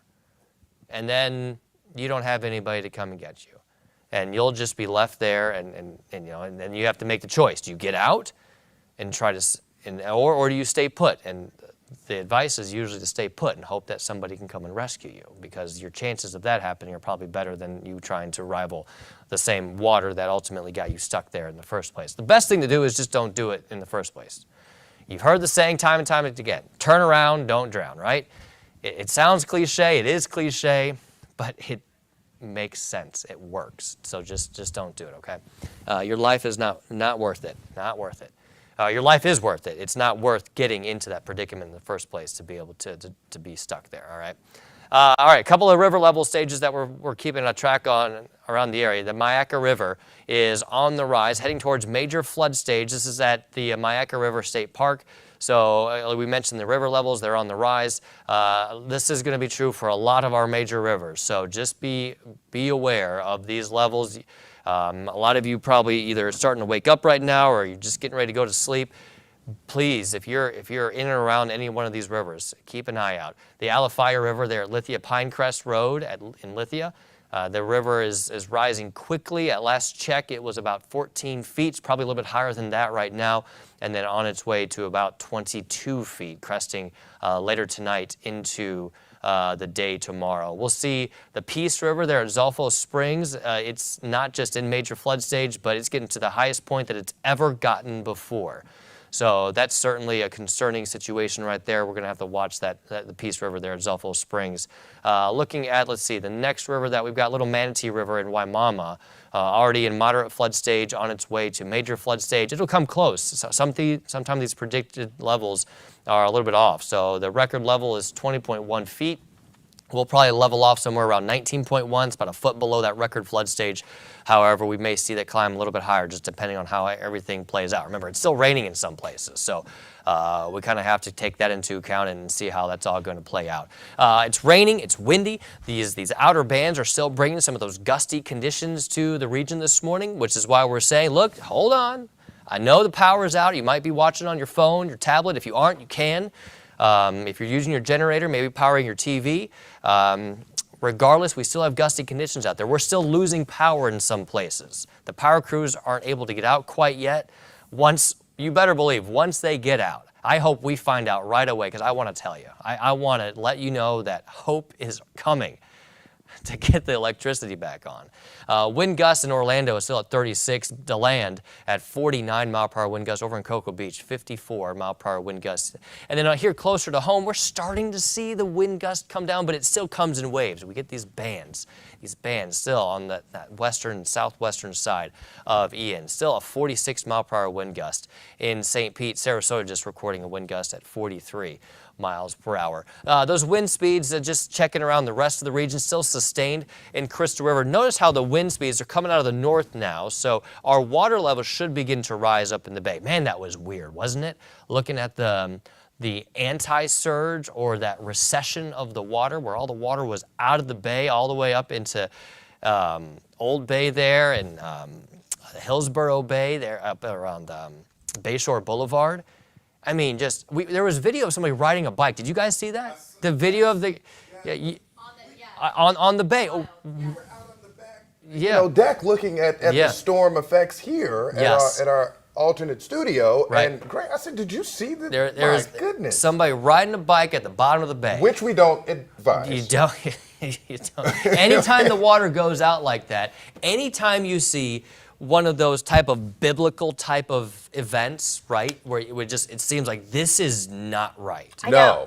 This is, Frank and I are looking at photos on with Twitter. It's like looks like the end of the world. I mean, Did you see this video, Caitlin, of the guy riding through the RT? Yes. We'll have to see if we can find that video and pull it up, because I mean, it's a tough decision to make, because you don't want to show video of something. You don't want to try to encourage doing something like that. But honestly, it's. Well, you would think forget you about the have bike. to tell Forget people, about the man on the bike that was riding. But just the fact that there was no water in the bay is enough to show just how looked like a pool that wild had been drained. it was. And it's really interesting. All that water, it got pushed out, and that water, all that bulge of water was taken out of the bay and pushed down to Southwest Florida. I saw yesterday Malik Rankin tweeted out, because she's been with Mayor Jane Castor, and she had a photo of Mayor Castor. So did our photographer Daisy. Mayor Jane Castor by the bay, and I just thought, well, this is history. This is going to become an iconic photo at some point that people are going to look back at, and is going to be associated with Hurricane Ian. Yes. And the impact the governor's to the area. saying the storm of a generation, generational storm. Well, and that happened with Irma. Well, I'll tell you about. Look, it happened in 2004 with Charlie, the Caloosahatchee.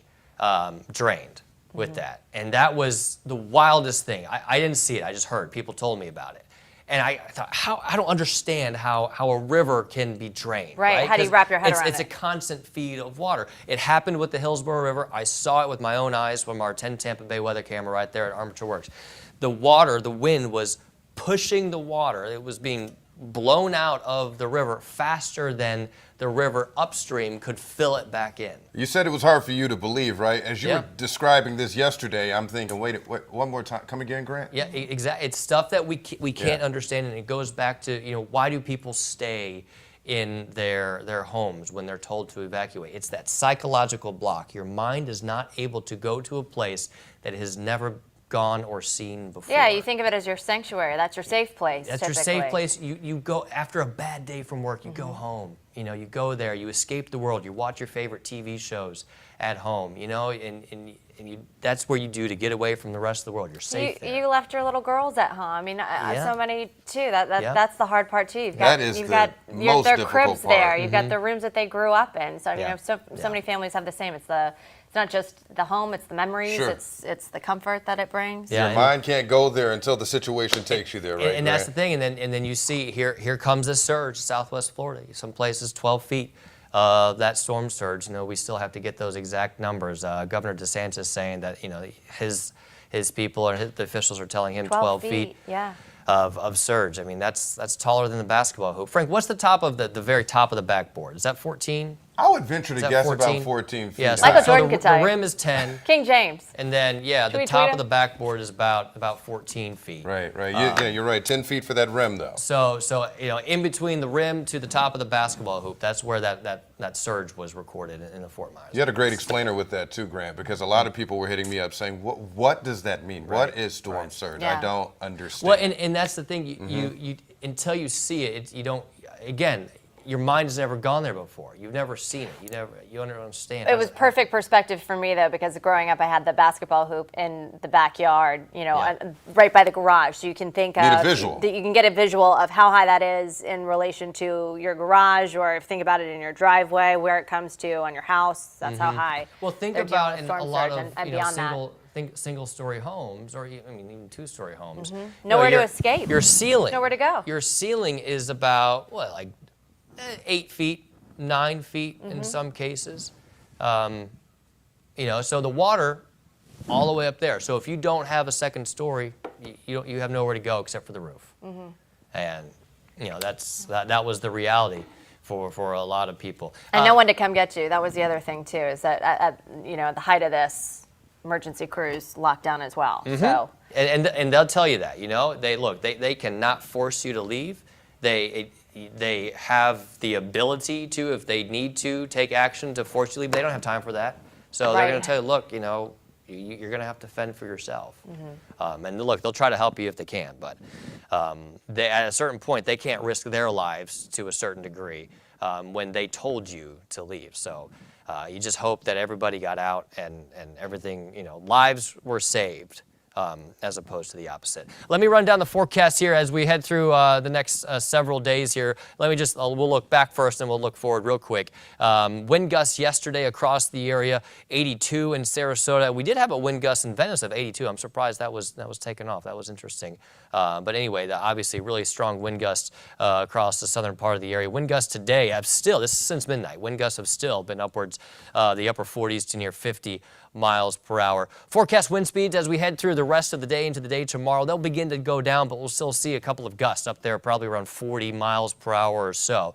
So the question is, I know a lot of people are going to be asking about the Skyway Bridge today. We'll start to see some peaks of sunshine. Those sustained winds are still going to be around 30 to 40 miles per hour at times at the top of the bridge. Sunshine Skyway closes and stays closed as long as those wind gusts and conditions are around 40 miles per hour. So we'll have to keep an eye on that. Of course, we'll let you know as soon as that bridge reopens. The Courtney Campbell, the Gandy, and the Howard Franklin are still open as far as we know. So we at least have access back and forth from Hillsborough to Pinellas County. But those wind speeds will then continue to dissipate as we head through the evening into the overnight tonight. Still a little gusty at times. We'll get that northwesterly wind. We'll see the wind pick up a little bit on the coast as that that lack of friction over the Gulf of Mexico will allow those winds just to slide right into our coast through the afternoon into the evening hours. And then tomorrow actually turns out to be probably a pretty nice day. We might see some late day cloud cover still, maybe a little breezy closer to the coast, but I think it turns out to be okay. Quick look at the futurecast here. As we make our way into the overnight hours tonight, we'll continue to gradually clear things out. So this morning, still some rounds of rain, gusty conditions with some of those bands trailing in on the southwestern side of Ian. Ian is going to move back into the Atlantic. In fact, it might curve back and make a third landfall. We had 2 landfalls yesterday on the outer banks. We had another landfall on mainland Florida.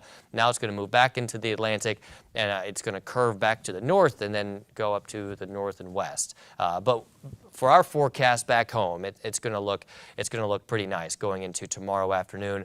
Temperatures will be in the low 80s tomorrow afternoon with sunshine, so this will be a nice thing for your Friday.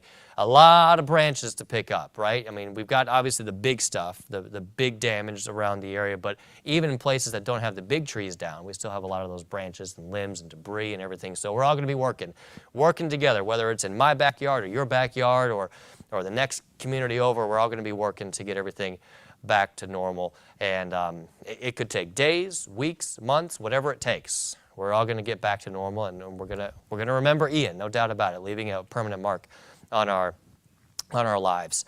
Quick look at the 7-day forecast, and Frank and Caitlin, you guys can take it from here. But overall, minimal rain chances once we get Ian out of here. Still some morning showers around, and we should start to see those showers taper off later on this afternoon. In case you were wondering at home, and Grant, to answer your question, Breton, our resident sports fan and great producer, says that the top of the backboard, 13 feet high. Coming through in the clutch. Coming through in the clutch Yes, there for indeed. us. When we're talking storm surge, 10 feet high the hoop, 13 feet Brenton's high gotcha. the backboard. By the Brenton's way, got your back. at Grant WTSP, he's keeping folks updated there. On Twitter. So is Jabari Thomas. He's been mining all of social media, and he is working hard for us as well. Jabari Thomas in our backup studio across the way. Jabari, what are you seeing on social? Yeah, guys, so a lot of stuff is definitely flowing in. I want you guys to check out why it's really a bad idea to drive in these streets right now. Check this video here sent in on Twitter by Tampa PD. An entire street light fell off into the road. You can see the police officers there. They had to get this thing out of the road. And this is why it's important, you know, not to drive on these roads, because you don't know what's out there, right? I mean, there are things that are still falling out there. I was driving in this morning and there was a lot of debris, there was a lot of trees and a lot of power out. It's dark out there right now. And then check out this video right here sent in by our very own 10 Tampa Bay's Miguel. He says, please stay home, don't do this. You don't know how deep the water is or what's in there. And that is true, because you don't know how deep it is. And there's a lot of water out there, and ain't no telling what's in that, that's for sure. And then I took this video coming in from work today. At first, I thought it was lightning, but it could perhaps, I didn't hear any thunder, so it had to have been something electrical out there. The clouds were turning like this green, bluish color, and it kind of lasted for a good 10 or 20 seconds.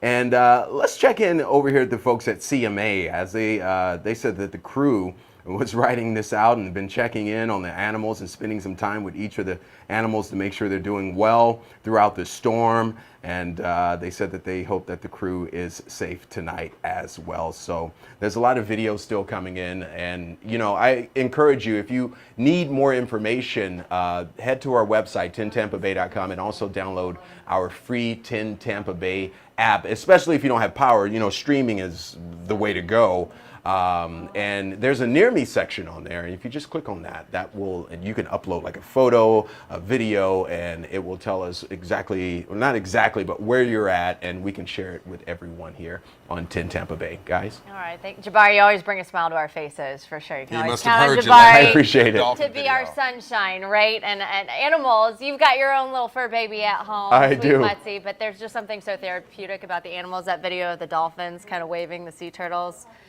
Oh my gosh, bringing a little levity to what is a devastating situation for so much of our state this morning. Impactful for everyone and everything. Yeah, everybody's, you know, they need a safe place too.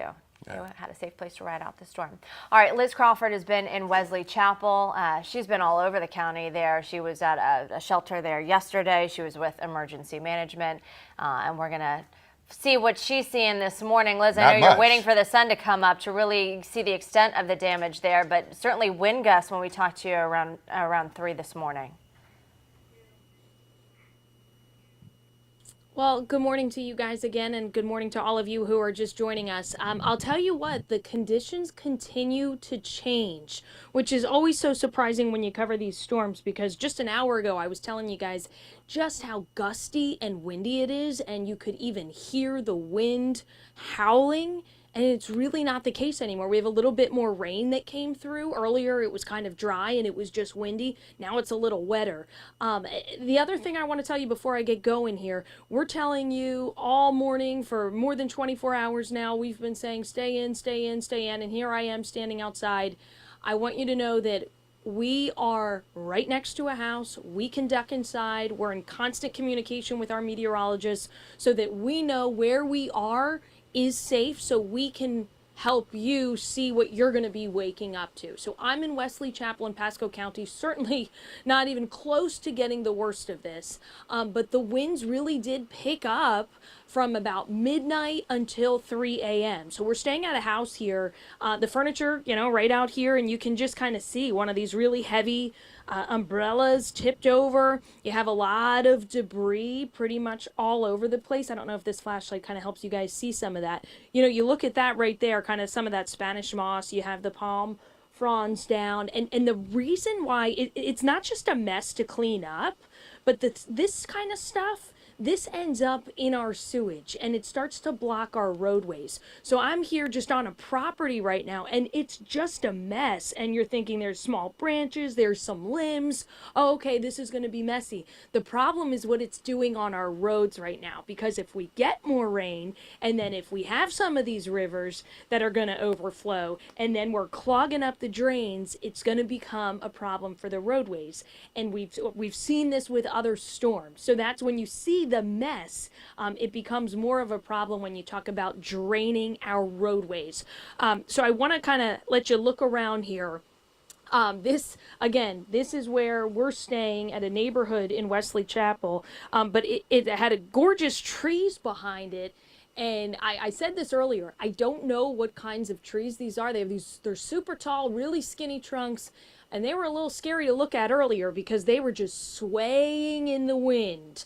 And sure enough, it was about 5 o'clock yesterday when I heard the thud, knew what it was. Sure enough, one of the trees had fallen, heard 2 more thuds, and I see as of now, it's not even daybreak yet, but at least 3 of these trees came down. 2 hit the ground, 1 kind of got caught up in the other trees. So a lot of debris out here, really, really messy. You see some of the patio furniture across the property. And again, we have trees down. Kind of lucky that, they weren't tall enough to hit the house. But I know this is just indicative of probably what we're going to see a lot more of once we start to venture out. And that's our plan. We will venture out once it's safe. We're definitely going to wait for the sun to come up so we know what we're driving into. And we're going to continue to assess the damage for you. I heard you guys talking a lot about the power outages. We have power right now here in Wesley Chapel. The power lines are underground in this neighborhood. Again, don't know exactly what the rest of the county looks like right now. I know you guys have those numbers. You mentioned 2 million customers in Florida without power. And that's just the customers. So how many people are actually impacted? How many children are impacted? You lose power yesterday, okay, you get through it and you hunker down and you go to bed early. Today's going to be really inconvenient for some folks waking up. So that's kind of what people are going to be waking up to. I know it's still early, so some of you just waking up now with us. We have crews all over. I've been in Pasco County now more than 24 hours. We were over at Hudson Beach earlier, and I hope that our meteorologists can speak to this later. I don't know if they can hear me or not. We're in a backup studio, so they can't always hear me. But Hudson Beach, the Gulf was the Gulf of Mexico there was being sucked out because of Hurricane Ian, and I'm just wondering, when is all of that water going to come back in? So that's some of the questions that we have. I am going to pass it back to you guys as we kind of just can assess the damage. I'm in touch with those emergency officials, and we'll continue to give you the latest information as we have it. In Pasco County, Liz Crawford, 10 Tampa Bay. Liz, we will work to get those answers for you on when that water will return, as well as those power outage numbers as well. Right. The calm there, kind of eerie too, as you see on our screen to my right.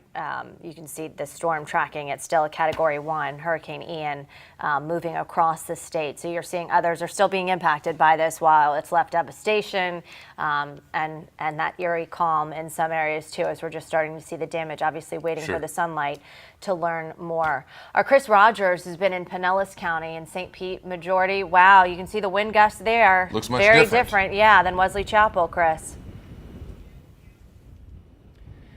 Yeah, guys, good morning.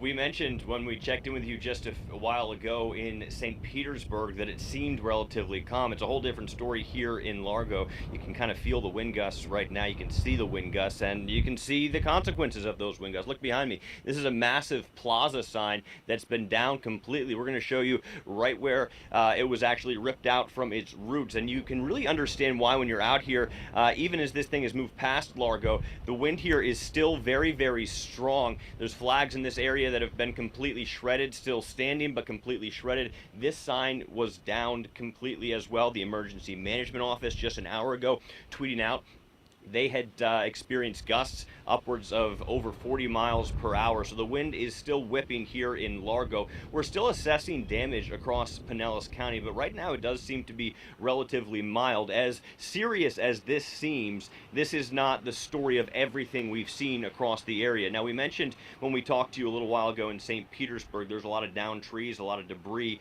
That does seem to be the case in a lot of the residential neighborhoods. The good news for people out and about assessing damage this morning is the main roads, at least the ones were completely clear. A lot of these businesses around us have power, whether that's generators or if they have power.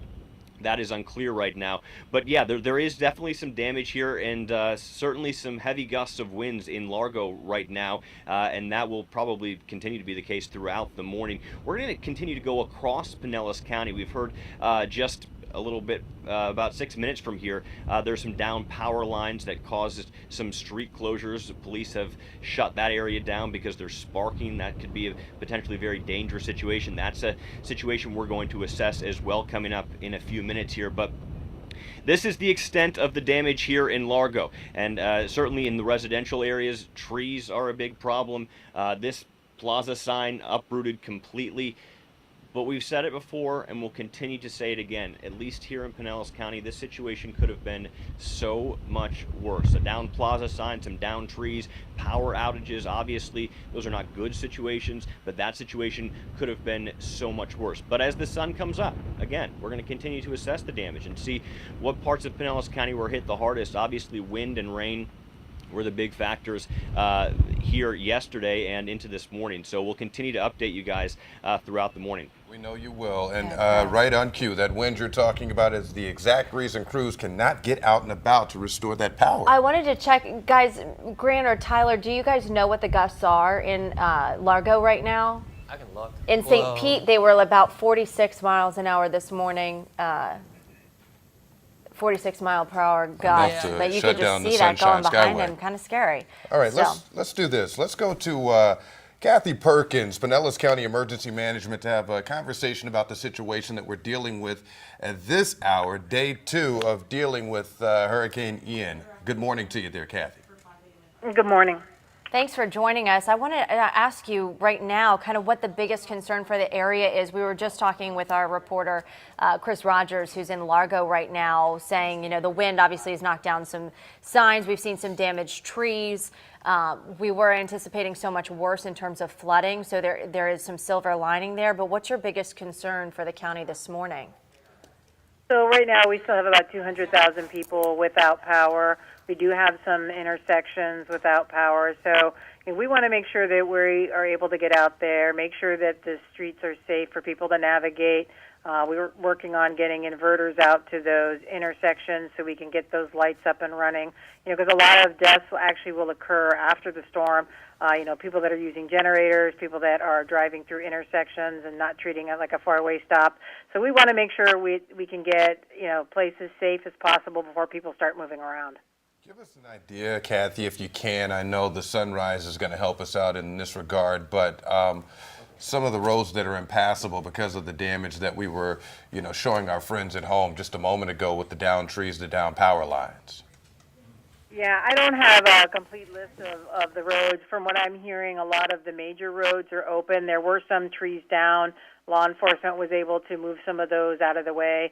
Public Works crews will be getting out there.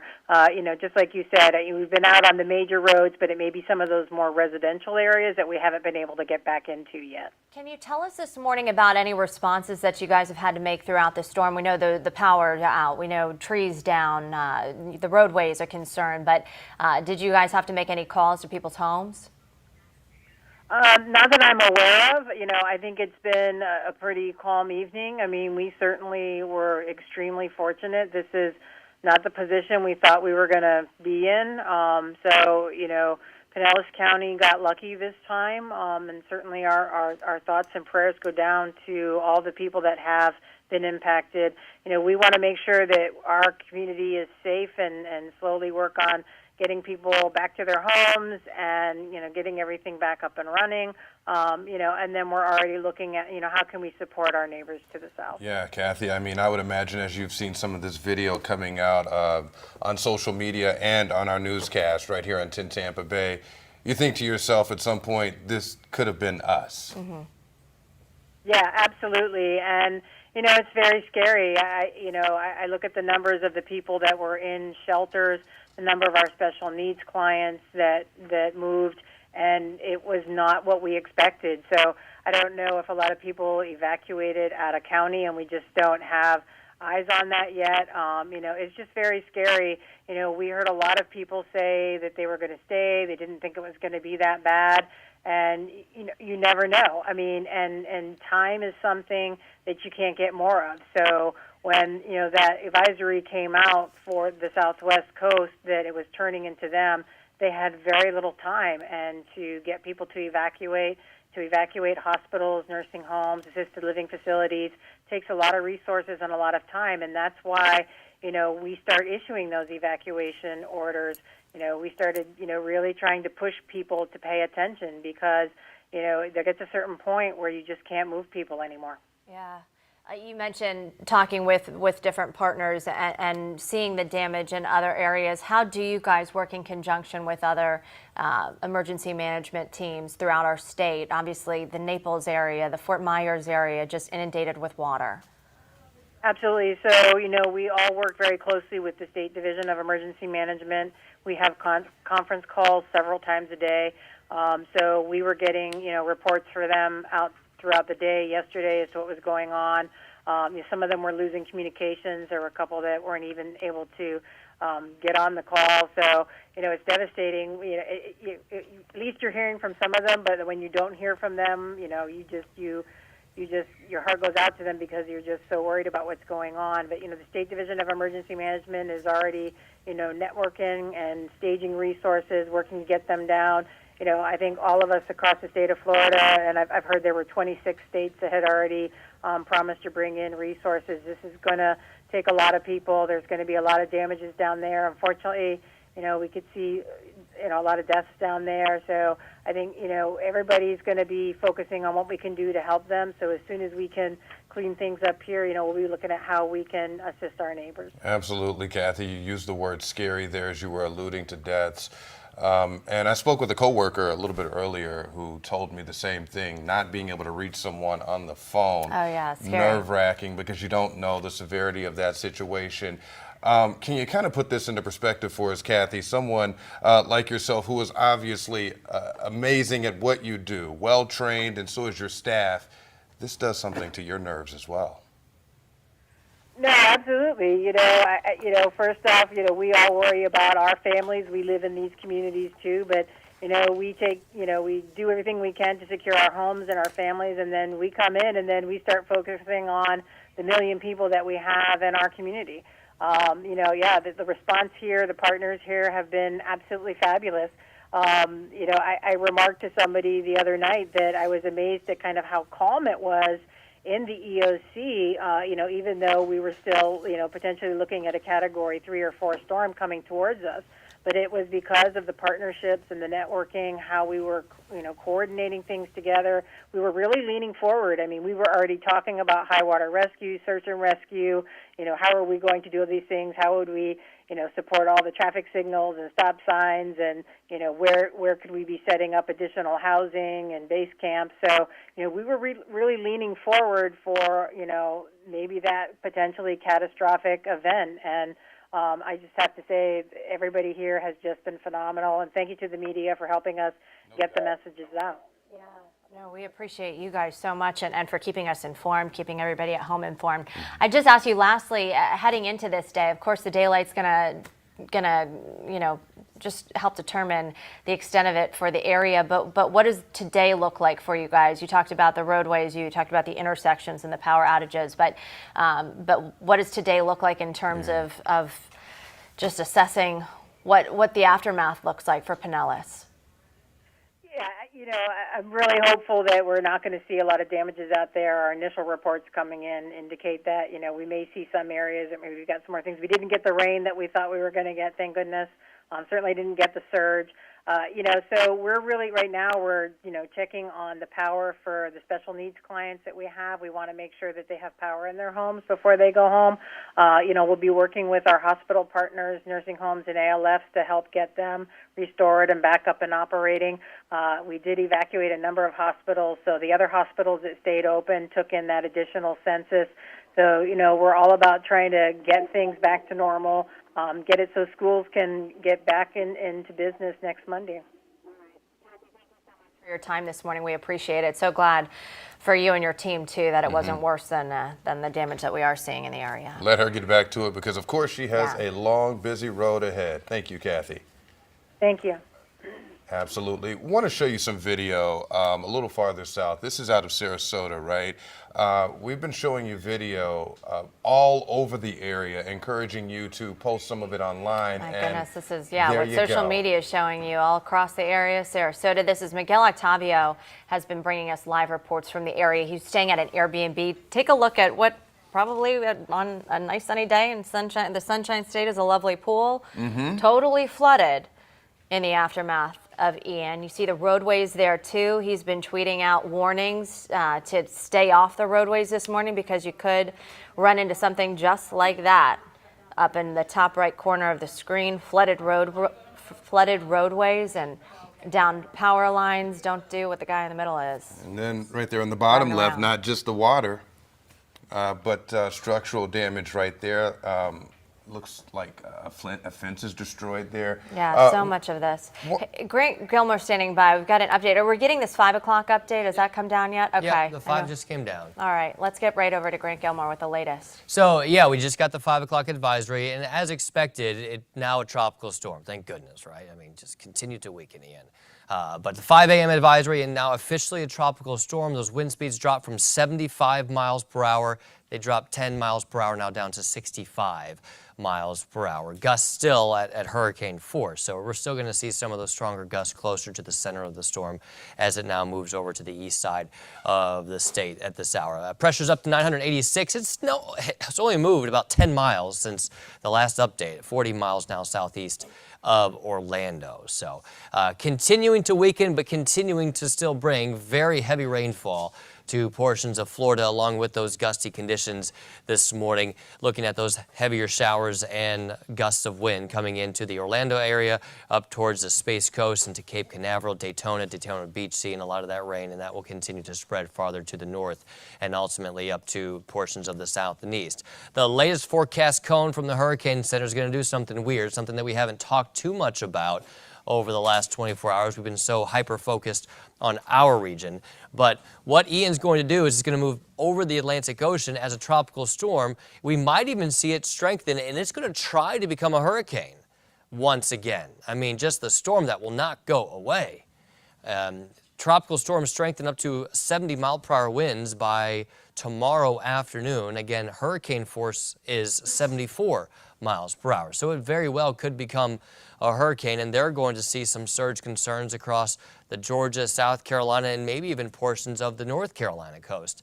As once again, what is a very large tropical storm, Ian, now turns to the north and starts to push the Atlantic water to the north, as opposed to the Gulf water that we see a lot more of over southwestern Florida. So again, tropical storm Ian now tracking through the eastern part of the state this morning.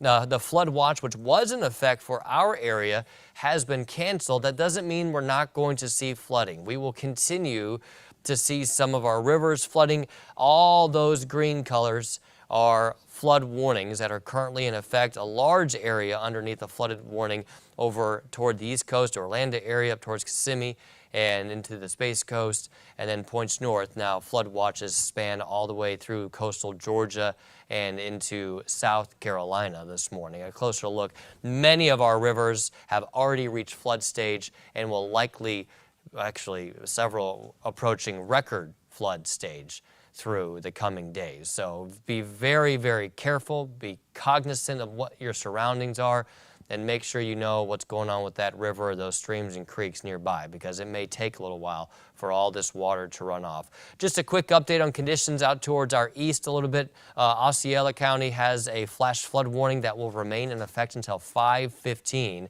This is still on that southwestern side of the center of her tropical storm Ian, now moving up towards Merritt Island there in Cape Canaveral and the Space Coast. Orlando, flash flood warnings in effect, so Orange, Seminole, and Volusia County all have those flash flood warnings in effect.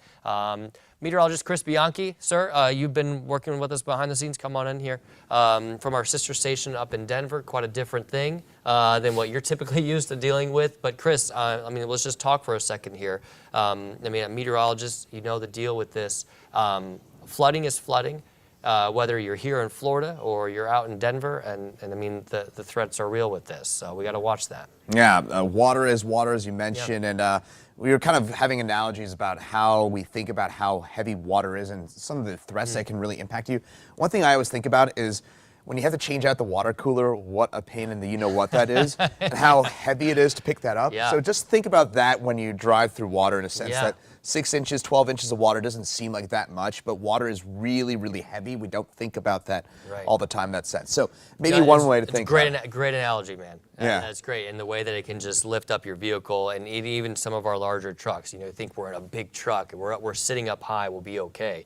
But it doesn't take much to float those trucks either. And you're right, water's heavy coming, can easily knock things and move them around. So sir, I'm going to let you take this over. I mean, you've been working behind the scenes with us, and we really appreciate your help and you know, just your data digging that you've done for us to keep us up to speed. So we appreciate your help, and you know, and keep us going through this, because we're not out of the woods yet.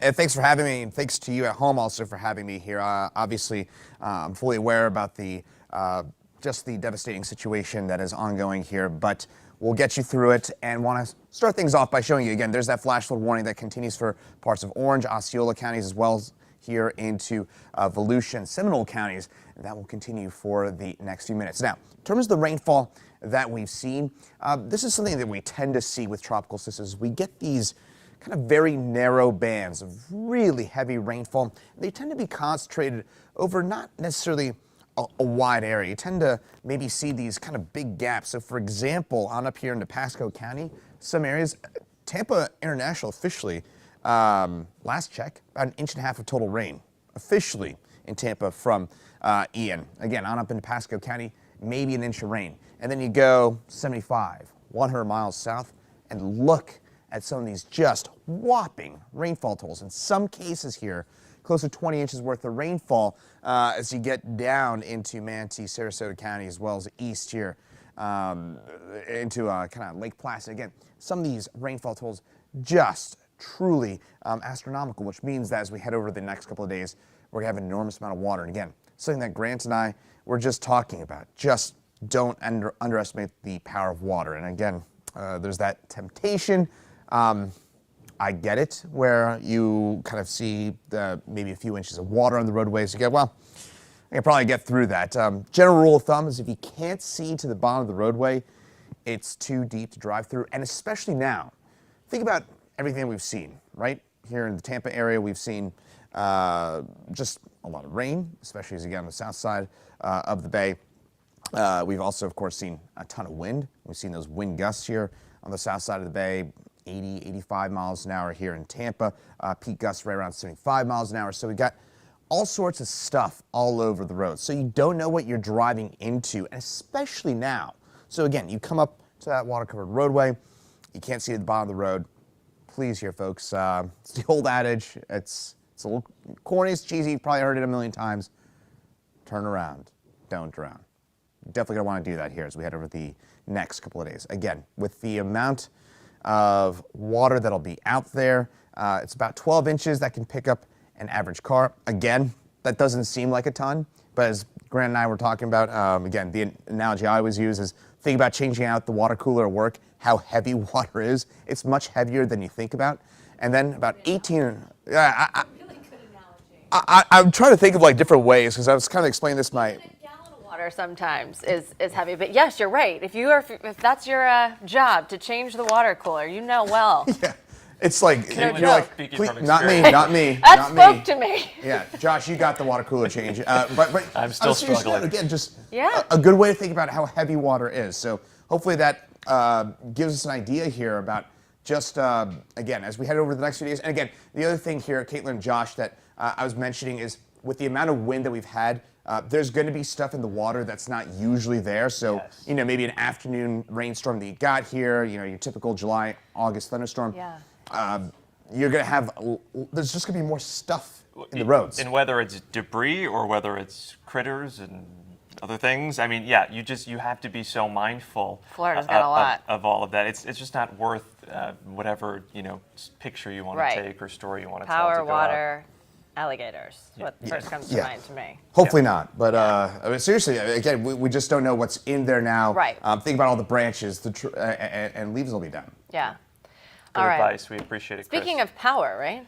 Yeah, we wanted to show you some power outages up further north in our area from the Withlacoochee Power Company here. You can see outages. This is Citrus, Hernando, Pasco counties. Most of them appear to be concentrated in Pasco. But, you know, still, again, we said upwards of a million outages, but 18,000 in total being reported, at least by the Withlacoochee Power Company here this morning. Yeah, a lot of people waking up in the dark there. Sarah Rosario has been in the area, Hernando County. It is home to her. That's where she grew up, so a place near and dear to her heart. She's been covering it for us. And Sarah, it still looks pretty windy out there. Yeah, Caitlin and Josh. So when we look at the power outages across our area, surprisingly, we're seeing that a lot of people are dealing with these conditions across Hernando County.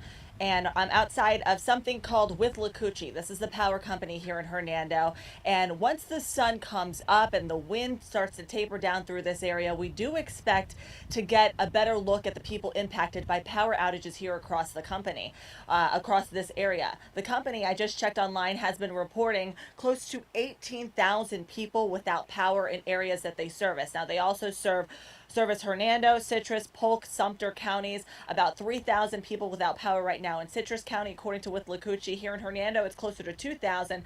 Pasco, over 12,000. All in all, as I mentioned, close to 18,000 people dealing with these conditions. So once the sunlight cuts up, we do expect to get a better idea of who all is impacted.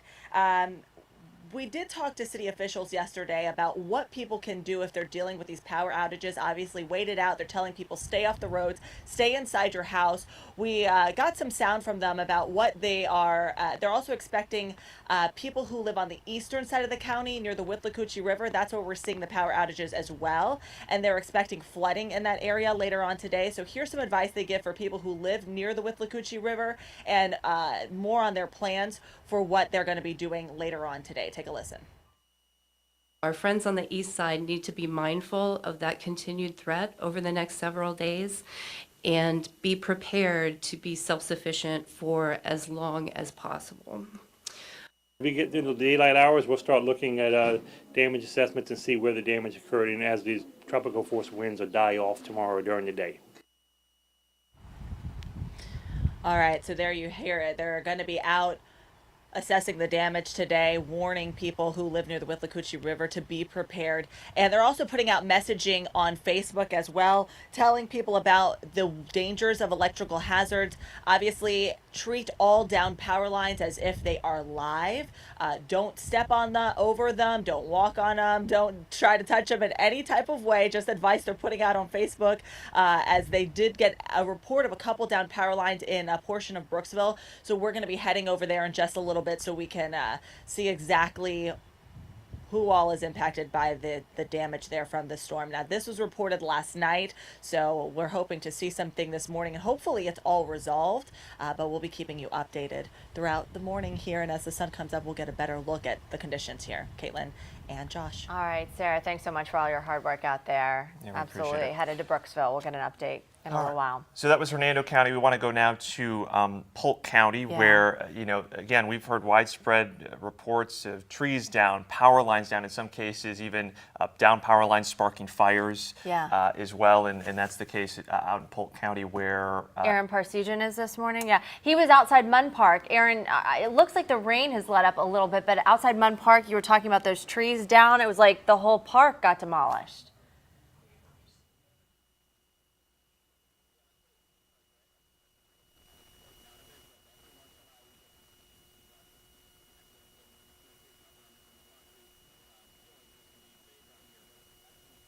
Now, sometimes we've had some audio issues ourselves, so we apologize at home. Sometimes we don't know if you can hear or not, but we'll work on right. We'll get back to Aaron Parsegian. Because I would like to hear what it's. I know. That so Polk County, we're seeing this storm move through the area now. As of 5 o'clock, downgraded to a tropical storm at this point, but still powerful. Well, and going over Polk County, it was still a very significant storm with the track that it took. So they have seen some pretty significant damage and effects out there. Yeah. All right, I think we've got Aaron back. Aaron, can you hear us? Can we hear you?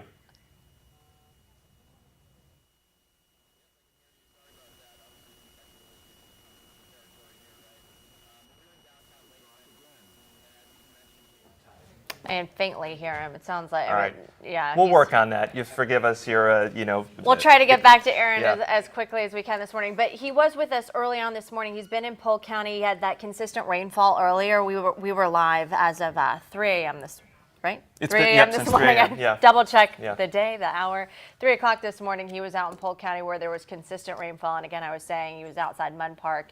The second time we checked in with him around 4 or so with all those down trees there. So we'll get an update from him. And I'm sure the situation is the same in Polk County as it is, I was mentioning earlier, in Hillsborough County. The sheriff's office is telling people to stay off the roads until they can go out here this morning. It's going to be their job to go out and assess where the trees are down, where the lines are down, where things need to be cleared out. So I'm sure people are waking up a little bit restless. Right. You want to get out, you want to venture out this morning, and hold off on that. Right, just stay hunkered down, stay in your safe spot, wherever that is right now. And we thank you for joining us. We're going to do the work for you. We're going to show you the aftermath here. This morning we're expecting to hear from the governor at 8:45, so we'll learn much more there throughout the state. The extent of this damage, obviously Fort Myers, Naples, Sanibel Island, just devastated by water.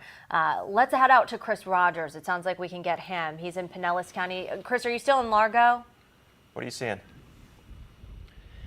Yeah, Caitlin, we're still in Largo this morning. We moved a little bit further than when we last checked in with you at that downed plaza sign. I want to direct your attention behind me, if you can kind of see it in the early morning hours. This is what we've been talking about. This is a downed power line. Police have shut off this area because obviously this poses a very real danger. Where we're standing right now is a safe area. Police have given us permission to shoot this to inform the public about the dangers of this. Remember, it may seem obvious to a lot of people, but this is a very serious situation if you come across this, because it can pose life-threatening risks.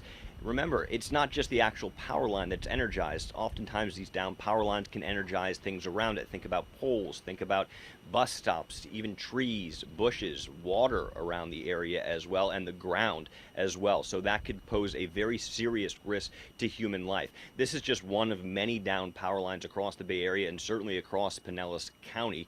The other thing is this is an area that's now been shut down by police because of the down power line, but we want people to remember first responder resources are spread very thin right now, so they can't get to all of them. If you do see a down power line, you are encouraged to call police. Stay where you are. If you have driven across it, do not get out of the vehicle, no matter what. If you've by mistake driven across a down power line, do not get out of your vehicle. You could be electrocuted, unfortunately. This is just one of many, as I mentioned a moment ago, and police have actually sought this one out. It is on kind of a main road, but you will find power lines down in more residential areas where people haven't woken up yet. People haven't been able to see where they're going. And I know that you guys mentioned a moment ago where people are encouraged to stay where they are right now, because certainly in the dark, you don't know what you're getting into. We've got very high-powered flashlights that we've been maneuvering around with this morning to make sure that everywhere we go is a safe area. But if you're at home right now and you want to see the aftermath, the debris, assess some of the damage to your property or to friends, family, loved ones, make sure that it's light out, make sure that you've got a plan in place, and if you don't have to go out, you shouldn't go out, because situations like this pose a very real danger to human life. This is on, again, as I mentioned, on a main road. We're actually near the emergency management center, just about a mile away right now. And right now, all they're doing is kind of shutting down the area until power companies can come in and pick up the wreckage here. But this will be the situation across Pinellas County, unfortunately. So another word of warning here is that if you're driving around, if you are driving around, you are assessing damage, and again, we encourage you not to do that until it's safe to do so. But if that is the case, or if you have no other choice but to drive around, and you might think to yourself, certainly here in southern Pinellas County, that things don't seem to be that bad, the damage doesn't seem to be that bad. Remember, hidden dangers like this are around. So just because it doesn't look that bad doesn't mean it isn't that bad in terms of a threat to you, your safety, and the safety of the loved ones and those you're with. So just another reminder, I know it sounds like we're a broken record, but we have to continue to remind people that if you see a down power line, number one, don't go near it. I know it seems like we're near it here, and it seems like, in the interest of transparency, we are in a safe area. We're surrounded by police. Police have given us permission to shoot at this exact spot, so that's why we're able to show you that this close. But they're stopping people from going through. We've actually seen a couple people drive past police and almost drive over this power line, and that is a very, very dangerous situation. No matter where you're going, no matter how urgent you think your situation is, just a reminder, nothing is that important. This is a serious risk to your safety, and again, it's also the things around it that could be energized. We've been very careful this morning not to touch anything around this area, certainly anything metal, anything that has water on it, which is a lot right now, right? I mean, we saw some significant rain. The rain has stopped here in Largo and in many areas across Pinellas County this morning, but there's obviously still standing water almost everywhere. We've seen flooding this morning already. We've seen low-lying areas completely covered in water. So this is just an opportunity for us to remind the people at home, if you do have to go out and about, if you've got no other choice, be very, very conscientious of your surroundings, because down power lines like this pose a very real threat to human safety, guys. Great reporting, Chris. I just want to commend you out there. You're doing such a great job for us. And it's a good point. I was looking at video on TikTok last night. There was a power line on a metal sign, and the metal sign was then conducting electricity. So exactly what you said there. So Chris, you said there's been a few people that have driven through or have tried to drive through. So are deputies actually getting out and stopping them and turning them around? Yeah, I mean, just before we came on air here, we saw a car drive through the police barrier here, and the police they were shouting, they were waving. Eventually, they actually had to move the car to prevent that from happening. And remember, they're not doing that to assert their authority. They're doing that to save your life. This is a really dangerous situation, and oftentimes, guys, not in this situation right now, obviously, but these down power lines can cause fires, which is a whole nother problem. That can be a real threat to the property around the area, and that can start an entirely different issue. So again, if this is your route and you're on one of these routes where a down power line is, just find another route. It's really nothing is worth driving over one of these things. But if you do find yourself in the unfortunate situation, I was just doing some research before we came on air about what officials urge you to do if you do find yourself in the unfortunate situation, especially in the dark, you didn't know what was happening, and you have driven over a down power line. Stay exactly where you are, stay in the car, and call for help, because you don't know what those next steps moving forward, if you make your own decisions moving forward, driving out or getting out of the vehicle, what those repercussions should be. So again, we just wanted to remind people, this is the situation here in Pinellas County. Obviously, in other areas where there's more flooding, certainly to the south of us, the danger is a lot more real. But this is a big threat right now, and police here, they're taking it very seriously. You know, we had a discussion with the police officer before we moved through about where the safe areas were, and what the protocol was. So already we've seen a couple vehicles try to move through. Don't do that. It's not worth it. And just stay as safe as possible, and just be so aware of your surroundings. Life-saving information there, Chris, and I think this is really good perspective from afar here. Where you are, you're obviously there at the scene, you can see that power line so clearly, but when your photographer pans out, it blends right into the road. I can't see any power line right behind you. If you're just tuning in with us, that's the story that Chris is covering right now, is that there's a down power line on the road there. Could be live, and that's why you've got a deputy that's pushing people away from the scene to as he just reminded you, save your life. But you really can't see. That's the tough part. If you're getting out on the roads, you can't see the danger necessarily until it sees you. And if those deputies have to spend their time stopping you when they have other responsibilities too, that also just adds to it. So just stay home for now. They're gonna try and get this all cleared up as quickly as they possibly and they're out assessing it right now. That's the big thing right now. This is still the early morning hours. They're just getting out to see the damage as well. So there's down power lines in plenty of areas, I'm sure, that they haven't gotten to just yet. This is just one of them in the Largo area. Chris, thanks so much. We appreciate you. Yeah, thank you. Also, quick note here in Pinellas County, just if you talk about going out, if you rely on the bus system too, we did just get word from the Pinellas County Transit Authority that the route schedules will resume not until Saturday. Okay. At this point. So just a quick note there. Yeah. All right, let's get to this video here. This is Vanderbilt Beach. This is off of CBS News. Tweeting this out, multiple cars seen submerged underwater in Vanderbilt Beach, Florida. This is south of us. This is west of Naples along the coast, an unincorporated community in Collier County there. But look at all of the water there. Naples just inundated with storm surge. We were hearing yesterday from the governor saying it was as high as 12 feet, the storm surge in some areas. We'll get more information. Again, we'll hear from Governor DeSantis at 8:45 this morning. But this is what we are seeing across that area. Fort Myers, Naples, just inundated with water. And we heard that yesterday the governor said it multiple times, and others did too, talking about a generational storm. This is a storm that is going to impact this community for years and years to come. Because it really has carved out a whole new path. It's totally decimated some of those areas that are just Sanibel is underwater. And the damage is extensive. The cleanup is going to take a very long time. Yeah, we know so many people. They have homes in Sanibel. They vacationed there. They have family memories on Sanibel. It's a huge spot for tourists. Well known throughout the country. A beautiful spot. And I think what's just so sad is that we have such a beautiful coastline. We love our beaches. We're so proud of our beaches. But that water, just so dangerous during a storm like this. And so it's the price of paradise in a lot of ways too. And we saw the worst of it yesterday, and we'll continue to see as the sun comes up here today more and more, and as that water will recede and get the full extent. Staying south here, at least in our area, we want to go to 10 Tampa Bay's Miguel Octavio. He is in Sarasota.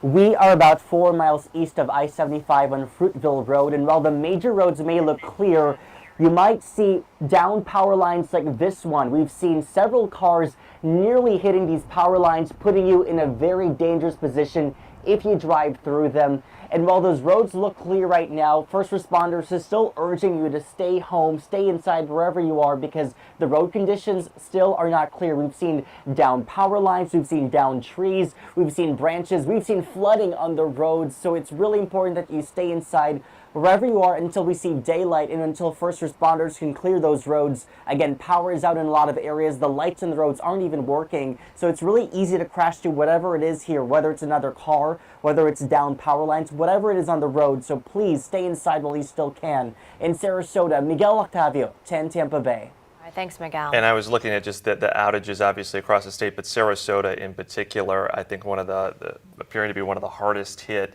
in the Tampa Bay area in terms of a county-wide outages right now. You were saying earlier about 1 million throughout the Tampa Bay area. Throughout the Tampa Bay area, this morning. yeah, more than, quarter of a million in Sarasota alone, just without power this morning. We're going to try again with Aaron Parsegian this morning. He's been all over it. We didn't have your mic earlier, Aaron, and I know you started to update us on the area there. You've been in the Lakeland area, Polk County. You were showing us Munn Park earlier in the downtown area. So tell us a little bit about what you're seeing here. Yeah, still downtown, Caitlin. The rain has kind of died down a bit, but that wind is still pretty fierce here in downtown Lakeland. Every once in a while you get a really big gust. We actually have to take cover under something over our heads just to be safe. But as you mentioned, there's kind of damage throughout, especially with it comes to the trees in this area. Take a look behind me. This is just on one street here in downtown. A pretty big one toppled over. Just these streets are a mess right now, even with some small debris like branches and everything in the road. And as I mentioned, we were here 24 hours ago. Looked nothing like this. It was pretty clean. And as you said, that park, we're still taking a look at that Munn Park here right off Main Street in Lakeland. And as we go down the street, you can see almost every tree that were lining these sidewalks earlier, those are all down too. So you can just tell the strength of this wind as well as, this ground saturation with that water. And then on top of that, the inches of rainfall that came through this area. Now, the other thing people have to keep in mind, there's still tens of thousands of people without power, not just in Lakeland, but in Polk County as a whole. Things appear to get worse once you leave the city and go out to the more rural areas of this county. But the utility companies are working to make sure power gets back on as soon as it's safe for them to go out there and start assessing some of the damages once these winds die down for sure. But as I mentioned, a lot of those gusts coming up, they're really fierce still right now at this hour. But as I was showing you, look at all this damage here. A lot of these businesses, though, they've had sandbags outside their doors. A couple of them boarded up down the windows, so they're ready for whatever could come with it. Although there are concerns with the flooding if this rain continues to fall, a low-lying area. There's lakes around, rivers around. That's something they want people to be aware of. They're just recommending people stay home at this point. With these winds still out there, you don't know what else could happen throughout the day. So we'll be keeping an eye on it. And when it's safe for us to do so, we'll get out more in Polk County, kind of assess the damage there as well. Aaron, we were asking Chris earlier up in Pinellas County. He was saying he was seeing people actually out on the roads that deputies were stopping. We've obviously been saying don't do that. Are people out there? It looks pretty desolate at the moment, at least. It's pretty dead right now. We did see, a couple cars driving around. One may have been a photographer. He got out of his car and was taking pictures. Another one just kind of circling around, taking a look. That's not what you want to be doing right now, right? We've seen police vehicles come through here, making sure people are inside and staying inside. We haven't seen them come in contact with anyone, but yeah, as you mentioned, this place was pretty cleared out last night, yesterday afternoon. They were kind of ready for this. They were expecting it. So thankfully, when you see all these trees and stuff down right here, they didn't come on top of any cars. People didn't leave their cars parked down here, so that's a good thing. And we said to Polk County, inland, but with the path of the storm was still pretty powerful when it crossed over your area there, Aaron, last night and early this morning. You're seeing those gusts of wind. Aaron was saying earlier too that he's had to, you want to be near a building that you can go duck inside, which is what he's had to do as well. Aaron, thanks so much. You may want to go get into a safe spot now too as that wind picks up there. We want to show you what's happening around Florida. Safest way to do it is to watch us, right? Where we've got these images coming in on social media, also our reporters, but this is out of Fort Myers there. And I was looking at Fort Myers, the city's tweeting out, help us, don't go out. They're saying, everybody's saying the same thing, banging the same gong, saying, please stay where you are.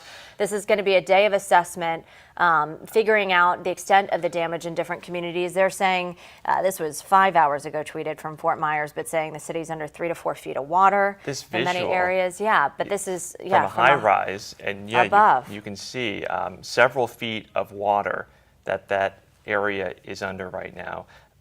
Similarly, so Englewood, same area out there. showing, yeah, Look at the wind. lanais are no match for the winds that we saw No. yesterday, and this is clearly the case here. Trees either. So I'm shocked that some of those are still standing with those gusts there. But yeah, this is going to be, and it says it all, the wind is nothing to mess with, and that's why we say, yeah, you hide from the wind, right? Because that's the kind of damage it can do. Right. We've showed you this as well. Chris Rogers was in St. Pete earlier. He's now in Largo, but trees uprooted. This is in the St. Pete area after Hurricane Ian, the devastating wind there too. So much water, so much rain in the area, and that's what even the calm after, right? The ground is so saturated right now that any of those gusts, and we were still seeing some pretty strong gusts this morning, above 45 miles per hour gusts in St. Pete early this morning. That saturated ground, It doesn't those take much trees, then. yeah, just knocks it right over, and we've- you don't want to be out, you don't want to be under that. Well, you think about some areas of St. Pete, even Tampa, you've got these just huge old trees too that could be even more vulnerable to that type of thing, and you got to be careful around them. Right Oh now, my yeah. goodness, it just doesn't take much. The water is very, very strong out there, the impact. So Frank Wiley, he's been with us all morning long too, taking a bit of a break on the dust, but hard at work over there with 3 things to keep in mind. There are no breaks, Caitlin Lockerbie. You know what it is. I'm taking a page out of our friend Josh Sidorowicz's book, right? So we love the rule of 3. So we broke it down to 3 things that maybe you should focus in on at this particular hour. We're 5:32 straight up. So if we have the graphic, I want to pull this up so you can see what I'm talking about here, because I want to start out talking about Tampa International Airport. Well, they are likely going to remain closed. They are hoping to reopen on Friday, but likely to remain closed today. They're going to start inspecting for damage, but that is contingent upon what they find with sunrise. Grant Gilmore telling us that all of this depends on wind speeds